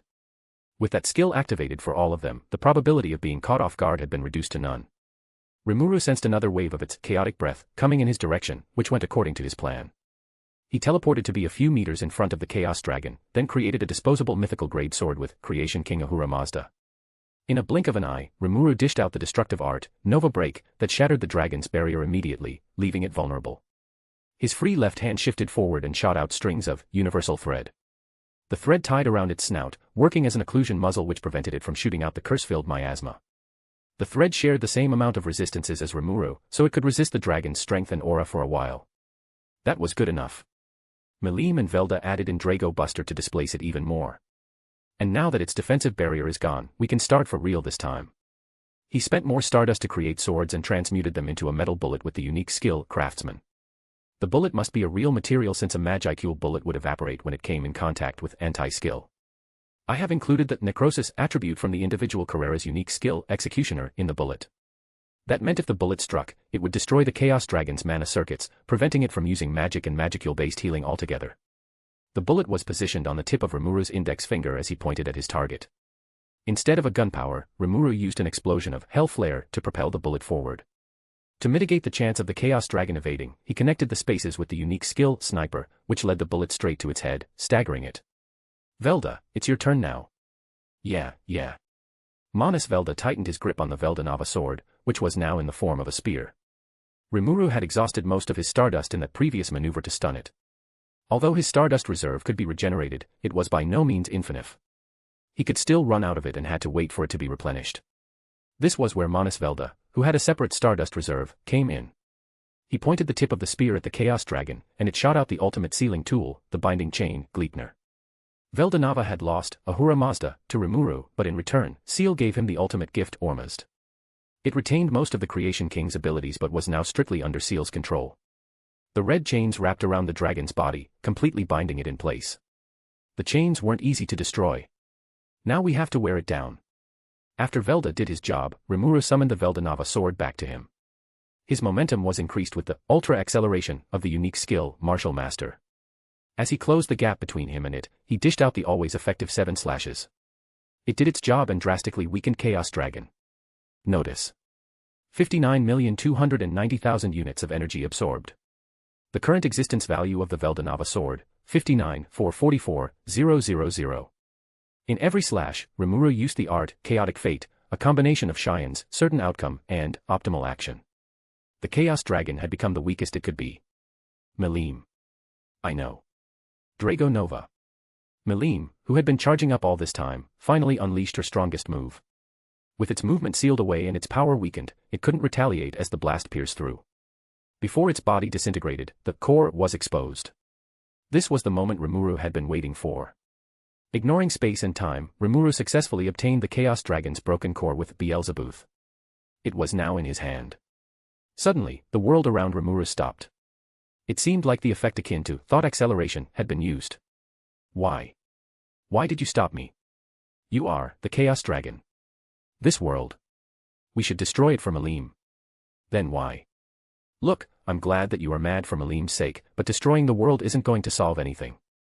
Even if the world died and was reborn anew, there would still be greedy people, people like Mariable. It was part of a human condition.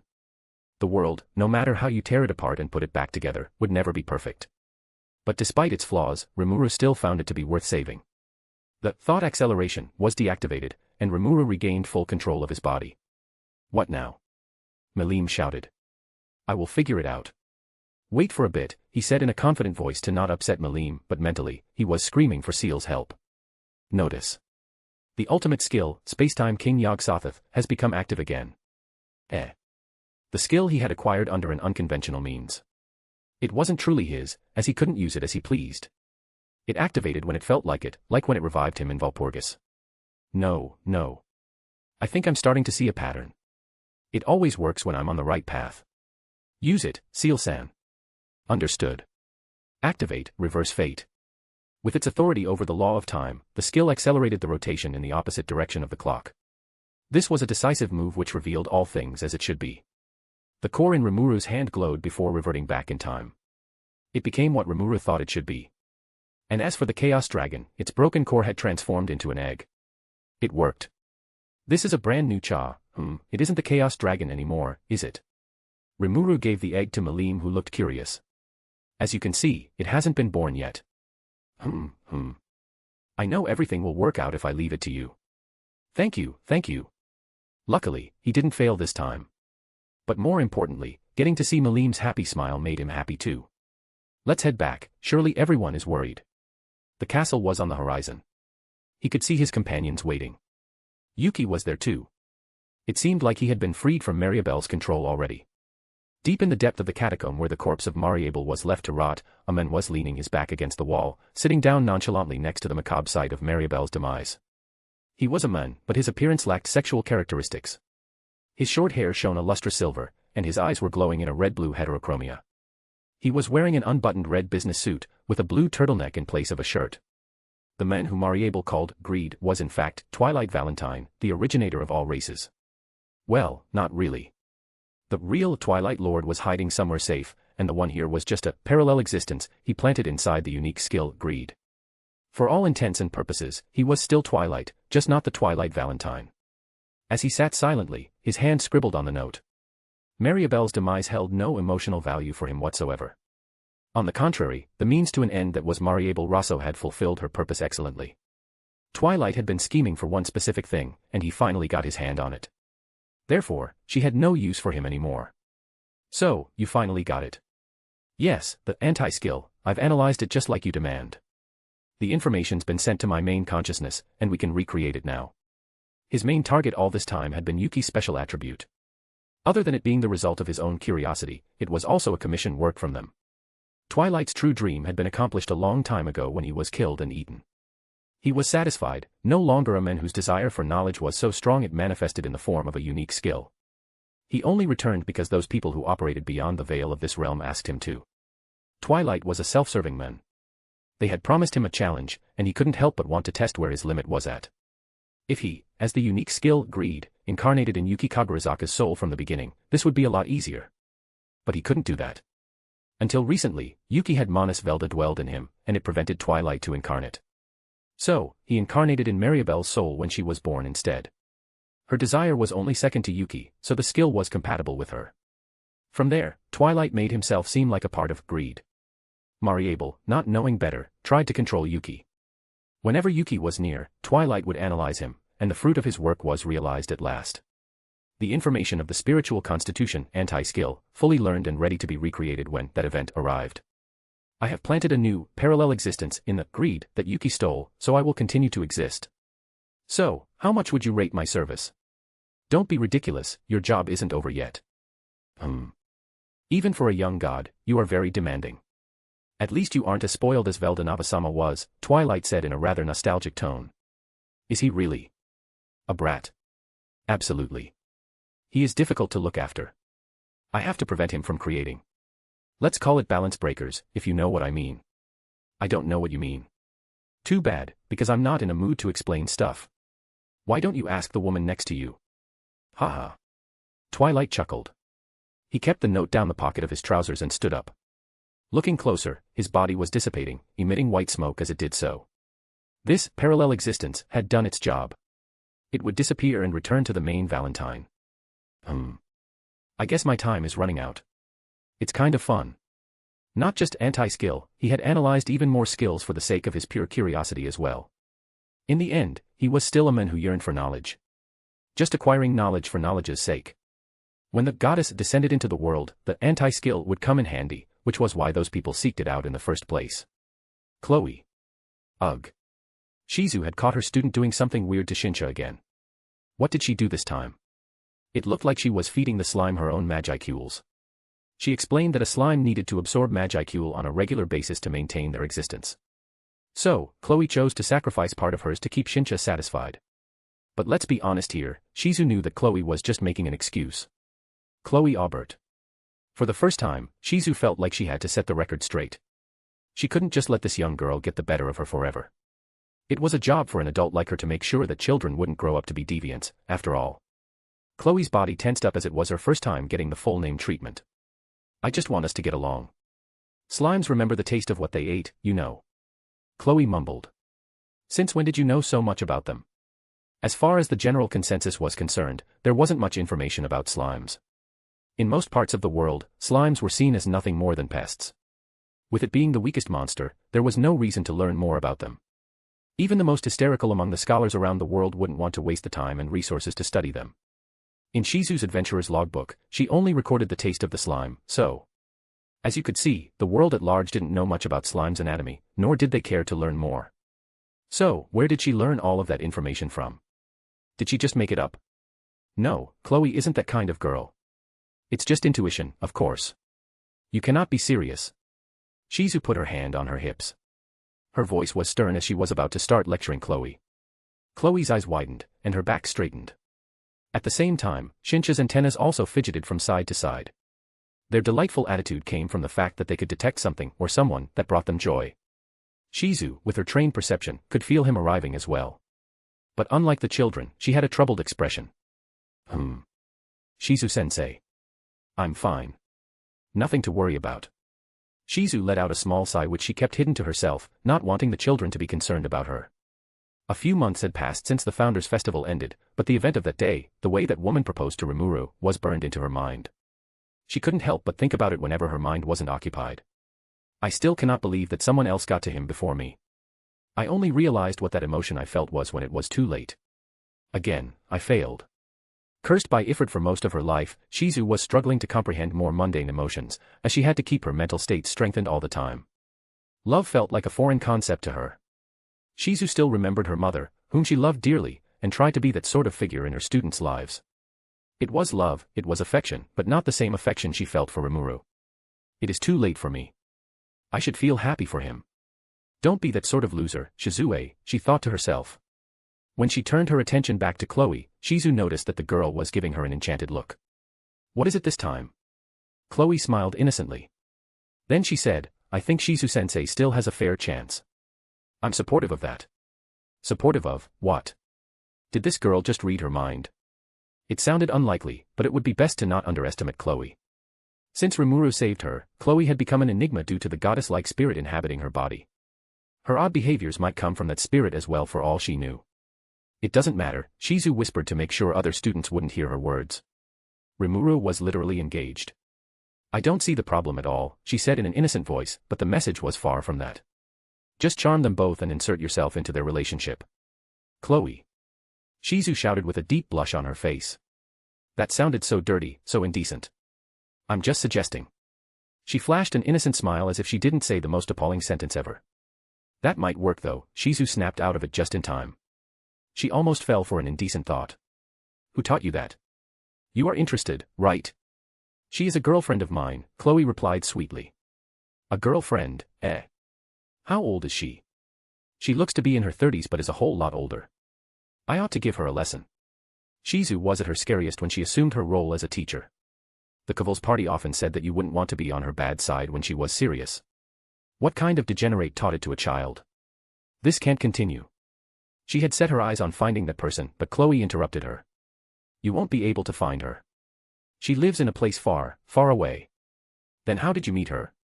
She popped up in my dreams. Life had never been kind to Shizue Izawa, but this girl right here might be the most difficult thing she had to handle. What does that even mean? Shizu wondered if kids these days grew too fast, or if it was her who couldn't keep up with them. Maybe she was too old for this. Rimuru was in his office. Lately, he had been skipping his work, so there was a stack of paperworks waiting to be signed. Shuna had been pressuring him into finishing these, and he had to comply. The door to his office was locked, the curtains were down, and the room itself was protected by a barrier. Rimuru had told his subordinates that he needed personal space to focus on his work better, but that wasn't the truth. The truth was, Rimuru was using a method that his coworkers might frown upon to deal with the overwhelming work. Lord, this is boring, too boring. That is politics for you. Boring yet absolutely significant, Rimuru explained to Rail, who was helping him sort through the insurmountable paperworks. Rail didn't like it as much, but he was still a lot of help. First of all, a Monas like him didn't experience mental exhaustion like Rimuru, so Rail could go on a lot longer, whereas Rimuru needed to rest every 3 hours. It referred to a phenomenon which even Rimuru could feel. He felt exhausted when he did the same task again and again. Seal and Rail didn't experience that sort of thing, it seemed. Truly, a benefit of being a life form built purely from infants. Speaking of Seal, she was present in the room as well. She was sitting on the floor with her head draped over his lap. He had offered her a chair, but she refused. Seal really liked to be submissive in his presence. It was her way of showing her loyalty, apparently. Rimuru genuinely believed that she would go further than this if Rail wasn't in the room as well. I have both a dominant wife and a submissive fiancé. Looks like that is the life I'm setting myself up toward. As one of his hands pushed the pen, his other hand kept petting her soft hair. She even let out a satisfied purr. She was very cute when she wasn't acting like a lunatic. This soft side of her was for him and him only. She still pulled her weight. Even if she was sitting on the floor, Seal still used telekinesis to move the pens. Seal, a masterful woman as she was, dealt with the papers in a wave of 5. More than a month had passed since their encounter with Mariable. Her corpse was never found though. It could be the case that Yuki's report was true, and she had been blown to bits by the magic reactor, or maybe all of this was just smoke and mirrors. Seal did mention that Yuki wasn't really under Mariabelle's control, after all. No matter how smart you thought you were, no one would be able to fool a Monas. And Yuki was definitely not an exception. But let's return to Mariable. Mariable was the princess of the kingdom of Siltrasso. The princess had attacked them in the ruins, in the land where 2 members of the Octagram laid claim nonetheless. If that news was to be exposed to the public, it would make the matter a lot worse. Therefore, Rimuru had contacted the kingdom of Siltrasso in secret, and they were more than glad to negotiate. Knowing the ramification and the chaos this would create if it ever got out, they had agreed to deem it an accident. There were always plenty of accidents when it came to the royalty with deep, historical roots. Their king and queen appeared to be very cruel and ruthless. With parents like that, no wonder Mariable turned out the way she was. Going forward, the only threat that Rimuru was aware of was the 5 elders, specifically Gran Bel Rosso. But up to this point, he hadn't taken any action yet. Rimuru heard a flurry of footsteps approaching his office. The person heading here had no intention of stopping and immediately burst through the door without so much as a polite knock. Seal and Rail disappeared as soon as the door was opened. It was part of their mechanism. It was Malim. He knew immediately that it was her. Had anyone been rude, they would have met Rigard's fists. Veldora and Ramaris wouldn't dare to do that as it would lead to their desserts being confiscated. But Malim was a special case, she always was. Rimuru. It's hatching. The egg is hatching. Malim had been holding onto the egg that used to be the Chaos Dragon all this time. She refused to return to her home country, insisting to stay near Rimuru just in case anything bad happened to the egg. Rimuru wouldn't mind that at all, and he had spoken with Fry for her. Thankfully, Fry was indeed very understanding. It was only a matter of time before the new dragon was born. Gyu. A small dragon broke out from its shells. Its length was 50 centimeters. It was hard to believe, given its tiny size, that it used to be the Chaos Dragon. The girl and the dragon reunited. It was moving to see. You can name him as well. Eh? Really? Of course, he is your friend, and you should be the one to give him such a sentimental gift, Rimuru said to her with a warm smile. Malim gave back a shining smile. He could see joy in her clear blue eyes. She hugged and gleefully giggled as she muttered, Gaia. Sadly, she couldn't be here for long. The condition Rimuru and Fry had made said that Melee must return to the city of the Forgotten Dragon immediately to catch up with her study.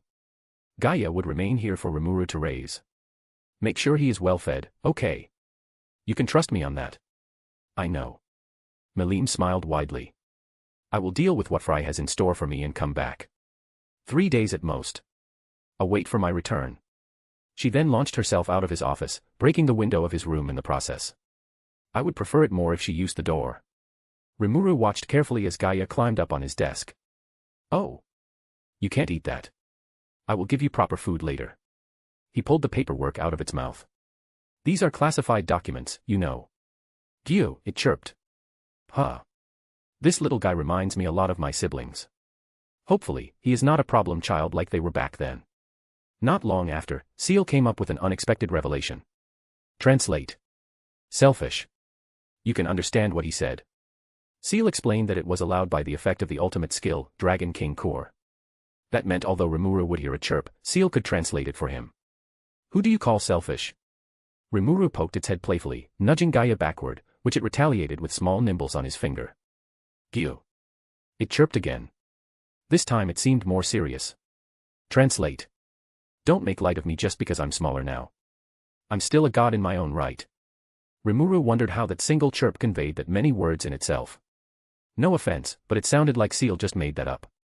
For the time being, Rimuru hadn't assimilated with Gaia yet despite it being a part he had to consume.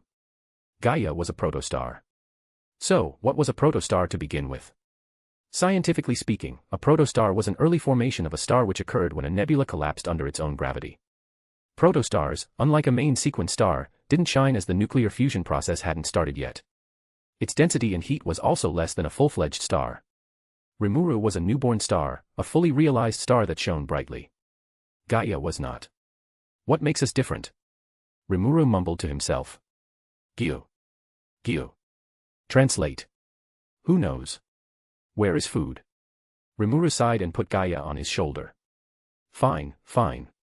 Let's find something for you to eat. He decided to postpone his working session for now, focusing on feeding this little guy. Seal had theorized that Gaia was a protostar because it was still a juvenile.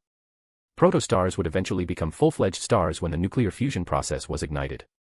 It was only a matter of time. So, maybe that was all Gaia needed to become a newborn star just like him. He needed time to grow stronger. According to Elian, Gaia died as a baby dragon, so its potential was never realized. Now that was reverted back to its old self, it had a chance to grow again. When it got to grow fully mature, it should become a newborn star. At least that was what Seal had theorized from the limited information they had.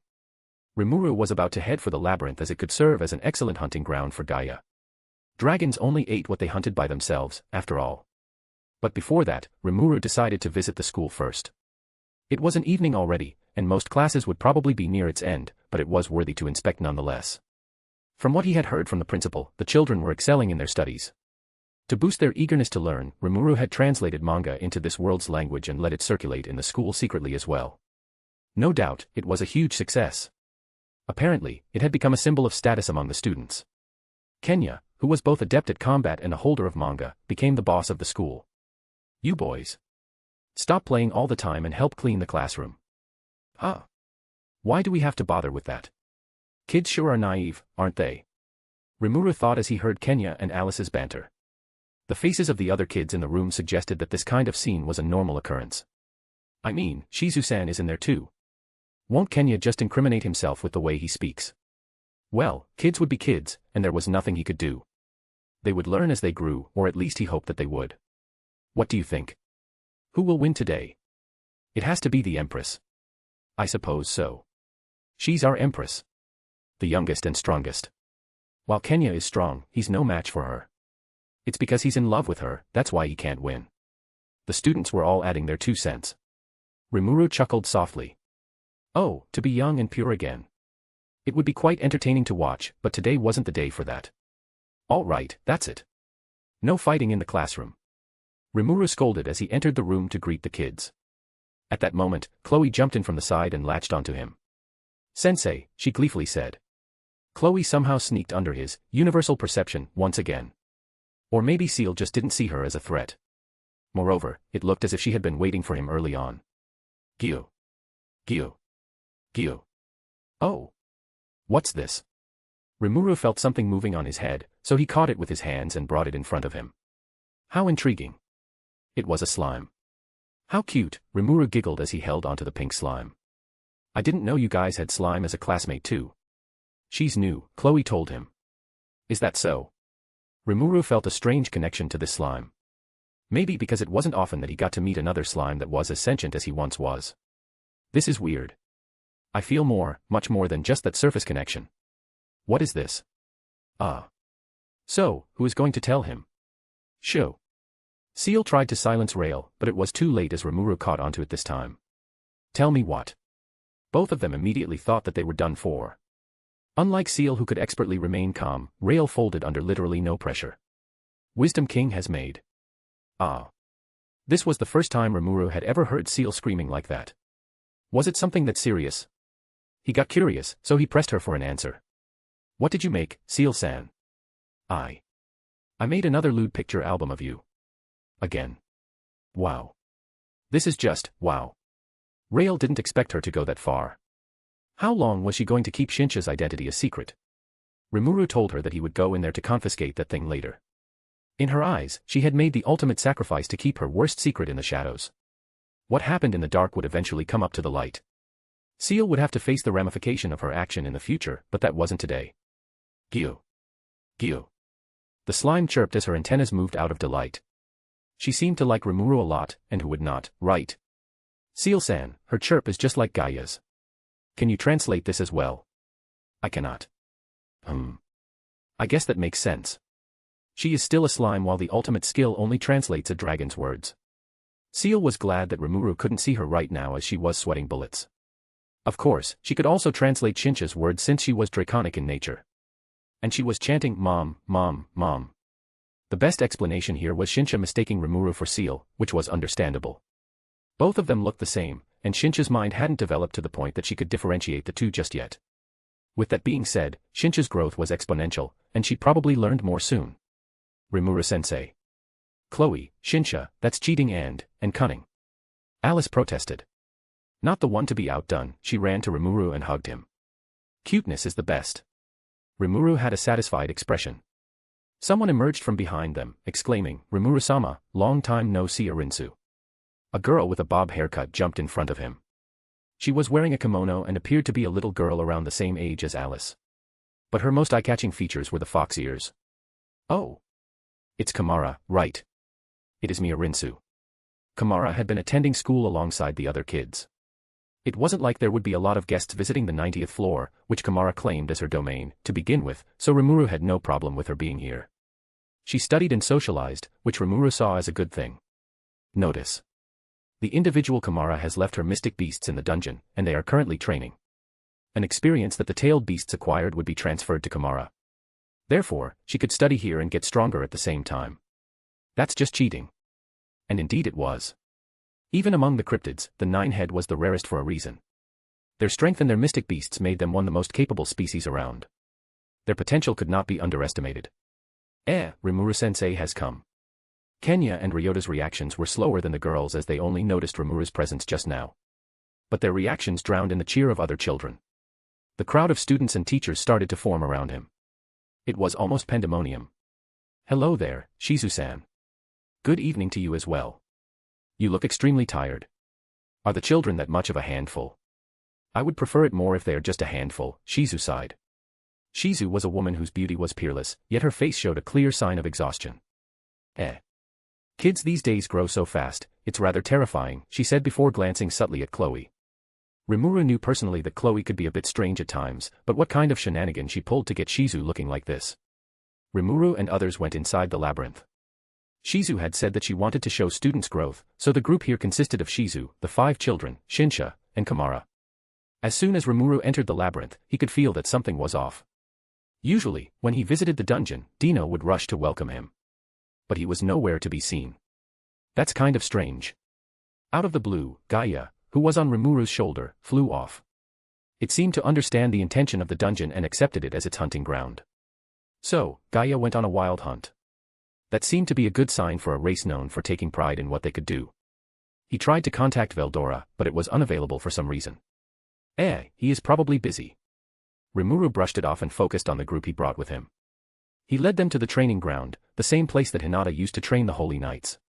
Rimuru was looking for Hinata, but she was nowhere to be seen. Are you looking for me? A voice was right behind him. Before he noticed, he was already lifted up. He blushed slightly as he was taken by surprise. Hi, Hinata. Can you put me down? You're embarrassing me in front of the children. Hinata chuckled and said, it's your fault for being too light. I can literally just pick you up and run away with you. Yeah, right. Must I remind you of the last time you tried to catch me by surprise? You only get the upper hand this time because I let you. Oh yeah. And why doesn't the oh-so-powerful demon lord escape now? I don't want to embarrass you in front of the children, that's why. Rimuru and Hinata had a friendly banter as usual. Hinata looked happy at first, having a wide smirk on her face. But when her violet eyes inspected Rimuru from top to bottom, her expression changed. She saw the canary diamond ring on his finger, and that was enough to ruin her mood a bit. She knew that she should not, but still. Hinata's smile faded as she put him down from her arms. She handled him so delicately as if she was scared that he would break. He's a demon lord, yet he is so light and soft. I can't help but feel like being gentle. Her supposed banter was meant to be the method she used to test the limit. She had been wondering about the boundary between her and Rimuru. Apparently, giving him a princess carry isn't off limits. So where the hell is the limit then? She was quite puzzled by how well Rimuru handled that. Was he really a man who was engaged?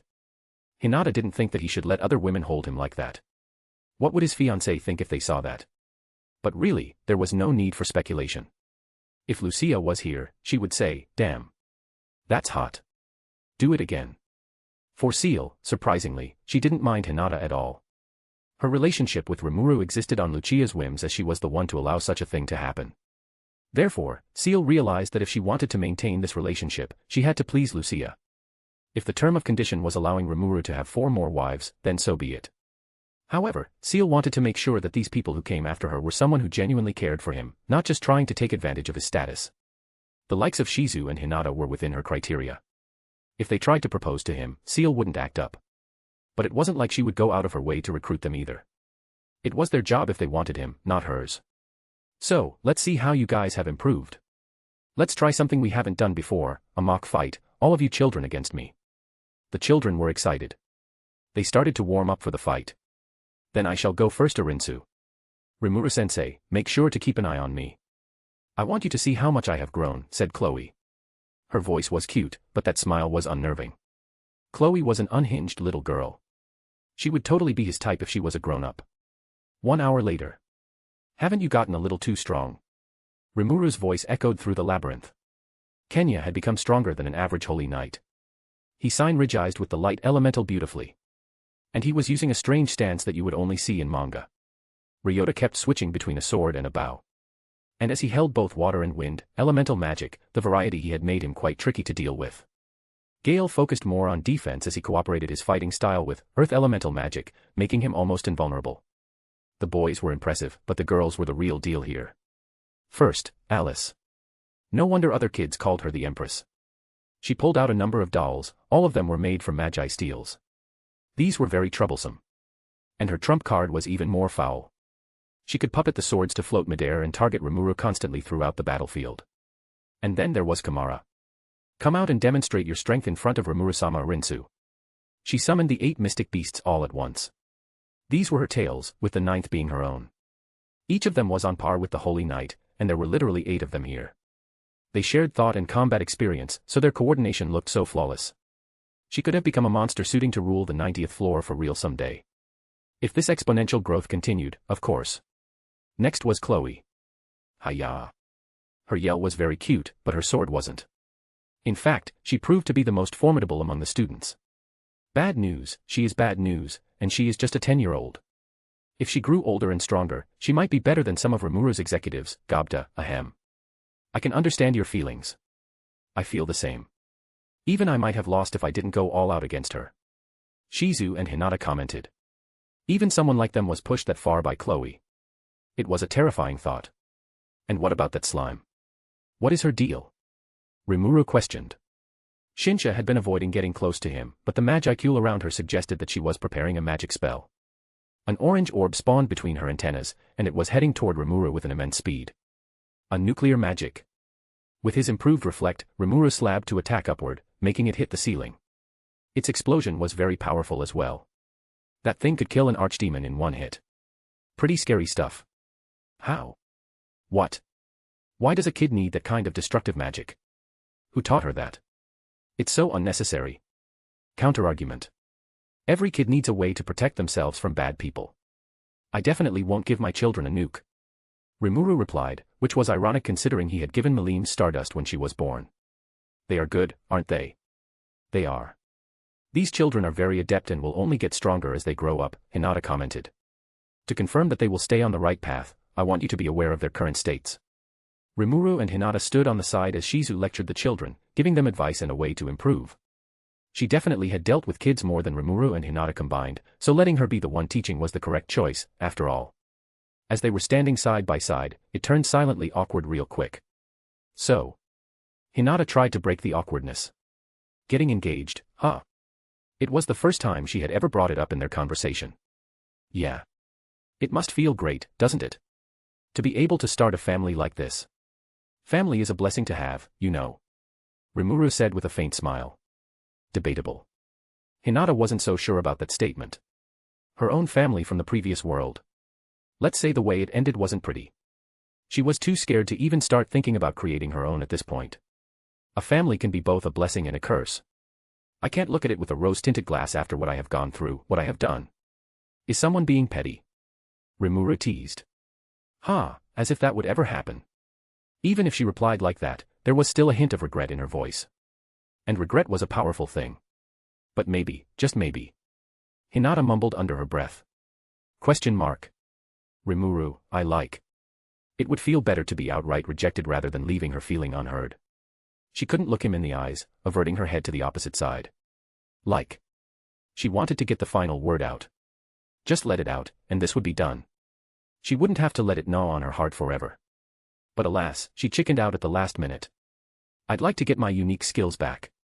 She seamlessly pivoted to a different topic, but still an important one. I've been waiting for it, you know. You said you'd return them to me when we made up, and that's a couple months at this point, said Hinata. In their first encounter, Rimuru had stolen the unique skills, mathematician, and usurper, from her. He had promised to give it back, but he never brought that topic up again for some reason. Hinata could see Rimuru getting nervous as well. It was good to see that she wasn't the only one ending up like that. What now? You look speechless. Your skills are. What? They evolved. Rimuru spoke in a small voice. He was tapping the tip of fingers together as he purposefully avoided eye contact. Into an ultimate skill. What? She was startled for a few seconds, and then he was gone. He ran away again. Damn it. That guy is fast. What are you doing over there? Come here, Hinata. Shizu called out to her. Let's demonstrate what a real fight looks like for the children to learn from. Why yes. These last few months had been so stressful, especially because of Chloe. So, throwing out some big, destructive moves and pushing her body to its limit might be the best way to blow off some steam. Hinata felt the same. As Shizu pulled out the Tempest sword and donned the flaming armament, Hinata also called upon her phantom pain and summoned the holy armament. As both assumed their respective silver armor, they crossed swords, creating a huge shockwave. I thought she already forgot about those skills, Rimuru said to himself as he walked through the corridor of the dungeon. I guess it's my fault to make an assumption. People don't just forget about their unique skills. When Rimuru evolved, the skill he had stolen from Hinata was given to Shuna, and another one had integrated and became the ultimate skill, Yog-Sothoth. He couldn't just give that to Hinata. She wasn't ready. Maybe if she became a full-fledged saint, it would have been a different story. Maybe I should stop running away from Hinata. This is the second time I have done that. But she's just scary. Interesting. Rimuru entered the control room. He had expected to see Veldora or Ramaris in here, but there was only Beretta. Well, there was also another person. Good evening, Rimuru-sama. Good evening. Where is everyone else? Apparently, Guy and Velzard had come for a visit. Guy, Dino, and Ramaris were in another room, doing what Rimuru assumed to be old people's catching-up session. Meanwhile, Velzard was playing with Veldora. Yeah, she was probably still bitter about what happened in Valpurgis. So, is that why you are here? Precisely, Rimuru-sama. Sitting on the sofa was an adorable girl with shoulder-length blue hair. Gai-sama said that I won't be much useful, so he just left me out here to wait and went in with only Mizari. It was Rain, one of Gai's maids. Rimuru sat down beside her. There was just one big sofa facing toward the monitor. In hindsight, it might not be the best idea.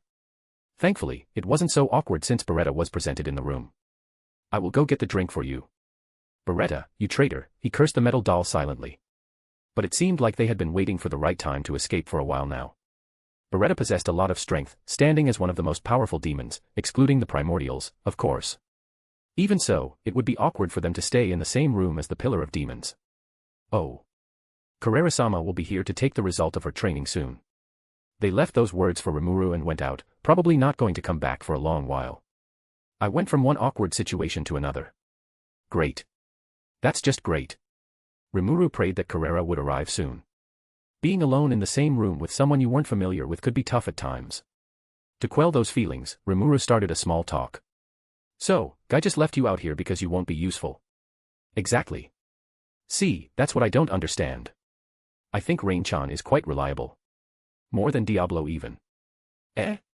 Really? Rain's eyes widened. No one had praised her to such a degree before. Her own subordinates wouldn't call her reliable even if she threatened their lives, so Rimuru's compliment really stood out for her. Even Mizari won't praise me like this. And rightfully so. Those who knew her would consider her a bum.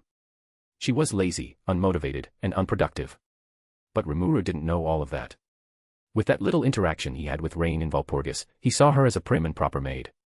Guy, who was aware of his misconception, didn't make an effort to explain to him either. Therefore, that misunderstanding continued to this day. It's true, isn't it? I remembered how you served me. It's quite endearing. Of course, I'm just good at my job, as usual. Rain was about to use that as an answer, but she pivoted. I'm glad that you liked my service, Rimuru-sama. Diablo and Testa are talented as well. But they always argue in front of me, and it can be annoying, Rimuru added. See. Those two aren't on my level, not at all. Rain then said, I believe it's a different level of professionalism. You have been doing this sort of work for over 1,000 years, so I guess it makes sense. Diablo had been a butler for longer than her, but Rimuru wasn't sure if he always honed his service skills or not. What he did during the gap time between Rimuru's previous incarnations was still largely a mystery. I am better than those guys. You agree, right? She pressed her hands on Rimuru's leg and moved her face closer. Her eyes were shining, and her smile widened. She probably wasn't aware of how risky this position she put herself was. Ah. Rain. Just, praise me. There is nothing wrong in praising a maid who did her job well, right? She said while her hand was twirling the tip of her hair shyly. Rimuru was unsure why she was suddenly being so forward. What does this adorable little creature want from me? Validation. That seems to be the case. What? Rain acted as if she had never been praised before in her life. That was true, and things were this way for a reason. As the individual Rain is the youngest among the primordials, she might have developed an inferiority complex and compared herself to other primordials. She seems to seek someone who can validate her. People didn't usually praise Rain, and that was entirely her fault for being a slacker. But when someone did, which in this case was Rimuru, she quickly wanted more of that immediately, as it was a new feel-good feeling for her. Ah, the Aldrian theory of birth order. How the hell does it become my problem again? Rain. Please, please, please. You're the only person who ever believes in me. Rimuru changed his mind. This was more difficult to deal with than Hinata. But before the situation could get worse, someone interfered. Oi, step back. That's too close for my liking. A woman's voice, reckless and unprofessional, came from behind Rain's back. It was Carrera, and she had her golden gun pointing at the back of Rain's head, execution style. Whoa. Whoa. Whoa. Rain got nervous immediately. She lifted her hands up and moved backward from Rimuru. Should I end this chick, my lord? Carrera asked Rimuru. Don't do that. It's fine. Can you not point the gun at Rain? But. It's okay. Carrera kept the pistol back into her pocket. That was a god-grade weapon, so Rimuru felt a lot more comfortable when she didn't wave it around. Seeing that she was safe, Rain had a smug smile on her face. She lifted her head up slightly and tapped her chest. Did you hear that? Rimuru-sama doesn't mind me at all. Oh. Rimuru didn't think taunting the primordial who was fully awakened and had the most magical output out of her peers was a good idea. The death glare Carrera used to look at Rain didn't help to sway his opinion either. It was definitely a bad idea. But then again, he wasn't a demon like them. A/N. Lucia, Seal, Shizu, Hinata, and Chloe have been confirmed for quite a while now, and this chapter has confirmed the sixth member. With all the attention Rain has been getting, you should have seen this coming. Like, it was her who escorted Rimuru, Seal, to Valpurgis instead of Mazari like in the canon.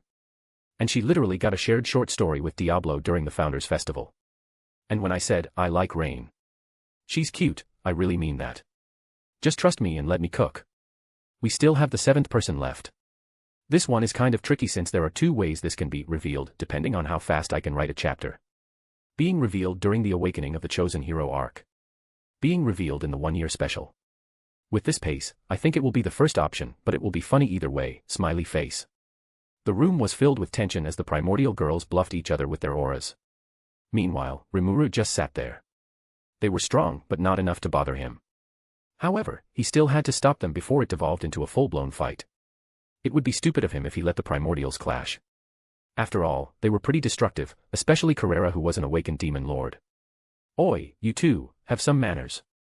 Ramaris will be mad if the control room is messed up, and I don't want to listen to her complain. Yes, my lord. Carrera was quite humble and cooperated, that was far from her true nature.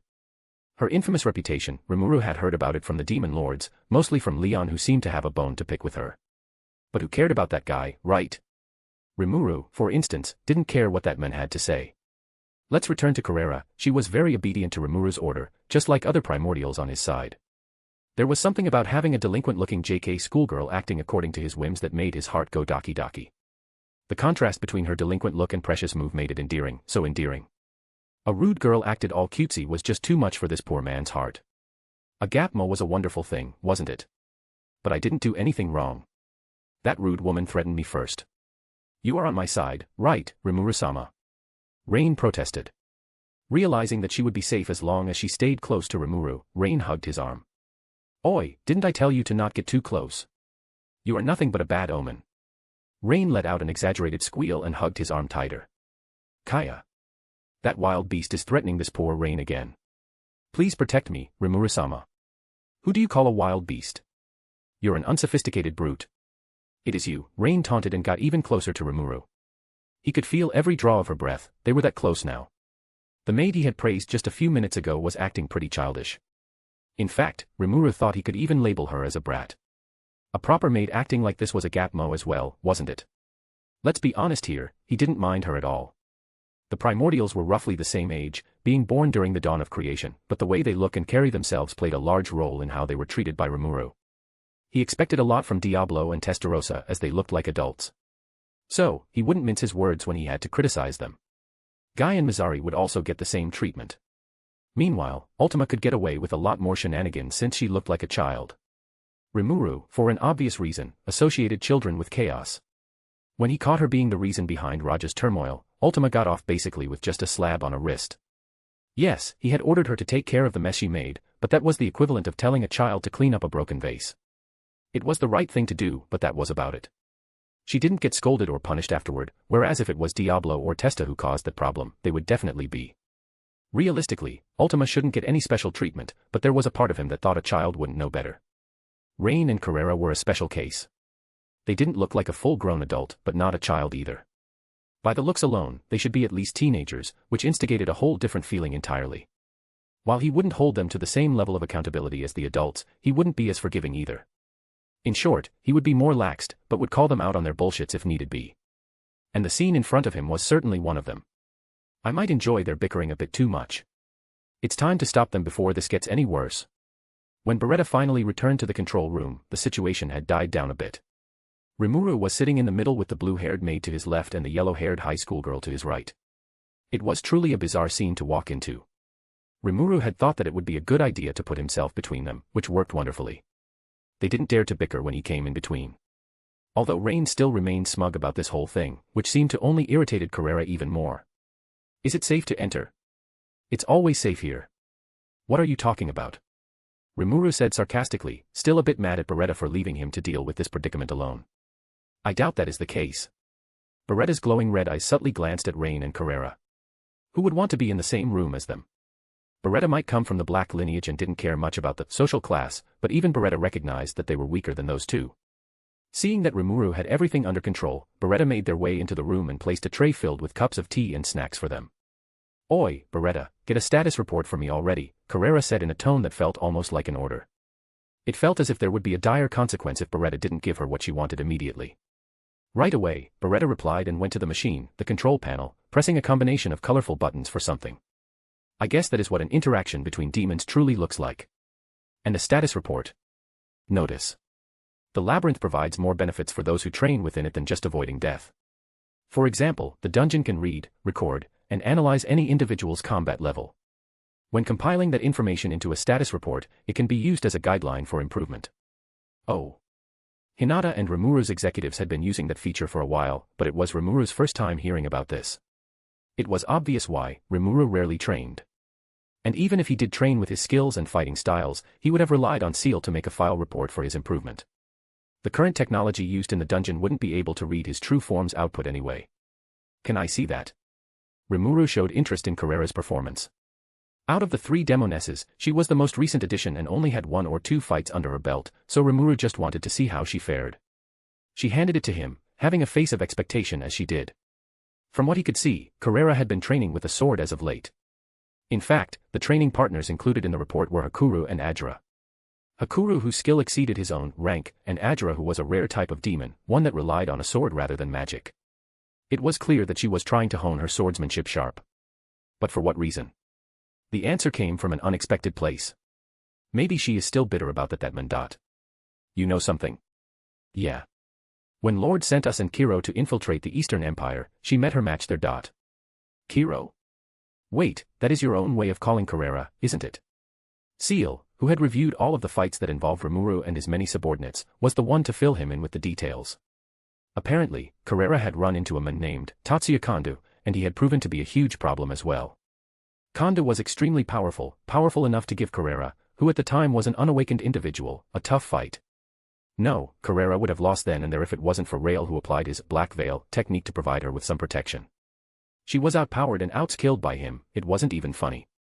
That encounter had given Rimuru crucial information though. The Empire had strong individuals on their side. To be able to overpower the Primordial, that guy, Tatsuya Kondo, must be at least a saint. He was probably a fully realized saint as well, unlike Hinata. So, she's trying to compete with him in his own field. If that competitive nature leads to her getting stronger, then it might be a good thing. Rimuru scanned the status report for the last time before returning to her. It's rather impressive. I expect a lot from you, and I'm not disappointed at all. Hearing his encouragement, Carrera beamed with joy. She even looked beyond Rimuru's shoulder and gave Rain a smug look as if saying, "You see this? I got the praise you will never get." At least Rain interpreted it that way. She was just sitting there and pouted. Under her breath, she mumbled, "If I'm a true demon lord, I can be stronger than that." Carrera still managed to pick it up though.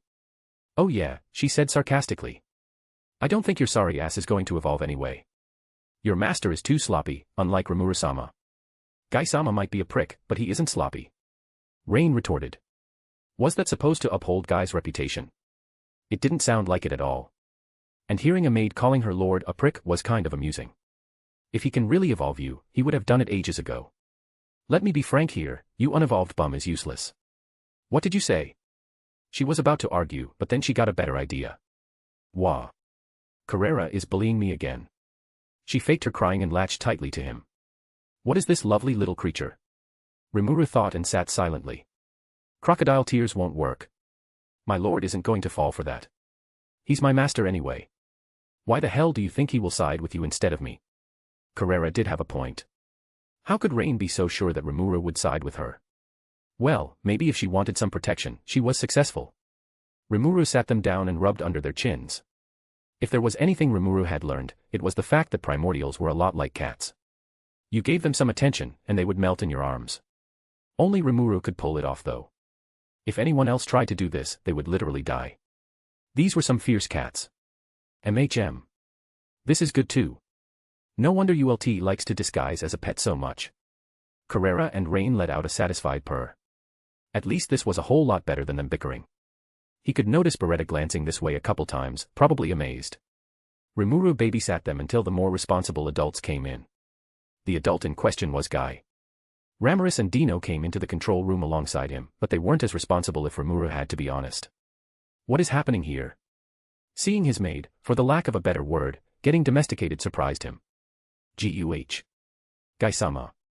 Rain let her guard down and showed what could be interpreted as a weakness, in front of another demon lord no less. She pulled her head away from Rimuru's touch and sat with her back straightened. Since when did you? She was absolutely nervous. You seem to enjoy yourself a lot. That is not the case. I'm just. Quit talking. We are heading back to the ice continent, he cut her off with a voice full of authority, and Rain had no other choice but to comply. She stood up, looking at Rimuru with a glance of yearning before following Guy out of the room. Oh right. Thank you for taking care of my troublesome maid. She didn't cause you any problem, did she? It's fine. I think she's a good girl. Rimuru said while his hand kept rubbing Carrera's chin. She was drowsy at this point, not even trying to start a fight with Guy. Guy raised his eyebrows, surprised. Really? You don't have to save face for her, you know. No, I'm serious. I won't mind if she comes to visit more often. Guy couldn't believe what he just heard. There was someone who would willingly accept Rain as she was. Wanting to utilize Rain's power was one thing, but accepting as her own person was something else, something that most sane people wouldn't do. He turned to look Rain in the eyes and thought, Rimuru, what the hell did you see in this? But then he remembered what Rimuru told him in their secret meeting after Walpurgis. I like dignified women, but I wouldn't mind insane ones, he had said that. There was no way he was at all serious with that statement, right? I will consider. He left the words behind before departing. Bye, Rain. Goodbye, Rimuru-sama. Rain's reply was in good manners this time, but only because Guy was around. To be fair, Rimuru liked it better when she was being laxed. As of now, only Rimuru, Carrera, Ramiris, Dino, Beretta were in the control room. What is the tension between you and Rain-chan? Did I miss something? It's nothing. But it feels like. I said, it's nothing. Okay. Rimuru didn't like to be pressured, especially in a circumstance where he wasn't so sure himself. Was that interaction with Rain supposed to be anything more? He wasn't so sure either. Where was the line between friendly and intimate drawn to begin with? He let Hinata lift him whenever she wanted, so praising Rain and playing around with her shouldn't be considered getting out of line, right? What do you think, Seal-san? Personal artist. Free commission. Explicit paintings for the price of nothing, I was spacing out. Did you ask me something? Now I am interested in what you just said. Explain. I cannot recall what I said. And if I cannot, maybe it never happens. It is, as far as I am concerned, your imagination. That trick again. He decided to let it slide this time. Rimuru had a more important goal. He came here to entrust Gaia to Veldora and Ramiris. He couldn't take care of it on his own as there was an event he had to attend. From the agreement made in the Founders' Festival, Tempest would hold a concert for Luminous. Therefore, Rimuru wouldn't be in town for a few days.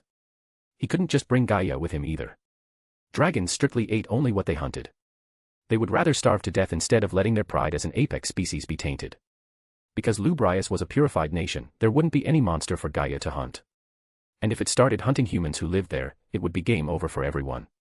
Due to that reason, Gaia would be left in the dungeon where it had access to various types of monsters it could hunt down. Veldora and Ramiris wouldn't even have to put in an effort. They just had to do the bare minimum and made sure that Gaia didn't challenge anything out of its weight class and hurt itself in the process. Now, let's talk about the people Rimuru would bring alongside him to the concert. The most important part of the concert was the band, and Rimuru would bring Tack's band with him. They were the most prominent music band, and it was them who were able to impress Luminous, after all. He would bring the children with him as well, and that also included Kamara and Shinsha. Rimuru would bring Masayuki as well. He was the kid's favorite and could use some special training, the same way Hiro Rudra used to. He had been getting a lot stronger since, and Rimuru wanted to see just how much potential that boy had. Cheyenne and Ranga would be his bodyguards like the last time. But instead of Gobta, this time Rimuru chose to bring Carrera with him. Why Carrera in particular? In truth, she had the worst performance out of the three demonesses. Power-wise. Carrera possessed the largest Magicule pool among Rimuru's subordinates, but that was about it. If he had to pinpoint where she fell flat, that would be the fact that she lacked a proper tool.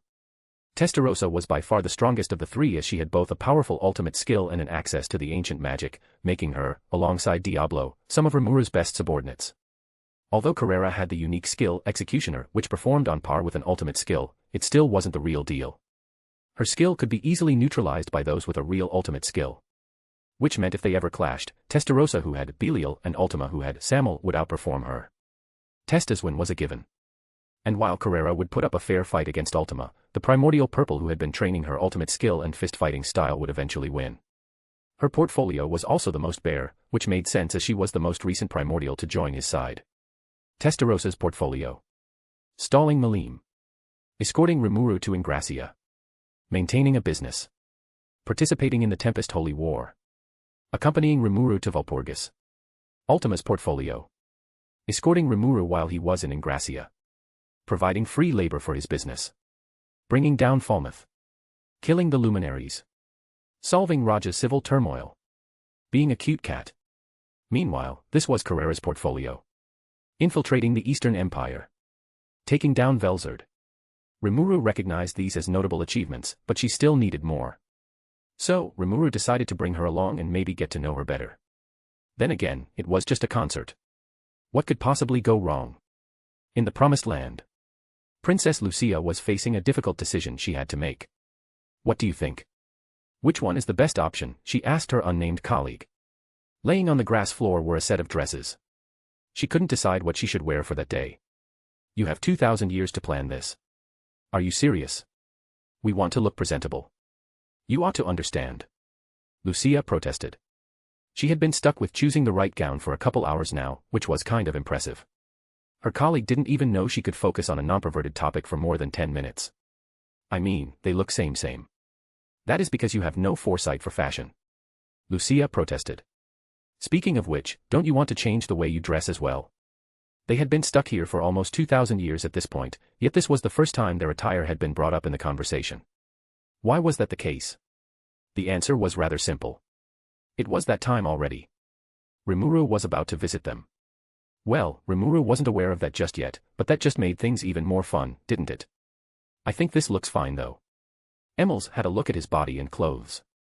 It was the same as Rimuru's little disguise, so there shouldn't be a problem, right? With the black stockings, the thigh-high boots, and those ribbons, you look like some classy whore. What? It's just our opinion, of course. But do you really want to look like that in front of Rimu? Before she could finish, her mind drifted off to somewhere else. She had a thoughtful expression for a few minutes, then she said, forget what we just said. Keep that clothes on. But you said I look like a... That's the point. We won't be the only ones here who get called a harlot. That is just selfish. Emil sighed, but he let Lucia have what she wanted. It was easier to deal with her this way. After all, there was no point in fighting a losing battle. Carrera has been shafted for most of this work since she was the last to join, but fear not, as her time to shine has come. Also, the reunion is near. Rimuru had arrived at Lublius. On the tour through the city street, the children were overcome with curiosity as they took in the sights with wonder. On the other hand, Tact and the band members were shaking nervously in their boots. Their guide was Hinata herself. Welcome to Lublius. His Majesty the Pope welcomes you all too, she said in a tone that sounded a little disrespectful toward the Pope. But since the Pope was Louis, then it shouldn't be a problem, right? Tact and others didn't notice it, so that must be the case. The children were also oblivious to this classified information. First off, she started talking about the schedule. Tonight, we will be hosting a banquet to welcome everyone. When the next morning comes, we will invite you all to complete sound checks. The day after is scheduled for rehearsal and the concert will take place in 3 days' time. Rimuru had agreed to let Luminous side draft a schedule as that would be the most convenient. We only have 1 day to rehearse. That sounds tough. What do you think? Do speak your mind. Despite how she looks, Hinata isn't really scary. Are you trying to start a fight right now? There was no real animosity behind her words though. She was indeed smiling. I see. He doesn't see me as a scary woman. Hinata was more mindful about the way she was perceived by others than she let out. Maybe it was something about her eyes. Hinata's violet eyes could be seen as cold, giving off an aura of arrogance even if it wasn't her true intention. She even became more aware of it when Rimuru ran away from her that time. It was good to know that Rimuru wasn't scared of her, although that would be very cute for a formidable demon lord like him to have such a weakness. A fight with me, you say? Hinata. Don't you remember how the last time went? Rimuru shook his head as he couldn't believe her audacity, yet there was a small smirk on his face. TSK. You couldn't resist the urge to bring that up, could you? You don't like it because it's true and you don't have a counterargument for that. Nothing wrong with losing, especially losing to me, Rimuru said smugly. If that is what you want to think, Your Majesty, said Hinata sarcastically. They stared each other in the eyes for a few seconds. As the atmosphere got more and more intense, both bursted out in a gleeful laughter. Most couldn't understand them and were confused. I cannot believe you both. Shizu sighed. She noticed immediately that the suspense between them was fabricated. The children and the band weren't as observative as her, so they truly thought that a fight was about to break out. Can you not do that again? Shizu nagged at them. Ah, but that is a lot of fun. Rimuru-san. Please, be a good role model for the children. Okay, I understand what you are trying to say. I will act like an adult. Shizu-san was very strict, but that was for the benefits of those around her. Rimuru didn't mind her at all, in fact, he thought it was commendable. Humph.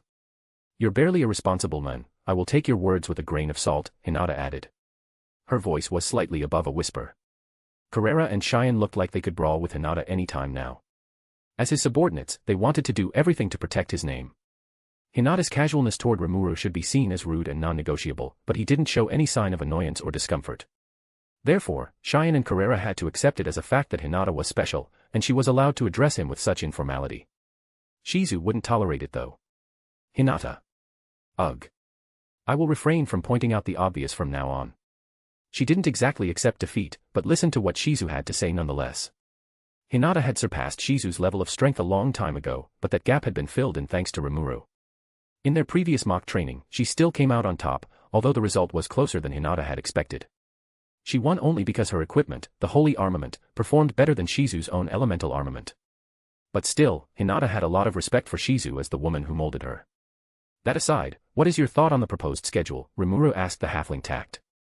Although Rimuru himself perceived the schedule as extremely cramped, he was by no means a professional. He wasn't even a musician, so he didn't know just how much time the band really needed to set up for the concert. Why yes, sir. There is no problem, Rimuru-sama. But we will have to make slight adjustments depending on the size of the venue. How long will it take for our instruments to arrive, sir? Tact asked as he assumed the instruments were currently being transported with magic. Don't worry about that. I bring all of them with me. Pardon me. Oh right. You guys don't know. I will tell you this, I have a skill that allows me to carry loads of stuff with me. I can give all of the instruments to you when we reach the venue. That's so convenient. I wouldn't expect less from the Demon Lord. Tact's reaction was full of admiration. The band of musicians acted alike as well. We'll live up to your expectations. We've been training at home every day for this concert. That's good to hear. I'm personally looking forward to it as well. Rimuru's focus changed from Tact to Masayuki. He hadn't said anything since they arrived. He must have felt overwhelmed by these freakishly strong individuals, so he tried to make himself unnoticeable. But Masayuki's effort was in vain as the unique skill, chosen one, always made him the center of attention. What about you? Are you looking forward to that as well? Rimuru warped his arm around his shoulders, acting too close for the boy's comfort. Ah. Soon enough, the boy became a blushing mess. I've heard from those kids that the band performed anime openings in the Founders Festival. I missed out on that.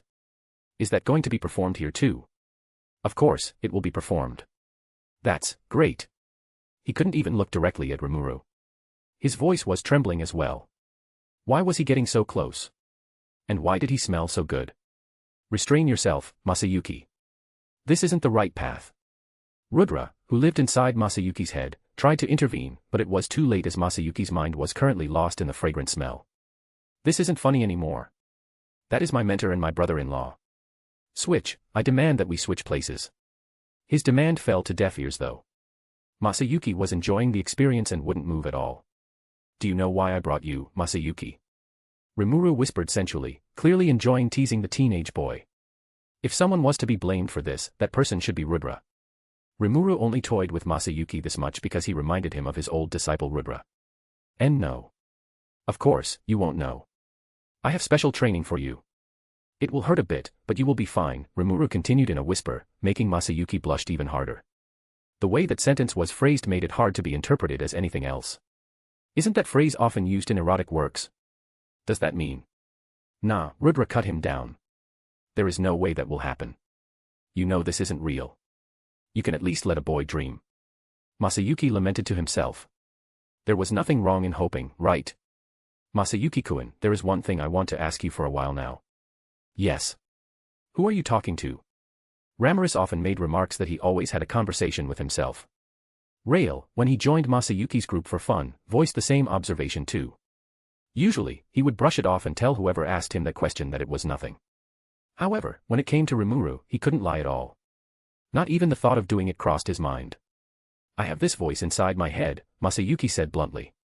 Wait, I shouldn't say that. I sound like a nutcase. However, Rimuru didn't even look surprised. If the voice is inside your head, won't it be able to hear your thoughts? He had much more experience than Masayuki when it came to having a voice, now voices, in his head. So, he found Masayuki's method of communication to be odd. Man, it would be a whole lot easier if he can really hear what I think. Eh?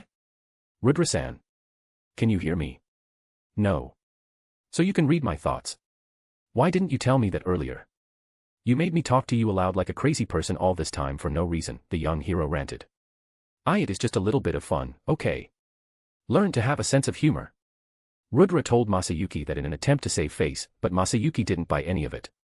Rudra had taught him many things and was the main reason behind his greatly increased strength, but the self-proclaimed first hero could be overbearing at times.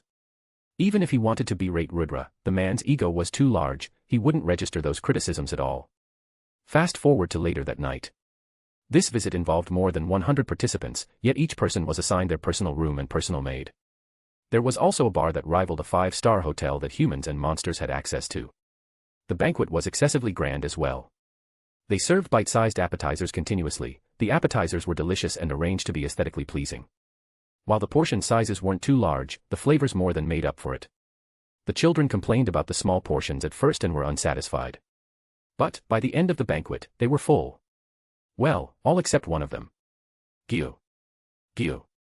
Since Shinsha was a slime, it was impossible for her to be full by any measure. The banquet soon ended without a hitch, and the band members made their way back to their rooms. The children went to sleep too with Shizu-san looking after them. After spending the entire day seeing new things, they were exhausted.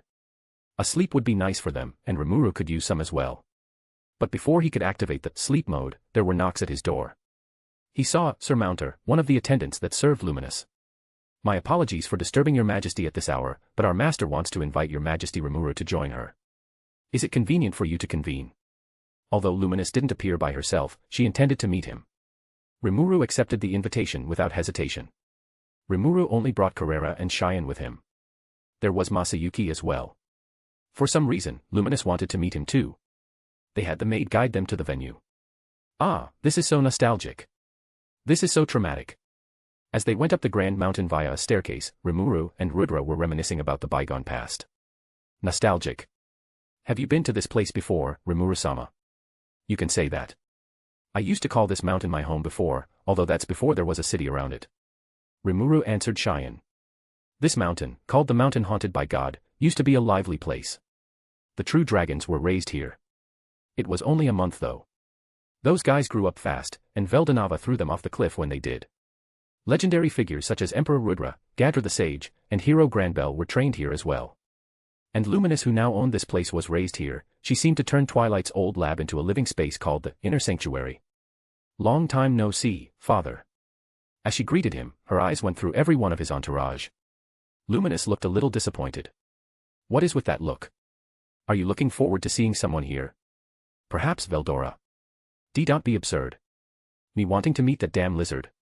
That would never happen, she shouted as if it was not true, but her blush contradicted herself fully. She even impulsively twirled the tip of her silver hair. That stupid dragon makes her a blushing maiden. Hey, maybe he's learned a couple of things from his charming big brother. Does that include turning into a woman too? That's the method Veldora used to charm Luminous, no. And for the question of did I ever transform into a woman? No comment. That was a long time ago. It would be better if we left the past alone. Even if Seal tried her best to pursue that answer, Rimuru wouldn't tell her anything out of embarrassment. He instead focused on Luminous.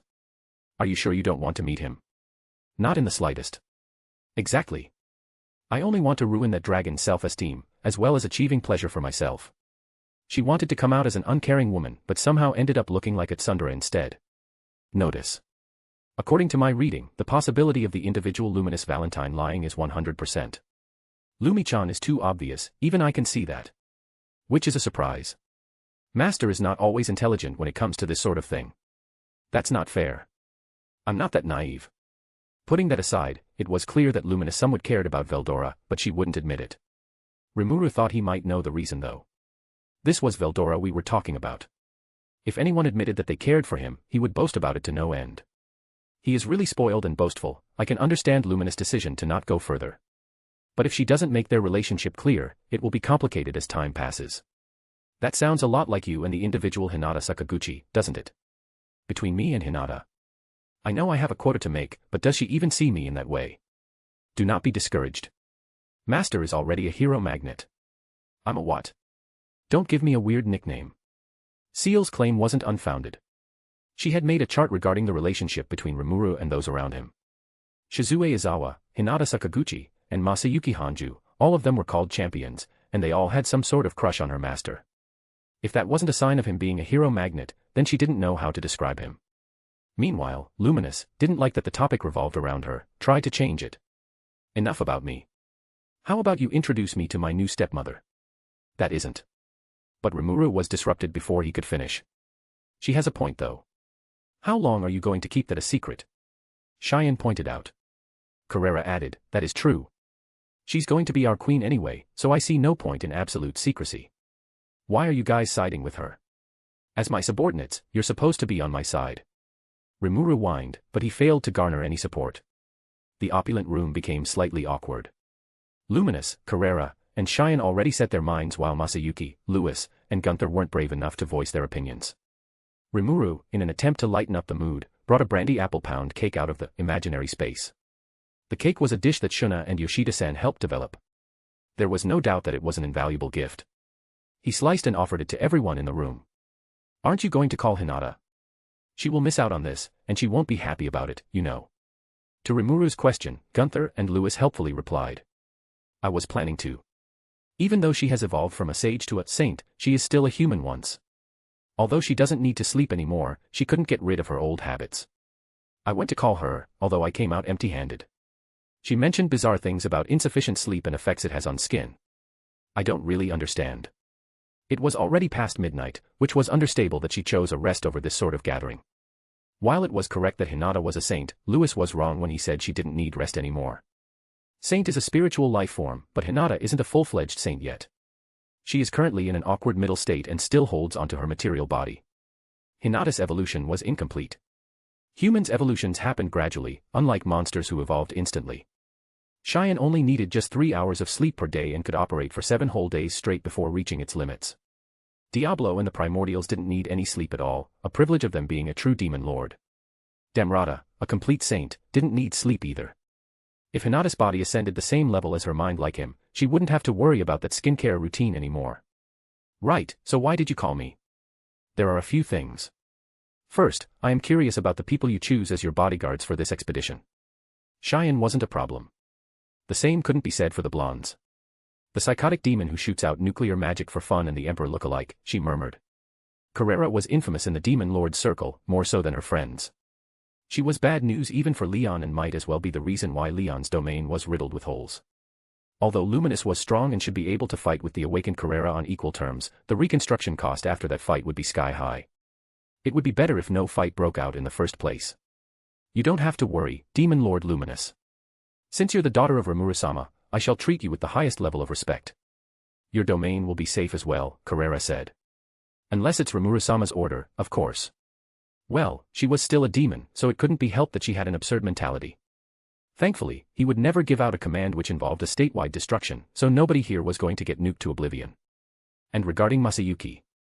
He does look like Rudra, even I was surprised when I first saw him. But it seems to be a coincidence. Apparently, his hair was dyed blonde. I see. It's uncanny just how much they resemble each other, Luminous said. Hinata told me that he is an otherworlder, but is that really the case? There was nothing wrong in being too careful, especially when the Eastern Empire was planning to invade the West in due time.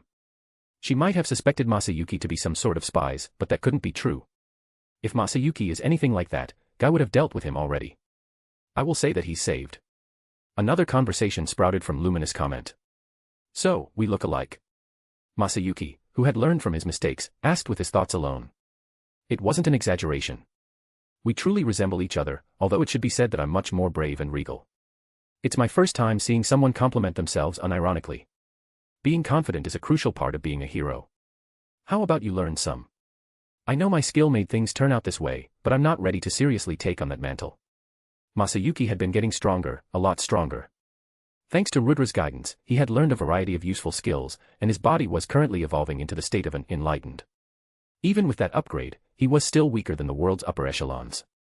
Confidence. You have nothing to worry about since I'm with you.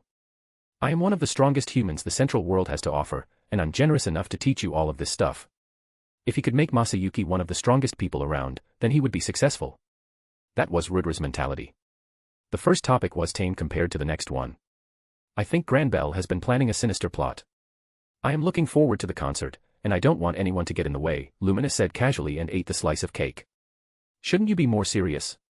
Cheyenne and Carrera, although didn't say anything, were awfully clear that they thought the problem was unfounded. Just kill all the enemies when the opportunity arose, that idea was probably on their minds right now. Things aren't always that simple. The reason why I want to inform Father is because Granbell is more powerful than my Hinata can handle. What do you mean? Cheyenne, who had an idea of Hinata's strength, asked. Granbell is not a mere saint, but a bearer of the hero egg. I have no idea how strong he has become. The term hero was used then and there, but most of them were either public perception or an act of self-proclamation. Only those who bore the hero egg were officially recognized as hero. Granbell was one such individual. Or to be precise, he used to. Heroes were indeed dangerous. As others were taking in the weight of the situation, Rimuru and Luminous began to speculate about Granbell's strength. As they had been alive for a long time, they had seen many heroes emerge. True heroes and true demon lords shared a lot of similarities. One of those similarities was troublesome. The gap between individuals could be really, really wide. Let's go step by step. Who do you consider to be the peak of true hero? Luminous asked. It's gotta be Rudra, right? Emperor Rudra, the first hero, was trained, tormented, by Veldanava and was the first to hold the Chosen One title. Fufufu. Right. Praise my name as one should. The strongest is right here. Rudra in Masayuki's head started to go haywired, and the boy had to endure it. The Eastern Emperor. He is your mentee, so you being biased to save his ego is a given, Luminous commented. Hey. The hero who stands on the same level as the formidable guy should be included in the conversation, but he is too reckless, no. Rimuru nodded in agreement. You are correct. He's strong, but he has a bad habit of holding back his true strength for the sake of showing off. Hey. Not you too. There is nothing wrong in showing off. Rudra whined, but there was no one who would listen. Even the only person who could hear him, i.e. Masayuki, was also ignoring him. He approached me once, saying he wanted to learn the overblade technique, but giving up halfway through. Apparently, it isn't flashy enough, said Luminous. So that's why he relied on Lucia to coat his blade with holy cules. Even with those downsides, Rudra the first hero was still one of the most formidable people to ever grace this land. But the strongest? Luminous didn't think so. I would say that the masked hero, Cronoa, is even stronger. The hero who sealed Veldora. She inherits Lord First's title, you know. As the new hero blessed by stars. We cannot count her out. Luminous had met the famous hero firsthand, so she could give a little more information on this woman. Apparently, she boasted a powerful time element. The Infinity Prison, used to seal the individual Veldora Tempest, is one of the most potent time-related phenomena I have ever laid my eyes on. Even Seal confirmed that Cronoa was the real deal. Moreover, she has one of the great holy spirits incarnate within her body, Luminous dropped the bombshell. She did it nonchalantly as well. What? It's true. I've seen that girl do a lot of otherworldly things. Even I who borrow power from the great holy spirit of light couldn't replicate those feats. When it came to elementals, there were 3 ways to strike a deal with them. 1. Blessing. 2. Contract. 3. Incarnate. The further it went, the stronger the bond between the vessel and the spirit became, and thus the strength of the vessel also increased as they could pull more power straight from the source.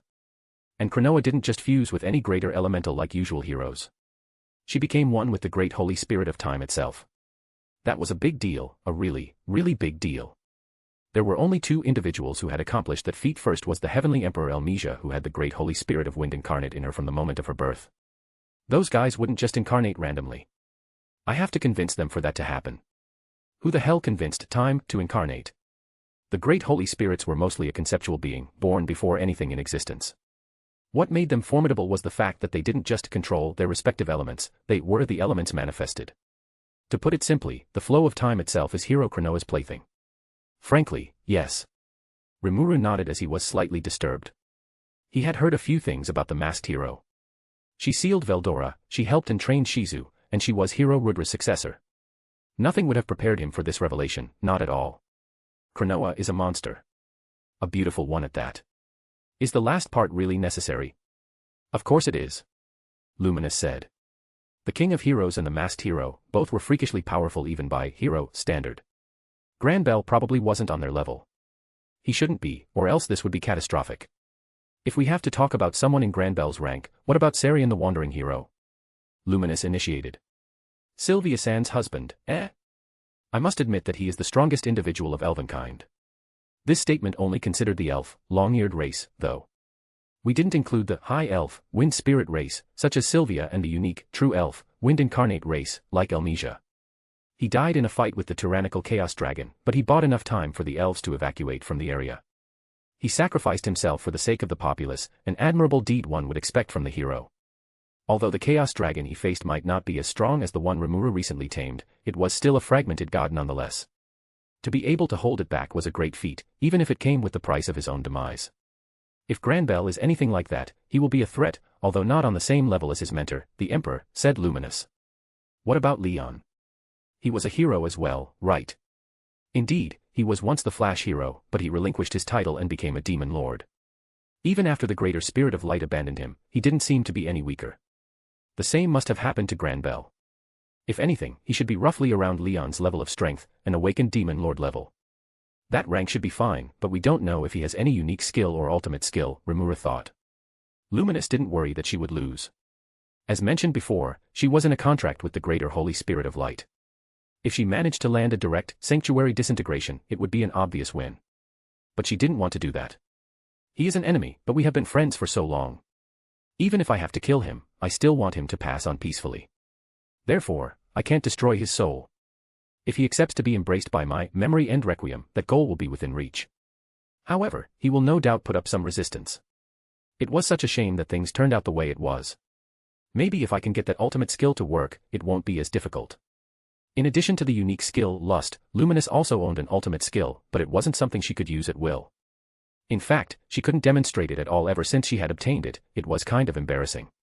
Let's hope that there will be no invasion, shall we? Rimuru said. I agree with your optimistic worldview, but we cannot cut out the worst-case scenario, said Luminous. And so, the conversation continued through the night. Meanwhile, in another nation, the Heavenly Emperor and the Platinum Devil sat in the garden. Elmesia and Leon were old acquaintances. Surprisingly, it was the latter who called for this meeting. Author's note. If Glazing Cronoa is a competition, none of you can win against me. She got a lot of buff, now imagine that thing gone berserk. Sounds fun, right? There is also a lot of information about Elmesia in this chapter. And guess what, the next chapter is her interlude. Also, the update rate is going to be slower. A 10 hours part-time shift is going to be the death of me one day. Emperor Elmesia and Demon Lord Leon Cromwell sat facing each other under a gazebo. The breathtaking garden gave off a relaxing atmosphere. A trail of steam drifted from the tea that had just been served. Sweets such as cookies and cakes were present too. Maids waited by the side to refill anything before it ran out. The two of them silently observed each other for a while. As always, you are a man of few words, Leon Cohen. It has been a long time since you visited me. It's getting boring, you know. Elmesia spoke first. Her tone was rather intimate. It was only natural since Leon and Elmesia had known each other for an extensive period of time. They were both rulers, business partners, and most importantly, friends. He was acquainted with Elmesia even before he became a demon lord. In the past when he was still a hero, Leon used to operate within this land, within the boundaries of Sarian. The two had been friends ever since. I wouldn't smile considering the predicament I'm in, Leon said. But you rarely smile as is. Does that really matter? I don't have time for it. Although the table had a variety of sweets on it, Leon hadn't touched anything yet. Unlike Emperor Elmesia, he wasn't a fan of sweets.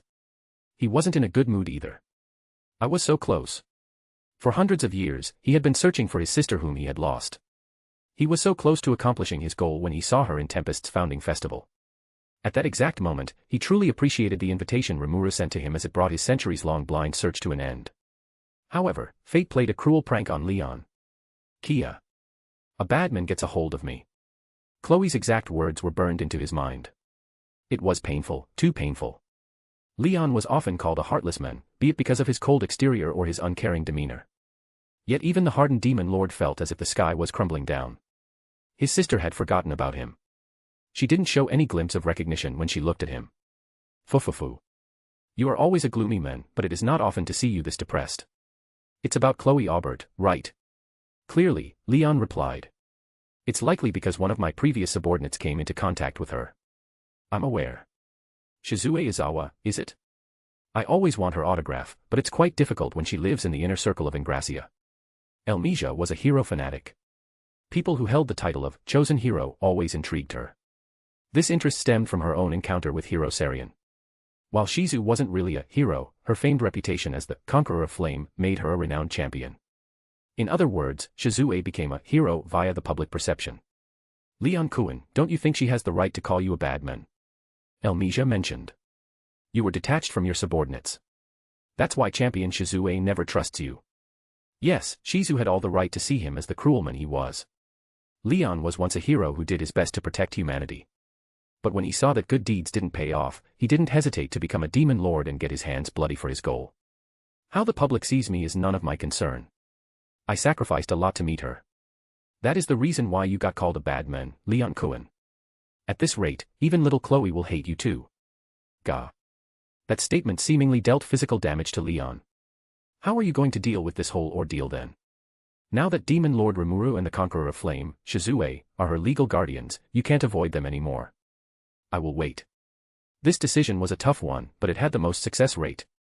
Leon planned to play a long game, hoping that Shizu's animosity toward him would fade away as time passed. Was it cowardice? Of course, but Leon was too far gone to care about his pride. He only wanted a result. At the same time, he truly believed that Chloe would recall who he was when she grew up. There was no rhyme or reason on how that would work, just a blind faith. Leon usually was a calculated man, but he was just a delusional man when it came to Chloe. He would wait and see. As of now, he knew that she lived safely in Tempest, and that was all he needed to know. The Emperor reached for the teacup as she said the following words. Naive. How naive. You must have heard that time heals. But in truth, it worsens the wound. What do you mean? I find it regrettable that we never get to reconcile. Me and my father, I mean. Sarian the wandering hero. Leon asked for confirmation, but Elmesia just shook her head. No, he's fine, admirable even. I was talking about my other father. Her family tree, like any lineage that had been around for millennia, was complicated. Generally, it was believed that she was a daughter of Sylvia L. Rue and hero Sarian Grimwald, but things were more messy behind the scenes. I won't say that I miss him, but it leaves me unsatisfied. How dare he die without saying a single sorry? What a selfish man he was, Elmesia continued.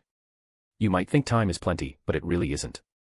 I will not allow you to make the same mistake as I once did. She gracefully blew off the steam that built up above her teacup.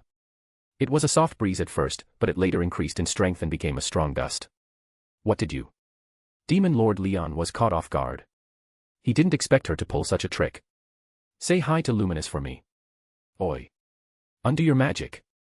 This isn't what I want. Tragically, Leon's words of dissatisfaction were cut off before he could finish. The wind moved as if having the will of their own. It surrounded Leon like a coffin, denying him his exit. His journey started as the wind took off, heading toward the Holy Empire of Lublius. This complete authority over the wind element could be traced back to the Emperor's origin. Sylvia the High Elf and Sarian the Hero weren't her biological parents, but did that mean their relationship was fake? No, in fact, one could argue that it was more authentic. You stuck around not because you shared the same blood, but because you truly care for each other. Wasn't that what a family was? In that case, it didn't matter whose blood was running in your veins. She loved and respected both of them as her parents, people who taught her what kind of happiness life had to offer. The same couldn't be said for her real father, the man who was widely known as the Star King Dragon. Long ago when the world was still young, a man named Twilight was doing his best to live up to his title as the father of all races. One of his creations, his third born, was Sylvia. And Elmesia was created not long after, molded by Veldanava. Apparently, he seemed to like how a high elf looked and wanted to create something familiar. But instead of having a greater wind elemental incarnate within a body, he called upon the great Holy Spirit of Wind. This slight but crucial adjustment made Elmesia the one and only true elf. She was loved by the wind. Her ability to control it was absolute as well.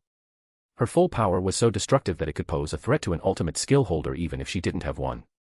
Some groups of people were even daring enough to call her a mini Veldora. Which, although disrespectful, wasn't at all incorrect. Sadly, life wasn't kind to her when she was born. She found herself stranded, abandoned by the Star King Dragon who was her creator. Veldanava was an impulsive creator. He just made stuff into existence and then left to create newer things. At that moment, she couldn't help but think of herself as a discarded toy. Worse yet, Veldanava didn't do it out of malice, he simply couldn't relate to the concept that was family value. From what she had heard from a certain red-haired demon, Veldanava was alone when was born. He had no birth parent, in fact, he might as well be his own parent as he manifested himself into existence. Veldanava was extremely powerful, yet he was also quite naive as he seemed to learn from those around him. At least he learned to be a better parent for Luminous. Well, when Luminous was living with him, he was still kind of a deadbeat. Maybe it was because he was forced to take her under his custody. According to Sylvia, the Twilight Lord left a letter behind before he was killed by Luminous. It was a will written by a man who knew he would be dead soon. That put a few question marks over his death. Was it really an accident, or was it meant to be? Whatever the circumstance was, Luminous got to be with Veldanava because of Twilight's demand.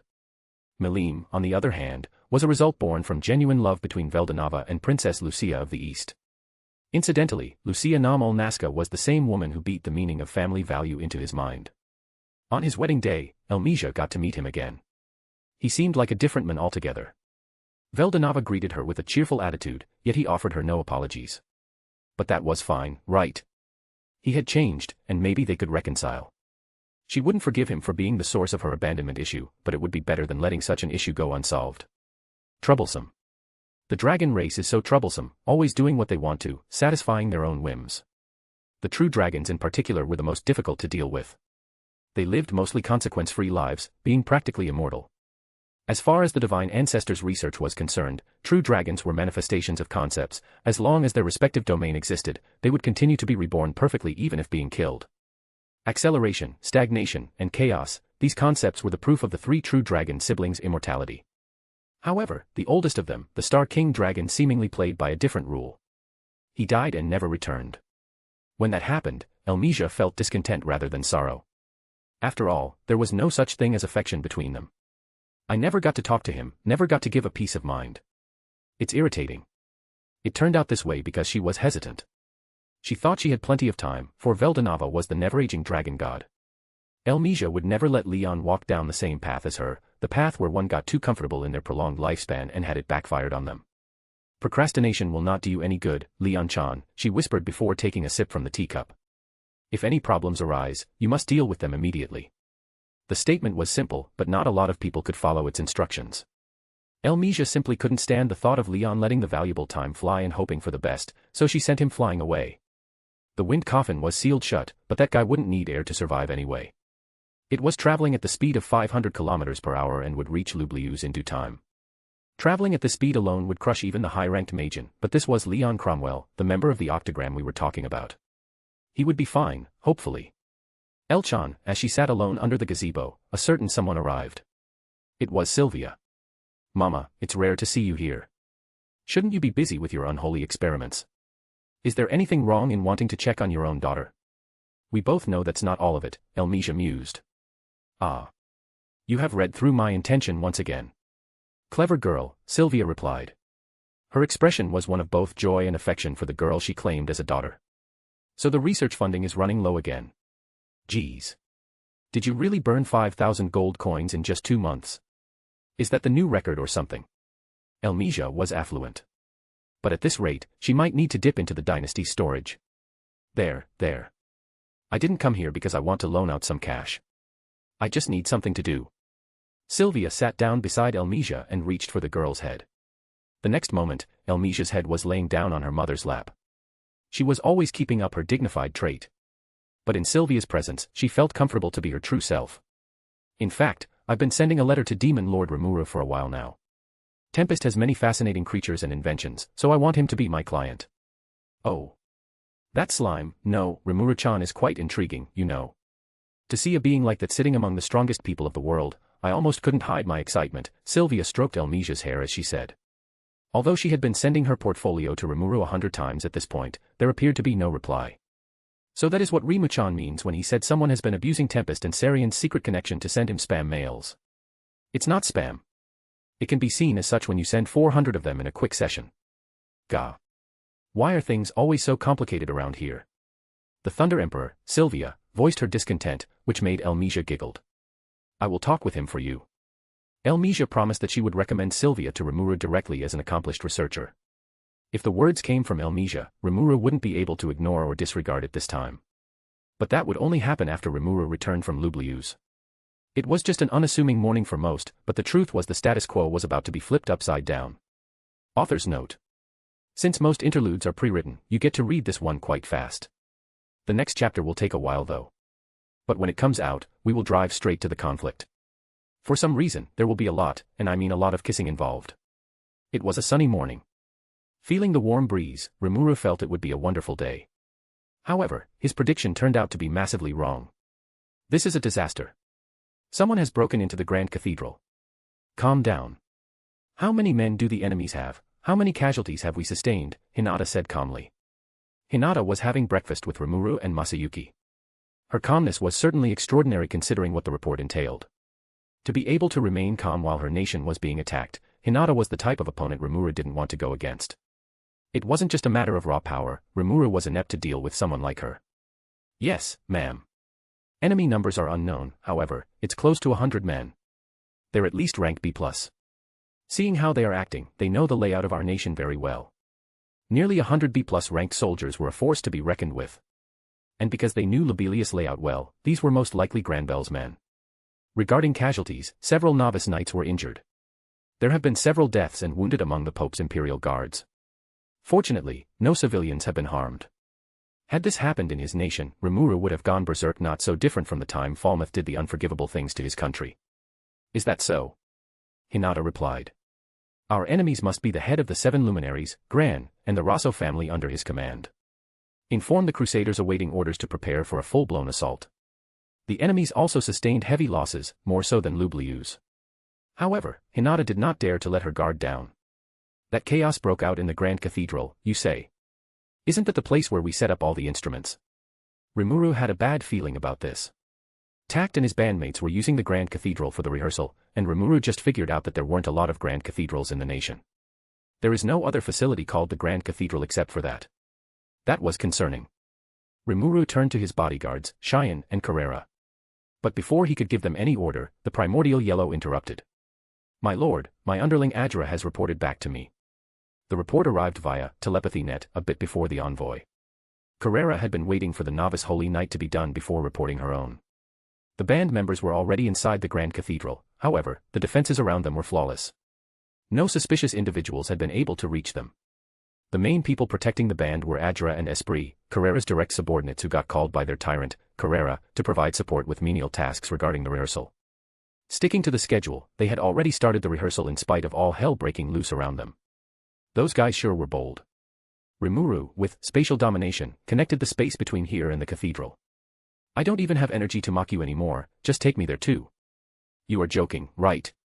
How can one be so exhausted in the early morning? Hinata might not have the energy, but Rimuru did. He teased her for the fun of it before gesturing her to the portal. Shut up. I'm not like you who can be jovial all the time. Just get better. It shouldn't be that difficult for someone like you. Oi, what does someone like you even mean here? Rimuru and Hinata talked as they walked through the portal. Tagging along were Cheyenne, Carrera, and Nicholas. Because he was the one preparing the breakfast, Rimuru had mistaken him for a servant at first. As it turned out, this man named Nicholas was the Cardinal of the Western Holy Church. Why was such an important figure serving Hinata? That information wouldn't be of importance now, would it? Masayuki, you stay here, Rimuru voiced it as if it was an order. Are you sure, Rimuru-san? I might not be a lot of help, but I will do my best. This isn't the labyrinth, you know. If you die here, it will be a real death this time. I can't afford to lose you. That was such an unfair statement for Rimuru to make, how could he argue with that? Even Hiro Rudra suggested that he should stay here. I have a hunch that something will happen. Keep your eyes open. In truth, Rudra knew what would happen, or at least he had memorized the majority of the events that would transpire in this morning. This was the exact moment where the conspiracy's effort would bear results. Rudra knew what role he must play. Although it would be fun to fight Granbell, who used to be his student, Rudra couldn't deviate from the main plan. Rimuru could see chaos in the hall as he arrived at the Grand Cathedral. He quickly expanded universal perception and seeked out the children. He told them to not run around. "You have me here, Arinsu." Kamara was filled with fighting spirit, but Rimuru told her to calm down. She only had one tail with her as of now, so Kamara was just a kid.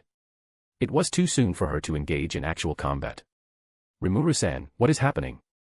This nation is being invaded, but Hinata and others are doing their best to keep things under control," he explained a brief summary to Shizu.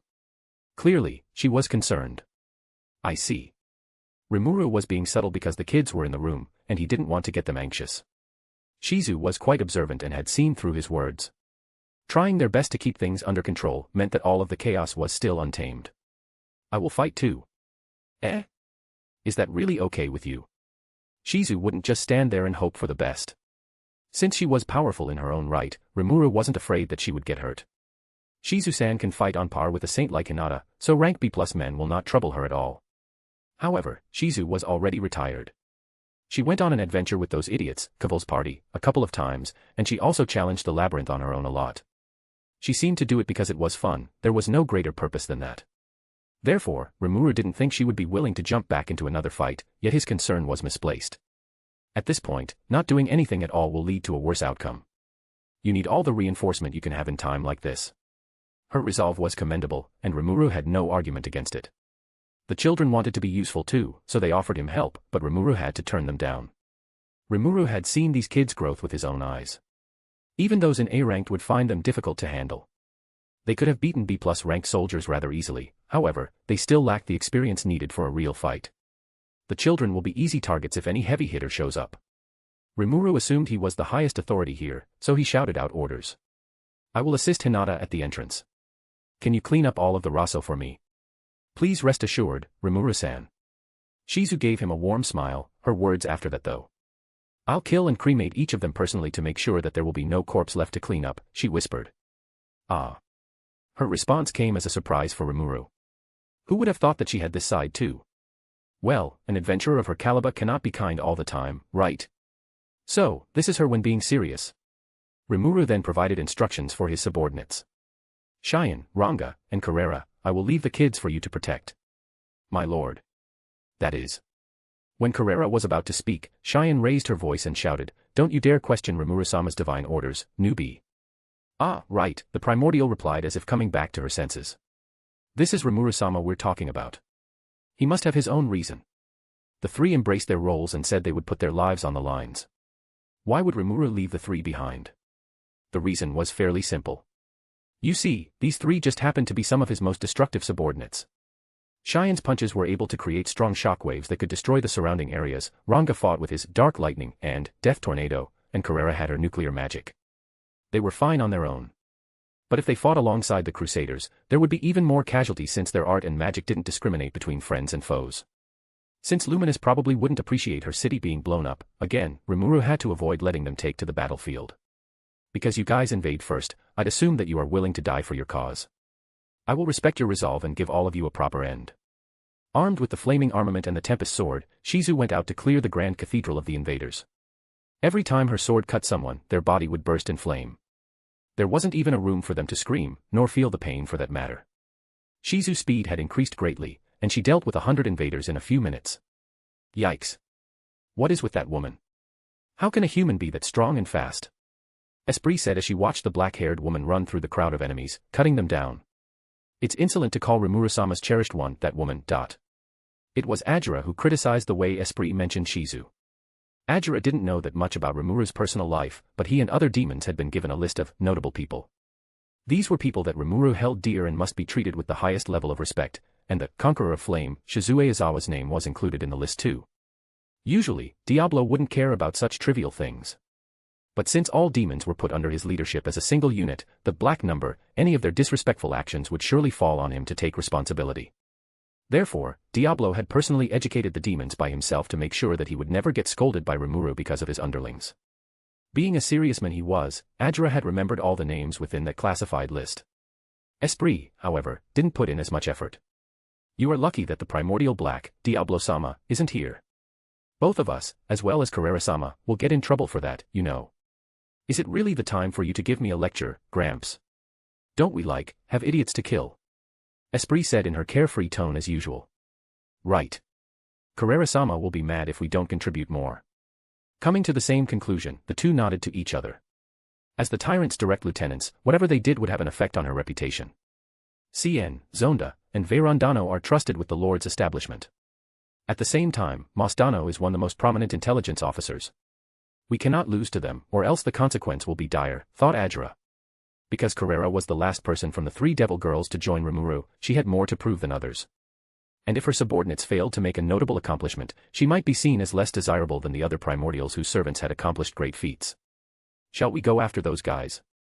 Yep, from the trails of aura they left behind. These dudes are fairly strong too, their heads will totally get us and our mistress a whole lot of praise, Esprit said with a devious smile. Then it's decided. We shall follow the Yuki, aura, and deal with the rats that took advantage of the chaos to sneak in. And so, the trustworthy servants of the menace named Carrera began to seek out their prey. When walking side by side, the two of them looked like an odd pair. For demons, how old they looked felt more like a fashion statement rather than their actual age. With that being said, it looked like a samurai grandpa who lived by the Bushido code trying to keep up with his rebellious gal granddaughter. The fighting at the entrance of the Grand Cathedral was chaotic. As Rimuru came out of the gate that was completely destroyed, he saw Hinata confronting the men behind this whole ordeal. It was an old grandpa, yet his back was straight and maintained a beautiful stance. He was wearing a fancy suit. He was neither monster, nor human. So, you must be Hero Granbell. I am Demon Lord Rimuru. It was hard to build a good relationship at this point, but you ought to approach in a friendly tone. First of all, I'm an ex-hero, and second, how dare you kill my Mariable? But wasn't it you guys who? Rimuru stopped abruptly, realizing this conversation would go nowhere. Just like Mariable, he and Granbell couldn't coexist. He had personally known Granbell from the past. He was Rudra's mentee. And when Rudra ran out of things to teach the young Granbell, that man sent him to Veldanava. Our ideology didn't align then and it doesn't align now either. When he was a young man filled with hope, Granbell's passion for humanity was genuine and palpable. Veldanava, on the other hand, could not relate to such an idea. However, it seemed like Granbell had deviated from his original goal a bit. He was still the reason that the West had enjoyed peace and prosperity for 1,000 years, but his main goal was now to seize control and domination. Because that was what he aimed for, losing Mariable meant he lost an anchor to his plan. Although I've seen him before, we never got to grow closer. Maybe if we did, it wouldn't end up like this. I find it quite regrettable indeed. Some people ran out to challenge Granbell. There is no need for Hinata-sama and Demon Lord Rimurudano to strike. Gran, we shall be your opponents. Cardinal Nicholas stepped forward. And the three captains of the Holy Knight Order accompanied him. They were Vice Commander Leonard, Captain Arnaud, and Lightus. Fritz and Butchus were currently away, training in the labyrinth. Hinata-sama, please sit tight and watch me in action. Leonard sprung into action. Arnaud and Lightus began assaulting Granbell at the same time. They seemed to be buying time as Nicholas was casting disintegration. Leonard was using his sword arts to distract Granbell. Arnaud cooperated with Leonard's strikes. Lightus provided support for the two on the side. These three coordinating attacks should guarantee them victory under normal circumstances, but ex-hero Granbell seemed unbothered. He made no effort to interrupt Nicholas chanting. He only used his smooth strikes against the three. He didn't even panic. Nicholas' chanting had entered its final verse. As he was trapped in a prison of light formed by magic circles, Granbell remained completely unfazed. Aha, a fine chanting. Perhaps this is the best example of one's understanding of the flow of magic, Granbell said in an incredibly cruel tone. It was like how a teacher spoke to a student. Hearing his words, Hinata's face turned pale. Could it be Nicholas? Her warning did not reach him. Die. Disintegration.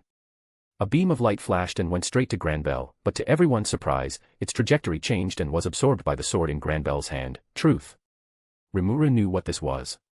The ultimate holy sword art, Melt Slash, the strongest technique developed by Hinata. Everyone, spread out. Hinata shouted. Granbell striked. This act alone created a fan-like shockwave. Hinata dashed out at that instant and blocked Granbell's sword in front of him.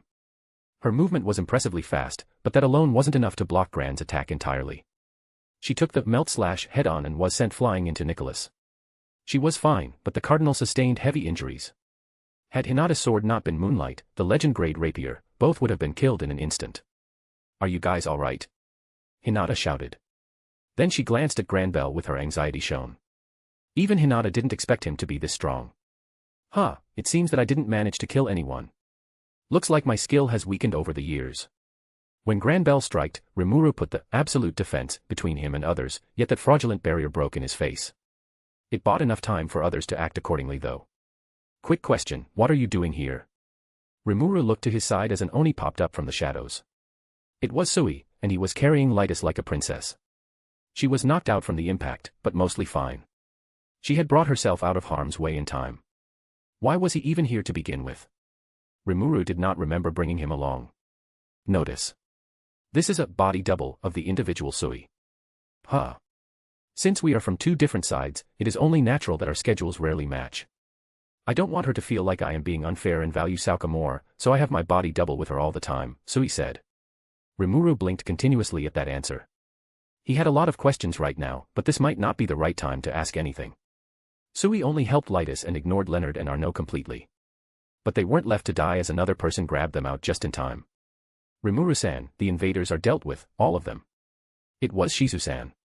She landed next to him before dropping the two unconscious crusaders on the ground. Because of her silver armor, the flaming armament, Shizu could kick off a speed reaching the speed of sound in short bursts. She used that speed to save Arnaud and Leonard. You must be Shizue Izawa. I've heard of your tales before, Granbell said in a softer tone, yet it belied his cruel nature. I hold great admiration for those who sacrifice themselves to protect the weak. But if you get in my way, I will cut you down as well. Shizu entered a graceful stance, not afraid even if she had to face Granbell. Don't be ridiculous, Gran scoffed. What can a Majin who fuses with Ifrit, the greater elemental of flame, can do to me, an ex-hero? Though respectful to Shizu's traits and accomplishments, he underestimated her, thinking that she was still with Ifrit. Shizu, however, wasn't bothered by it at all. She charged at Granbell, and they were locked in an exchange of blades. After being used for an extended amount of time, her Tempest sword had evolved into a legend grade, but it was still weaker than Granbell's truth. Gran didn't take the fight seriously, he just reflected her sword nonchalantly. You are too weak. The gap is too wide, and you can't catch up with just experience alone. I'm well aware. Suddenly, a beautiful orange flame engulfed her blade. With a quick thrust forward, Shizu sent out a tornado-like fire at Gran. Just like what he did to the disintegration, he planned to take it head-on. Take this, burning storm. Unfortunately, he got hit by a more powerful flame than he had expected. Arg. The flame exploded as if it was a firework and inflicted considerable damage to Granbell. I did not expect that from you, Shizue Izawa. His body started to heal with the restoration magic. My apologies, I've taken you for granted. It's not the greater elemental of flame, is it? If it was just Ifrit, it wouldn't deal this much damage to him. Granbell had underestimated Shizu, and it wasn't his fault. Yuki, who he had been working with, went out of his way to hide Shizu's development from Gran. That cunning man would do all he needed to protect people he cherished. Shizue Izawa was one such individual. Granbell deduced her true power, that is no doubt a power of the Flame Lord, the elemental demonic lord. You have assimilated with a spirit as strong as a demon lord, have you not? That is the case, Shizue admitted. No wonder she is this strong, Gran thought. When she was donning the armor, even an awakened demon lord would find her troublesome to deal with. Granbell's second mistake was to disregard Shizu's flaming armament. He thought it was the same kind of armament used by the Crusaders. But unlike those mass-produced armaments, Shizu's flaming armament was carefully crafted from her Magicules. As it saw more and more uses, it evolved. The flaming armament had become a legend-grade equipment as well. Thank you for showing me that. I am impressed. In return, I shall show you my master's favorite move. Granbell's truth shone with radiant light, and it glowed even brighter when he swung it. He had unleashed one of the most devastating sword techniques, the True Slash. Being the peak of swordsmanship, this move was invented by Hiro Rudra. Although Granbell's True Slash wasn't as potent as Lord First, it could still kill Shizu if the light made contact with her. Farewell! Exclamation point. The sword moved at the speed of light, faster than Shizu could reflect. Ah, that's too close. Rimuru-san. Before she got obliterated, Rimuru saved her just in time. She was in his embrace, being carried like a princess. Then he carefully put her down. Shizu-san, you can't keep up with an ex-hero. Yeah, I figured out that much. My first attack landed because that man is underestimating me, but it won't happen again, she replied. Therefore, Rimuru had another task for her to do. Sui, bring the injured and the unconscious to a safer place. You will go with him, Shizu-san. Understood, Rimuru-sama, Sui replied, remaining calm as always. Shizu nodded. Sui here was just a body double and wasn't as strong as his real self, so having Shizu to guard him was the best course of action. There certainly was a favoritism at play here as Lytus was held delicately in his arm while Leonard, Arnuad, and Nokolaus were being dragged with a string around their ankles. Good thing that they were already knocked out. Oh, so you'll be my next opponent then, Demon Lord. Sure, if that's what you want. Rimuru was about to summon his Veldanava sword, but got interrupted. Wait. It was Hinata. That man is my enemy, not yours. I shall be the one to end you, she said and glared at Granbell. Where did that confidence come from to begin with? If she let Rimuru deal with him, it would end in a matter of seconds, but Hinata's pride wouldn't allow it. Rimuru wanted to scream for her to swallow that pride and accept his help, but his better judgment, Seal, stopped him. Defeating Granbell would be simple for Rimuru, but that was where the real problem awaited. If he, an outsider, was the one who defeated Granbell, the church and Hinata could be seen as incompetent bunch who couldn't protect their own territory. The West's faith in God Luminous would be challenged, and maybe that was Granbell's true plan all along, to strip Demon Lord Luminous influence until there was none. It had to be either Hinata or Luminous who put Gran down. Simply put, he wasn't Rimuru's opponent. Wait, that won't work. Hinata is a lot weaker than Granbell. Even if she uses her holy armament, she still doesn't have the unique skills that should help with the gap in power. Notice. I have a plan. With the tone she used, Rimuru realized immediately that his partner had some devious plan. But if it was for Hinata's safety, Rimuru would do anything. Maybe anything was a tad bit too far, but it wasn't like Seal had any moral compass to begin with. Individual Hinata. Seal, who was now in control of the body, walked up to Hinata. What do you, as Hinata turned around, her lips were claimed by Seal. It was an unexpected attack that caught even Granbell off guard. The kiss lasted for seconds before Seal took a step backward. Hinata was blushing heavily. But before she could scold who she assumed to be Rimuru for that, a voice echoed in her head. The acquisition of the ultimate skill, Odds King Fortuna. Successful. Huh. I went out of my way to make it for you. Please use it wisely, Seal said in her usual calm and calculated voice. Was the kiss necessary? It absolutely was. It was the fastest way to transfer a skill, after all. At the same time, Seal was just being petty. If her first kiss wasn't Rimuru, then Hinata's first kiss couldn't be him either. Although she used Rimuru's body to steal Hinata's first kiss, the essence was still hers. That had to count, right? Author's note. Wait, I can still keep up the pace. Maybe I am actually GOAT. Whatever. I've been itching to write about Shizu for a while, and there is no art better than this one. You are in for a wild ride. The kiss is just a sample. And if you're wondering, this is what the first kiss chart looks like. Veldanava's first kiss Lucia. Rimuru's first kiss Cronoa. Seal's first kiss Lucia, happened in the chapter God's Manus. Chloe's first kiss Lucia, mentioned in the chapter The Sound of Bad Habit. Hinata's first kiss Seal, happened this chapter.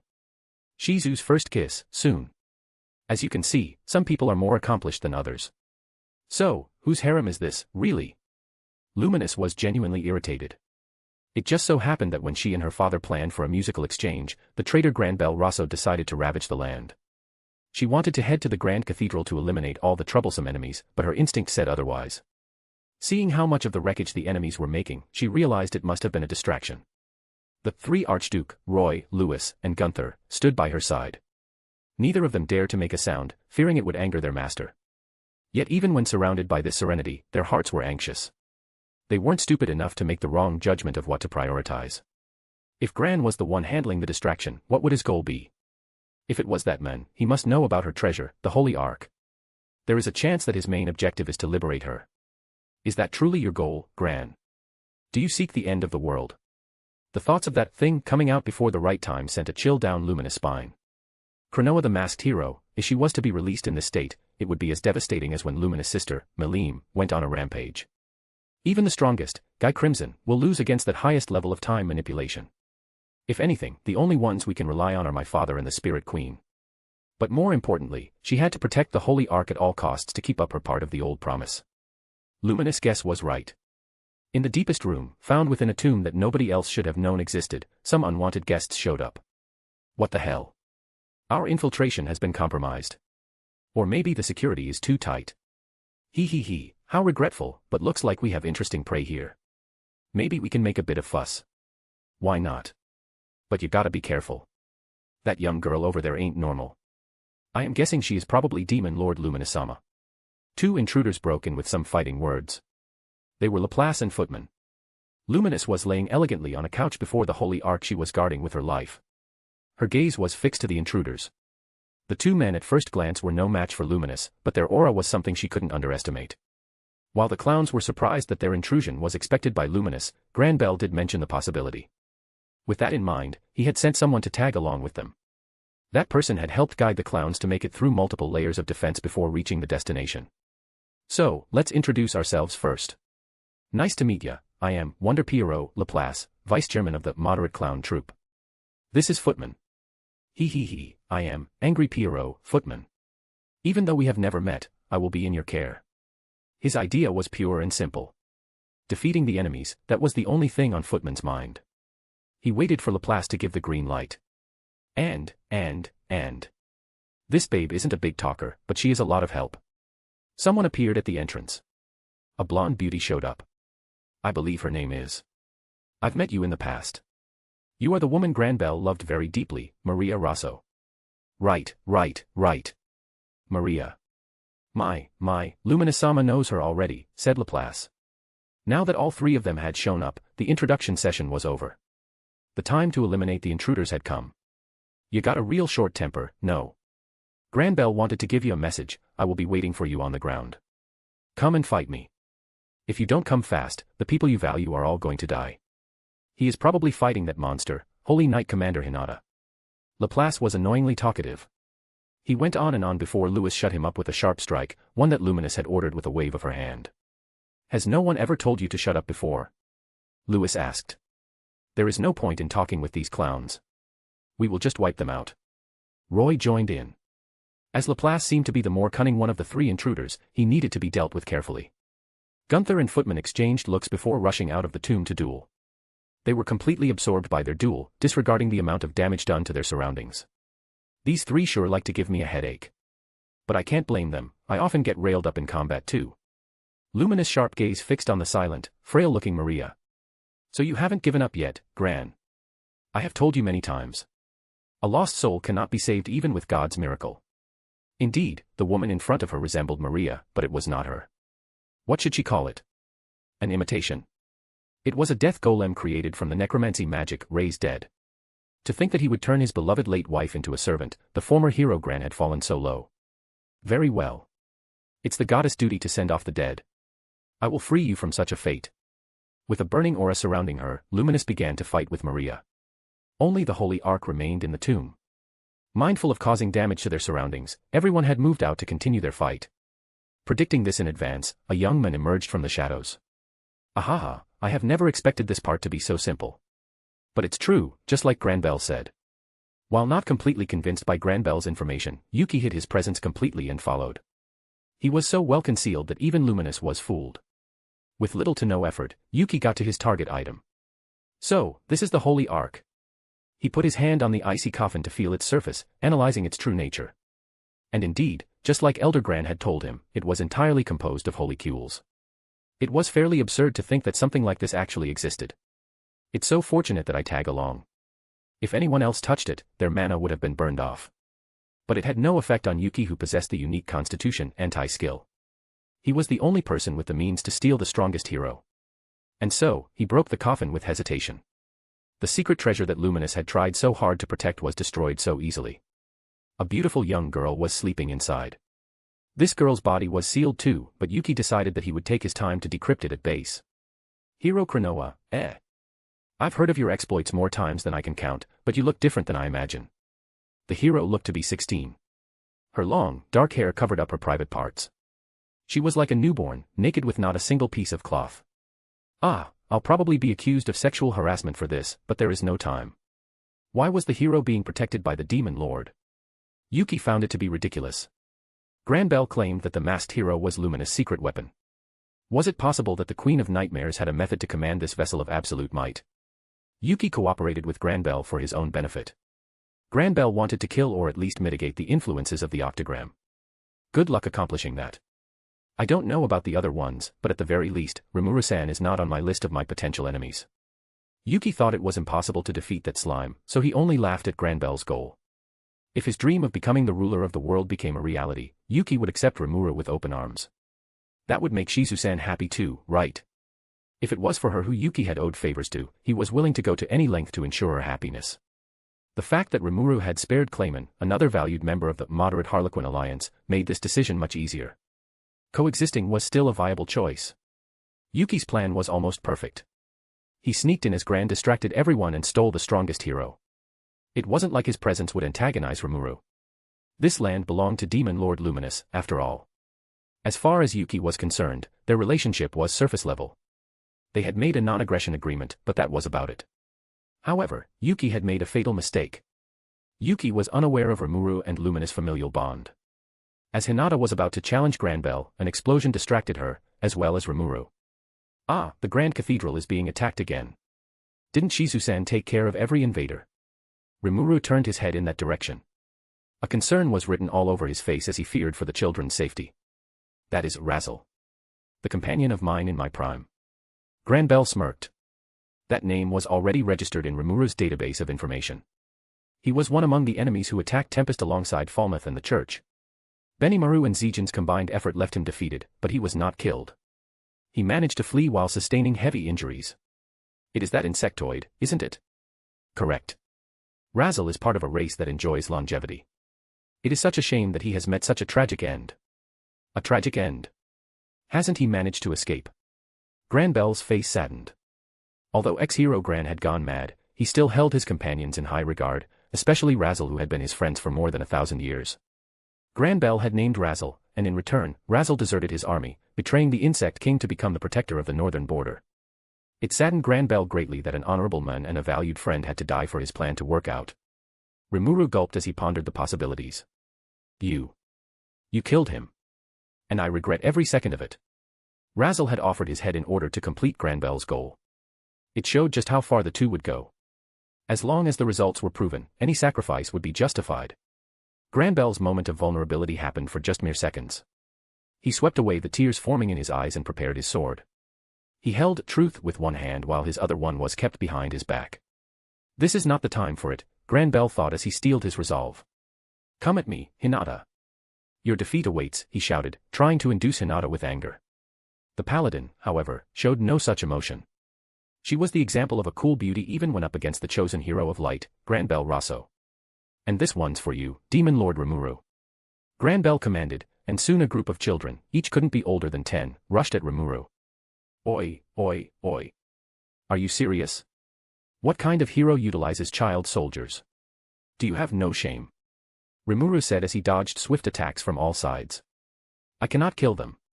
It was clear as days, Granbell wanted to abuse Rimuru's kind nature by pitting him against children.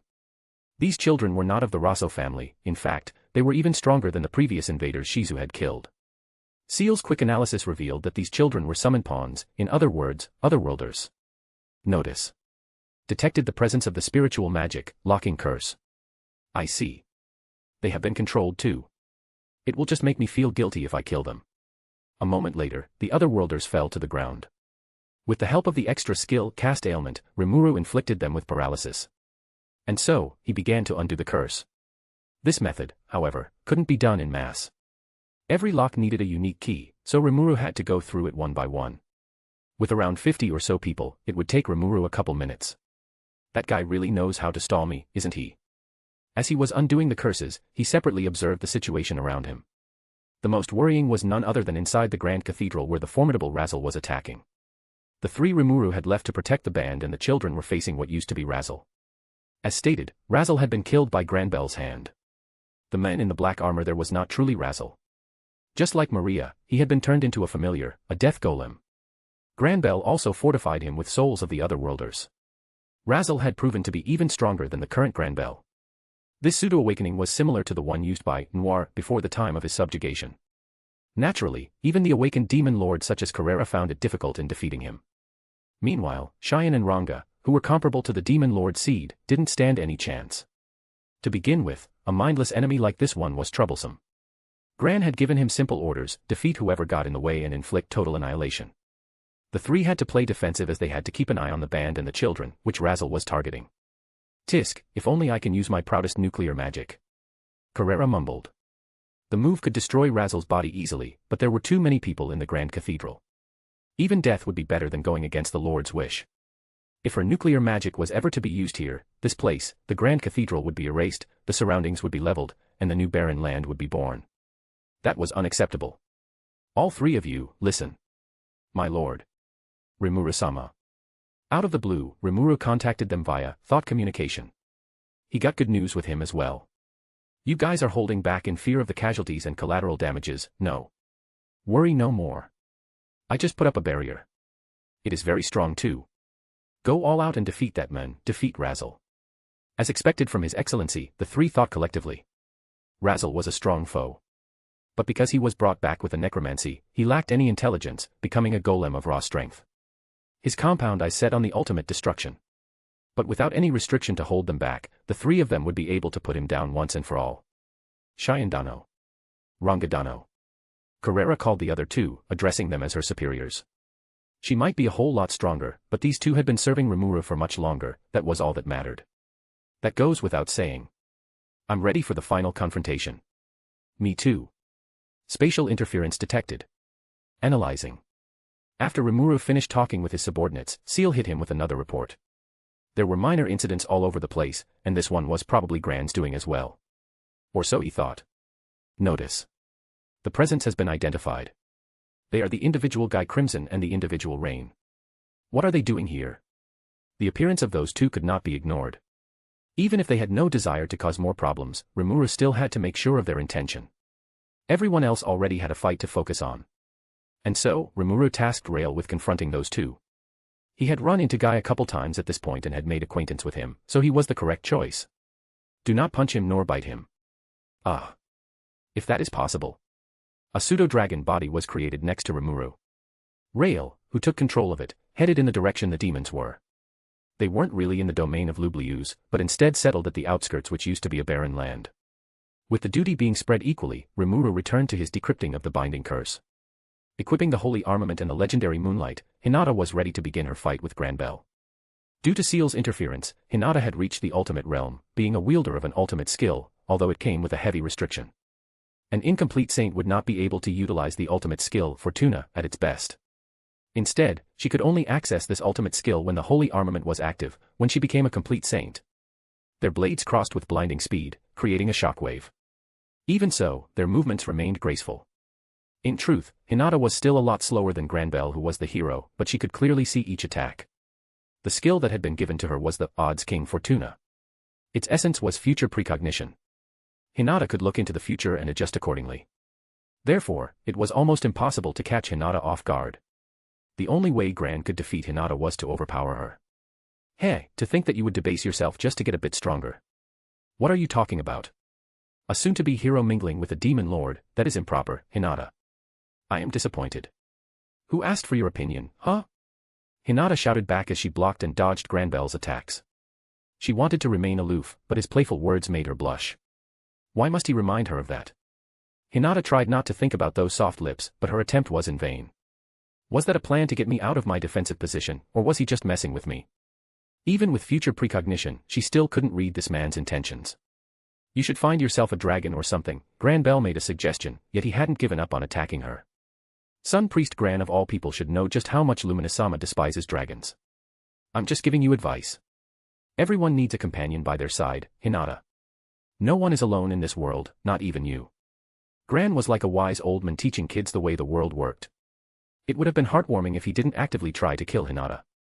Dragons are fiercely loyal, or at least that's what my mentor, the Emperor, told me. Even when they were talking about the dragon, Hinata could not shake the picture of Rimuru out of her mind. She had heard of it from Diablo on her way to visit Tempest for the first time that Rimuru was part of the true dragon species. Veldanava, the dragon that was forgotten by the world at large. That might not be a bad idea, Hinata thought for a moment before returning to her senses. Rimuru, you bastard. What did I even do? Hinata, out of the blue, shouted out his name. Even if she was distracted, Granbell had not taken advantage of it and struck her.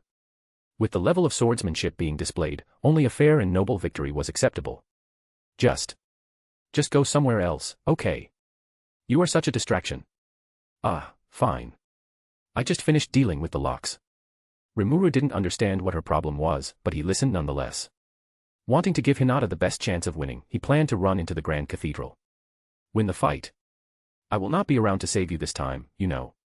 Do you think I need your help? She gave Rimuru a confident smirk. My problem is mine alone.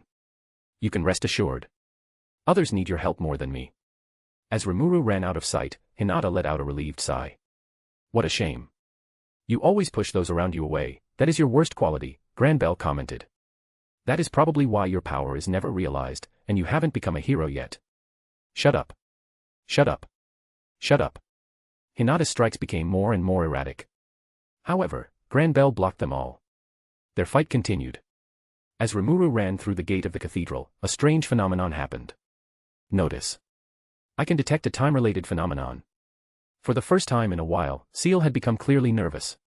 This nervousness was rare coming from her, and it made Rimuru feel anxious as well.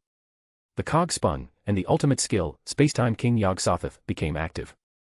Up until this point, the skill had been acting as a useful addition for Rimuru. Although he couldn't use it at will, it had saved him a lot. It revived him as part of his true awakening and returned the Chaos Dragon to its egg state. This time, however, was different. Yog-Sothoth was going haywired. As she tried to keep it under control, it was proven to be nigh impossible. Unbeknownst to Rimuru and Seal, this skill they had wasn't acquired legitimately. It was instead a gift put in the world system just for them. The original master of this skill was none other than the masked hero. And now that she had been unsealed by Yuki, the skill would naturally seek out its true owner. Even with her effort, the ultimate skill was just too much. Ah, what is this? Rimuru felt a warm sensation running through him. It was somewhat comforting. Why am I getting sleepy in time like this? Master. Even Seal's voice began to fade away. It was like that sleep mode was being activated. As the ultimate skill, Yog-Sothoth, departed and returned to the slumbering body of Cronoa, it left behind one final gift, the activation of the strongest time-related art, Reverse Fate. Consequently, the manas that dwelled in his soul was forcefully ejected out. Their cores had to find the nearest compatible host. Seal went to Shizu who had the unique skill, Degenerate, Rail went to Guy who had the copy of ultimate skill, Beelzebuth, and Velda went to Yuki who had the unique skill, Creator. It wasn't what they wanted to do, but unfortunately, they didn't have many choices. Replacing Rimuru was a beauty whose long, black hair was decorated with star-like sparkles. The past rang loud, and standing as the center point of the Grand Cathedral was the oldest being, the Star King Dragon. NGH. Where am I? What the hell is this place? It is so shiny, so sophisticated, so loud, too loud. The absurd art, Reverse Fate, had brought back Veldanava. Rimuru's merged soul was purified, the presence of the pseudo-souls had disappeared completely. What was left was the divine, supreme soul. He was wholly Veldanava without the mix of any human or monster. Too many people as well. I want to return to my mountain already. As a person's essence was stored in their soul, even the memories and behaviors were reverted back to match the soul too. I don't like this. Why are these folks fighting? What an unnecessary thing mankind engages in. Veldanava mindlessly wandered the cathedral. Ah, this one will do. With a swift gesture of his hand, he turned a large marble pillar into hundreds if not thousands of small cubes. They were then contained in a bowl he made out of thin air. TSK, it tastes so bland, I can use a little seasoning right now. Where is Noir when you need him the most? With snacks in hand, Veldanava was walking around once again. As he did that, he shouted, Twilight. Noir. Is anyone here? You can't leave me alone. I need an adult. Getting visibly frustrated, Veldanava had improvised a plan. If I make a very, very big explosion, they will have no choice but to seek me out. Wonderful. His free hand was ready to deploy the star magic, Drago Nova. But before Lublius was turned into a wasteland not so different from how de Grol's land used to look, Veldanava got distracted. Being someone who was always curious by his surroundings, Veldanava could gain and lose interest quickly. Wah, that sounds so good. What is that tune? He seeked out the source and went there using the spatial domination of the ultimate skill, Israfil. It brought him to Tact and the band who still continued their rehearsal. Ah, hello there, young lady. It's like you just popped out of nowhere. Perhaps you take interest in our music, said Tact. Looking at those golden eyes which shone like morning stars, Tact could easily conclude. That sound you guys make. It's called music, right? Would you mind playing more? Not at all. Just make sure to keep yourself safe as well. It is pandemonium out here. Ha ha ha. Veldanava laughed in a manner that most people would adore. You are so funny. I will be fine. After all, I am A. You are A. Not gonna tell you. Twilight is always mad at me when I reveal too much. Veldanava sat down on the floor, eating marble cubes as he was absorbed in the melodies. Next chapter, Reunions. A fierce battle raged within the inner sanctum. As Roy and Louis threw every sort of attack at Laplace, the Wonder Pierrot just dodged them all, almost teasingly. He was toying with the twin. Ha ha ha. Is that the best you both can do? Ain't you too weak to be the member of the Octogram's direct lackeys? Shut up, clown. The hot-headed of the two, Roy, launched himself at Laplace in order to land a devastating hand chop. Yet the difference in power revealed itself. You are too reckless. Laplace moved to the side, easily dodged that as well. How about I teach you an unforgettable lesson? What are you talking about? Before Roy could finish his sentence, the combo starter had already been landed. Laplace's fist had made contact with Roy's face. As long as we don't antagonize that slime, we can do anything, including this. He punched and kicked Roy in every direction. Every attack was faster than Roy could meaningfully react to. Every time the attack connected, it generated a shockwave. Laplace ended it with a backflip kick. Roy, as soon as he found his ground, was shouting and staring at Laplace, "Don't get too cocky now, trash." Roy healed up immediately thanks to his ultra-speed regeneration. His face was red due to rage and embarrassment. His hand rubbed away the blood he had splashed out. No, he was turning it into a red mist of blood fog. Die. Blood ray. An inescapable attack was supposed to come out, yet nothing happened. It's too late. You're already dead. Wah. Laplace was holding onto something red and beating. It was Roy's heart core. You both are too weak for me to get serious, but I still don't like to be teamed up on. Let's lessen the number, shall we? What are you? In that moment, Laplace destroyed Roy's core with his bare hand. Roy might be underestimating his enemies, but he wasn't weak by any means. Roy was as strong as Laplace's boss, Demon Lord Kazalim, yet Laplace killed him without any difficulty. Simply put, Laplace was strong. How dare you? Color escaped his face as he let out that final scream. Roy, the bloody lord, had died. So, it's a fair duel now. Laplace was still soaked in Roy's blood, yet he already started taunting Louis, expecting the death of his brother to discourage Louis. Indeed, my brother was too reckless for his own good. Oi, oi, oi. Aren't you going to shed a tear or something? Laplace was surprised by Louis's calm and detached reaction. Why should I do that? Ain't he your big bro? We are not that close. Don't just call me his bro either. My name's Louis, the Pope of the Holy Empire. He spent no time weeping, instead, Louis was taking a fighting stance. Really? I just easily killed off his bro, who is stronger than him, and he still wants to fight me. Should I call him bold or stupid? Laplace returned to be defensive in the fight once again.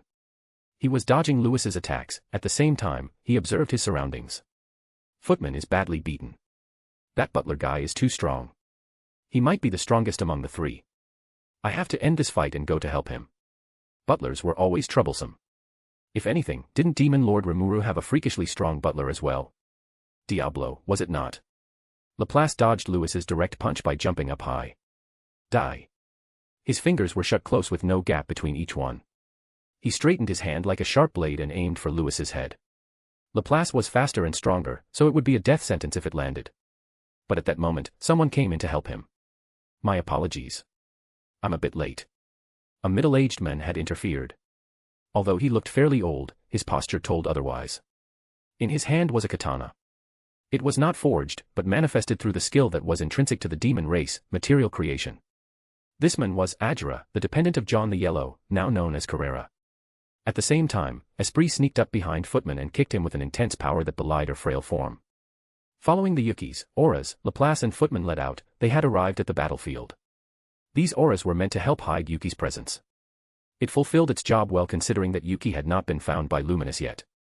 However, it had backfired as there were now two demons getting involved. Pardon me, but who are you? Louis asked. From what I can see, you are part of the demon race, right? That is true. I am Ajira. Such is a name bestowed to me by Rimuru-sama. Ah, that is good to hear. If this man was a demon serving Rimuru, then Ajira must be working under the Black's orders. Diablo was among a few people that both Roy and Louis feared. He was simply a superior existence. Can you stall him for me? I know a method to close the gap now. With pleasure. That doesn't sound good. Laplace stepped backward, putting some distance between him and this demon. This is beyond bad. I cannot attack Demon Lord Rimuru-sama's subordinate, or else it will go against the boss's orders. Not only that, this individual named Ajra was strong as well. What is he? What is he? Huh. Laplace's carefree attitude was gone as he finally understood Ajra's level. You gotta be kidding me. Ain't this a demon peer? Gifted by Carrera's ascension into an awakened demon lord, Ajra and Esprit had become demon peers, an existence on par with that of a demon lord. Could I win against this man? Even Laplace wasn't sure himself. On the other hand, Footman was at a huge disadvantage. He was being toyed with by Gunther and Esprit, being kicked around like some sort of ball. Ha ha. Ha ha ha. What's so funny? Ajra questioned the laughing Laplace. Look like you will be a troublesome guy to beat. Don't get me wrong. I'm sure I can win, but I must take my leave. Ajra struck, interrupting Laplace's attempted retreat. Not so fast. You are not going anywhere. I cannot afford to let you go. Do you know what Carrera-sama will do to me if I fail here? Unlike Esprit who was playing with her food, Ajra was serious as he knew the consequence of failure well. Ajra was an enigma. A demon that relied on swordsmanship instead of magic, it made him one of the trickiest opponents Laplace had to face. Meanwhile, Louis looked blankly at the corpse of his brother. It is such a shame to let that power go to waste. When I get to have it, you will continue to serve Lumina-sama through me, so be proud. Louis knelt down and started picking up Roy's flesh, eating it. By cannibalizing his brother, Louis could acquire more power. He was one of the creations of the divine ancestor. At first, the twin were one entity, but Luminous had separated them into two due to their bloodlust as that single entity. Now that Roy had been killed, it was time for the divided power to become one. The scene was macabre, yet fulfilling in a way. Louis's strength significantly rose up, he was even stronger than Gunther. It was the rebirth of Bloody Lord Valentine. I am Louis Valentine, he shouted as he stared at Laplace. A fool who dared to disturb his master, Lumina-sama. Such a person should be sentenced to death.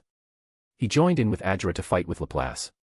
Not only just his raw strength, his speed had increased as well and could now follow Laplace's movements. With a cold and analytical face, Louis shot out his blood-red magic bullets, which Laplace managed to dodge all of them with theatrical motions. No matter how stronger you get, it's futile if you cannot land a hit. Laplace said, playfully taunting Louis who didn't show any reaction at all. He was calm, unlike Roy, and that was his saving grace. Is that so? Then allow me to go even further. His attacks began to intensify. His tone did not change at all, yet Laplace got a bad feeling about this. In a time like this, Laplace's instinct was always on point. He dashed away just in time before the ground he used to stand on got decimated by Louis's attacks. Had he continued to underestimate Louis, Laplace would have sustained heavy injuries. That's the enhanced blood rain. I have hidden its power in order to catch you off guard. But it will not work if you already see it once, Louis revealed his hand. Laplace's instinct, his unique skill, to be specific, told them that he was still in danger. He determined that he would fall into Louis's trap at this rate. And that is why you will die here. Louis roared as the surroundings exploded. The shockwaves from the explosion were concentrated at the center region where Laplace was standing. The flame burnt fiercely. The victor had been decided since the blood ray missiles locked onto its target. And yet. Run away now, footman, or else you're gonna get killed. Laplace had survived, and he wouldn't waste such an opportunity. Louis and Gunther were extremely powerful, and there were these demons as well. Laplace didn't want to participate in a fight where he was already outnumbered. Also, our boss just contacted me and said he got the hero. It's a whole lot of fun fighting with you guys, but playtime is over. It is finally the time for the curtains to fall. Laplace bowed gracefully as if Louis was his audience. While doing that, he reached for a small ball in his pocket. As it was thrown on the floor, it erupted into a thick smoke. Laplace and Footman were nowhere to be seen, they had escaped. We got played like fools, Louis said. He didn't show much emotion to begin with, but he probably felt bitter deep down. No, he is clearly toying with us from the start, that clown in a laughing mask. Although he looked old, Ajra's eyes were sharp, and because of that, he came to the conclusion that the man, Laplace, had been holding back throughout the fight. There is no doubt in my mind. He's not just a regular Majin, but an awakened individual. Maybe he's an awakened demon lord like Carrera-sama, or an equivalent. They ran away. This is your fault, Gramps. Esprit stomped the ground and blamed it on Ajra.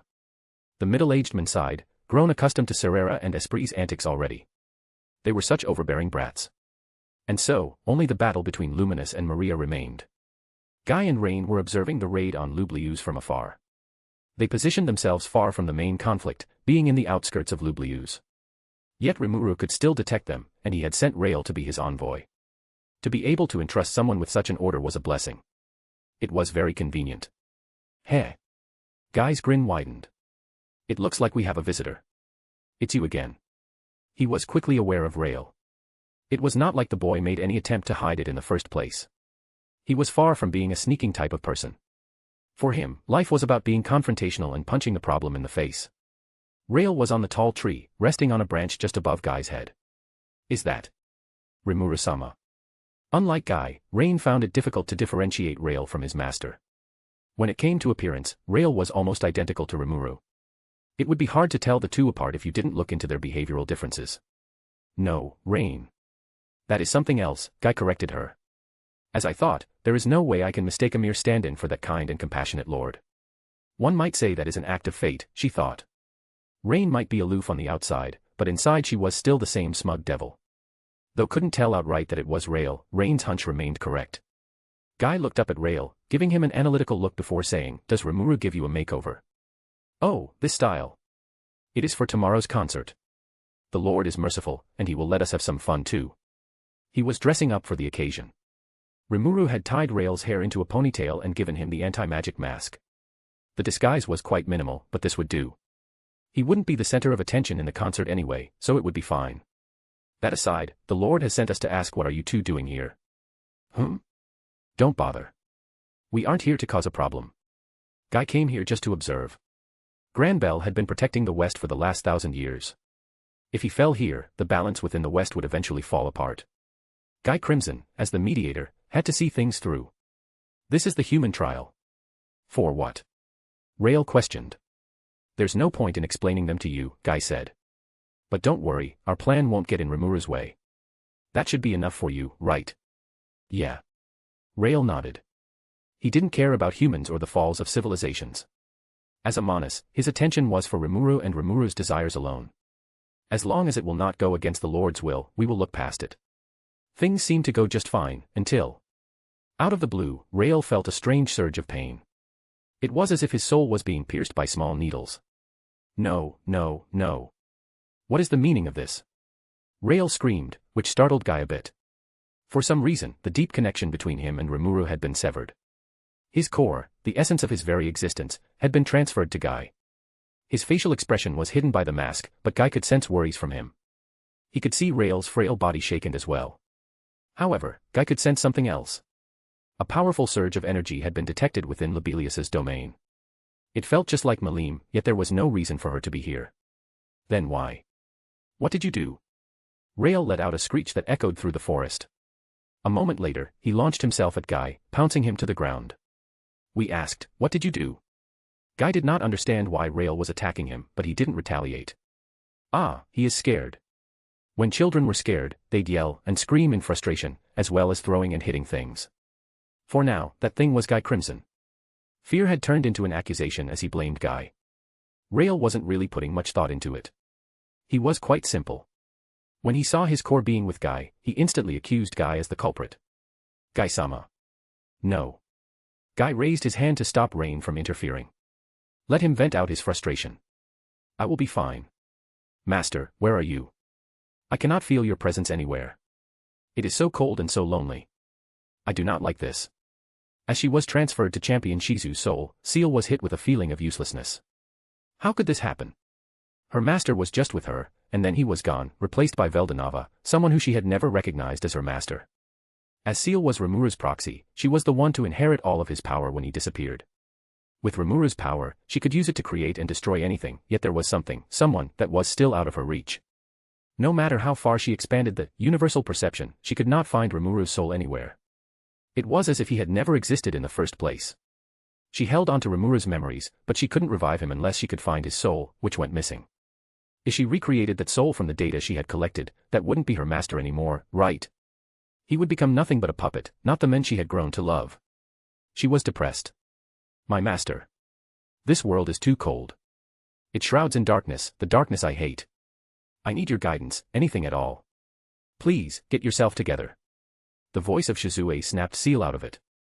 And for a moment, Seal felt the warmth as if she was being embraced. It managed to calm her down a bit. Seal always held a great amount of respect for Shizue Izawa. After all, she was born from the unique skill, degenerate. Ah, she is correct. I have to get into the right state of mind to do anything meaningful. And it was the right time as Ramirez had made a direct call to her. Those who connected to Rimuru via the soul corridors wouldn't notice that he was gone.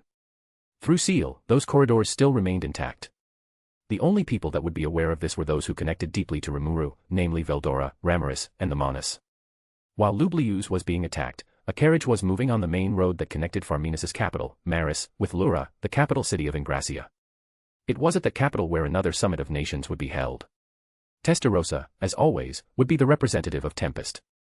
It is a surprise that you offer to be my bodyguard. What is your plan, really? Testarossa asked as she was sitting in her seat gracefully. Across from her was a slim man in black. Unlike her, he looked carefree and lazy. What do you think?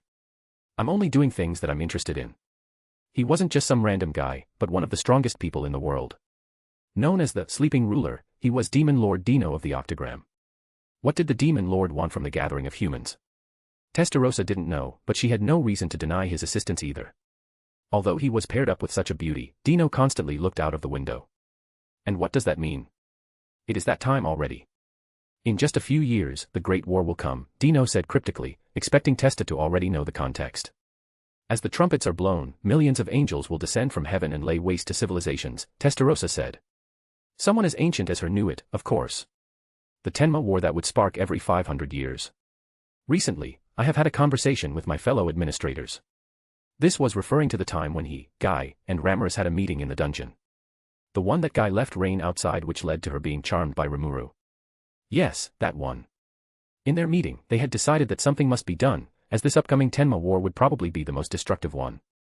Why was that the case? The Tenma Wars had been held every 500 years, corresponding with the cooldown of the Emperor's Armageddon. The first ever war happened 500 years after the death of the Star King Dragon. And this upcoming war would perfectly overlap with the exact 2,000 years of Veldanava's demise. Those people probably had a unique plan in mind for sure. Which is the reason why we have to do it now, the human trial. To test the West's readiness to deal with the invasions from the East and the Heaven, that was the duty given to Dino by Guy. Since Ramirez had acquired her full power and Dino stopped limiting himself, the Star Administrators, as a group, was fully operational once again. Although they concluded that this plan was for Veldanava's sake, incidentally, their plan would benefit Rimuru greatly as well. NGH, where am I? What the hell is this place? Rimuru woke up in a foreign garden. The place felt familiar to him even if he had never been here before. No, I have once dreamed of such a place, haven't I? The memories of this garden could be traced back to the first time he slept. It was a place of dreams where things made little to no sense. But it was no mere dream this time, Rimuru was really here. When he opened his eyes, the first thing he saw was a cherry blossom tree on top of a small hill covered in flowers. Under the tree that extended its branches widely in every direction, there was a small table. It was soothing here, and the human side of him felt at home. Do you like it? I figure this type of hardwood will make you comfortable. He only noticed just now that he was not alone. It was hard to tell at first since he couldn't use the universal perception. But when his eyes adjusted to the bright light of the garden, he saw. Am I hallucinating? I'm using this form because I do not have my own. You don't mind, right? Not at all. Why are you asking? Well, Seal-san strangled me because of it before. It's about copyright or things of that nature, I believe. This person looked almost identical to Rimuru, but they had pinkish silver hair and blood-red eyes. Unmistakably, it was the Emel's form that Rimuru often used in special occasions. That sounds like something Seal-san would actually do. She can be scary when the one she interacts with is not me. I'm sorry. She is usually more well-mannered than that. Haha, it's not a big deal, really. It was quite a surprise that this one had run into Seal before. When did that happen? I can't recall anything. Typical Seal, she always had secrets that Rimuru was not aware of. Rimuru changed his position. He had been laying down before, but he was sitting on a grass floor now. He let out a surprise yelp as he realized he had been using this person's lap as a pillow until now. Well, this is awkward. Sorry about that too. You don't have to apologize. It's me who can't stand leaving you sleeping on the floor. Was I too forward with that move? It depends, I guess. But now that you're awake, let's talk at the table. That person led the way to the empty tea table and gestured to him. It was rather nice to meet someone and already be on good terms with them. Most encounters he had with others always started with a hostile intention or a misunderstanding. For example, before becoming such reliable allies, the ogres used to mistakenly attack him. Even those devoting fools, the primordials, were very hostile in their first interactions with Rimuru. Having little to no choices to begin with, Rimuru pushed himself from the grass floor and followed that person. How about we start things off with a proper introduction? Rimuru suggested. I will go first. My name is Rimuru. I know. Ah, okay. I'm a demon lord. I know that too. The way they said it so nonchalantly made Rimuru baffled. He couldn't sense any malice from them, instead, there was a level of innocence to it. Seal's shenanigans have normalized me to this sort of thing. I can't get myself to be mad at all. That said something about his girlfriend, didn't it? Rimuru sighed deeply. Okay then, what's your name? I don't have any. My colleagues used to call me Veldanava or Emils. Feel free to use any to refer to me. No one would dare to use that name randomly, so Rimuru concluded that this person in front of him was a shattered god too. They were much more bearable than Manus Velda though. So, Emils. Yes. What kind of place is this? Rimuru called him Emils since he already looked the part, and calling anyone else Veldanava made him feel funny. Now, let's learn about this realm of dreams and its inhabitants. This small garden was part of the bigger realm called the Promised Land. It was where the souls of the dead who were free from the samsara came gathering. This place only accepted those who were free from the burden of life, it was a place for a soul with no regrets. I created this place myself. That's rather impressive. No. Not at all. I just called upon the great holy spirits. They are doing most of the work. My duty is to maintain it. Emils pointed at the cherry blossom tree. That is me, he said. It piqued Rimuru's interest a bit. The statement was not a lie, and Emils' essence really was stored behind the tree barks. So, you are like a dryad of sorts. I guess so. Their fundamentals were the same. The dryads were the elementals that went on to possess plants. Their souls were in the trees they possessed called the dryas trees, but they could still project their thoughts anywhere else with an ethereal form. It was possible to carve that tree into a doll and make a dryas doll dryad too. Emils was fairly similar. It came to Rimuru's knowledge that each of the reborn gods were varied in species. With the information that Emils had gathered, we could make a mostly correct list. Rimuru was a dragonoid. You are the one we bet our chance on the most, which is why I had given you quests that led to this evolution. Ah, so it was you. Rimuru had been wondering about it for a while. He thought that there was no way that the voice of the world would come up with such a RPG-like system. It all made sense now. Rimuru's essence was the combined aspect, part of his species. It meant he had more than one of Veldanava's aspects with him, a trait only unique to Rimuru. You might not be aware of it, but you are a throne candidate as well. Eh? What is that? I'm already a king of my own nation, I don't need another throne to concern myself with. There were 7 reincarnations in general, of which only 6 were sentient. Even so, only 2 of them, Rimuru and Ivaraj, were the candidates who had a chance to ascend and become the next god of creation.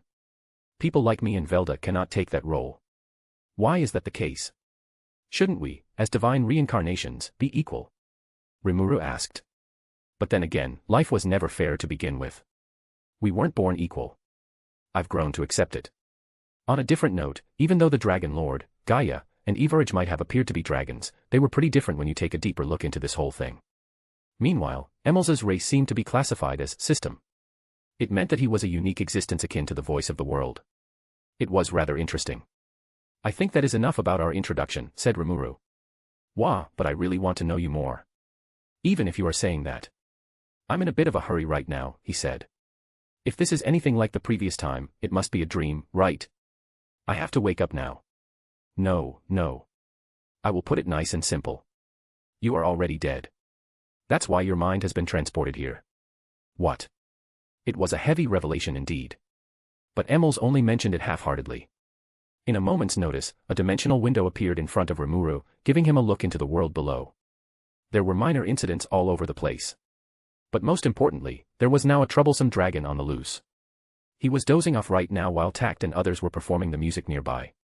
He looked pretty harmless, like a loafing cat. Is that supposed to be me? That's Veldanava-san, so technically yes. Seeing what that guy was up to filled Rimuru with tremendous embarrassment. It was like looking into an old album book and seeing how you were in the past. There was an awkwardness between Rimuru and Emils. Fufufu, you were mischievous back then. But look at you now, all mature and responsible.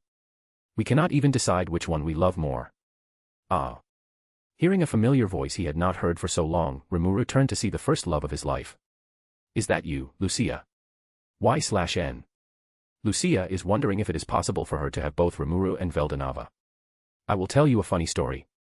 In the first draft of this story, Veldanava was meant to be part of Rimuru's harem too, but I had decided to exclude him since the family tree would be royally fucked if I went on with that plan. It would have been very, very funny though. Next chapter, Mediators. Deep in the dense forest, sounds of beatdown echoed as Rail hit Guy again and again.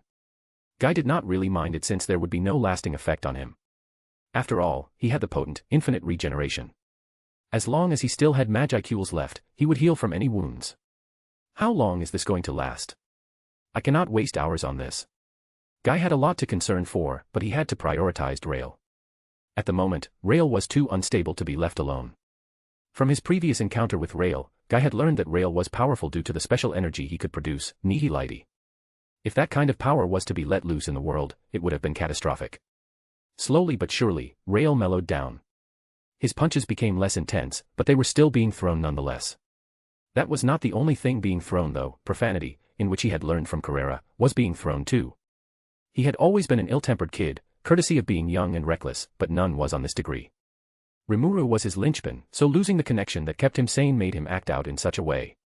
Because Guy was closely presented, he was the first to get striked, but Rail was ready to lash out at anyone. It did not matter at all if they were his friends or foes. If the ultimate skill Beelzebub was to go berserk, the end of the world was assured. And as Rail was the evolved Beelzebub, he was proven to be a world-ending threat, standing as an equal to the true dragon race. As the mediator, Guy could not let that happen. But stopping a tempered child wasn't something that he had experience in. Trying to talk him out of being rageful wouldn't work. Guy had been using many fear tactics to control the human race for centuries, so he knew well how that sort of thing operated. Rail wouldn't stop until he got what he wanted, and what he wanted was... Die. Die, you demon scum. How dare you sully the bond between me and the Lord? I will kill you. Rail yelled. His personalized speech pattern broke. Usually Rail would address himself in majestic plural, but he wasn't able to keep it up anymore. He was blinded by rage which was fueled by fear of being abandoned, being separate or taken away from his master. Clearly, Rimuru's sudden disappearance did a number on him, but Guy didn't know that. Without knowing the problem's root, one could not simply find a proper solution. Guy's intention to just let Rail beat him up until he calmed down was ill-advised. A clear end to Amonis's rage did not exist. Rail's true essence was absorption. As he punched Guy, he sneakily stole a little of Guy's Magicools with each strike and slowly got stronger. If this continued, he would become too dangerous for anyone to handle. This must stop here before it snowballed into a larger problem. But alas, nobody was aware of the threat that was looming, or so it seemed. You need to stop him. Eh? Am I going crazy, or is there really a voice in my head? Rain, who was standing and observing as Guy had ordered her to, heard a strange voice in her head. It felt like a contact using thought communication, but that too was bizarre. It was possible to link up with those you didn't share any soul connection with, but doing that wouldn't be as safe as using the soul corridor itself. Since the speaker contacted her from afar, it must mean that they had established a means of communication before, but since when? You are not hallucinating. I am a lot of things. But for now, you can refer to me as Rimuru-sama's proxy. Wait. His proxy? Isn't that a big deal? Why does someone of your importance call me and not Guy-sama? Rain was justified to question, but the woman who contacted her, Mana Seal, didn't have time to explain, and she wasn't in the mood either. In fact, the one talking to Rain was Seal's parallel procession, as her main thought focused on more important matters. And what do you expect me to do? Can't you see what he is doing to Guy-sama? I might be pretty strong, but that thing will literally reduce me to dust. This is not about raw power because that alone cannot defeat the kid. Instead, you need to calm him down. How do you expect me to accomplish that? He is just a kid. Do you know how to handle one? Look, Rimuru-sama only gives a chance to those who are good with children. Wah, isn't that a bit unfair? There will be a lot of praise too if you manage to halt a crisis. I am doing it, Rain replied bluntly as soon as she heard the word praise. Seal knew how desperate this girl was for Rimuru's attention, and she had decided to take advantage of it, using it against her. She had entrusted Rain to deal with a potential world-ending threat, which was a surprise since most sane people would not even trust her to mow their lawn. Then Seal disappeared as if it was not her problem. It was understandable since she had a bigger problem to solve. Oh, the many things I will do for that Lord's praises. Although Rain was still loyal to Guy, she was a selfish demon at her core. It might be against Guy's order, but she was ready to risk it all. The voice mentioned that Rael was a child and should be treated as such. How do you even calm them down? Having no prior experience with kids before, she was a little lost at first. But ever the artistic mind, Rain eventually found it. A lullaby, that should work, right? Guy was distracting Rael by receiving the beatdown, so Rain could sneak behind Rael without being noticed. The blue-haired demon took a deep breath as there was a chance this would be her end. Demon did not fear death since they could always reincarnate, but it would be a shame to fall asleep for hundreds of years. When dealing with children, gentleness was the key. Rain gently stroked the boy's cheek from behind.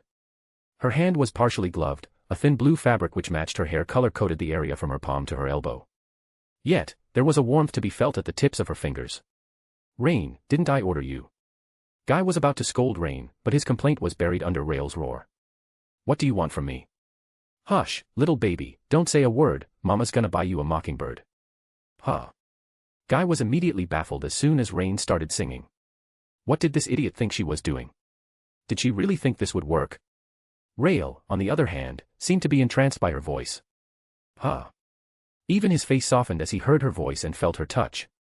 For some reason, there was a comfort in it. Rain continued, if that mockingbird don't sing, Mama's gonna buy you a diamond ring. What is this? A siren's call? This will not work on me. Although Rael protested so overtly, his grip on the collar of Guy's shirt was noticeably weakened. If that diamond ring turns brass, Mama's gonna buy you a looking glass. Rain was undeterred by Rael. In fact, she was glad that her plan seemed to work so well. She probably thought to herself that she was a genius. Though hesitant at first, Rael finally released Guy, freeing him. His attention now fully fell on Rain, which could end up deadly if she botched it. If that looking glass is broke, Mama's gonna buy you a billy goat. Her heart was infested with fear, yet she was too deep into this to step back. As one of her hands continued stroking Rael's cheek, her other hand found its way to his long, blue hair, roughing it. If that billy goat won't pull, Mama's gonna buy you a cart and a bull. For the first time after he lashed out, Rael finally calmed down. Tranquility was all over his facial expression. In return, she put up a warm smile. What was this feeling? Was it a relief? No, it was something else. If that cart and bull turn over, Mama's gonna buy you a dog named Rover. Slowly, she guided him down. Sitting down on the grass floor of the silent forest, Rain used her lap as a pillow and pulled Rael's head to it. She continued her gentle strokes of his soft hair. If that dog named Rover won't bark, Mama's gonna buy you a horse and a cart. Rael could not really explain what this feeling was, but he had felt it before, he was sure of that at the very least. This was quite a while now, in his encounter with a little girl named Chloe, to be specific. It was as if he was drawn to them and instinctively listened to what they said. He felt the same when it came to Seal. It was like these women had a hold on him as if they were his mothers. Mothers, eh? Maybe it's not that bad after all. She ended it gracefully, and if that horse and cart fall down, you'll still be the sweetest little baby in town. Aha. Rael groaned sleepily. Your name is Rain? It was a step into the right direction. Rael usually didn't mention anyone by name, which meant Rain was accepted. That's right. I'm Rain. A name given to me by Guy-sama. Well, it looks like AKA is quite useful after all, Rael said with his eyes closed. I'm so tired. We are so tired, so sleepy. Can you be by our side for the time being, Rain? Of course, she promised, and so the boy fell asleep on her lap. With that, the first threat was dealt with. Guy pushed himself from the floor. He gave Rain a weird look, then a smirk formed on his face. Mama Rain, eh? Do you know the implication of that? Guy teased. Rain didn't give it much thought, but Guy brought it to her attention. I didn't mean to. I am and will always be your maid. Nothing less, nothing more. She might not look like one, but Rain was very strict to the rules and hierarchy. As a demon, she would never betray Guy who was her master. You can do whatever you want while serving me, Guy said. He had seen how she was around Rimuru and had a devious idea. If Rimuru got together with Rain, he would be dating Guy's subordinate, and Guy found superiority in that arrangement. Losing Rain didn't even bother him. She was far too weak to be useful in most situations anyway. Although she does shine a lot today, I will not praise her. Stay here, Rain. I will go check out what's happening in the Grand Cathedral. It wasn't like Rain could move away from this current position anyway, or else they would risk waking Rael up. And so, Rain was alone. He does look like Rimuru-sama. Since she would have to be here for a long time, she might as well take advantage of the situation. Lately, she had been using most of her free time trying to capture the essence of Rimuru in the painting, but these paintings never felt right for her. Now that Rail was here, he could be a model for her. Rain brought the backpack that stored all of her art supplies from the spatial storage and started painting. Regarding the fortitude of the mind, Seal's will was the toughest to break. Losing their recognized master would make other Manas become irrational. Some would lash out in violent fashions, as demonstrated by Rail, and some would go down a downward spiral and resent the world. There was, however, an exception. Velda had no master. As the firstborn Manas and a divine entity, he bowed to no one. Yuki, Malim, and Rimuru, all these guys had been his hosts, yet he did not hold them so dearly. The other exceptions were the King of Knowledge and the King of Wisdom. Raphael was a notorious schemer. And if their master was to disappear, they would do everything in their power to bring them back. Seal's moment of vulnerability was so short-lived as she deemed it impossible to bring Rimuru back while being in that state of mind. It only helped that Shizue, someone she respected deeply, became her host. Temporarily, Shizue was Seal's bonfire that kept her sane. Seal-chan, what is happening? The soul corridor between me and Rimuru has been cut off. I know. To be fair with you, I am not sure either. You are kidding me. That arrogant, know-it-all Seal accepted that she doesn't know something. Did the world's end come early? Ramaris was baffled at the idea. The situation there must be really, really dire if Seal had to admit such a thing out loud. Not only Ramaris, but Veldora also felt the connection being severed as well. Individual Ramaris, allow me to ask you this, what is your relationship with the individual Veldanava? Eh? Where does the question come from? Ramaris asked back, confused. Answer. Seal made a demand. It felt like an order even. Are you always like this? Ramaris replied in a small voice as if mumbling. Seal heard all of it though, but this was not the right time to give them much mind. But if that's what you want to hear, so be it. He's someone I respect. I might as well call him my boss, my superior. If you have to save one between the individual Veldanava and Rimuru-sama, who will you choose? I don't know. Both are important to me. You can't just make me choose. Why are we even doing this in the first place? See it for yourself.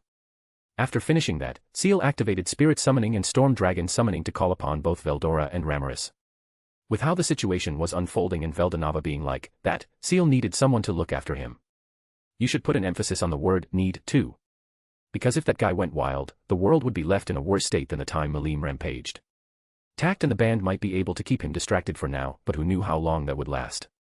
Seal yearned for consistency, so she could work on bringing back Rimuru without worrying. Ramaris and Veldora suited to be the babysitters since they knew Veldanava from the past. Therefore, without informing them of what was happening here, Seal summoned them to Lublius. The Queen of Spirits and the Storm Dragon had arrived at the Holy Land. What's wrong with that woman? Can't she just at least ask for permission first? Kahahaha. It is typical of Seal to do things on her own whims. You should just get used to it already. Veldora did not complain. In fact, he was itching to be here. The bond between him and Rimuru was one of a few things he truly cherished, so having it taken away made him slightly mad. Not go on a rampage mad, but mad nonetheless. You gave her too much leeway. That is not the point right now. We have to find out what is happening here. It was strange to see Veldora being the one who had his mind on the objective. But when considering the weight it had on him, this was understandable. There were a few powerful signatures they detected. These were Granbell, Hinata, Carrera, Cheyenne, and Ranga. Then there was an aura that undoubtedly belonged to the true dragon seed, like Veldora. I know Rimuru is a Dragonoid, but this level is too intense. Is he in his true form right now? Ramaris thought. Following the aura, they ran into that person. At first glance, they just looked like a harmless young girl, but further analysis had proven this person to be Veldanava-sama. Rimuru. Ramaris turned to Veldora while giving him a confused look. Master, why are you calling him Rimuru when this is clearly Veldanava-sama? Kahahaha. At last, the day I've been looking forward to has come. To be honest, I am disappointed that you, my scholar, didn't notice it sooner. But yet again, not everyone is as insightful as me. Veldora laughed. He had been waiting for today since the time he had met with the slime named Rimuru, the day when the truth was revealed. He didn't know what happened here, or why Seal sounded so desperate. Yet, for him, it looked like Rimuru was choosing to let the cat out of the bag by himself. Listen here, Ramaris. This is the truth I've kept as a secret. Rimuru is in fact my big bro's reincarnation, the man whom he shares the soul with. Her brain didn't recognize what she had just heard at first. But alas, Ramaris's mind registered every word. Eh. But that doesn't make any sense. No. When she thought about it more, it all made sense. Rimuru was a special individual, but there was not any explanation until now. Rimuru was the reincarnated Star King Dragon, so that was why he possessed such a strong and unique soul. And more importantly, that was why he seemed to be favored by the greater holy spirits. Ramaris understood it now. You know it all along, Master. Of course, you can say that I am the first to know. Veldora said as he reached out to the dozing Veldanava. Wake up. This isn't time for you to fall asleep. NGH. Veldanava's peaceful, sleeping face flashed with annoyance as he got shook violently by Veldora. To rouse from sleep like this was not ideal, so a retaliation was rather understandable. Enough of this. Veldanava shouted and generated a powerful shockwave which startled Veldora and Ramaris. No doubt, that was the Star King's dragon spirit hockey. They could even feel the fabric of space shattered around him. Whoa. It's me, Rimuru. Who are you? And who is this Rimuru guy you are talking about? Veldora did not expect that kind of answer. It's me, your younger brother. Veldanava's golden eyes widened. He sprung up to his feet and circled around the bigger men. My brother. You mean you are Veldora? That Veldora. I am not aware that you could transform into a human form now. You are the one giving me this. I did. Veldanava laughed adorably. It was very common for him to forget what he had done. He forgot a lot of things, just like how he had forgotten about Elmesia. Your hands are so big, he said as he clasped his small hand against Veldora's own. Whoa, I'm serious though. You look like you can kill someone with a handshake. Ha. Give me a minute. Then Veldora leaned toward Ramaris. Okay, I didn't expect it to turn out like this. I don't know what we should do now. Veldanava kept asking them more and more questions. He was curious, very, very curious about his surroundings. Maybe I should use my mature form too. Cannot risk you looking older than me, after all. I have to protect my big brother status, said Veldanava. The immature and mature form were subsidiaries of the human form. Velzard was the one to properly utilize it as she had a more powerful, voluptuous form while using a form that looked like a high school girl. Veldanava had something similar to that. He usually took the form of a young girl because people were kinder to him when he looked like that. Sometimes a discount, and sometimes free stuff. Basically, he was catfishing people with his look. God worked in a mysterious way, and he had no shame in what he had done. His true, mature form struck the line between handsome and beautiful. It couldn't be described as one thing or another. Divine, that should be the proper word. He aged up significantly, now looking like a mirrored Feldway. No, the reality was that Feldway resembled him. His horns grew longer than before, pointing up in a manner not so different from a bunny's ears. In his full glory, he was wearing the god-grade black armor, the same model that now belonged to Malim. Following that, he was armed with the mythical grade Azura, which unlike Malim, he was able to access its true power as the Genesis-grade weaponry. These equipment were not stripped away from his daughter, however, they were recreated by reverse fate. It was at that moment when someone entered the Grand Cathedral. First was the red-haired man who entered via the wrecked entrance, and the second was a blonde that crashed through the roof. It was as if he was thrown from somewhere else far away. Oh. Interested by what happened, Veldanava looked over his brother's shoulder and greeted the new arrivals. That's Guy and Rudra, doesn't it? The first person was in fact Guy, but the second person was not Rudra. It was just Demon Lord Leon. Hi. What the hell's happening here? Guy screamed, and his voice echoed through the chaotic hall. Detached from the chaos, two men were sitting at the table. Around them was a vast darkness. This place, Yuki's mindscape, was where the two men found themselves in. These were Twilight and Velda. They were playing a game of poker as if it was a peaceful day. Twilight acted on the conspiracy's behalf, so he could be seen as an ally of sorts. The two hit it off well. Velda even gave him a pack of cigarettes. Twilight seemed to be an avid smoker, apparently. High humans and demi-humans alike were gifted with the self-destructive nature of their creator. It was this tendency that led to the seemingly extinction of the high human. So, you work with them? Of course.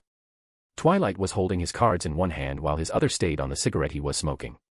Who would have thought that a man like you would work for a noble cause? Noble. Isn't the whole point of your scheme the safety of the world? Ah, the safety of the world. Twilight blew rings of smoke out from his mouth. You see. I don't want to see the world crash and burn. Why should I seek the world's end? It is where I keep my research papers. If there was a definitive description of Twilight Valentine, that would be greedy and lustful. He seeked and hoarded knowledge like dragon hoarding golds, and he took personal relationships very, very seriously, willing to go so far to pay for the favors of affection. Although the situation around them seemed chaotic, it in fact went according to their plan. 3 main objectives were listed for this ploy to be considered a success. 1. The masked hero, Cronoa, must be awakened. 2. Luminous Valentine must become fully realized. 3. Some individuals must awaken the specific ultimate skills. Rudra would handle the first goal, and Twilight would try to accomplish the second. The third could be done along the way. But for now, Twilight had to wait. Only wait and nothing else. Author's note. God, I adore rain so much. I don't listen to a lot of lullabies, but Hush, Little Baby has to be my favorite, which is why I chose to use it in this chapter. My first exposure to the song was from The Return of Pumpkin Rabbit. It's peak, and I imagine Rain sung it in the tune used in that short. She is a demon, after all. Give it a try if you haven't watched it yet. Another thing is how I changed Twilight. He's chaotic evil in canon, but I chose to make him chaotic neutral here. He is doing things just because it benefits him, having no sense of malice or nobility. And while this chapter's about the mediators, Guy and Ramaris, Dino is the watcher, so he is not included. The next chapter will be all about the true heroes and soon-to-be true heroes. Next chapter, Awakening of the Chosen Hero. Cronoa wasn't just a true hero. She belonged to a class called the Chosen One, which included her and Rudra. True heroes were individuals endorsed by elementals. In contrast, chosen ones were blessed by the stars, in other words, blessed by Veldanava himself. In the bygone past, Veldanava forged the title from a portion of his power. When this title dwelled in a true hero's soul, they would evolve into a chosen one, something equivalent to the true dragon race. As this title was uniquely crafted, it was one of a kind. There could only be one chosen one at a time.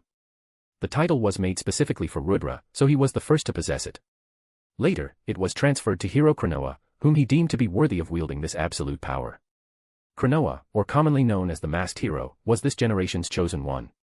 When she was active, she made quite a name for herself as humanity's savior after she sealed the Storm Dragon. This was a power beyond any demon lord and any hero. She effortlessly reached the godly realm, and Yuki got the privilege of experiencing that power directly. As Yuki was running away with the stolen hero in his arms, the unexpected just happened. The last seal broke, the sleeping hero had destroyed it in her subconscious. There was nothing left to isolate her from the outside world anymore. The purpose of the holy ark became clear in this instance. It was not to protect the masked hero, but to protect everything from her. In her current state, Cronoa was like the goddess of calamity more than the famous hero.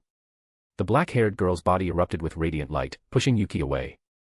Even Laplace and Footman were taken off guard by this sudden attack from the beauty they had assumed to be inactive. When the light died down, the hero was standing silently. She was naked like a newborn before, but now she was donning a simple white dress and hood. She was like a ghost. Her body was ethereal, surrounded by divine, captivating light. The complexion of her skin became ghostly pale as well. Boss, what just happened? It seems like she has abandoned her material body and become wholly spiritual. Yuki recovered from the burst of immense strength, sustaining only minor injuries that quickly healed. Yuki's eyes roamed over her body in an attempt to gauge her strength. Later, he clicked his tongue. We've been fooled. That damn old man tricked us. The Holy Empire's secret weapon cannot be controlled. Gran Bell knew this fact well, and yet he still tricked Yuki, giving him false hope that maybe with the help of the anti-skill, he might be able to control her. But he had seen the depth of her strength. He realized just how helpless he was. Gran Bell's true intention was not for Yuki to control her, but to unleash her. He expected her to be a weapon of unmatched destruction. By releasing her on the land of Lublius, Gran Bell anticipated the unsealed hero to eradicate everyone here. Boss, we should take advantage of it while she is spacing out. Let's run as if our lives depend on it. No, our lives depend on it for real, said Laplace. Figured. That woman is on a different level. If we dare to challenge her, it will only be an attempted suicide. Yuki nodded. Cronoa remained in place, so if they wanted to run away, this was the right time. Arg. They were, however, just a bit too late. Suddenly, the hooded Cronoa was standing behind Yuki and the clowns. Looking down, they could see their bloody, pierced chests. When did she attack? Her movement was too fast, even Yuki could not follow. Are you kidding me? I cannot see her move, and I cannot see the weapon. What is this girl? Cronoa defied the concept of time in her wake.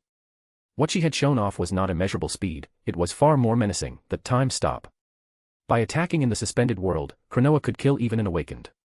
People who could not move were nothing more than a sitting duck in front of a hungry fox. Yuki, out of instinct, swirled his body around to meet her and was about to attack. But a beam of light pierced through his hand, creating a see-through hole. Blood started to pour out, and the wound was painful. "How did you do that?" Yuki grunted as he held his wounded hand. Considering its beam-like appearance, that attack should be magical in nature. As such, it shouldn't come through the protection of his anti-skill, but it did, very effectively at that. The hero didn't answer, being cold and detached like a killing machine. To begin with, she wasn't made of flesh and blood, on the contrary, she was composed wholly out of strings of information, or infins. It should still be possible for her to feel some sort of emotion, but clearly that level of emotional investment wasn't offered to Yuki. His attacked hand became all sorts of messed up. It was aging, developing wrinkles and loose skin. Worse yet, such an absurd effect also ignored his anti-skill while it clearly looked magical in nature. This aging process would do the same to his entire body if he did not deal with it fast enough. His body moved as if having a will of its own, reaching for the short sword kept at his waist and cutting out that infected arm. A short moment later, Yuki also made a new arm with the unique skill creator. The physical wounds were certainly something, but it paled in comparison to the effect it left on his mental state. This woman might as well be considered the pinnacle of humanity, and there was no room for them to escape. They were standing in front of the inevitable march of time without anywhere to run to. It was more than scary. On a different note, Cronoa's power derived from the greater holy spirit of time. She did not control the time element, but the conceptual time itself. The attack that aged Yuki wasn't magic, but a phenomenon. Yuki and the clowns were up against a literal time goddess, someone who wielded time phenomena so proficiency. Ugh. When did she? My unique skill did not detect her at all. What a nightmare. Footman and Laplace fell as Cronoa struck them down. Or at least they thought that she was the one attacking them. She did not even move from her previous location. The elegant woman then appeared in front of Yuki. For the first time, he managed to get a glimpse of her weapon. It looked like a sword, but constructed from light particles instead of steel, so it appeared invisible most of the time. That thing, that seemed to belong in the mythical grade, was coming at him with deadly intention. In this situation, death was inevitable. Ah, so this is where my life concludes, huh? Yuki thought to himself. The sword connected with something else that wasn't Yuki. Between him and the hero was a blonde man whom Yuki knew. Masayuki. He came in just in time to block that deadly attack, and his arrival caused her to step backward. Both of them ignored Yuki entirely as if his existence didn't concern them. Now, which one are you? Are you the one that keeps making out with my sister, or the one that keeps denying her feelings? Brother-in-law, the woman said in a cold tone, which hinted at her identity. I am, of course, Cronoa. So, it's you, Serial. Or do you perhaps prefer being called Manas Cronoa more? Cronoa was the core of the ultimate skill, Hope King Serial, gaining its sentience. Through memories and emotions of the hero who called herself Cronoa, she was born. Not wanting to talk to me anymore? Masayuki, or rather Rudra, chuckled. Cronoa had become the goddess of calamity, and she would not stop rampaging. This was when Rudra, the first hero, stepped in. So it began, the battle between awakened individuals, the exhibition of ultimate power. The swordplay between Granbell and Hinata became more and more fierce as time passed. Granbell, the ex-hero, was the more powerful of the two, but Hinata kept up with him, courtesy of the ultimate skill she had acquired through questionable means. How long, just how long can I keep up with him? My body is almost at my limit, she thought to herself. The odds were not in her favor, so many factors were working against her at this moment. Ultimate skill was an absolute power, but only for those who knew how to utilize it to the fullest. Her opponent, Granbell, might possess only a unique skill, but he wielded it with proficiency to the point that Hinata, who had yet to master her skill, found him difficult to handle. In fact, there was a chance that she might lose. The gap between a saint like her and an ex-hero like Granbell was wide. It was this ultimate skill that kept it manageable. The ultimate skill, Odds King Fortuna, was a direct upgrade to her stolen skills as it had attributes of mathematician, as well as usurper, but she could only use it when the holy armament was active. This armament strained her body. If it continued like this, it would be her loss. She was continuously using a healing holy magic to keep her brain functional. Yet, Hinata wasn't the type to give up easily. She would ferociously fight until she ended up in the dirt. Considering that Gran hadn't shown any sign of exhaustion yet, that might be the ultimate result of this fight. What a shame, thought Granbell. Granbell gambled everything into this invasion. Mariable was gone, so the dream of the Rossos would never be reached. Before this, Granbell had talked with the remaining of the 5 elders. With Gaban gone, there left only Gran himself, Johann, Cider, and Doran. Ex-hero Granbell was the ancestor of the Rossos, and all the members shared that blood. To ensure the survival of this lineage, King Doran volunteered to be the observer, someone who would survive and observe the direction the world chose. So, this plan was conducted with just the three of them. If Hinata was a hero, she would be a lot of help to his plan, which was why it was a shame she was not. You are my most brilliant student. I do hope for you to evolve, yet you have not. What are you talking about? A hero, the pinnacle of humankind. Granbel's longsword, truth, soaked in pure light, that was the holy Kules. That is. How can you? It is a child's play for me, said Gran with a wide smirk. He disappeared from her sight, closing the distance in just a matter of a second. Delivering a devastating kick with a force that could physically kill a Magian in a single hit. Hinata crashed through the brick wall and entered the Grand Cathedral. He caught up to her, standing at the hole he made. It is a cruel world, Hinata. Humans are, by nature, deceitful. I myself have learned this lesson the hard way. He took off his right hand's glove, and there was a magic circle on it. The circle grew and enhanced Granbel. Maria, his saintress and beloved wife, was betrayed and killed by the humans she swore to protect, such was the nature of men. This seal was connected to Maria, the servant he sent to retrieve the Holy Arkansas. Now with that objective secured, he called it back to him, the power he had put into her. After centuries of serving Luminous, he was blessed with her love energy, just like other luminaries. But instead of absorbing it and remaining youthful, Gran let the old age take over and put the love energy into the corpse of Maria. And so when that power returned to him, Granbel rejuvenated. His pale, aged hair became a shining blonde. His skin became so energized like a man in his early 20s. His eyes, blinded by the strain of time before, now brightened. The champion from the past, Granbel, the hero of light, had at last returned. To become a hero, one must acquire the endorsement of the spirit. You have that blessing, yet you did not evolve. I've always wondered why that is the case. I told you. I can't become something that is simply impossible for me. There is darkness in your heart. Have you killed someone close to you? Is it your parents? Or your best friend? Shut up. His words fueled Hinata's anger. When her body healed up, she rushed at Granbel, almost mindlessly. To lose one's cool in a fight was the same as embracing your defeat. My apologies, but you are not built to fight me. Granbel caught Hinata's blade with his bare hand. It was very disrespectful. You see. Not everyone can become powerful by themselves. As I said before, you don't want an ally, you need them. A path to become a hero was called the Yellow Brick Road. At the road's end, the Emerald City awaited. Such a place couldn't be reached by a lonesome one. How about I become your ally? Let me provide you with the push you need. He thrusted his sword, but it was not aimed at Hinata. Instead, it was for someone else. Chloe, it launched at Chloe. No, no, no. Come on, Hinata. If you strike me at this moment, I will not block it. Now choose. Will you strike down your enemy and let the innocent bleed, or will you protect that girl and let me thrive? You have only one choice. Granbel laughed maniacally. Hinata did not hesitate. She guarded Chloe with her own body, receiving the hit that was the melt strike. This attack was so powerful, it could destroy one's soul. Hinata fell to the ground with a hole in her chest. Hinata had the legend sword, the holy armament, and the ultimate skill.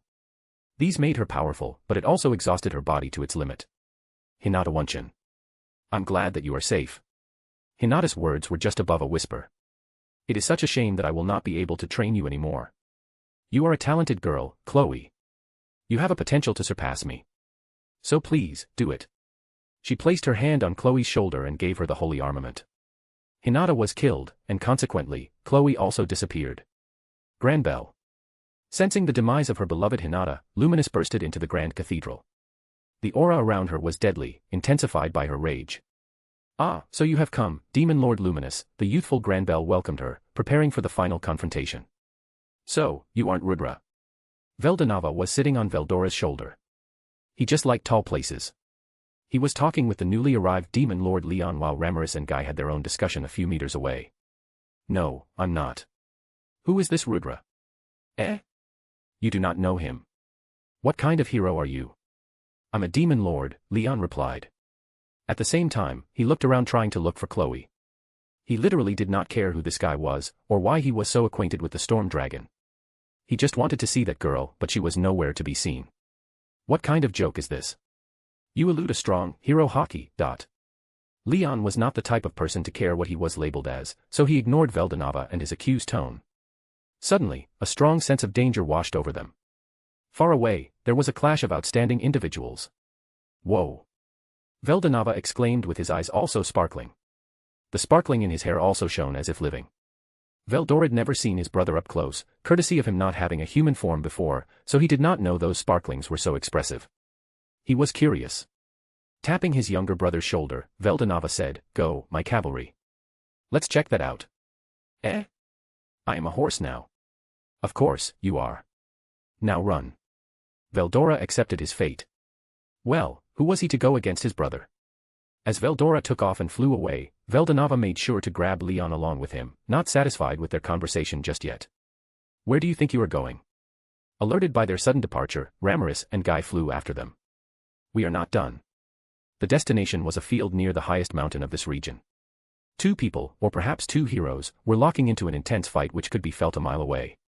To make it more extreme, no art or skill had been used yet, only their pure mastery over the blades. Quickly noticed the newly arrived, Cronoa turned her attention to them. It happened way too fast. Before anyone could even blink, Veldora, Guy, and Leon were hit and left on the ground. Veldanava and Ramiris were the only ones who managed to dodge that attack. The nature of that attack was still unclear, but even those who could access the suspended world like Guy got caught in its radius. Truly, Cronoa was a formidable adversary. She folded Guy like Michael folded Diablo and Sui. "I told you I'm going all out with the Cronoa glaze. With the amount of buff I have and will continue to give her, she's to be at least top 5 in the FIC at all times. Deal with it." Also, I haven't thought of the name for the next chapter yet, but the draft's placeholder name read The Strongest Hero of Today versus The Strongest Hero in History. Draft names are always hysterical like this, so don't take it too seriously. Razel was much stronger than the last time. When he attacked Tempest, he had lost to Benimaru and Zijin, who at the time were just Demon Lord seeds. However, he was now keeping up with Carrera, who was fully awakened. He had reached the level rivaled that of a true Demon Lord. Razel might be as strong as Zijin. He had become a vessel of absolute power, exchanging his intelligence for this raw strength. Razel came from the insectoid race, in fact, he was among the elites. He used to serve directly under the Insect Lord, but had already abandoned that cause a long time ago. He now fought for Granbell and his dream. The insectoids were fiercely loyal. The trait had been eugenically chosen by the Insect Lord to discourage rebellion within the race. It led to most of the insectoids having little to no ambition of their own. This trait of theirs satisfied the king's cowardly nature, but it was to their demerits. The gods favored the bold, only those with strong ambition could possess things like skills, which meant the insectoids could not. Zijin and Apito were outliers. It was quite obvious. They were named and had Seal to assist them in the acquisitions of skills. Other insectoids, Razel included, were not as lucky though. Razel expressed stronger will than most insects, courtesy of him being named by Granbell. He devoted his whole life to Granbell, willing to do any of his biddings. This desire to serve was so strong to the point that he would sacrifice his life to fulfill Granbell's plan, and that was exactly what he did. Built for wars and conflicts, insectoids were talented fighters, yet this curse of lineage had prevented him from getting stronger. Seeking an honorable end, Razel asked to be killed by Granbell himself. In his death, the curse of the father was lifted, and so he could get far stronger than the limit that the Insect Lord had set for him. After Razel had been killed, Granbell had revived him with the Raise Dead spell. He had become like Granbell's beloved Maria, a golem fueled by souls. And so, that vessel of absolute strength was facing Rimuru's subordinates. "I have to win as it is the Lord's order." Carrera, the primordial yellow, had her eyes set onto the victory.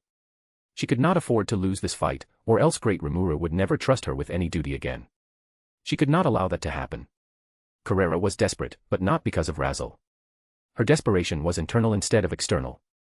She feared Rimuru more than any enemy, fearing that she would fail to meet his expectations. As the last of the devil girls to join Rimuru's cause, she often saw herself as lesser than the other two. Those two had recognized Rimuru's greatness before her, and she envied them for it. "I will prove I am as good, if not better than that big-boobed woman and that brat." She steeled her resolve and pulled out her god-class golden gun.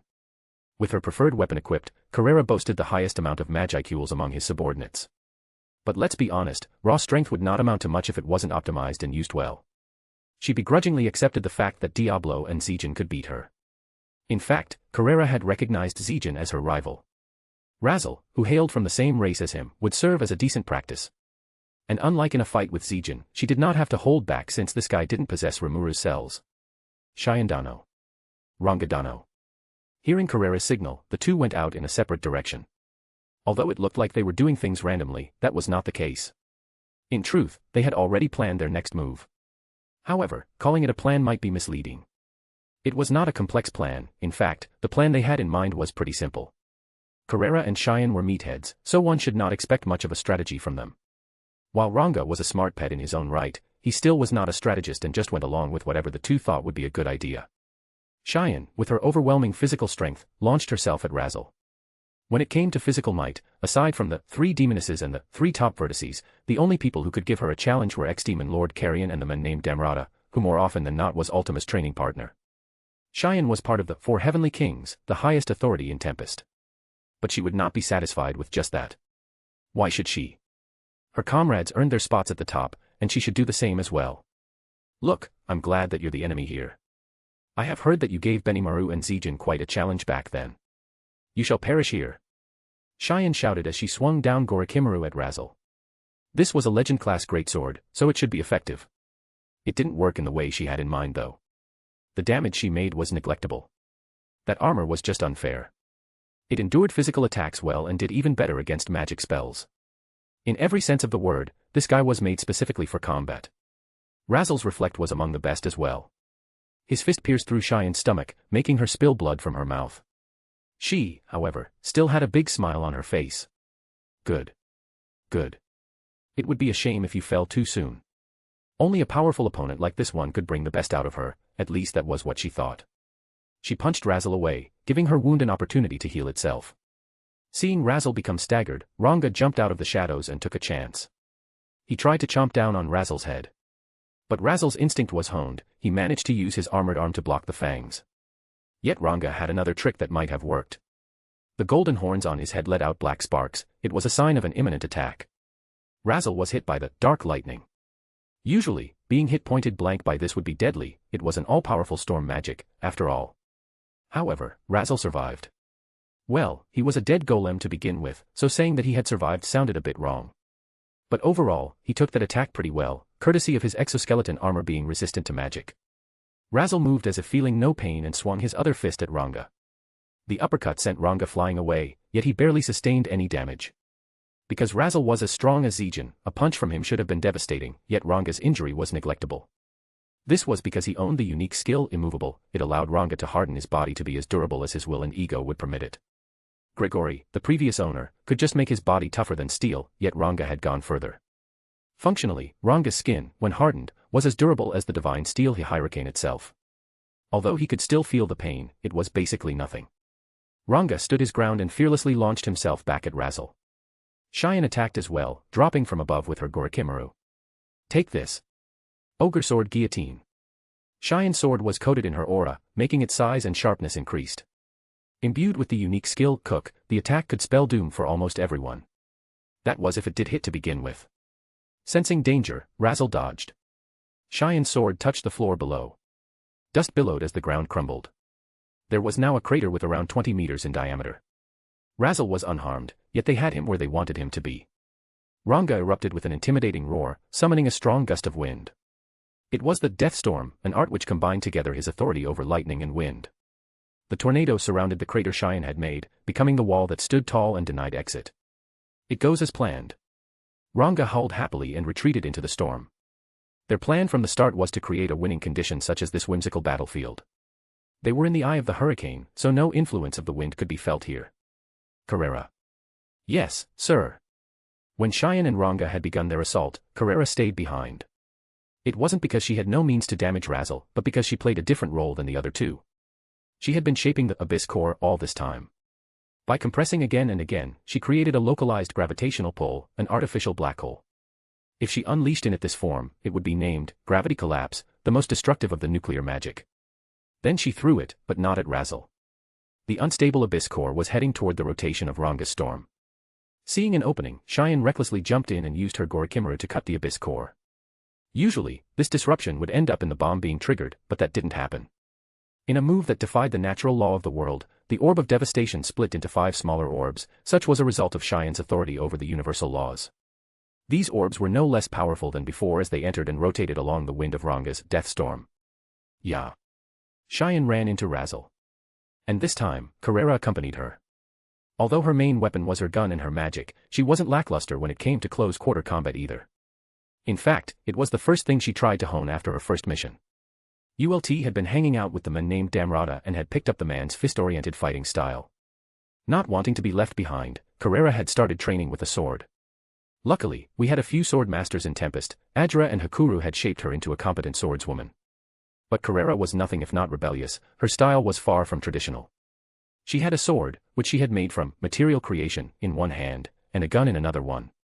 This style which combined the two weapons together wasn't seen much in the West, although it seemed common in the East. In fact, Carrera had picked it up from a man named Konda who gave her a sense of challenge in such a long time. Razel had become much stronger. But because he had forfeited his will, he had made himself a weakness for them to exploit. Without any will or ego of his own, he could not carry out any art or skill. He wasn't a fighter, but an instinct-driven creature. They could overwhelm him. As she got closer to Razel, Carrera had disappeared. Her sounds were gone, her scent was gone, in fact, even her presence became undetectable to the magic perception. It was as if she didn't exist. But alas! Thunder of heaven and earth! She appeared behind Razel, the sword moved upward as the first strike, and then came down as the second, devastating hit. For the first time in this fight, the insectoid's shell had cracked. Her sudden disappearance was the result of a haze, the fundamental of the hazy style. Feeling his shell being damaged, Razel instinctively turned toward Carrera. "Don't you dare ignore me." Cheyenne lifted her odachi up as if she was about to swing it down, prompting Razel to use his hands to form a guard. But then, Cheyenne released her grip, letting go of Gorokimaru. That supposed slash was a feint. She ducked down under Razel's guard and delivered an uppercut directly into his stomach. He staggered again. Cheyenne didn't stop there as she comboed into consecutive punches. And then, an orb was propelled at them and exploded in a brilliant light, catching both Cheyenne and Razel in its radius. Ha ha ha. Ha ha. But Cheyenne only continued forward with her assault. It was, of course, part of their barbaric plan. The smaller orbs Carrera had sent into the tornado were to be thrown out strategically by Ranga to further disrupt Razel. Carrera and Cheyenne knew that they had to take that explosion headed on as well, but they were too reckless and borderline stupid to let that deter them. One after another, the explosives were coming at them. Each eruption of an immense energy caused the crack to expand, exposing more of his spiritual body. The beauties healed up each time, but Razel, who lacked the will and ego, could not even demonstrate any regenerative ability. His material form crumbled bit by bit. Stronger, I have to become stronger. As she spammed ultra-speed regeneration to stay in the fight, it burned through her energy reserve quickly. Seeing how effortlessly Carrera healed up without any demerit, Cheyenne wanted that for her own. She wanted it to continue fighting, to be useful to great Rimuru and gain his praise. This world operated on will and ego. If one's desire was strong enough, anything was possible. She knew that Carrera was one of the awakened, so it was only logical that she had a better regeneration. However, Cheyenne was just too stubborn to let that get in her way. She hadn't tried this before, but she was willing to do it. Using certain outcome on herself, Cheyenne rearranged the structure of her own body mid-fight, aiming to enhance it until it reached their levels. Who were these people she aimed to match? Of course, it was those guys. Those awakened and pseudo-awakened. Whenever Cheyenne attempted to do this sort of nonsensical thing, Seal would be there to stop it from going out of hand. Yet in this moment that Seal had stopped caring about the situations around her and focused her compute power on bringing back Rimuru, no one would come in the way to stop Cheyenne. I see it now. As Cheyenne threw out her final punch, a ripple of light ran along her body, healing up her body to a degree that ultra-speed regeneration couldn't replicate. Cheyenne had held onto that light and had forcefully attained divinity. In other words, her body had been converted into a mass of pure energy, and she would continue to return as long as her heart core remained and she had enough energy to fuel her regeneration. And about that regeneration, Cheyenne had acquired infinite regeneration through sheer will alone, making her more of an immortal than before. Essentially, she had become a lot like the Demonesses, although not as strong as them. That wasn't a surprise since she adapted her body by using Carrera as an example. At last, Razel's spiritual body became exposed, and a certain someone was going to take full advantage of it. A bullet propelled through the air and struck Razel where it hurted. Hey, Carrera chuckled as she blew smoke from the tip of her golden gun. You better not survive that shot. Just so you know, I can only use it once a day. That was her most powerful attack, the Judgment Bullet. It carried the essence of Carrera's unique skill, Executioner, which in itself could perform on the same level as any ultimate skill. Razel couldn't withstand such a devastating blow, and he was gone for good. Cheyenne, Ranga, and Carrera had earned this victory. It seems that Razel has been defeated. What a shame. Such a cruel world, isn't it? A world like this should just disappear. Shut up. I care not for your despair. Despair? Ha ha. Granbell started with a chuckle, and it slowly turned more manic. Ha ha ha. Ha ha ha ha. Luminous was fumed with rage. Her Hinata was killed, and that Chloe disappeared. Was this supposed to happen? She could somewhat recall the masked hero had tried to tell her something important, but there was a strong mental block due to a certain revelation. Luminous loathed him for taking away things that were important to her, but more so, she loathed herself. Weak. I am too weak. If I defeat Maria quickly, Hinata would not have died. If I was faster. If I was stronger. If only I was better. Luminous' mind was filled with numerous ifs. Self-loathing would not get you far, but the gods favored the persistent. People were rewarded for their ego. And as she yearned for more power, she was given one. Confirmed. Lust will evolve into the ultimate skill. Lust King Asmodeus, successful. Luminous had acquired the pinnacle of strength, the ultimate skill. Yet she wasn't the only one who got it. I am not in despair, Luminous-sama. My heart is filled with hope. When Razzle was killed, his soul came to Granbell, along with his power. Maria, Razzle, and lastly, Granbell. The three souls became the catalysts, and then. Confirmed. Unyielding will evolve into the ultimate skill, Hope King Serial, successful. Granbell had done it. He had become the second person who, legitimately, obtained Serial. With this newly acquired power, he planned to oppose Luminous. Memory and Requiem. Fortitude. Granbell's sword was coated in a pale blue flame while Luminous' own sword, the God-class Night Rose, shone crimson red. The swords were imbued with the power of their respective skills. Asmodeus and Serial had the same authority. Therefore, when they clashed, the one with a stronger will would be the victor. Granbell, who possessed the unyielding will of the chosen hero, had no reason to lose. And yet. Guh. Good win, Luminous-sama. Granbell fell to the ground, coughing blood. Struck with a mortal blow, his life force was slowly draining out of him. Yet Granbell looked at peace. You idiot. In return, Luminous had received the true message that Gran wanted her to know. If she couldn't overcome such a difficulty, protecting humanity was absolutely impossible. It would be better for the world to be destroyed by the hero who swore to protect it. Granbell had bet everything in this duel. He hoped for Luminous to overcome him, and she did just that. Therefore, Granbell was satisfied. That girl, Cronoa. I want to pass my hopes to her. Granbell knew his death would come eventually, so he started making absurd requests. Would you mind this dying man's wish, Luminous-sama? A transferation of skill. Just because I carry divine blood does not mean I can do everything. Even if I want to, I lack the means to fulfill your dream. I see. Holding onto the hand that Luminous reached out, Granbell was nothing but grateful. At the same time, his body began to dissipate and disappeared in a ball of light. The ex-hero had fought for a very long time. But finally, Granbell was freed from his fate and vanished from the world. Yet, the series of events did not stop as Luminous was hit with another report, this one more shocking than the last. Notice. The conditions have been fulfilled. The ultimate skill, Avarice King Amon, will undergo an evolution. Why does it evolve? Why now? It's too late. Through an act of patricide, Luminous had acquired the skill which once belonged to Twilight Valentine. This skill had never seen her as its master, so she had never been able to use it to do her biddings. Maybe this ultimate skill just reacted because she had reached the ultimate realm. She had obtained Asmodeus, so it wouldn't be out of the ordinary to assume that Amon had now recognized her as well. Confirmed.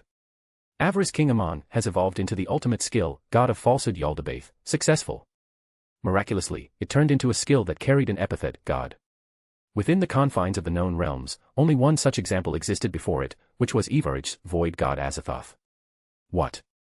Luminous was surprised as well. Most, if not all of the ultimate skills carried the moniker King to signify their authority over a specific concept, yet this one was special as it claimed to be godly. But she couldn't give it much thought as she was hit with a strong drowsiness. It was not so different from the one that had troubled her as part of the Harvest Festival. You did great, princess, but you aren't ready for what's waiting ahead.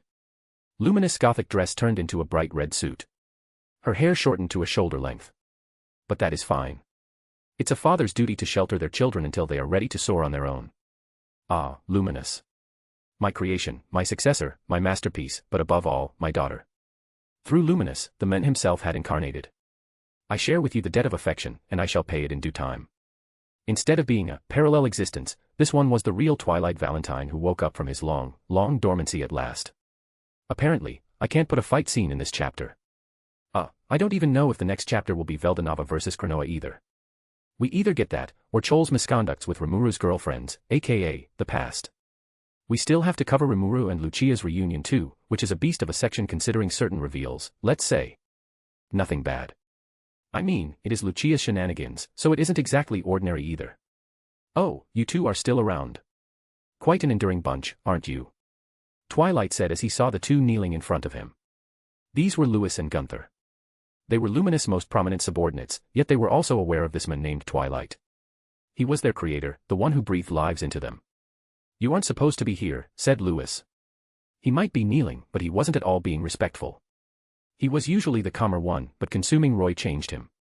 Even though Twilight was their maker, he still had no right to just assume the role that he had already given to Luminous. Are you perhaps regretting the choice you have made? Pardon Lewis's blunt words. He's still adapting, said Gunther. But I did agree with some of his words. Why are you here? You've told us that you won't return. Twilight had departed from this world a long time ago. In fact, he had died before the fall of Veldanava happened. However, he was still aware of the event from the other side. Before his departure, Twilight had had a conversation with them. He had told them he wouldn't be back after his own death, and they should treat Luminous, the one who would kill him, as his rightful successor. He had the Oedipus complex, but not really though. For the lack of a better word, it might as well be called the Laius complex. Oedipus Rex was a tale of tragedy. The Trishula Oedipus killed his father, Laius, and married his mother, Jocasta. In a sense, Twilight thought of himself as Laius. It was his fate to be killed by his own blood. But instead of trying to prevent such an event, he played a part in its success. He had made sure that his death would be orderly, compiling research documents into one single book and hiding it somewhere safe, leaving behind wills, and distributing all of the treasures he had acquired throughout his life. He had been killed not long after that, yet he felt nothing but satisfaction. On another note, although Luminous completed one half of the Oedipus complex, the marrying his mother part of the Oedipus myth hadn't been successful yet. Funnily enough, it was not for the lack of trying. Lucia just didn't take interest in her in a sexual way. That was quite a surprise since Luminous was beautiful. And Luminous attempted to perform a dalliance with Hinata, and Cronoa also didn't help her case either. You are correct. I told both of you I'd never return, but I have no choice but to break the promise. Surely you jest. What does having no choice mean? Lewis asked, still not giving up his antagonizing manner toward Twilight.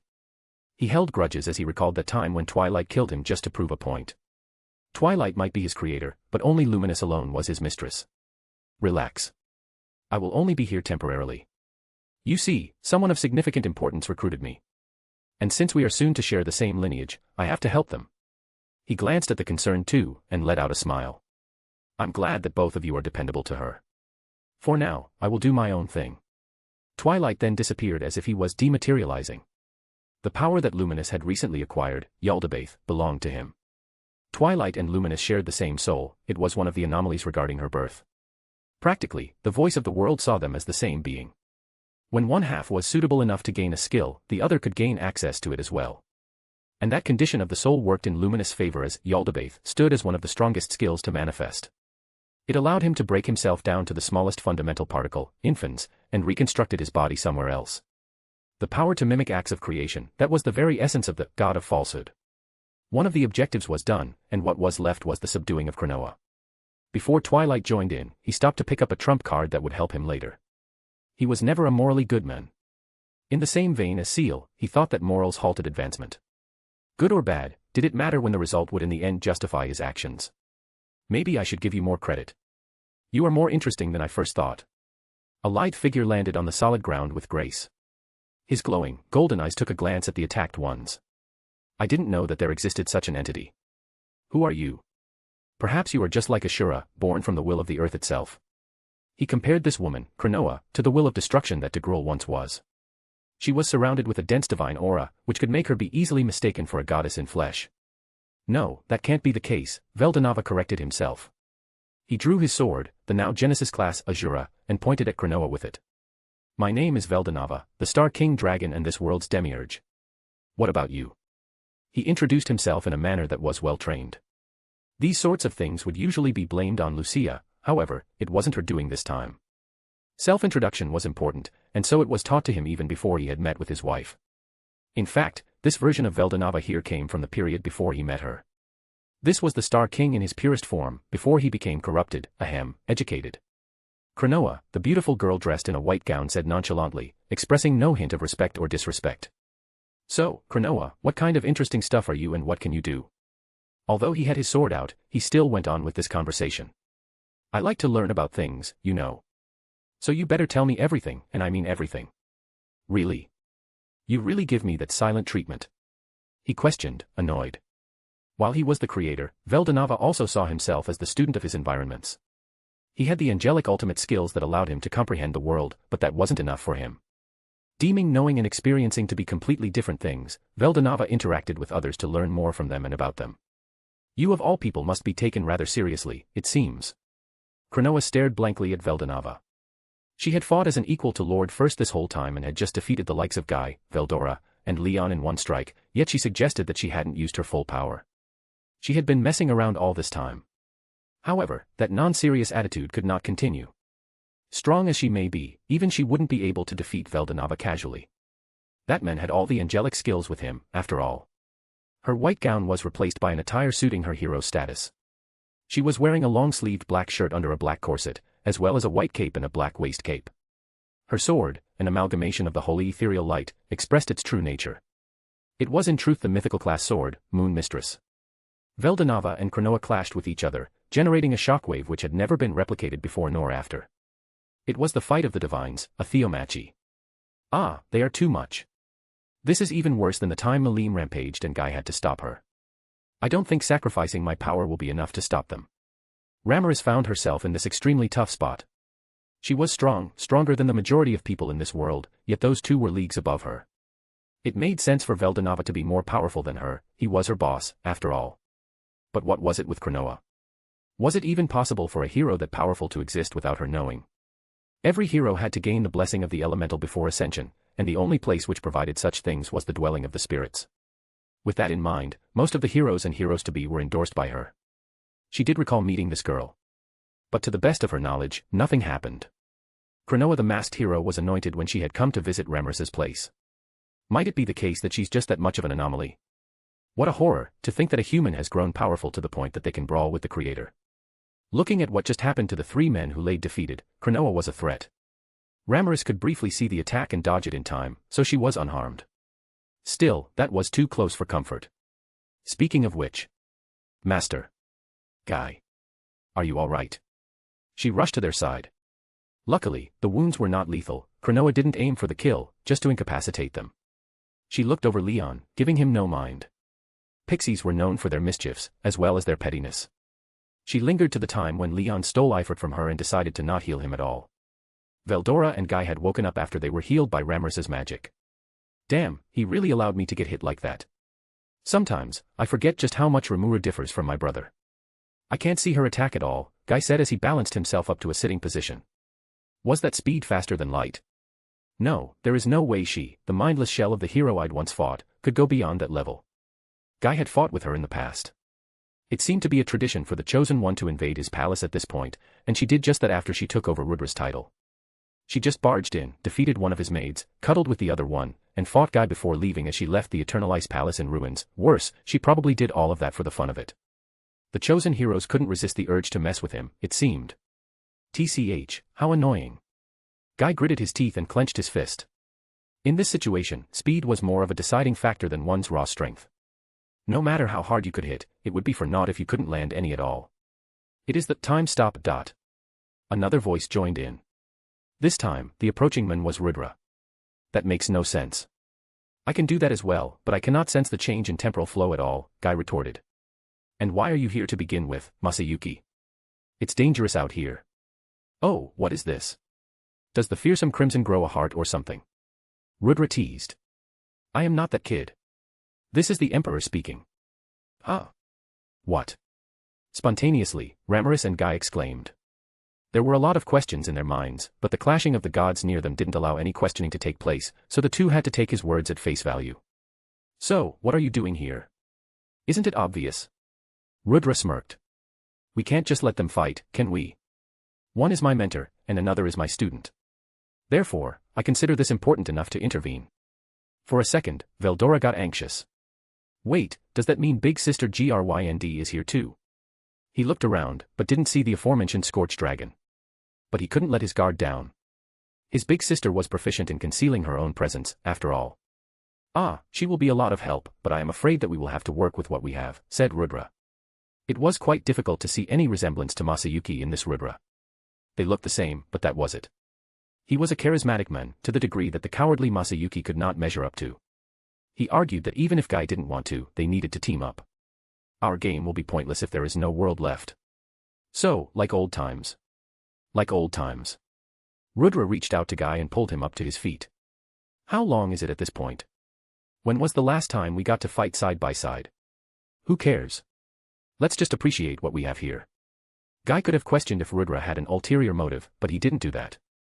Deep down, there was a part of him that wanted to reconnect with him, the friend who he had grown apart after all these years.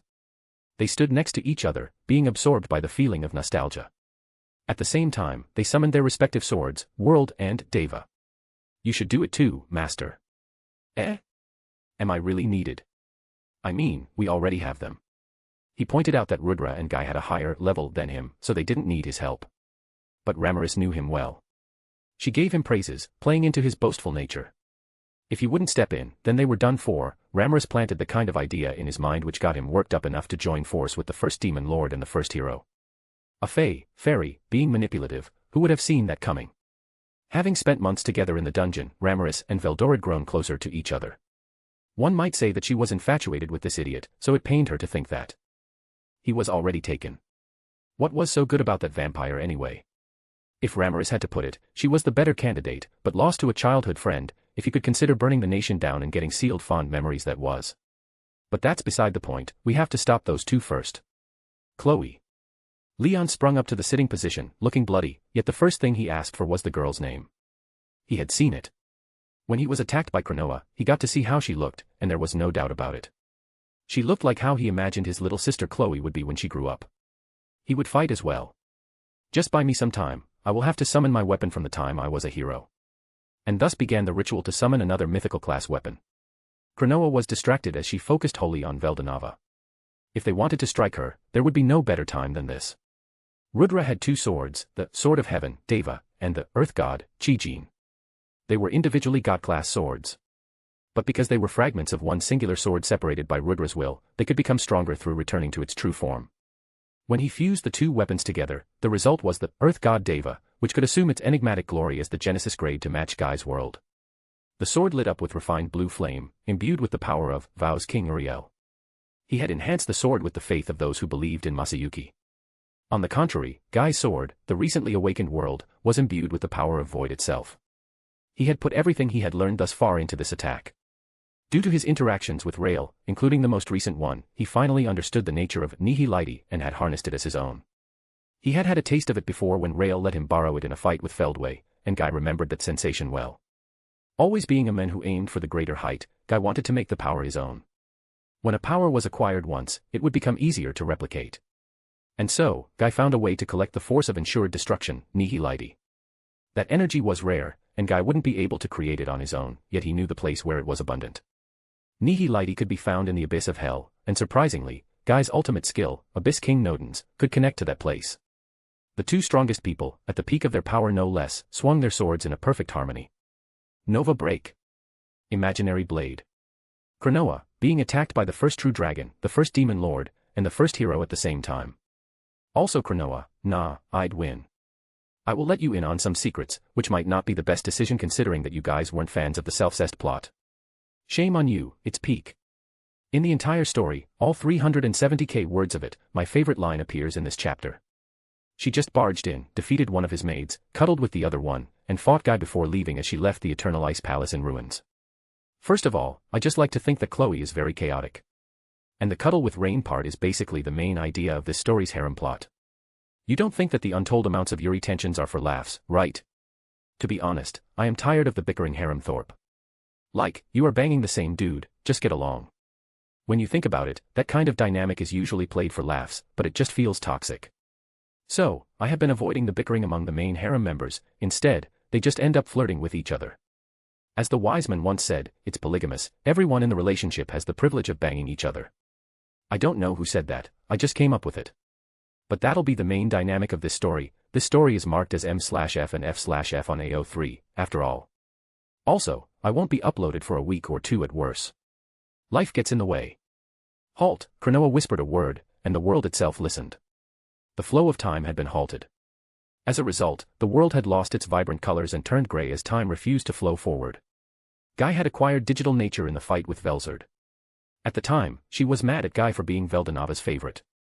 The two of them had fought for days, if not weeks. During that fight, Guy had used his unique skill, pride, to analyze Velzard, and he had realized this digital nature to counter her fixation innate talent. On another note, Rudra also possessed the digital nature. When he was summoned by Masayuki's unique skill, Rudra had become an Einherjar, a life form purely built on data, the information particles. This digital nature should have allowed them to move in the stopped world, yet things didn't go in the direction it was supposed to. As the flow of time hit a standstill, both of them ceased their movement. What a shame. Your arts would have been a problem for me if you landed the hit, she said to the two who were frozen in places. It's too bad that I can do a lot of tricks. And speaking of tricks, I might be able to teach a few to you. Her cold glance fell on Veldanava. He was the only one beside her who was entirely unaffected by her time stop. Because her abilities derived from the great Holy Spirit of time, there were demerits attached to it. As one of the few first direct creations of the Star King Dragon, time did not hold more authority than its creator, so she couldn't stop him like the rest. Veldanava, as well as those who had fragmented from him, was truly immune to Cronoa's time stop, which could halt even the transfer of data. So to speak, instead of doing anything specific, he was just completely excluded from the art's effect. A trick, eh? What can you even teach me about? Maybe I will teach you how to fetch, or roll over. I believe that you love to be ordered around, correct? Huh. Veldanava's face showed just how much he felt appalled by her statement. Listen here, beautiful woman who I'm not committing to enough to remember the name of, I'm not some kind of house pet. I thought that I've made myself clear. I'm the highest of the high, the divine, the demiurge. Oh, so that's how you act when you are off the leash. Leash. Everything this woman said just irritated him even further. He thought that she was fun at first, but now he started to doubt that initial reaction more and more. You are tamed and trained, no. Nonsense. Veldanava shouted back as he was holding any crumb of pride he still had left. Me. Being tamed. As if that has a possibility of happening to begin with. Lucia of the high human race, does the name ring any bells? Nope. Veldanava laughed, feeling as if he had triumphed over Cronoa. He thought that she was making things up at this point. There's no way that anyone can tame me, let alone a high human. I won't entertain the notion of that scenario being factual. He thought to himself smugly. If you want to lie, at least make it believable first. You didn't think it through, did you? Make it make sense. I'm a free spirit, wild and untamed. Then pardon me, I might have messed up the timeline of what happened. A time traveler often mixed up the order of what happened. Because she had gone through this event before, her memories began to leak into one another. With a swift movement, she kicked Guy and Rudra who could not defend themselves. Resume. Upon Cronoa's command, the flow of time obediently marched forward. Arg. Ah. Guy and Rudra who were kicked in the abdomen had their arts interrupted and had been thrown away. Cronoa handled them so easily despite them being the strongest, such was the gap between regular folks and people who were blessed by the gods. Cronoa was also divine in nature. She was once Hope King Serial, but had evolved further from that. Serial had authority over life and controlled the circle of rebirth, which was a lot different from Yog-Sothoth. Yog-Sothoth controlled time itself, so what gave? The answer, just like everything else about Cronoa, was complicated. Skill had two crucial components, the skill shell which worked in the same way as a spiritual body, and the skill core which worked like an astral body, heart core. Most of the skills had its power dwelled within the shell. But their essence, the portion that was capable of evolving, was stored in the core. That was what the Manas, divine wisdom core, evolved from. Cronoa, as in the one that was going haywired here, wasn't the same as the hero who once sealed Veldora. She was in fact her own entity, divine in the truest sense of the word. A Manas whose divine core originated from Serial. She possessed the emotions and memories of the hero and was empowered by the shard of the great Holy Spirit. These three prominent sources rolled into one and gave birth to Manas Cronoa, the will of destruction itself. She rampaged as the masked hero had instructed her to. Being a Manas, she was naturally obedient to those she deemed as her masters. If the god of creation stood between her and her master, then he too shall perish, that was Cronoa's intention. Guy, Rudra, are you all right? Does it look like we are? Guy replied. If you can still run your mouth, then you are probably fine. Veldanava spoke in a small voice as he was pouting. TSK, how the hell am I going to defend against that? This is simply unfair. Faced with the difficulty that Cronoa presented, Rudra's true nature came out to the surface.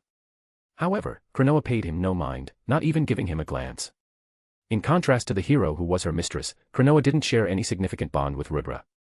He was not a mentor of hers. It was at that moment when Veldanava made a drastic decision. Listen, from now on, I will not allow anyone to interfere. I deem you guys to not be ready, therefore, I will instead give you the permission to be an audience. It was humiliating to think that their abilities, which had grown so much during the years, weren't enough to compete with them. Yet, that was the cruel truth. Veldanava and Cronoa were godlike, and it would be dangerous even for the likes of Guy and Rudra to get in their way. Halt, Cronoa muttered and stopped time again, freezing in place everyone beside herself and the Star King Dragon.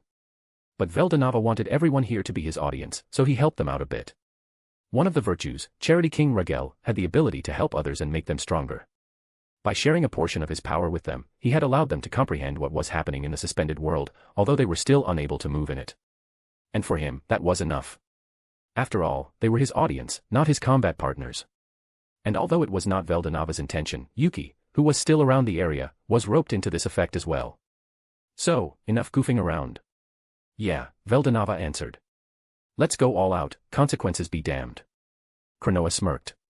Well, that sounded to go in her favors, did it not? She'd been tasked with the destruction of the world, and a fight with the Creator God himself would eventually lead to that result. If they fought with their full strength, the collateral damage might end up being worse than Malim's past rampage. What do you mean by consequences be damned? Whatever you are planning to do the opposite. Guy's scream echoed in his mind. He might not be able to move, but as long as he was conscious, telepathy was possible. Veldanava was reckless, thinking that he could recreate whatever he broke if he wanted to. Guy, on the other hand, wanted to avoid a large-scale destruction altogether. Fine, you are excellent at finding trouble in a non-issued situation, aren't you? Veldanava snapped his fingers, and the scene changed drastically. Small world. Ah, right. My intrinsic skill is based on his, after all. Yet, I didn't know you could use it this way, thought Ramaris as she watched the enactment of Veldanava's Small World. Small World was the innate ability to construct and control a dimension which was non-material in nature. For Ramaris, it was the labyrinth, and for Veldanava, it was his very first act of creation, the Heavenly Star Palace. Approximately 2 square kilometers of the area had been transformed into the grass plain without any natural phenomena. It wasn't like he teleported everyone there, he basically just brought the palace here, into the material world which was considered to be a lower realm. In a manner similar to double exposure in camera work, he layered 2 wildly different places, making them occupy the same space and entering the state of superposition.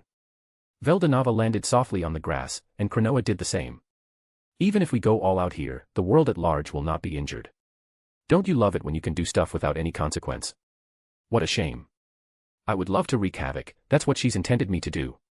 Cronoa took a few small steps before moving so fast to the point that she had gone from every sense. In reality, she had utilized her ultimate skill, Yog-Sothoth, to skip time. Then she reappeared, now standing a few inches from Veldanava. Drawing out her refined sword, she prepared to deliver what she had anticipated to be a fatal blow. Yet when the sword was about to make contact, Veldanava managed to dodge. It was just like when she had tried to catch him off guard the first time. While she was skipping time, there shouldn't be any indication of her existence. So, how was he aware of her enough to anticipate her attack and dodge accordingly? Where the hell did you come from? Not only the audience, but even Cronoa was surprised by his cluelessness. In reality, Veldanava could not detect Cronoa, but his body moved on its own to get out of harm's way. Her threatening attack was noticed by Glory King Haniel as soon as she reappeared.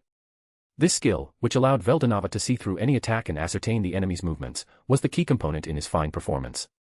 Knowing when and how the attack would come was one thing, but dodging it was a whole different story. But with the right set of skills, nothing was impossible in this world. His body moved on its own because another of his ultimate skill, Knowledge King Raphael, had analyzed the information given by Haniel and authorized the enactment of the emergency mode. Essentially, Veldanava had a skill that could detect any ill intent working together with a skill that could adapt to even the most unlikely of situations. The result was a phenomenon where a body moved in response to the attack before the mind noticed anything. Wait a minute, isn't that? That has to be it. The autonomous ultra instinct technique. Veldora and Ramaris were the few ones undisturbed by the fight enough to get giddy. He can do it with his skills, right? If I set my mind on it enough, I might be able to replicate it with my ultimate skill, Faust. It was when they had heard Veldora's thoughts via telepathy that Guy, Rudra, and Leon realized Veldanava's intention. Because most of them possessed the virtues. Guy had Patience King Gabriel, he had copied, Rudra had Vows King Uriel, and Leon had Purity King Metatron.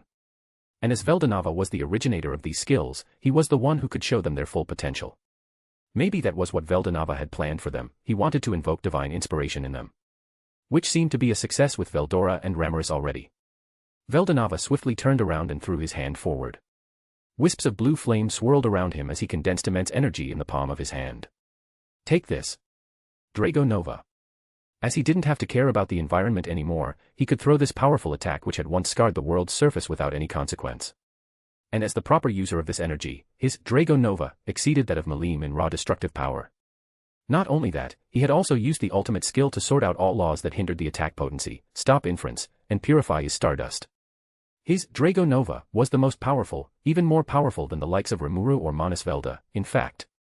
A normal Drago Nova was destructive enough, but this one had reached the apex.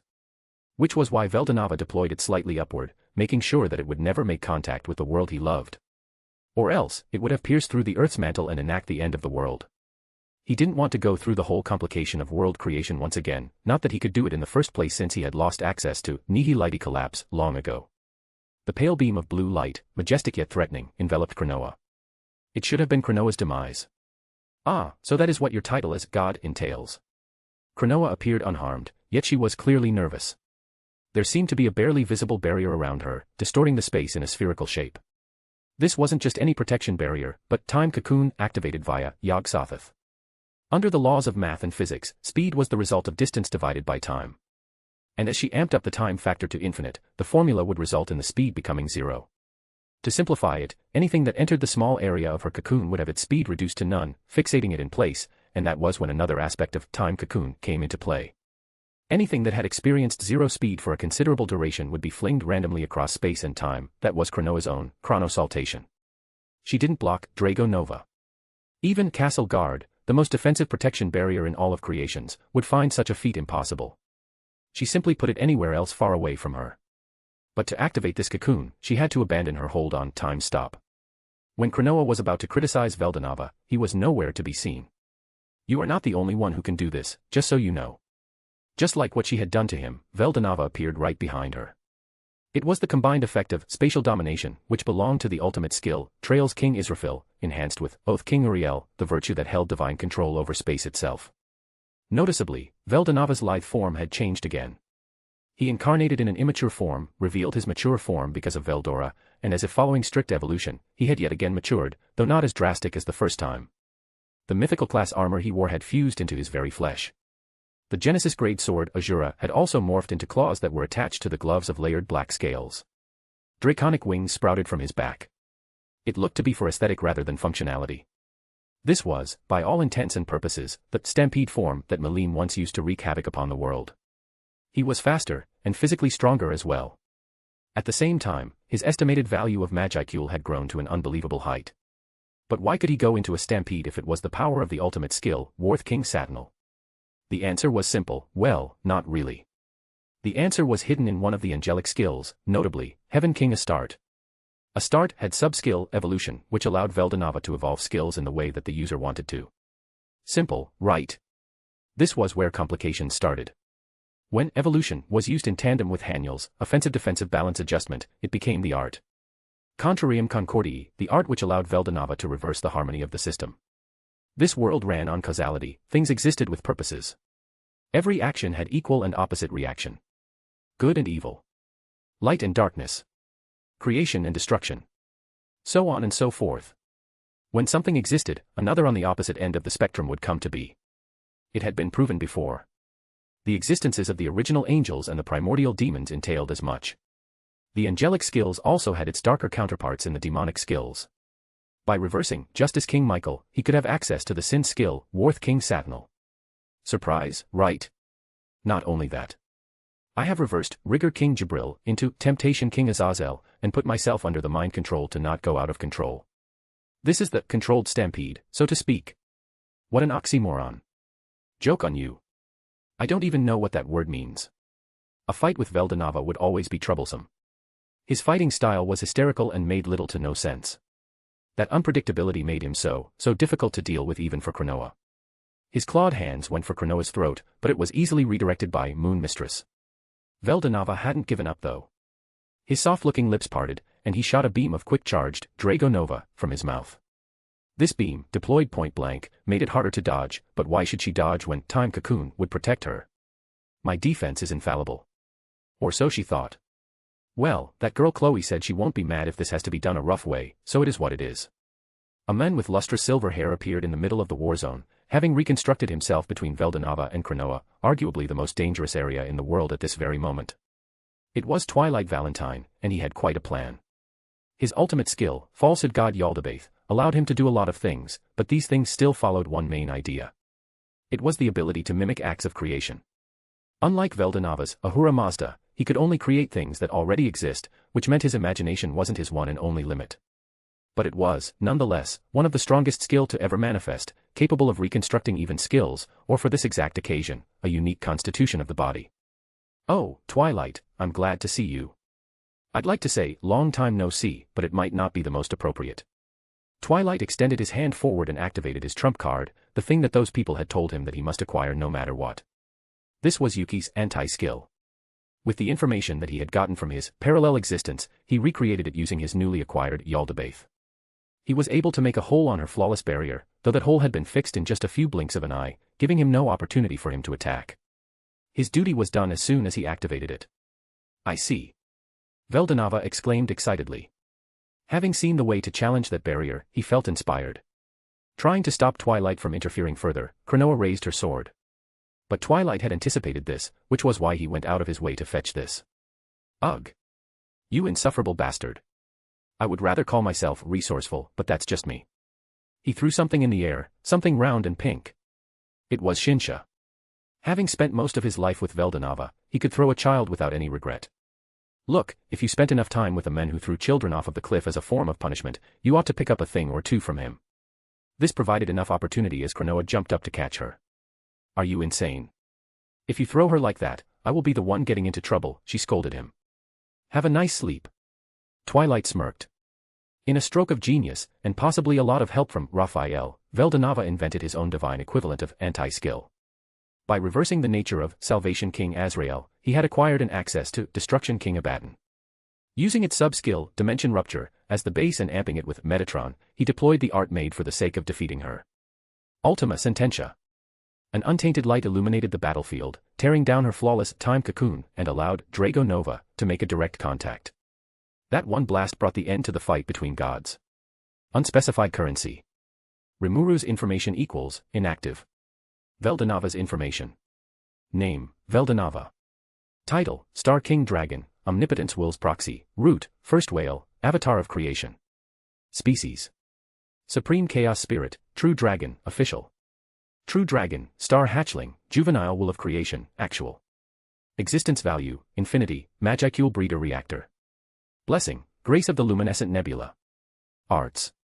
Contrarium Concordii, Harmony's Antithesis, the art which allows the user to switch the alignment of other skills at will, although the user has to possess the in-depth knowledge of both the skill they want to reverse and its counterpart. Ultima Sententia, Final Judgment, the art which allows the user to negate any phenomena, be it natural or magical. It is more or less the perfected anti-skill which can be imbued into weapons and expanded around the user's body. Magic. True Dragon Magic, Star Magic. Ultimate Skills. Greater Angelic Skills, Virtues. Michael equals Sathanal. Raphael equals Beelzebub. Uriel equals Lucifer. Sariel equals Belphegor. Ragel equals Mammon. Metatron equals Asmodeus. Gabriel equals Leviathan. Lesser Angelic Skills. Astarte equals Belial. Jibril equals Azazel. Azrael equals Abaddon. Sandalphon equals Samel. Haniel equals. Melchizedek equals. Israfil equals. Unspecified currency. So, we are done with Veldanava versus Cronoa at last. I find it funny that although Abaddon is fated to be Carrera's skill, the first art used by it has Ultima in its name. Carrera would literally cringe at that idea, for sure.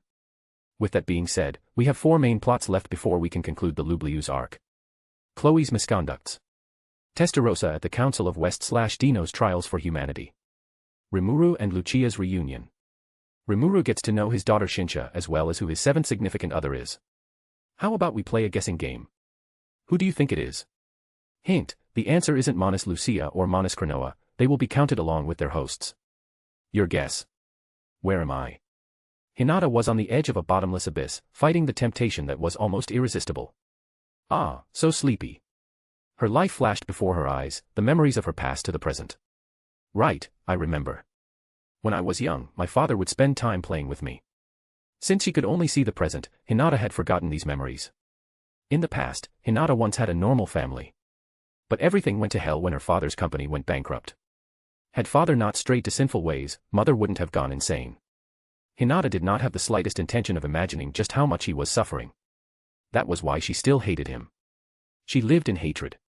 Unable to forgive her father's sins, Hinata focused the blame on him just to justify her own actions. A common trait in humans was their weak hearts. Her father was the same. Hey, maybe that's why I pursued the shadow of my father in that man, she thought to herself melancholically. Hinata's heart had struggled and was about to burst until he appeared. It was such a shame that her feelings would never be vocalized. If she ever shared this sentiment to him, it would trouble him a lot. She wanted to avoid it at all costs. Hinata had learned that relationships were fragile. Her family was a great example. What seemed to be a warm family crumbled in an instant because of a financial mistake. To this day, she was afraid of forming a relationship. What if something went wrong and it crumbled again? She feared the possibility of it greatly, which was the reason why she kept everyone at arm's length. She had rectified some mistakes. Her relationship with Shizu-sensei had gotten a lot better than where she left it the last time, and she had mentored a student of her own, a student she could look at and be proud of. And yet they were exceptions and not the norms.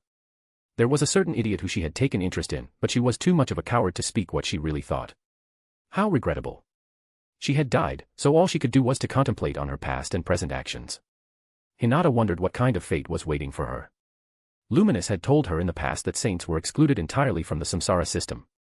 When they died, saints would be welcomed into the resting place, the promised land. I am by no means a complete saint, so I don't think that's where I will end up. Part of her questioned just how valid Luminous' statement was. Was there really a paradise out there? How did she even know of that place in the first place? Luminous-sama is related to the god of creation, so maybe I should have expected that sort of afterlife knowledge from her. She had made up her mind, accepting her death as the result of her incompetence, thus holding no grudge against Granbell. Thinking is too tiresome. I have grown tired. I just want to rest in this dark abyss. Hinata's consciousness was devoured by darkness. Her senses disappeared, and her doubts vanished.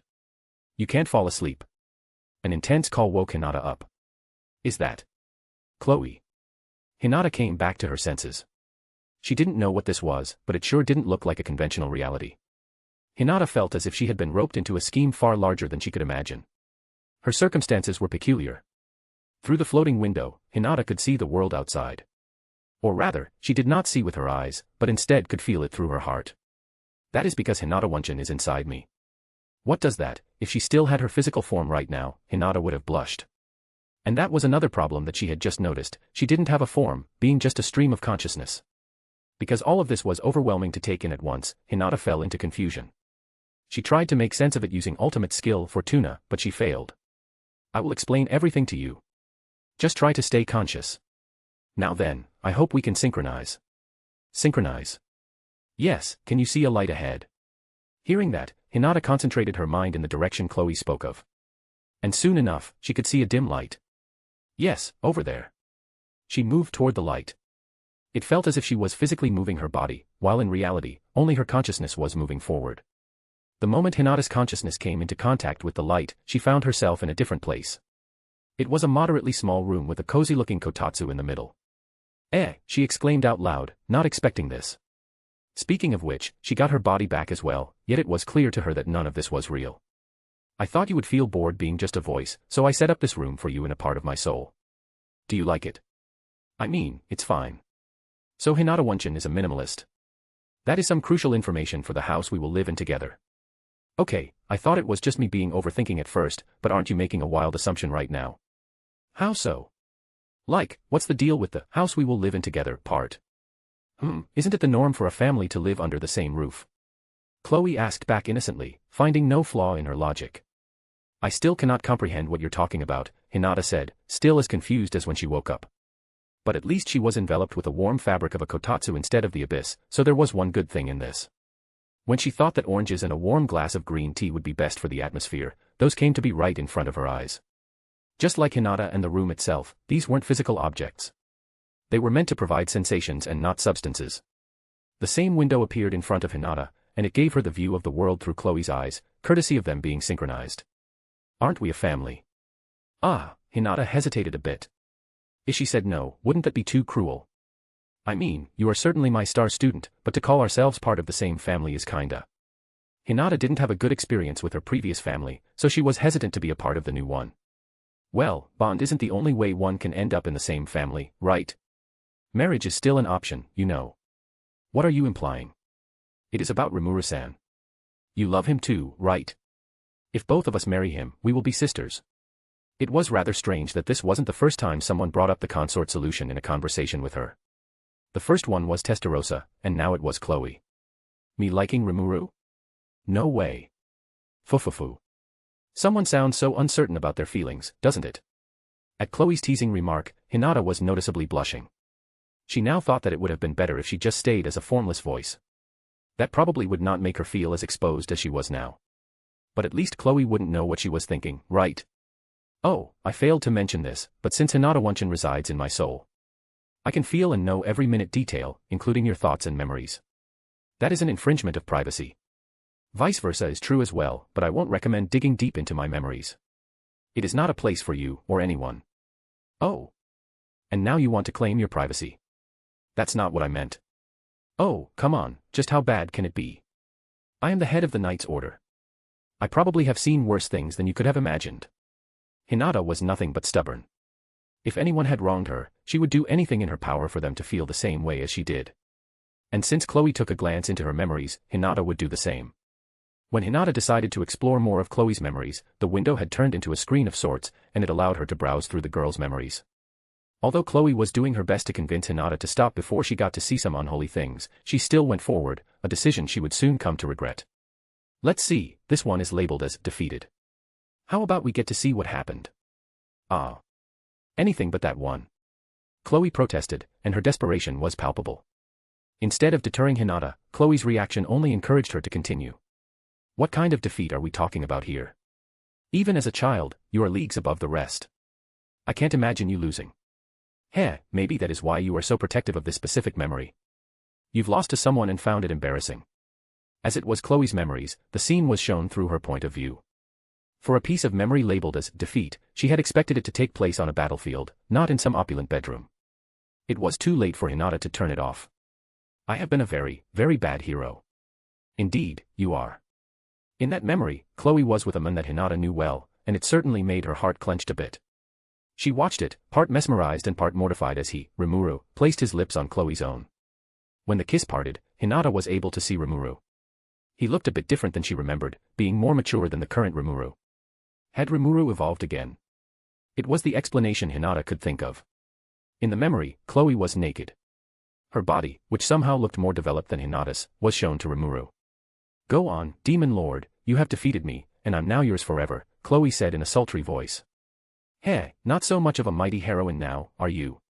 That's okay, I will take a really good care of you. What followed was a 6 hours long footage of unedited and censored adultery, in which Hinata had the misfortune of watching it from the beginning to the end, too mortified to close the memory altogether.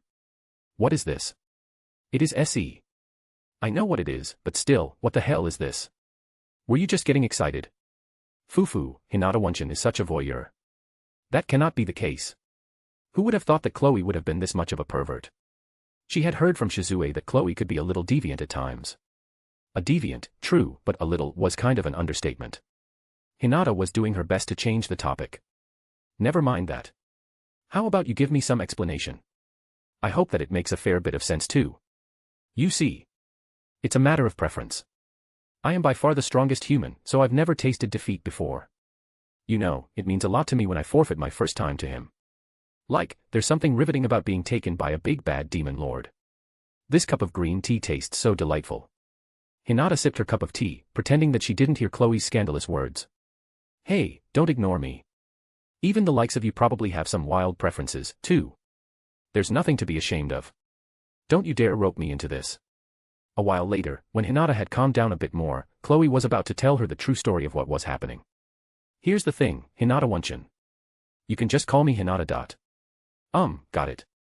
Here's the thing, Hinata is inside me, and honestly, not in a way that I'm looking forward to either. Hinata wondered if the last part was really necessary to point out, but she knew better than to just open another can of worms and didn't say anything. To be specific, Hinata was in Chloe's soul.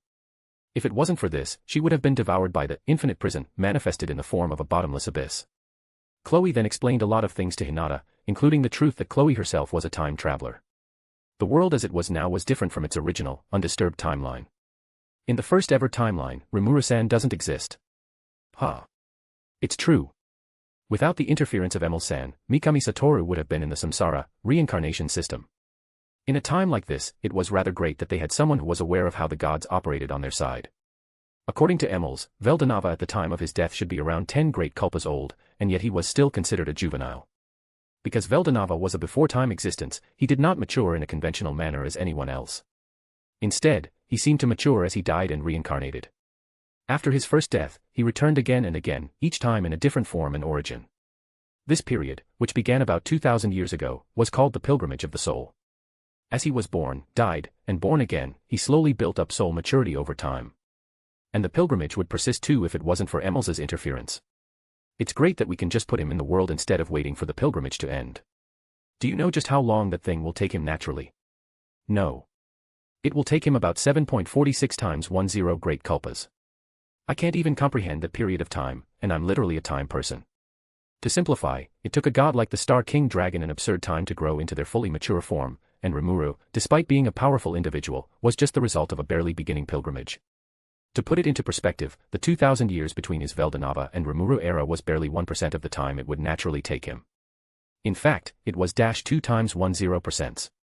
That is to say that although he looks unstoppable already, he will continue to grow stronger as time passes, said Chloe. Though because of that, we don't have Rimuru-san in the undisturbed timeline, which led to a dying world when Evarage returned. It was where my first journey began. The world was a very different place in its first incarnation. The Free Guild had more influence than it was now. On the contrary, the Holy Church was a lot weaker than in the current timeline. I was summoned by a human nation. And as soon as they saw that I didn't have a unique skill, they discarded me, exiling me to the wilderness because I could not be their weapon. In that timeline, the anti-magic mask didn't exist, and so Shizu-san had been taken over by Ifrit a long time ago. She isn't there to save me, to take me under her wings, yet I have no right to blame her. She was suffering, too. I know that. Chloe. I grew up on my own, teaching myself to wield a sword and perform magic. At some point, instead of being consumed by my own mana, the fate that fell upon otherworlders, I made it my own. Through sheer will to thrive alone, she awakened the unique skill, unyielding, and had gone on to become a saint. I helped as many people as I could. Before I could have noticed, people started to praise me as the hero. When the Storm Dragon, who wasn't sealed in that timeline because Cronoa did not exist, went on a rampage, people seeked out help from her. When the 10 great demon lords caused a problem, she was the person being called to deal with them. The West relied on hero Chloe, but a single girl couldn't burden all of that. When the Eastern Empire invaded, Chloe perished. She had single-handedly wiped out the entire army of foot soldiers, as well as killing half of the single digits. Yet she had met her match when up against the Scorched Dragon. To her credit, Chloe had fought the ultimate existence, true dragon Velgrind, to a fatal draw where both individuals perished, so it wasn't entirely her defeat. But as Velgrind returned due to her property as the will of nature manifested, Chloe did not. She instead found herself in a place where every saints and heroes were welcomed, the Promised Land. From what I know, His Majesty, the Emperor, reigned supreme over that timeline for a few years before Evarge emerged and inflicted desolation upon the world. In an attempt to prevent such a bleak future from happening once again, Chloe had aligned herself with Lucia and had accepted the blessing of the great Holy Spirit of Time. That's when we tried it again. We've pressed the reset button, and I'm the only one who could remember that forgotten world. It was in this second timeline where they decided to bring Rimuru into this world prematurely. And overall, it was a success. I just happened to fall in love with Rimuru-san. So, this supposed world peace plan went personal real quick. And to be fair, Lucia-san's presence also didn't help at all. The timeline had been reset for over 1,000 times already. Each time, they made sure to fix the problems that came to their attention in the last one. They had slowly but surely built the perfect formula bit by bit, and this was where a logical conclusion led them to. To assist Rimuru-san in creating his perfect world, that is my main goal. Here is the question, will you rebel against fate with us? Chloe asked. That goes without saying, doesn't it?